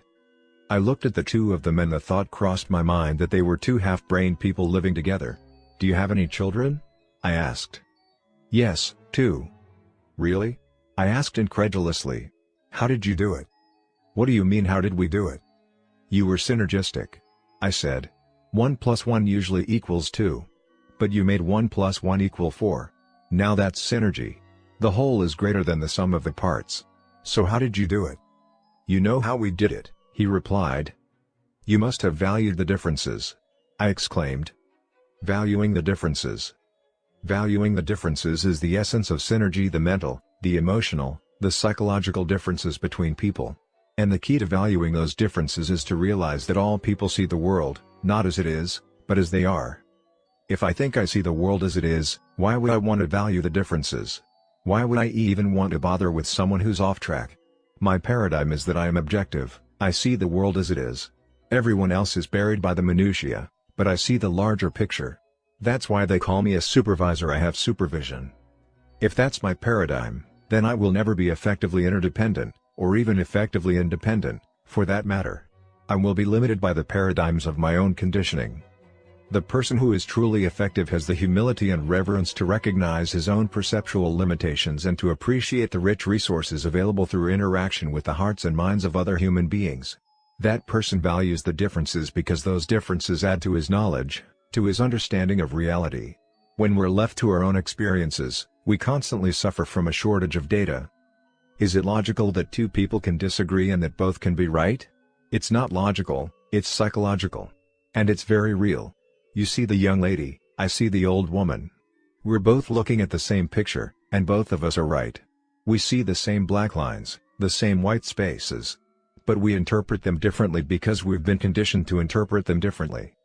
And unless we value the differences in our perceptions, unless we value each other and give credence to the possibility that we're both right, that life is not always a dichotomous either/or, that there are almost always third alternatives, we will never be able to transcend the limits of that conditioning. All I may see is the old woman. But I realize that you see something else. And I value you. I value your perception. I want to understand. So when I become aware of the difference in our perceptions, I say, good. You see it differently. Help me see what you see. If two people have the same opinion, one is unnecessary. It's not going to do me any good at all to communicate with someone else who sees only the old woman also. I don't want to communicate, with someone who agrees with me. I want to communicate with you because you see it differently. I value that difference. By doing that, I not only increase my own awareness, I also affirm you. I give you psychological air. I take my foot off the brake and release the negative energy you may have invested in defending a particular position. I create an environment for synergy. The importance of valuing the difference is captured in an often quoted fable called The Animal School, written by educator Dr. R. H. Reeves. Once upon a time, the animals decided they must do something heroic to meet the problems of a new world, so they organized a school. They adopted an activity curriculum consisting of running, climbing, swimming and flying. To make it easier to administer, all animals took all the subjects. The duck was excellent in swimming, better in fact than his instructor, and made excellent grades in flying, but he was very poor in running. Since he was low in running, he had to stay after school and also drop swimming to practice running. This was kept up until his web feet were badly worn and he was only average in swimming. But average was acceptable in school, so nobody worried about that except the duck. The rabbit started at the top of the class in running, but had a nervous breakdown because of so much makeup in swimming. The squirrel was excellent in climbing until he developed frustrations in the flying class where his teacher made him start from the ground up instead of from the treetop down. He also developed Charlie horses from overexertion and he got a C in climbing and a D in running. The eagle was a problem child and had to be disciplined severely. In climbing class he beat all the others to the top of the tree, but insisted on using his own way of getting there. At the end of the year, an abnormal eel that could swim exceedingly well and also could run, climb and fly a little had the highest average and was valedictorian. The prairie dogs stayed out of school and fought the tax levy because the administration would not add digging and burrowing to the curriculum. They apprenticed their children to the badger and later joined the groundhogs and gophers to start a successful private school. Force field analysis. In an interdependent situation, synergy is particularly powerful in dealing with negative forces that work against growth and change. Sociologist Kurt Lewin developed a force field analysis model in which he described any current level of performance or being as a state of equilibrium between the driving forces that encourage upward movement and the restraining forces that discourage it. Driving forces generally are positive, reasonable, logical, conscious, and economic. In juxtaposition, restraining forces are often negative, emotional, illogical, unconscious, and social/psychological. Both sets of forces are very real and must be taken into account in dealing with change. In a family, for example, you have a certain climate in the home, a certain level of positive or negative interaction, of feeling safe or unsafe in expressing feelings or talking about concerns, of respect or disrespect in communication among family members. You may really want to change that level. You may want to create a climate that is more positive, more respectful, more open and trusting. Your logical reasons for doing that are the driving forces that act to raise the level. But increasing those driving forces is not enough.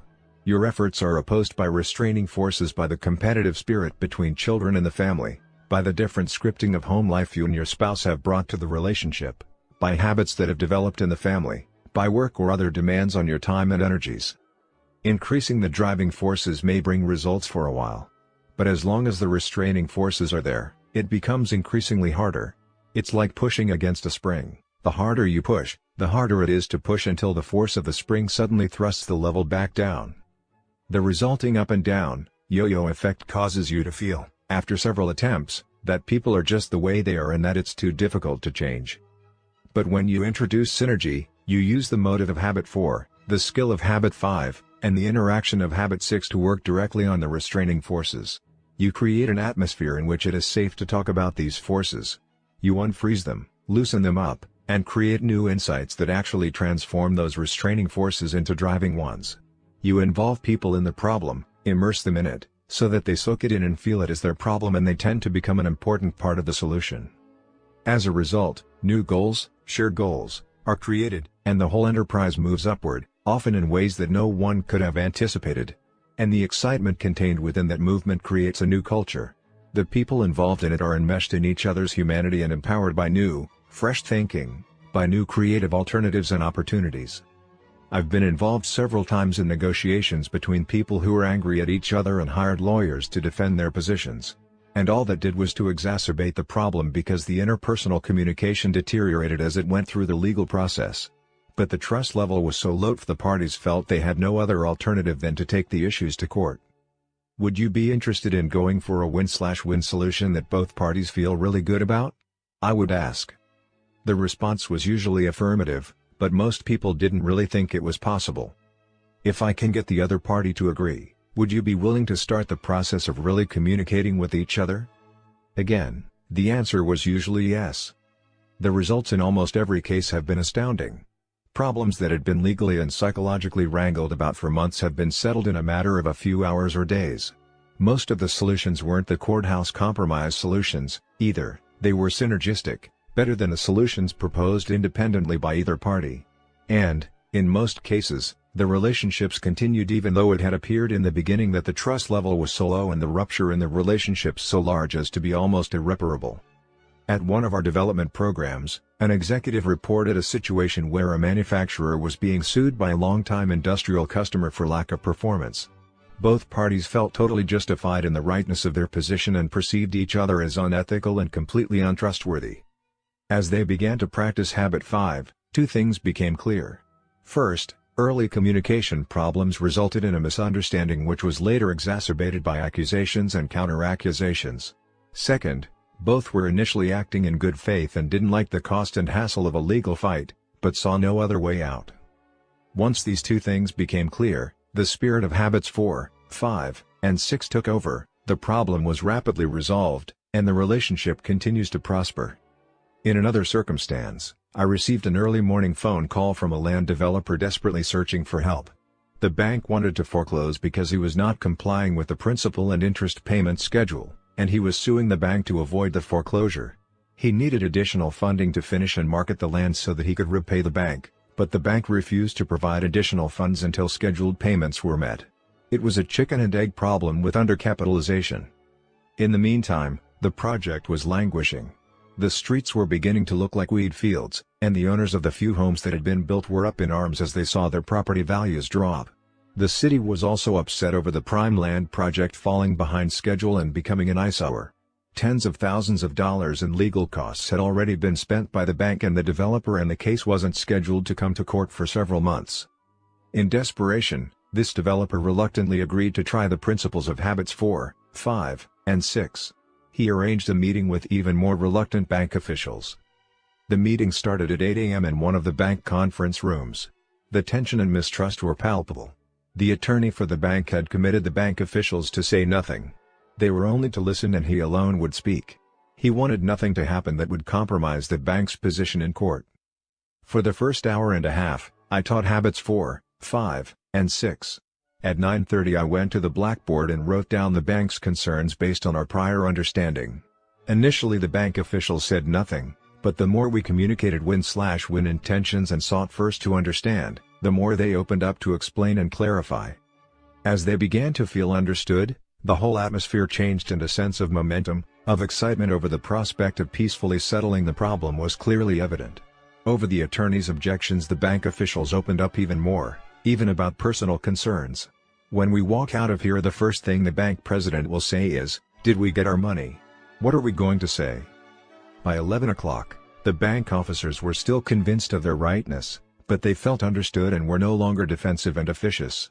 At that point, They were sufficiently open to listen to the developer's concerns, which we wrote down on the other side of the blackboard. This resulted in deeper mutual understanding and a collective awareness of how poor early communication had resulted in misunderstanding and unrealistic expectations, and how continuous communication in a win-slash-win spirit could have prevented the subsequent major problems from developing. The shared sense of both chronic and acute pain combined with a sense of genuine progress kept everyone communicating.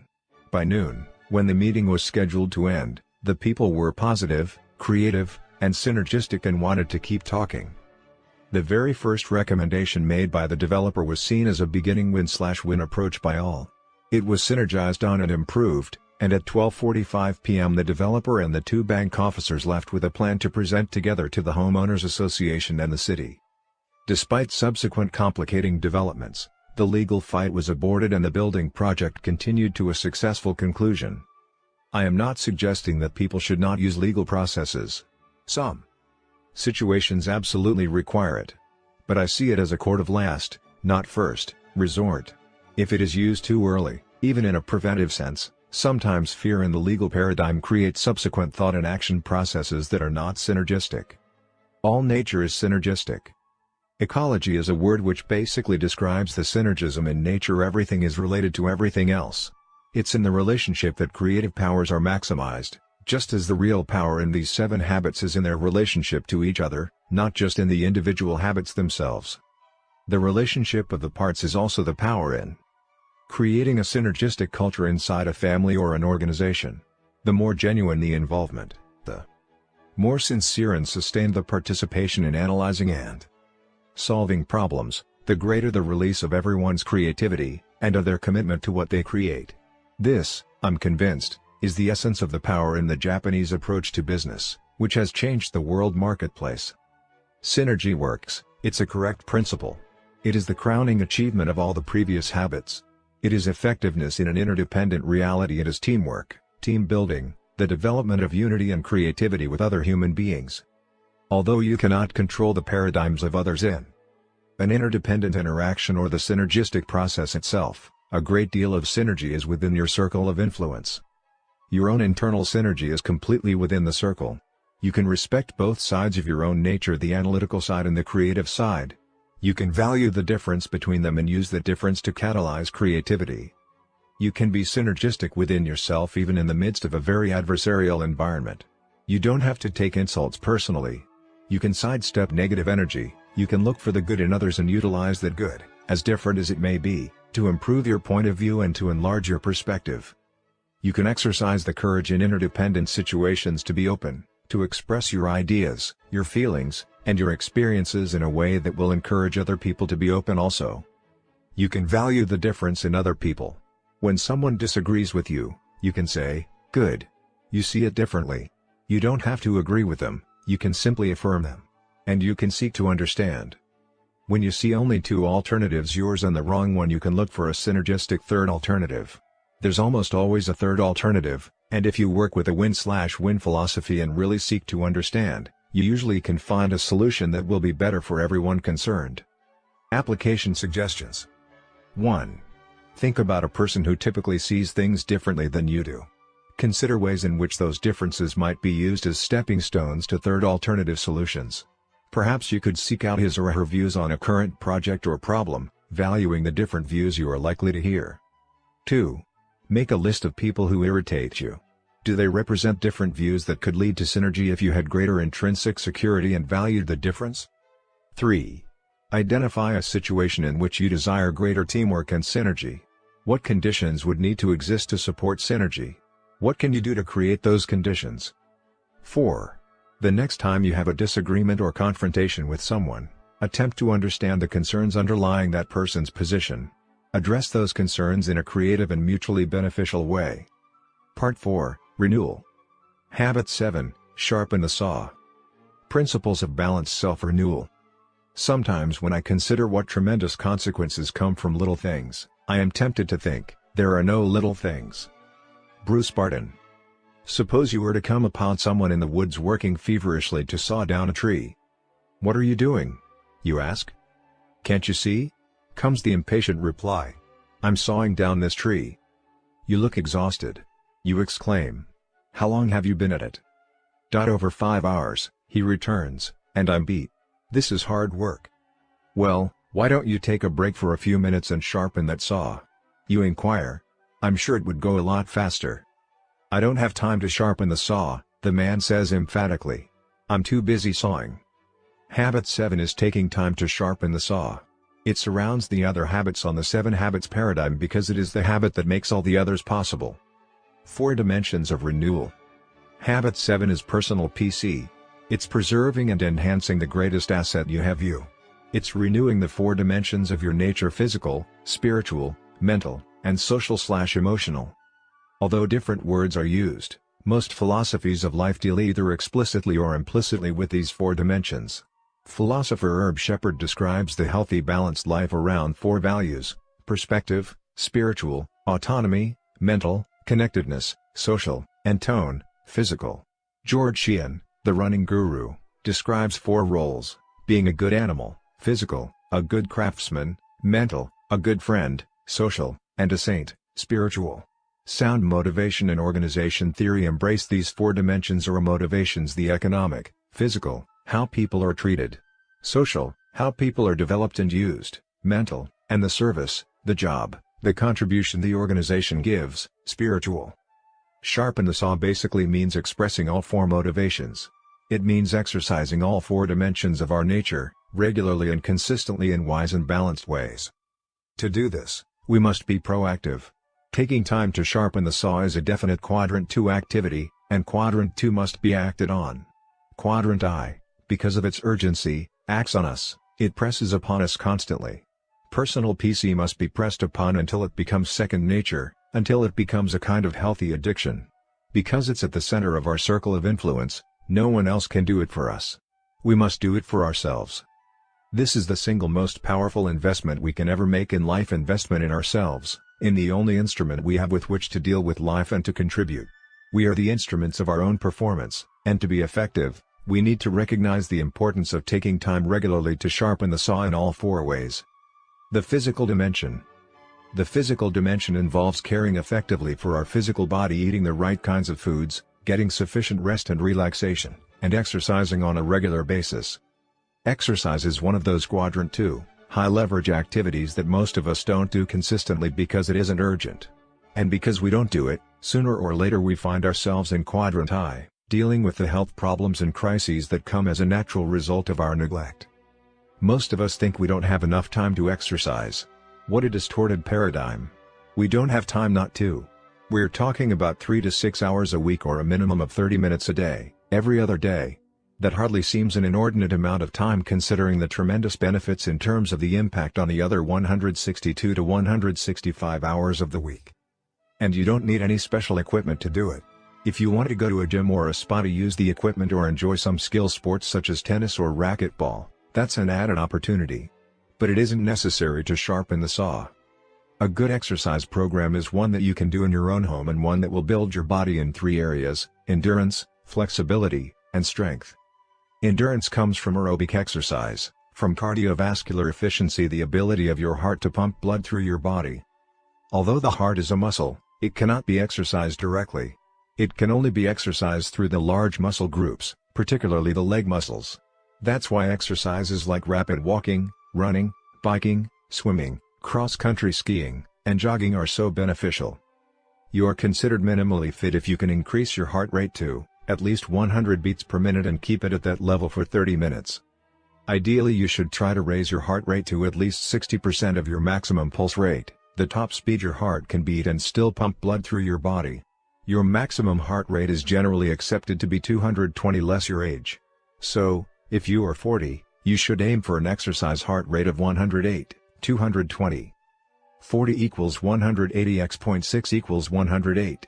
The training effect is generally considered to be between 72 and 87% of your personal maximum rate. Flexibility comes through stretching. Most experts recommend warming up before and cooling down/stretching after aerobic exercise. Before, it helps loosen and warm the muscles to prepare for more vigorous exercise. After, it helps to dissipate the lactic acid so that you don't feel sore and stiff. Strength comes from muscle resistance exercises like simple calisthenics, push-ups, pull-ups, and sit-ups, and from working with weights. How much emphasis you put on developing strength depends on your situation. If you're involved in physical labor or athletic activities, increased strength will improve your skill. If you have a basically sedentary job and success in your lifestyle does not require a lot of strength, a little toning through calisthenics in addition to your aerobic and stretching exercises might be sufficient. I was in a gym one time with a friend of mine who has a PhD in exercise physiology. He was focusing on building strength. He asked me to spot him while he did some bench presses and told me at a certain point he'd ask me to take the weight. "But don't take it until I tell you," he said firmly. So I watched and waited and prepared to take the weight. The weight went up and down, and I could see it begin to get harder. But he kept going. He would start to push it up and I'd think, there's no way he's going to make it. But he'd make it. Then he'd slowly bring it back down and start back up again. Up and down, up and down. Finally, as I looked at his face, straining with the effort, his blood vessels practically jumping out of his skin, I thought, this is going to fall and collapse his chest. Maybe I should take the weight. Maybe he's lost control and he doesn't even know what he's doing. But he'd get it safely down. Then he'd start back up again. I couldn't believe it. When he finally told me to take the weight, I said, "Why did you wait so long?" "Almost all the benefit of the exercise comes at the very end, Stephen," he replied. "I'm trying to build strength. And that doesn't happen until the muscle fiber ruptures and the nerve fiber registers the pain. Then nature overcompensates and within 48 hours, the fiber is made stronger." I could see his point. It's the same principle that works with emotional muscles as well, such as patience. When you exercise your patience beyond your past limits, the emotional fiber is broken, nature overcompensates, and next time the fiber is stronger. Now my friend wanted to build muscular strength. And he knew how to do it, but not all of us need to develop that kind of strength to be effective. No pain, no gain has validity in some circumstances, but it is not the essence of an effective exercise program. The essence of renewing the physical dimension is to sharpen the saw, to exercise our bodies on a regular basis in a way that will preserve and enhance our capacity to work and adapt and enjoy. And we need to be wise in developing an exercise program. There's a tendency, especially if you haven't been exercising at all, to overdo. And that can create unnecessary pain, injury, and even permanent damage. It's best to start slowly. Any exercise program should be in harmony with the latest research findings, with your doctor's recommendations and with your own self-awareness. If you haven't been exercising, your body will undoubtedly protest this change in its comfortable downhill direction. You won't like it at first. You may even hate it. But be proactive. Do it anyway. Even if it's raining on the morning you scheduled to jog, do it anyway. Oh good. It's raining. I get to develop my willpower as well as my body. You're not dealing with quick fix, you're dealing with a quadrant 2 activity that will bring phenomenal long-term results. Ask anyone who has done it consistently. Little by little, your resting pulse rate will go down as your heart and oxygen processing system becomes more efficient. As you increase your body's ability to do more demanding things, you'll find your normal activities much more comfortable and pleasant. You'll have more afternoon energy, and the fatigue you felt that's made you too tired to exercise in the past will be replaced by an energy that will invigorate everything you do. Probably the greatest benefit you will experience from exercising will be the development of your habit 1 muscles of proactivity. As you act based on the value of physical well-being instead of reacting to all the forces that keep you from exercising, your paradigm of yourself, your self-esteem, your self-confidence, and your integrity will be profoundly affected. The spiritual dimension. Renewing the spiritual dimension provides leadership to your life. It's highly related to habit 2. The spiritual dimension is your core, your center, your commitment to your value system. It's a very private area of life and a supremely important one. It draws upon the sources that inspire and uplift you and tie you to the timeless truths of all humanity. And people do it very, very differently. I find renewal in daily prayerful meditation on the scriptures because they represent my value system. As I read and meditate, I feel renewed, strengthened, centered and recommitted to serve. Immersion in great literature or great music can provide a similar renewal of the spirit for some. There are others who find it in the way they communicate with nature. Nature bequeaths its own blessing on those who immerse themselves in it. When you're able to leave the noise and the discord of the city and give yourself up to the harmony and rhythm of nature, you come back renewed. For a time, you're undisturbable, almost unflappable, until gradually the noise and the discord from outside start to invade that sense of inner peace. Arthur Gordon shares a wonderful, intimate story of his own spiritual renewal in a little story called The Turn of the Tide. It tells of a time in his life when he began to feel that everything was stale and flat. His enthusiasm waned, his writing efforts were fruitless, and the situation was growing worse day by day. Finally, he determined to get help from a medical doctor. Observing nothing physically wrong, the doctor asked him if he would be able to follow his instructions for one day. When Gordon replied that he could, the doctor told him to spend the following day in the place where he was happiest as a child. He could take food, but he was not to talk to anyone or to read or write or listen to the radio. He then wrote out 4 prescriptions and told him to open one at 9, 12, 3, and 6 o'clock. "Are you serious?" Gordon asked him. "You won't think I'm joking when you get my bill," was the reply. So the next morning, Gordon went to the beach. As he opened the first prescription, he read "Listen carefully." He thought the doctor was insane. How could he listen for 3 hours? But he had agreed to follow the doctor's orders, so he listened. He heard the usual sounds of the sea and the birds. After a while, he could hear the other sounds that weren't so apparent at first. As he listened, he began to think of lessons the sea had taught him as a child: patience, respect, and awareness of the interdependence of things. He began to listen to the sounds and the silence and to feel a growing peace.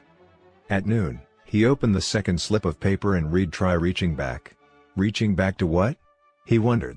Perhaps to childhood, perhaps to memories of happy times. He thought about his past, about the many little moments of joy. He tried to remember them with exactness.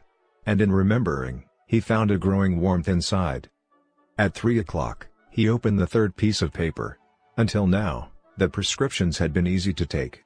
But this one was different. It said "Examine your motives." At first he was defensive.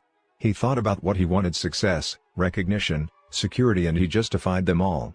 But then the thought occurred to him that those motives weren't good enough, and that perhaps therein was the answer to his stagnant situation. He considered his motives deeply. He thought about past happiness. And at last, the answer came to him. In a flash of certainty, he wrote, "I saw that if one's motives are wrong, nothing can be right. It makes no difference whether you are a mailman, a hairdresser, an insurance salesman, a housewife, whatever. As long as you feel you are serving others, you do the job well. When you are concerned only with helping yourself, you do it less well. A law as inexorable as gravity." When 6 o'clock came, the final prescription didn't take long to fill. "Write your worries on the sand," it said. He knelt and wrote several words with a piece of broken shell, then he turned and walked away. He didn't look back. He knew the tide would come in.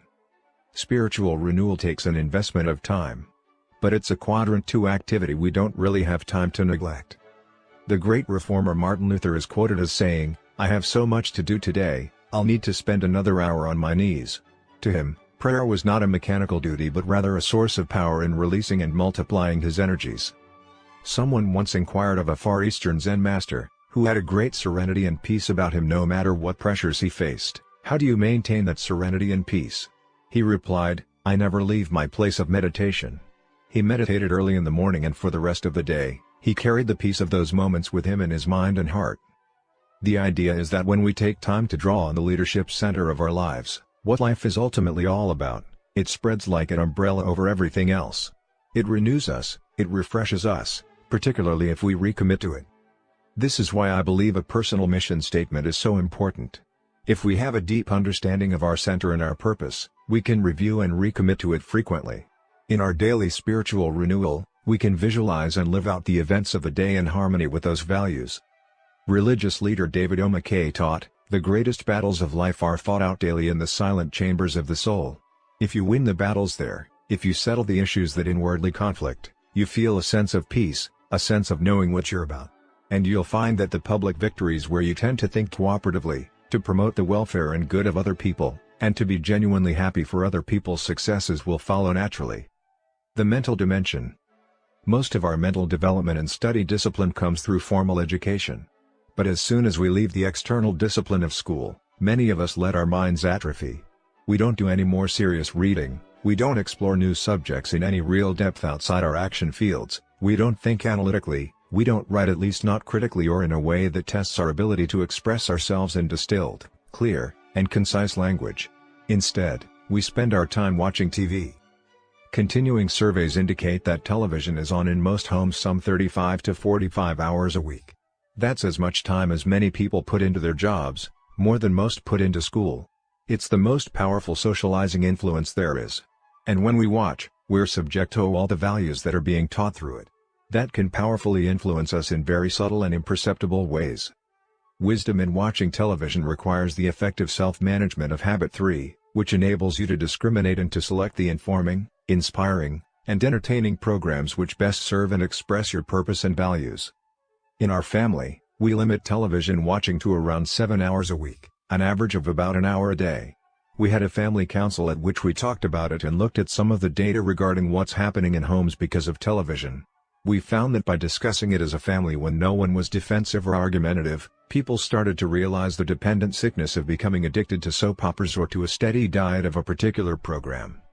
I'm grateful for television and for the many high-quality educational and entertainment programs. They can enrich our lives and contribute meaningfully to our purposes and goals.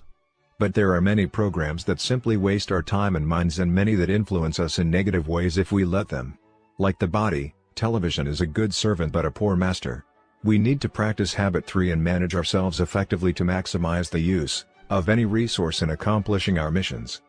Education. Continuing education, continually honing and expanding the mind is vital mental renewal. Sometimes that involves the external discipline of the classroom or systematized study programs, more often it does not. Proactive people can figure out many ways to educate themselves.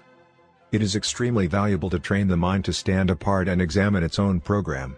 That, to me, is the definition of a liberal education: the ability to examine the programs of life against larger questions and purposes and other paradigms. Training, without such education, narrows and closes the mind so that the assumptions underlying the training are never examined.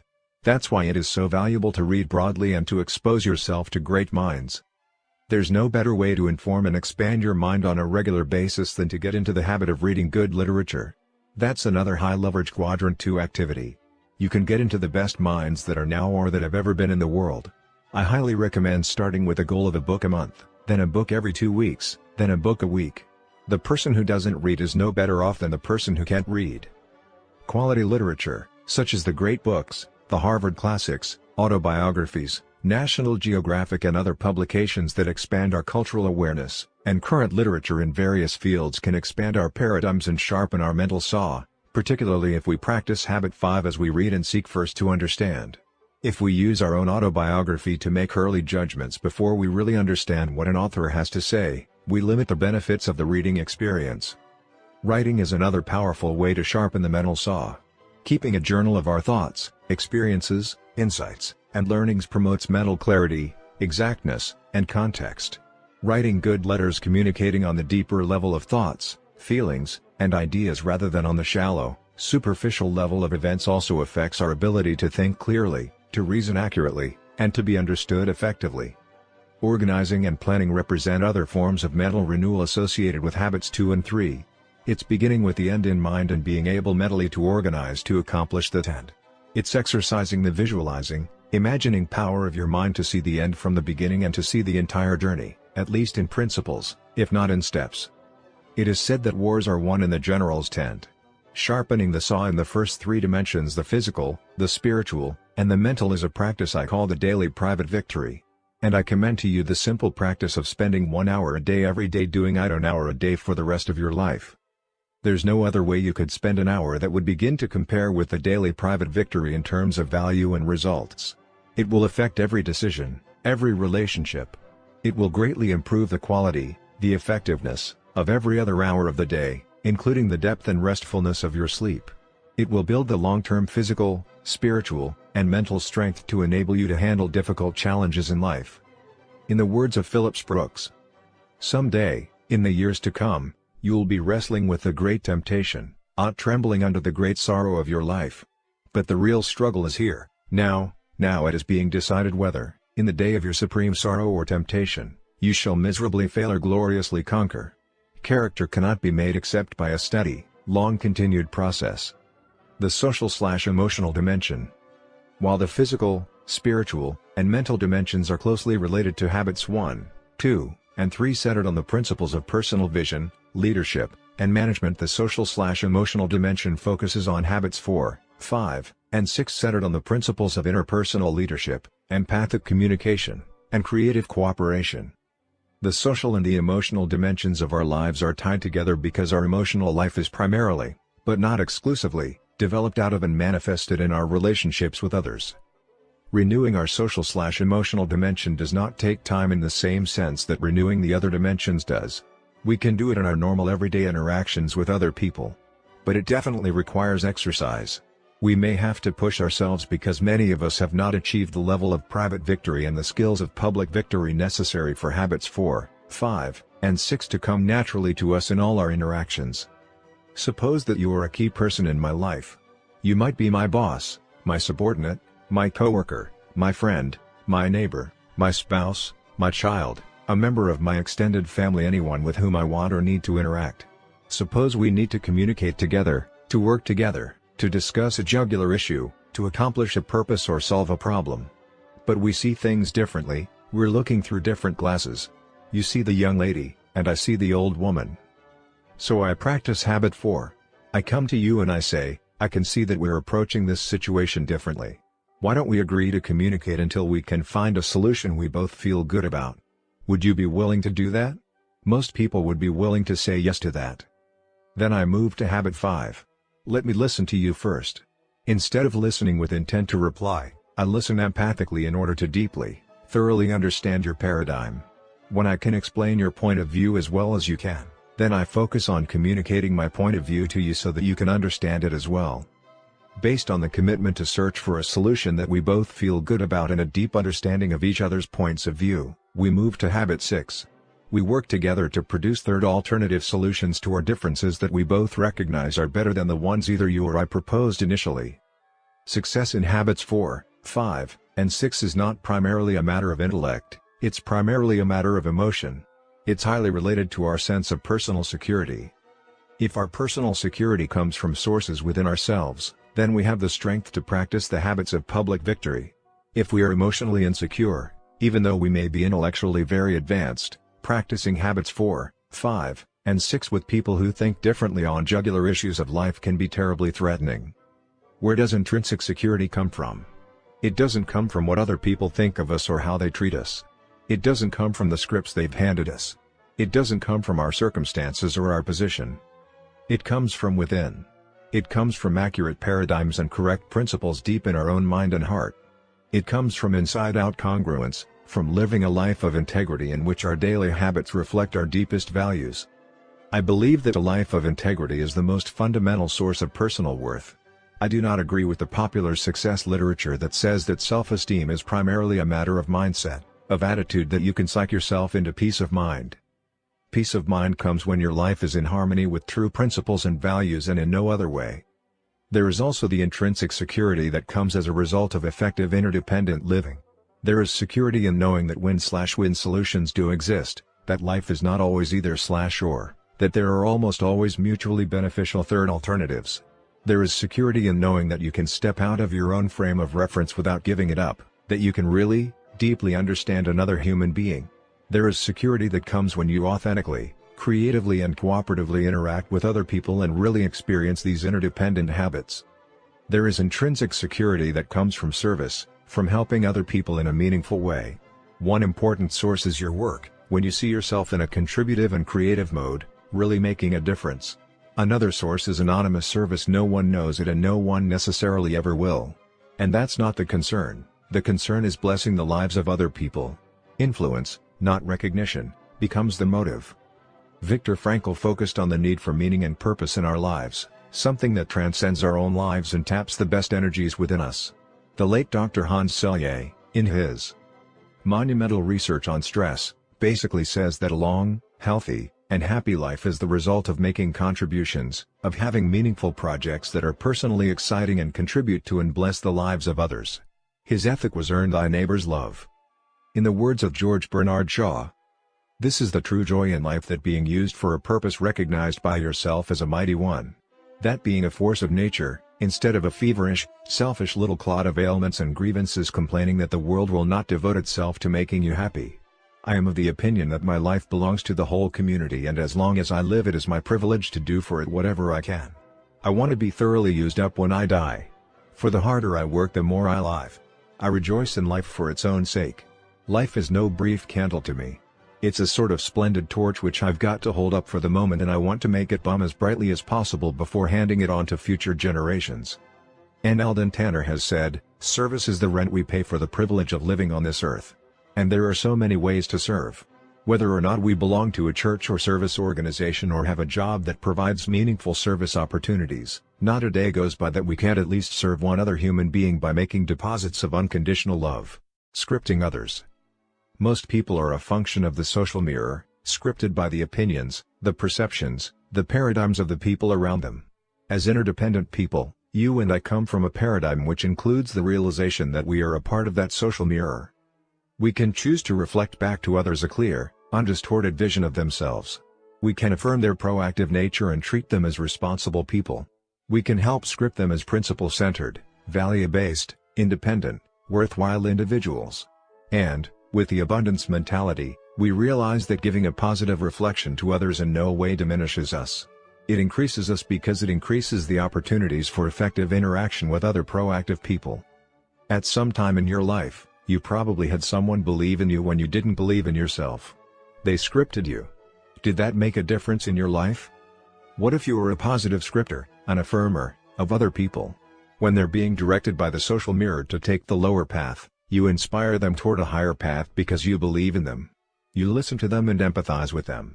You don't absolve them of responsibility, you encourage them to be proactive. Perhaps you are familiar with the musical, Man of La Mancha. It's a beautiful story about a medieval knight who meets a woman of the street, a prostitute. She's being validated in her lifestyle by all of the people in her life. But this poet knight sees something else in her, something beautiful and lovely. He also sees her virtue, and he affirms it, over and over again. He gives her a new name, Dulcinea, a new name associated with a new paradigm. At first, she utterly denies it, her old scripts are overpowering. She writes him off as a wild-eyed fantasizer. But he is persistent. He makes continual deposits of unconditional love, and gradually it penetrates her scripting. It goes down into her true nature, her potential, and she starts to respond. Little by little, she begins to change her lifestyle. She believes it and she acts from her new paradigm, to the initial dismay of everyone else in her life. Later, when she begins to revert to her old paradigm, he calls her to his deathbed and sings that beautiful song, The Impossible Dream, looks her in the eyes, and whispers, "Never forget, you're Dulcinea." One of the Dossie stories in the field of self-fulfilling prophecies is of a computer in England that was accidentally programmed incorrectly. In academic terms, it labeled a class of bright kids dumb kids and a class of supposedly dumb kids bright. And that computer report was the primary criterion that created the teachers' paradigms about their students at the beginning of the year. When the administration finally discovered the mistake 5.5 months later, they decided to test the kids again without telling anyone what had happened. And the results were amazing. The bright kids had gone down significantly in IQ test points. They had been seen and treated as mentally limited, uncooperative, and difficult to teach.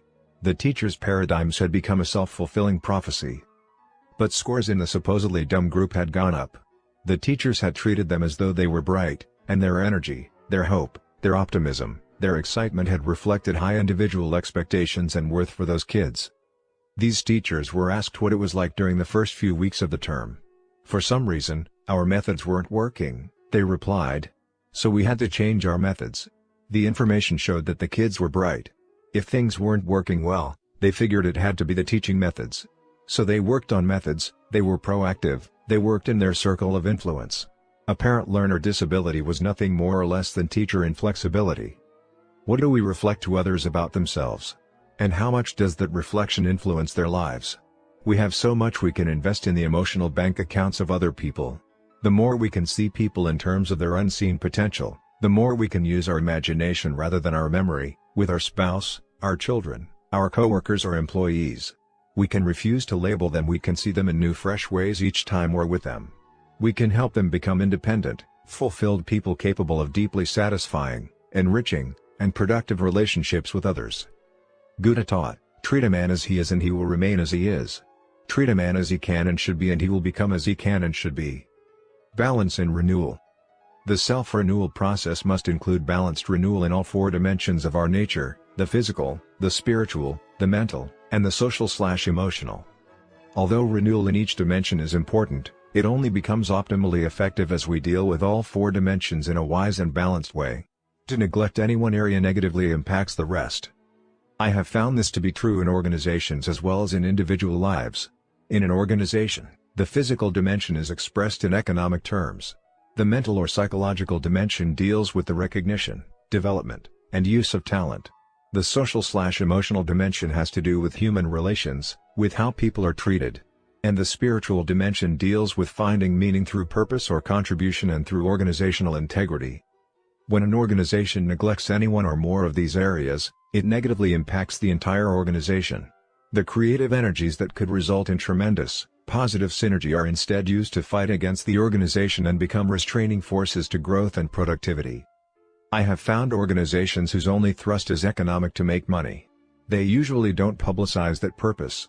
They sometimes even publicize something else. But in their hearts, their only desire is to make money. Whenever I find this, I also find a great deal of negative synergy in the culture, generating such things as interdepartmental rivalries, defensive and protective communication, politicking, and masterminding. We can't effectively thrive without making money, but that's not sufficient reason for organizational existence. We can't live without eating, but we don't live to eat. At the other end of the spectrum, I've seen organizations that focused almost exclusively on the social/emotional dimension. They are, in a sense, some kind of social experiment, and they have no economic criteria to their value system.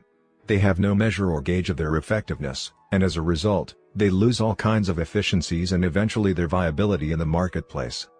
I have found many organizations that develop as many as 3 of the dimensions. They may have good service criteria, good economic criteria, and good human relations criteria, but they are not really committed to identifying, developing, utilizing, and recognizing the talent of people. And if these psychological forces are missing, the style will be a benevolent autocracy, and the resulting culture will reflect different forms of collective resistance, adversarialism, excessive turnover, and other deep, chronic, cultural problems. Organizational as well as individual effectiveness requires development and renewal of all 4 dimensions in a wise and balanced way. Any dimension that is neglected will create negative force field resistance that pushes against effectiveness and growth. Organizations and individuals that give recognition to each of these 4 dimensions in their mission statement provide a powerful framework for balanced renewal. This process of continuous improvement is the hallmark of the total quality movement and a key to Japan's economic ascendancy. Synergy and renewal. Balanced renewal is optimally synergetic. The things you do to sharpen the saw in any one dimension have positive impact in other dimensions because they are so highly interrelated. Your physical health affects your mental health. Your spiritual strength affects your social/emotional strength. As you improve in one dimension, you increase your ability in other dimensions as well. The 7 habits of highly effective people create optimum synergy among these dimensions. Renewal in any dimension increases your ability to live at least one of the 7 habits. And although the habits are sequential, improvement in one habit synergetically increases your ability to live the rest. The more proactive you are, habit 1, the more effectively you can exercise personal leadership, habit 2, and management, habit 3, in your life.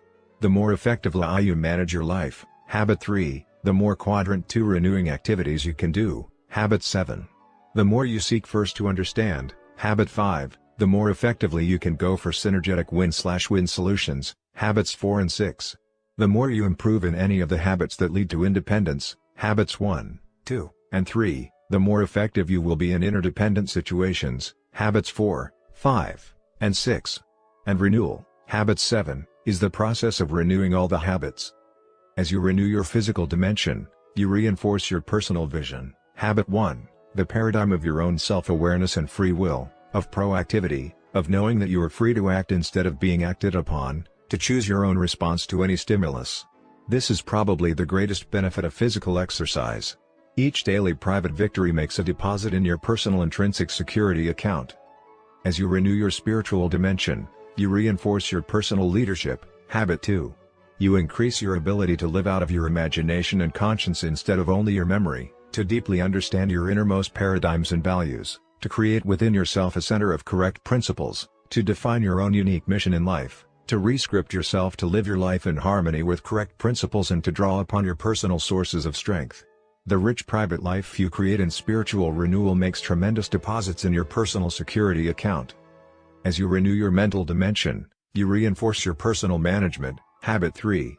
As you plan, you force your mind to recognize high leverage quadrant 2 activities, priority goals, and activities to maximize the use of your time and energy, and you organize and execute your activities around your priorities. As you become involved in continuing education, you increase your knowledge base and you increase your options. Your economic security does not lie in your job, it lies in your own power to produce, to think, to learn, to create, to adapt. That's true financial independence. It's not having wealth, it's having the power to produce wealth. It's intrinsic. The daily private victory, a minimum of 1 hour a day, and renewal of the physical, spiritual, and mental dimensions is the key to the development of the 7 habits, and it's completely within your circle of influence. It is the quadrant 2 focus time necessary to integrate these habits into your life, to become principle-centered. It's also the foundation for the daily public victory. It's the source of intrinsic security you need to sharpen the saw in the social/emotional dimension. It gives you the personal strength to focus on your circle of influence in interdependent situations, to look at others through the abundance mentality paradigm, to genuinely value their differences and to be happy for their success. It gives you the foundation to work for genuine understanding and for synergetic win-win solutions, to practice habits 4, 5, and 6 in an interdependent reality. The upward spiral. Renewal is the principle in the process that empowers us to move on an upward spiral of growth and change, of continuous improvement. To make meaningful and consistent progress along that spiral, we need to consider one other aspect of renewal as it applies to the unique human endowment that directs this upward movement: our conscience. In the words of Madame de Staël, the voice of conscience is so delicate that it is easy to stifle it, but it is also so clear that it is impossible to mistake it. Conscience is the endowment that senses our congruence or disparity with correct principles and lifts us toward them when it's in shape. Just as the education of nerve and sinew is vital to the excellent athlete and education of the mind is vital to the scholar, education of the conscience is vital to the truly proactive, highly effective person.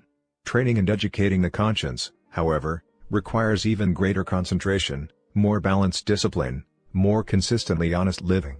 It requires regular feasting on inspiring literature, thinking noble thoughts and, above all, living in harmony with its still small voice. Just as junk food and lack of exercise can ruin an athlete's condition, those things that are obscene, crude, or pornographic can breed an inner darkness that numbs our higher sensibilities and substitutes the social conscience of "will I be found out?" for the natural or divine conscience of what is right and wrong.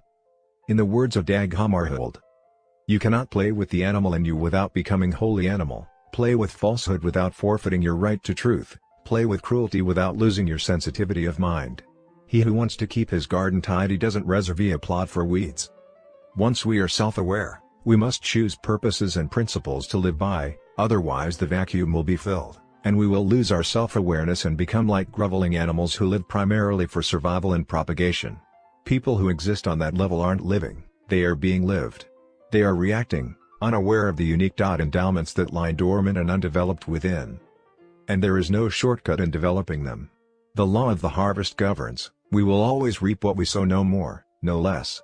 The law of justice is immutable, and the closer we align ourselves with correct principles, the better our judgment will be about how the world operates and the more accurate our paradigms or maps of the territory will be. I believe that as we grow and develop on this upward spiral, we must show diligence in the process of renewal by educating and obeying our conscience. An increasingly educated conscience will propel us along the path of personal freedom, security, wisdom, and power. Moving along the upward spiral requires us to learn, commit, and do on increasingly higher planes. We deceive ourselves if we think that any one of these is sufficient. To keep progressing, we must learn, commit, and do, learn, commit, and do, and learn, commit, and do again.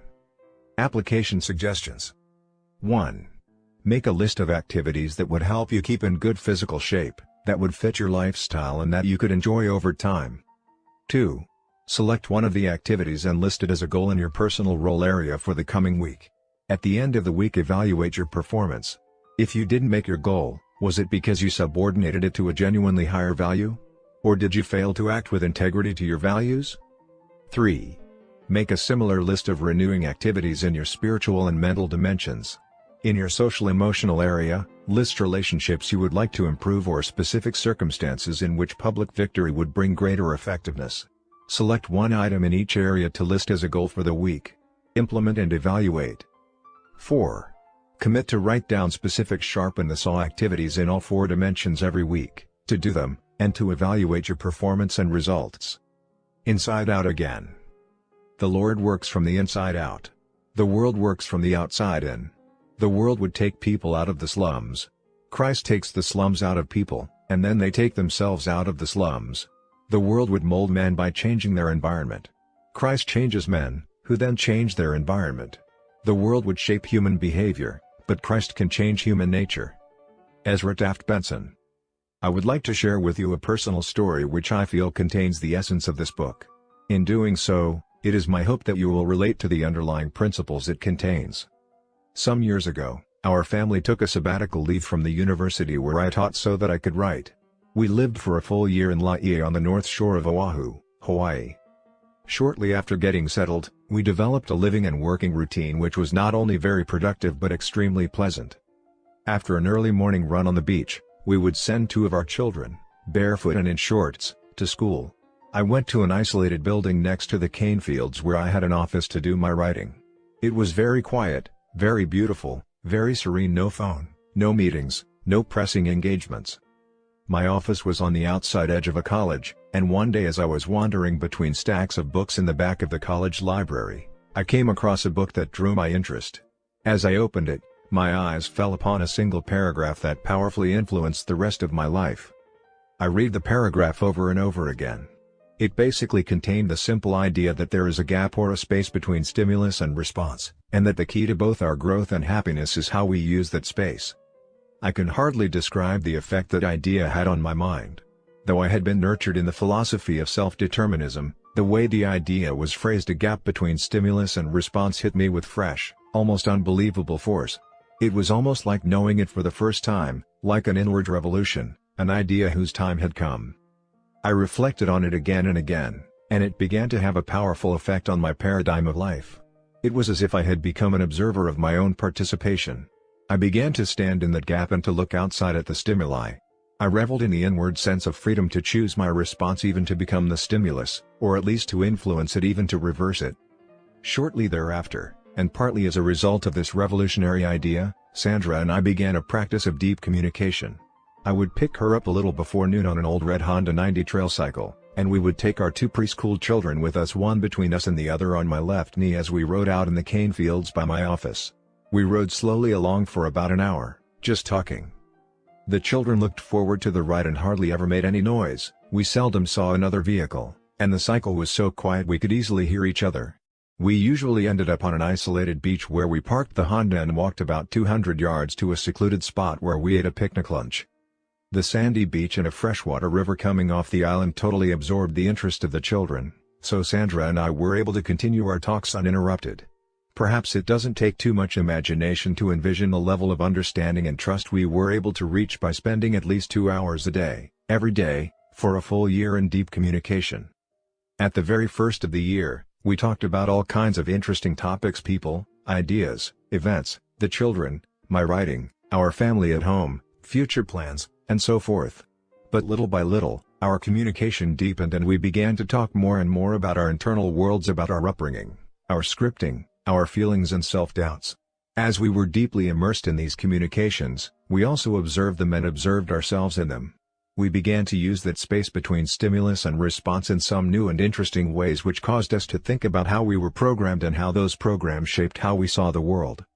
We began an exciting adventure into our interior worlds and found it to be more exciting, more fascinating, more absorbing, more compelling, more filled with discovery and insight than anything we'd ever known in the outside world. It wasn't all sweetness and light. We occasionally hit some raw nerves and had some painful experiences, embarrassing experiences, self-revealing experiences that made us extremely open and vulnerable to each other. And yet we found we had been wanting to go into those things for years. When we did go into the deeper, more tender issues and then came out of them, we felt in some way healed. We were so initially supportive and helpful, so encouraging and empathic to each other, that we nurtured and facilitated these internal discoveries in each other. We gradually evolved two unspoken ground rules. The first was no probing. As soon as we unfolded the inner layers of vulnerability, we were not to question each other, only to empathize. Probing was simply too invasive. It was also too controlling and too logical. We were covering new, difficult terrain that was scary and uncertain, and it stirred up fears and doubts. We wanted to cover more and more of it, but we grew to respect the need to let each other open up in our own time. The second ground rule was that when it hurt too much, when it was painful, we would simply quit for the day. Then we would either begin the next day where we left off or wait until the person who was sharing felt ready to continue. We carried around the loose ends, knowing that we wanted to deal with them. But because we had the time and the environment conducive to it, and because we were so excited to observe our own involvement and to grow within our marriage, we simply knew that sooner or later we would deal with all those loose ends and bring them to some kind of closure. The most difficult, and eventually the most fruitful part of this kind of communication came when my vulnerability and Sandra's vulnerability touched. Then, because of our subjective involvement, we found that the space between stimulus and response was no longer there. A few bad feelings surfaced.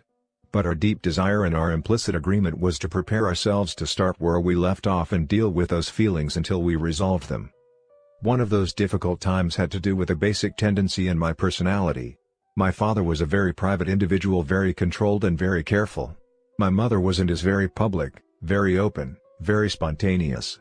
I find both sets of tendencies in me, and when I feel insecure, I tend to become private, like my father. I live inside myself and safely observe.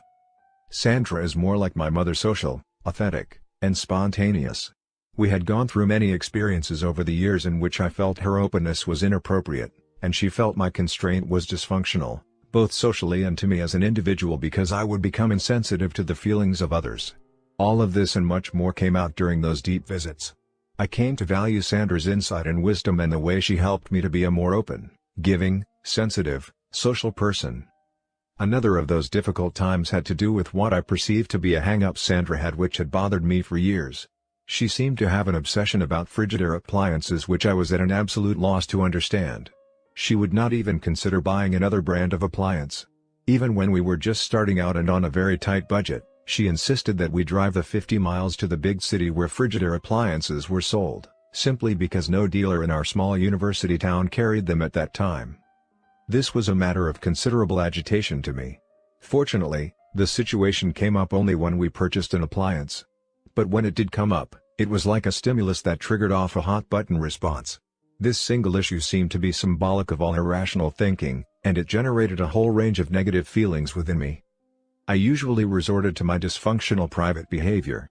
I suppose I figured that the only way I could deal with it was not to deal with it, otherwise, I felt I would lose control and say things I shouldn't say. There were times when I did slip and say something negative, and I had to go back and apologize. What bothered me the most was not that she liked Frigidaire, but that she persisted in making what I considered utterly illogical and indefensible statements to defend Frigidaire which had no basis in fact whatsoever. If she had only agreed that her response was irrational and purely emotional, I think I could have handled it. But her justification was upsetting. It was sometime in early spring when the Frigidaire issue came up. All our prior communication had prepared us. The ground rules had been deeply established not to probe and to leave it alone if it got to be too painful for either or both. I will never forget the day we talked it through. We didn't end up on the beach that day, we just continued to ride through the cane fields, perhaps because we didn't want to look each other in the eye. There had been so much psychic history and so many bad feelings associated with the issue, and it had been submerged for so long. It had never been so critical as to rupture the relationship. When you're trying to cultivate a beautiful unified relationship, any divisive issue is important. Sandra and I were amazed at what we learned through the interaction. It was truly synergistic. It was as if Sandra were learning, almost for the first time herself, the reason for her so-called hang-up. She started to talk about her father, about how he had worked as a high school history teacher and coach for years, and how, to help make ends meet, he had gone into the appliance business. During an economic downturn, he had experienced serious financial difficulties, and the only thing that enabled him to stay in business during that time was the fact that Frigidaire would finance his inventory. Sandra had an unusually deep and sweet relationship with her father. When he returned home at the end of a very tiring day, He would lie on the couch, and Sandra would rub his feet and sing to him.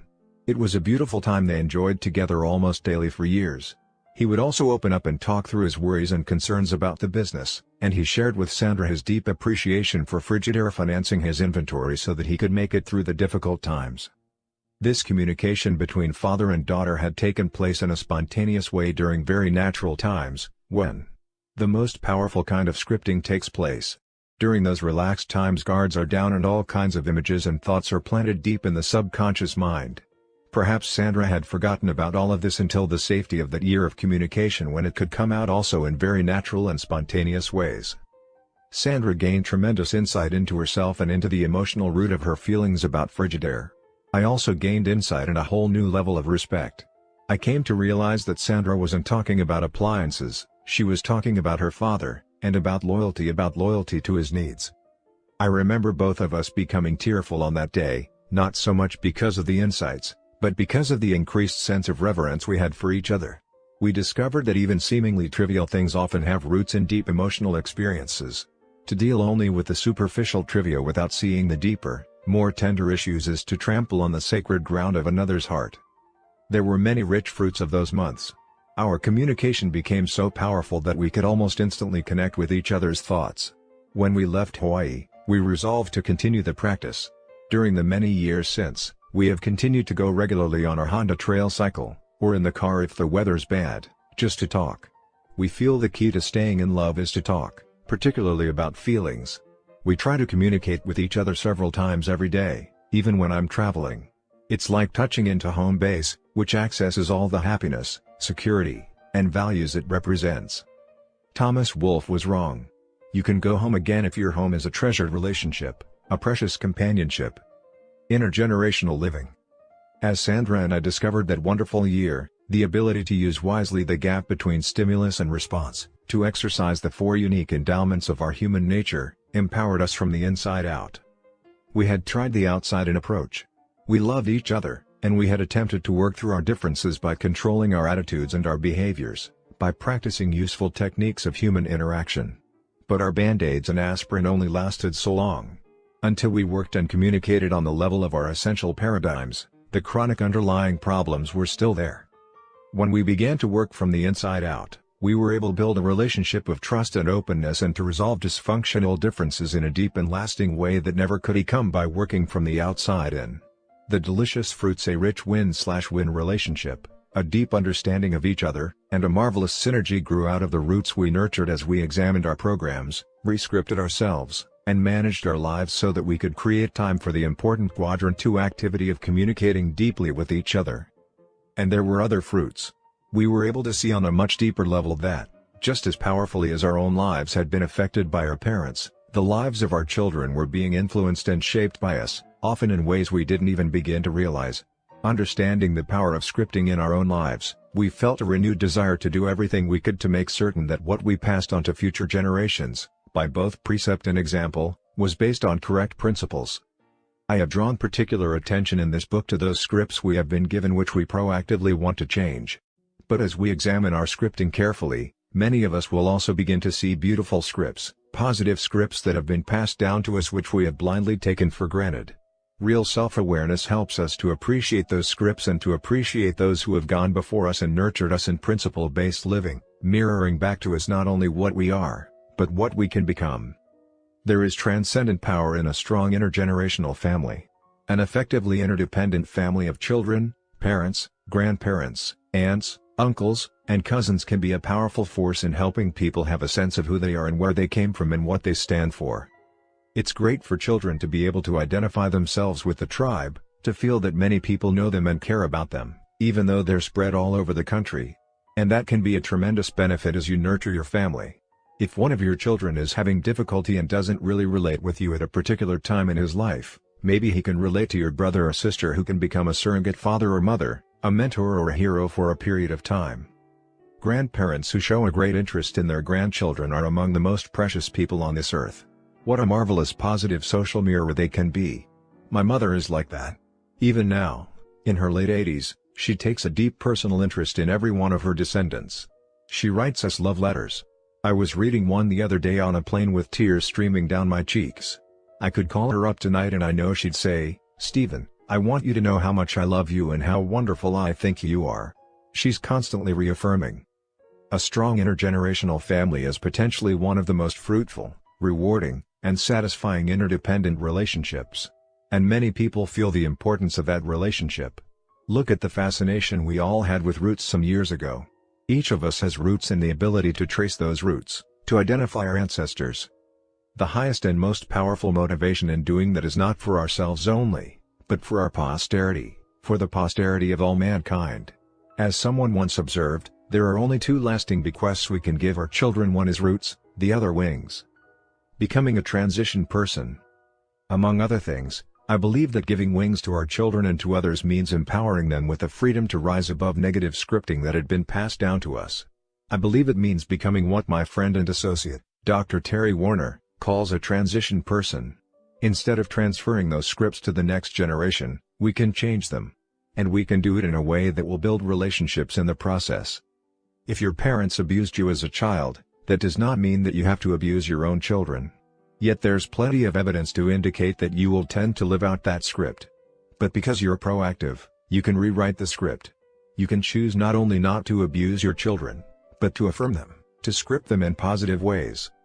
You can write it in your personal mission statement and into your mind and heart. You can visualize yourself living in harmony with that mission statement in your daily private victory.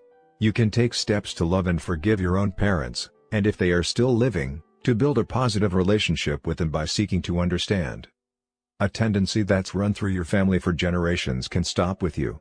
You're a transition person, a link between the past and the future. And your own change can affect many, many lives downstream. One powerful transition person of the 20th century, Anwar Sadat, left us as part of his legacy a profound understanding of the nature of change. Sadat stood between a past that had created a huge wall of suspicion, fear, hate and misunderstanding between Arabs and Israelis, and a future in which increased conflict and isolation seemed inevitable. Efforts at negotiation had been met with objections on every scale, even to formalities and procedural points, to an insignificant comma or period in the text of proposed agreements. While others attempted to resolve the tense situation by hacking at the leaves, Sadat drew upon his earlier centering experience in a lonely prison cell and went to work on the root. And in doing so, he changed the course of history for millions of people. He records in his autobiography, "It was then that I drew, almost unconsciously, on the inner strength I had developed in cell 54 of Cairo Central Prison, a strength, call it a talent or capacity, for change. I found that faced a highly complex situation, and that I couldn't hope to change it until I had armed myself with the necessary psychological and intellectual capacity. My contemplation of life and human nature in that secluded place had taught me that he who cannot change the very fabric of his thought will never be able to change reality, and will never, therefore, make any progress. Real change comes from the inside out. It doesn't come from hacking at the leaves of attitude and behavior with quick-fix personality ethic techniques. It comes from striking at the root, the fabric of our thought, the fundamental, essential paradigms, which give definition to our character and create the lens through which we see the world. In the words of Amiel, moral truth can be conceived in thought. One can have feelings about it. One can will to live it. But moral truth may have been penetrated and possessed in all these ways, and escape us still. Deeper even than consciousness there is our being itself, our very substance, our nature. Only those truths which have entered into this last region, which have become ourselves, become spontaneous and involuntary as well as voluntary, unconscious as well as conscious, are really our life, that is to say, something more than property. So long as we are able to distinguish any space whatever between truth and us, we remain outside it. The thought, the feeling, the desire or the consciousness of life may not be quite life. To become divine is then the aim of life. Then only can truth be said to be ours beyond the possibility of flaws. It is no longer outside us, nor in a sense even in us, but we are it, and it is we. Achieving unity, oneness with ourselves, with our loved ones, with our friends and working associates, is the highest and best and most delicious fruit of the 7 habits. Most of us have tasted this fruit of true unity from time to time in the past, as we have also tasted the bitter, lonely fruit of disunity, and we know how precious and fragile unity is. Obviously, building a character of total integrity and living the life of love and service that creates such unity isn't easy. It isn't quick fix. But it's possible. It begins with the desire to center our lives on correct principles, to break out of the paradigms created by other centers and the comfort zones of unworthy habits. Sometimes we make mistakes, we feel awkward. But if we start with a daily private victory and work from the inside out, the results will surely come. As we plant the seed and patiently weed and nourish it, we begin to feel the excitement of real growth and eventually taste the incomparably delicious fruits of a congruent, effective life. Again, I quote Emerson, "That which we persist in doing becomes easier, not that the nature of the task has changed, but our ability to do has increased." By centering our lives on correct principles and creating a balanced focus between doing and increasing our ability to do, we become empowered in the task of creating effective, useful, and peaceful lives, for ourselves, and for our posterity. A personal note. As I conclude this book, I would like to share my own personal conviction concerning what I believe to be the source of correct principles. I believe that correct principles are natural laws, and that God, the Creator and Father of us all, is the source of them, and also the source of our conscience. I believe that to the degree people live by this inspired conscience, they will grow to fulfill their natures. To the degree that they do not, they will not rise above the animal plane. I believe that there are parts to human nature that cannot be reached by either legislation or education, but require the power of God to deal with. I believe that as human beings, we cannot perfect ourselves. To the degree to which we align ourselves with correct principles, divine endowments will be released within our nature in enabling us to fulfill the measure of our creation. In the words of Teilhard de Chardin, we are not human beings having a spiritual experience. We are spiritual beings having a human experience. I personally struggle with much of what I have shared in this book. But the struggle is worthwhile and fulfilling. It gives meaning to my life and enables me to love, to serve, and to try again. Again, T.S. Eliot expresses so beautifully my own personal discovery and conviction: we must not cease from exploration. And the end of all our exploring will be to arrive where we began and to know the place for the first time. Afterward, questions I am often asked. Frankly, I've always been embarrassed by personal questions like some in this afterword. But I am asked them so often and with such interest that I've gone ahead and included them here. Many of these questions and answers were also included in Living the 7 Habits. The 7 Habits was published in 1989. Given your experiences in the many years that have followed, what would you change, add, or subtract? I'm not responding lightly, but frankly I wouldn't change anything. I might go deeper and apply wider, but I have had the opportunity to do that in some of the books released since then. For example, over 250,000 individuals were profiled showing Habit 3, Put First Things First, as the habit most neglected. So, the First Things First book, published 1996, went deeper into Habits 2 and 3 but also added more substance and illustrations for all the other habits. The 7 Habits of Highly Effective Families applied the 7 Habits framework of thinking into building strong, happy, highly effective families. Also, my son, Sean, applied the framework to the unique needs, interests and challenges of teens in a very visually attractive, entertaining, and edifying way in the 7 Habits of Highly Effective Teens. We have also had tens of thousands of people tell us of the significant impact of becoming the creative force of their own lives through internalizing the 7 Habits. 76 of them shared the details of their fascinating stories of courage and inspiration in living the 7 Habits, showing the transforming power of the principles in all kinds of personal, family, and organizational settings regardless of their circumstances, organizational position, or prior life experiences. What have you learned about the 7 Habits since the book's release? I have learned or had reinforced many things. I'll briefly mention 10 learnings.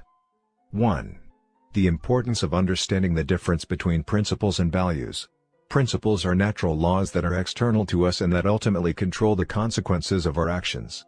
Values are internal and subjective and represent that which we feel strongest about in guiding our behavior. Hopefully we will come to value principles, so that we get the results we want now in a way that enables us to get even greater results in the future, which is how I define effectiveness. Everyone has values, even criminal gangs have values.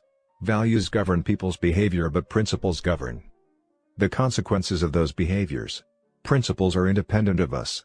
They operate regardless of our awareness of them, acceptance of them, liking of them, belief in them, or obeying of them. I have come to believe that humility is the mother of all virtues. Humility says we are not in control, principles are in control, therefore we submit ourselves to principles. Pride says that we are in control, and since our values govern our behavior, we can simply do life our way. We may do so, but the consequences of our behavior flow from principles, not our values. Therefore we should value principles. 2. From experiences all over the world with this material, I have come to see the universal nature of the principles undergirding this material. Illustrations and practices may vary and are culturally specific, but the principles are the same. I have found the principles contained in the 7 habits in all 6 major world religions and have actually drawn upon quotations from sacred writings of those religions when teaching in those cultures. I have done this in the Middle East, India, Asia, Australia and the South Pacific, South America, Europe, North America, Africa, and among Native Americans and other indigenous peoples. All of us, men and women alike, face similar problems, have similar needs, and internally resonate with the underlying principles. There is an internal sense of the principle of justice or win/win. There is an internal moral sense of the principle of responsibility, of the principle of purpose, of integrity, of respect, of cooperation, of communication, of renewal. These are universal. But practices are not. They are situationally specific. Every culture interprets universal principles in unique ways. 3. I have come to see the organizational implications of the 7 habits, although, in the strict technical sense, an organization does not have habits. Its culture has norms or mores or social codes, which represent habits. An organization also has established systems, processes, and procedures. These represent habits. In fact, in the last analysis, all behavior is personal. It is individual, even though it often is part of collective behavior in the form of decisions made by management regarding structure and systems, processes and practices. We have worked with thousands of organizations in most every industry and profession and have found that the same basic principles contained in the 7 habits apply and define effectiveness. 4. You can teach all 7 habits by starting with any one habit. And you can also teach one habit in a way that leads to the teaching of the other 6. It's like a hologram where the whole is contained in a part and the part is contained in a whole. 5. Even though the 7 habits represents an inside-out approach, it works most successfully when you start with the outside challenge and then take the inside-out approach. In other words, if you are having a relationship challenge, say a breakdown of communication and trust, this will define the nature of the needed inside-out approach in winning the kind of private victory that enables the public victory meeting that challenge. This is the reason I often teach habits 4, 5, and 6 before I teach habits 1, 2, and 3. 6. Interdependence is 10 times more difficult than independence. It demands so much more mental and emotional independence to think win/win when another person is into win/lose, to seek to understand first when everything inside you cries out for understanding, and to search for a better third alternative when compromise is so much easier.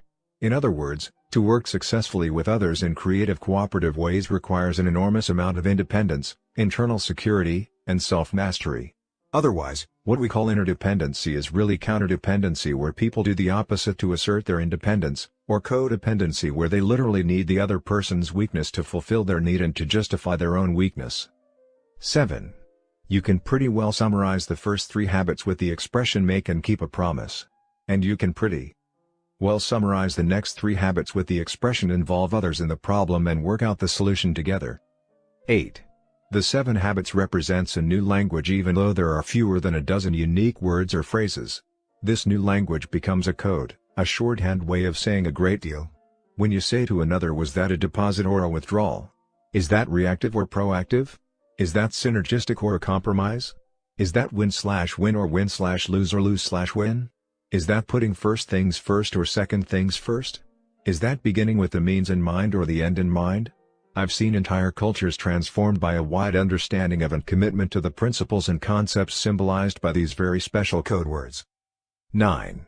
Integrity is a higher value than loyalty. Or better put, integrity is the highest form of loyalty. Integrity means being integrated or centered on principles, not on people, organizations, or even family. You will find that the root of most issues that people are dealing with is it popular, acceptable, political, or is it right? When we prioritize being loyal to a person or group over doing what we feel to be right, we lose integrity. We may temporarily gain popularity or build loyalty, but, downstream, this loss of integrity will undermine even those relationships. It's like bad-mouthing someone behind their back. The person you are temporarily united with through bad-mouthing someone else knows you would bad-mouth them under different pressures and circumstances. In a sense, The first 3 habits represent integrity and the next 3 loyalty, but they are totally interwoven. Over time, integrity produces loyalty. If you attempt to reverse them and go for loyalty first, you will find yourself temporizing and compromising integrity. It's better to be trusted than to be liked. Ultimately, trust and respect will generally produce love. 10. Living the 7 habits is a constant struggle for everyone. Everyone falters from time to time on each of the 7 and sometimes all 7 simultaneously. They really are simple to understand but difficult to consistently practice. They are common sense, but what is common sense is not always common practice. Which habit do you personally have the greatest difficulty with? Habit 5. When I am really tired and already convinced I'm right, I really don't want to listen. I may even pretend to listen. Basically, I am guilty of the same thing I talk about, listening with the intent to reply, not to understand. In fact, in some sense, I struggle almost daily with all 7 habits. I have conquered none of them. I see them more as life principles that we never really master, and that the closer we come to their mastery, the more aware we become of how far we really have yet to go. It's like the more you know you don't know. This is why I often gave my university students 50% of the grade for the quality of their questions and the other 50% for the quality of their answer to their questions. Their true level of knowledge is better revealed that way. Similarly, the 7 habits represents an upward cycle. Habit 1 at a high level is vastly different from habit 1 at a lower level. To be proactive at the beginning level may only be awareness of the space between stimulus and response. At the next level it may involve a choice such as, not to get back at or to get even. At the next level, to give feedback. At the next level, to ask forgiveness. At the next level, to forgive. At the next, to forgive parents. At the next level, to forgive dead parents. And the next level, to simply not take offense. You're the vice chairman of Franklin Covey Company. Does Franklin Covey live the 7 habits? We try to. Continually trying to live what we teach is one of our most fundamental values. But we don't do it perfectly. Like any other business, we're challenged by changing market realities and by integrating the 2 cultures of the former Covey Leadership Center and Franklin Quest. The merger took place in the summer of 1997. It takes time, patience, and persistence in applying the principles, and the true test of our success will be in the long run. No snapshot will give an accurate picture. Any airplane is off track much of the time but just keeps coming back to the flight plan. Eventually, it arrives at its destination. This is true with all of us as individuals, families, or organizations. The key is to have an end in mind and a shared commitment to constant feedback and constant course correction. Why 7? Why not 6 or 8 or 10 or 15? What is so sacred about 7? Nothing is sacred about 7, it just so happens that the 3 private victory habits, freedom to choose, choice, action, precede the 3 public victory habits, respect, understanding, creation, and then there is 1 to renew the rest, and that equals 7. When asked this question, I've always said if there were some other desirable characteristic you would like make into a habit, you would simply put that under habit 2 as one of the values you are trying to live by. In other words, if punctuality is a desirable trait you want to make a habit, that would be one of the values of habit 2. So no matter what else you came up with, you would put it under habit 2, your value system. Habit 1 is the idea that you can have a value system, that you can choose your own value system. Habit 2 is what those choices or values are, and habit 3 is to live by them. So they are very basic, generic, and interconnected. It so happens that at the writing of this afterword for this new edition of the 7 Habits, I have just completed a new book entitled The 8th Habit, From Effectiveness to Greatness. To some, calling it the 8th habit may appear to be a departure from my standard answer. But you see, as I say in the opening chapter of this new book, the world has profoundly changed since the 7 Habits of Highly Effective People was published in 1989. The challenges and complexity we face in our personal lives and relationships, in our families, in our professional lives, and in our organizations are of a different order of magnitude. In fact, many mark 1989 the year we witnessed the fall of the Berlin Wall, the beginning of the information age, the birth of a new reality, a sea change of incredible significance, truly a new era. Being highly effective as individuals and organizations is no longer optional in today's world, it's the price of entry to the playing field. But surviving, thriving, innovating, excelling and leading in this new reality will require us to build on and reach beyond effectiveness. The call and need of a new era is for fulfillment. It's for passionate optimization, for significant contribution and greatness. These are on a different plane or dimension. They are different in kind just as significance is different in kind, not in degree, from success. Tapping into the higher reaches of human genius and motivation, what we could call voice, requires a new mindset, a new skill set, a new tool set, a new habit. The eighth habit, then, is not about adding one more habit to the 7th one that somehow got forgotten. It's about seeing and harnessing the power of a third dimension to the 7 habits that meets the central challenge of the new knowledge worker age. How does notoriety affect you? It affects me in different ways. From an ego standpoint, it's flattering. From a teaching standpoint, it is humbling, but I must strongly acknowledge that I am not the author of any of these principles and deserve absolutely no recognition. I am not saying this because of a desire to be modest and humble. I am saying this because I believe it, that I, myself, believe it. I see myself, like most of you, as a seeker of truth, of understanding. I am not a guru. I disdain being called a guru. I want no disciples. I am only trying to promote a discipleship toward principles that are already in people's hearts, that people will live true to their conscience. If you had it to do over again, what is the one thing you would do differently as a business person? I would do more strategic, proactive recruiting and selecting. When you are buried by the urgent and have 1,000 balls in the air, it is so easy to put people that appear to have solutions into key positions. The tendency is to not look deeply into their backgrounds and patterns, to do due diligence, nor is it to carefully develop the criteria that needs to be met in the particular roles or assignments. I am convinced that when recruiting and selecting is done strategically, that is, thinking long-term and proactively, not based upon the pressures of the moment, it pays enormous long-term dividends. Someone once said, "That which we desire most earnestly we believe most easily." You really have to look deeply into both character and competence, because eventually, downstream, flaws in either area will manifest themselves in both areas. I am convinced that although training and development is important, recruiting and selection are much more important. If you had it to do over again, what is the one thing you would do differently as a parent? As a parent, I wish I had spent more time in carefully developing soft, informal win-win agreements with each of my children in the different phases of their lives. Because of business and travels, I often indulged my children and went for lose-win too much instead of paying the price in relationship building sufficient to really develop thorough, sound win-win agreements more consistently. How is technology going to change business in the future? I believe in Stan Davis's statement that when the infrastructure changes, everything rumbles, and I think the technical infrastructure is central to everything. It will accelerate all good and bad trends. I'm also convinced that it is for these very reasons that the human element becomes even more important. High tech without high touch does not work, and, the more influential technology becomes, the more important is the human factor which controls the technology becomes, particularly in developing a cultural commitment to the criteria in the use of the technology.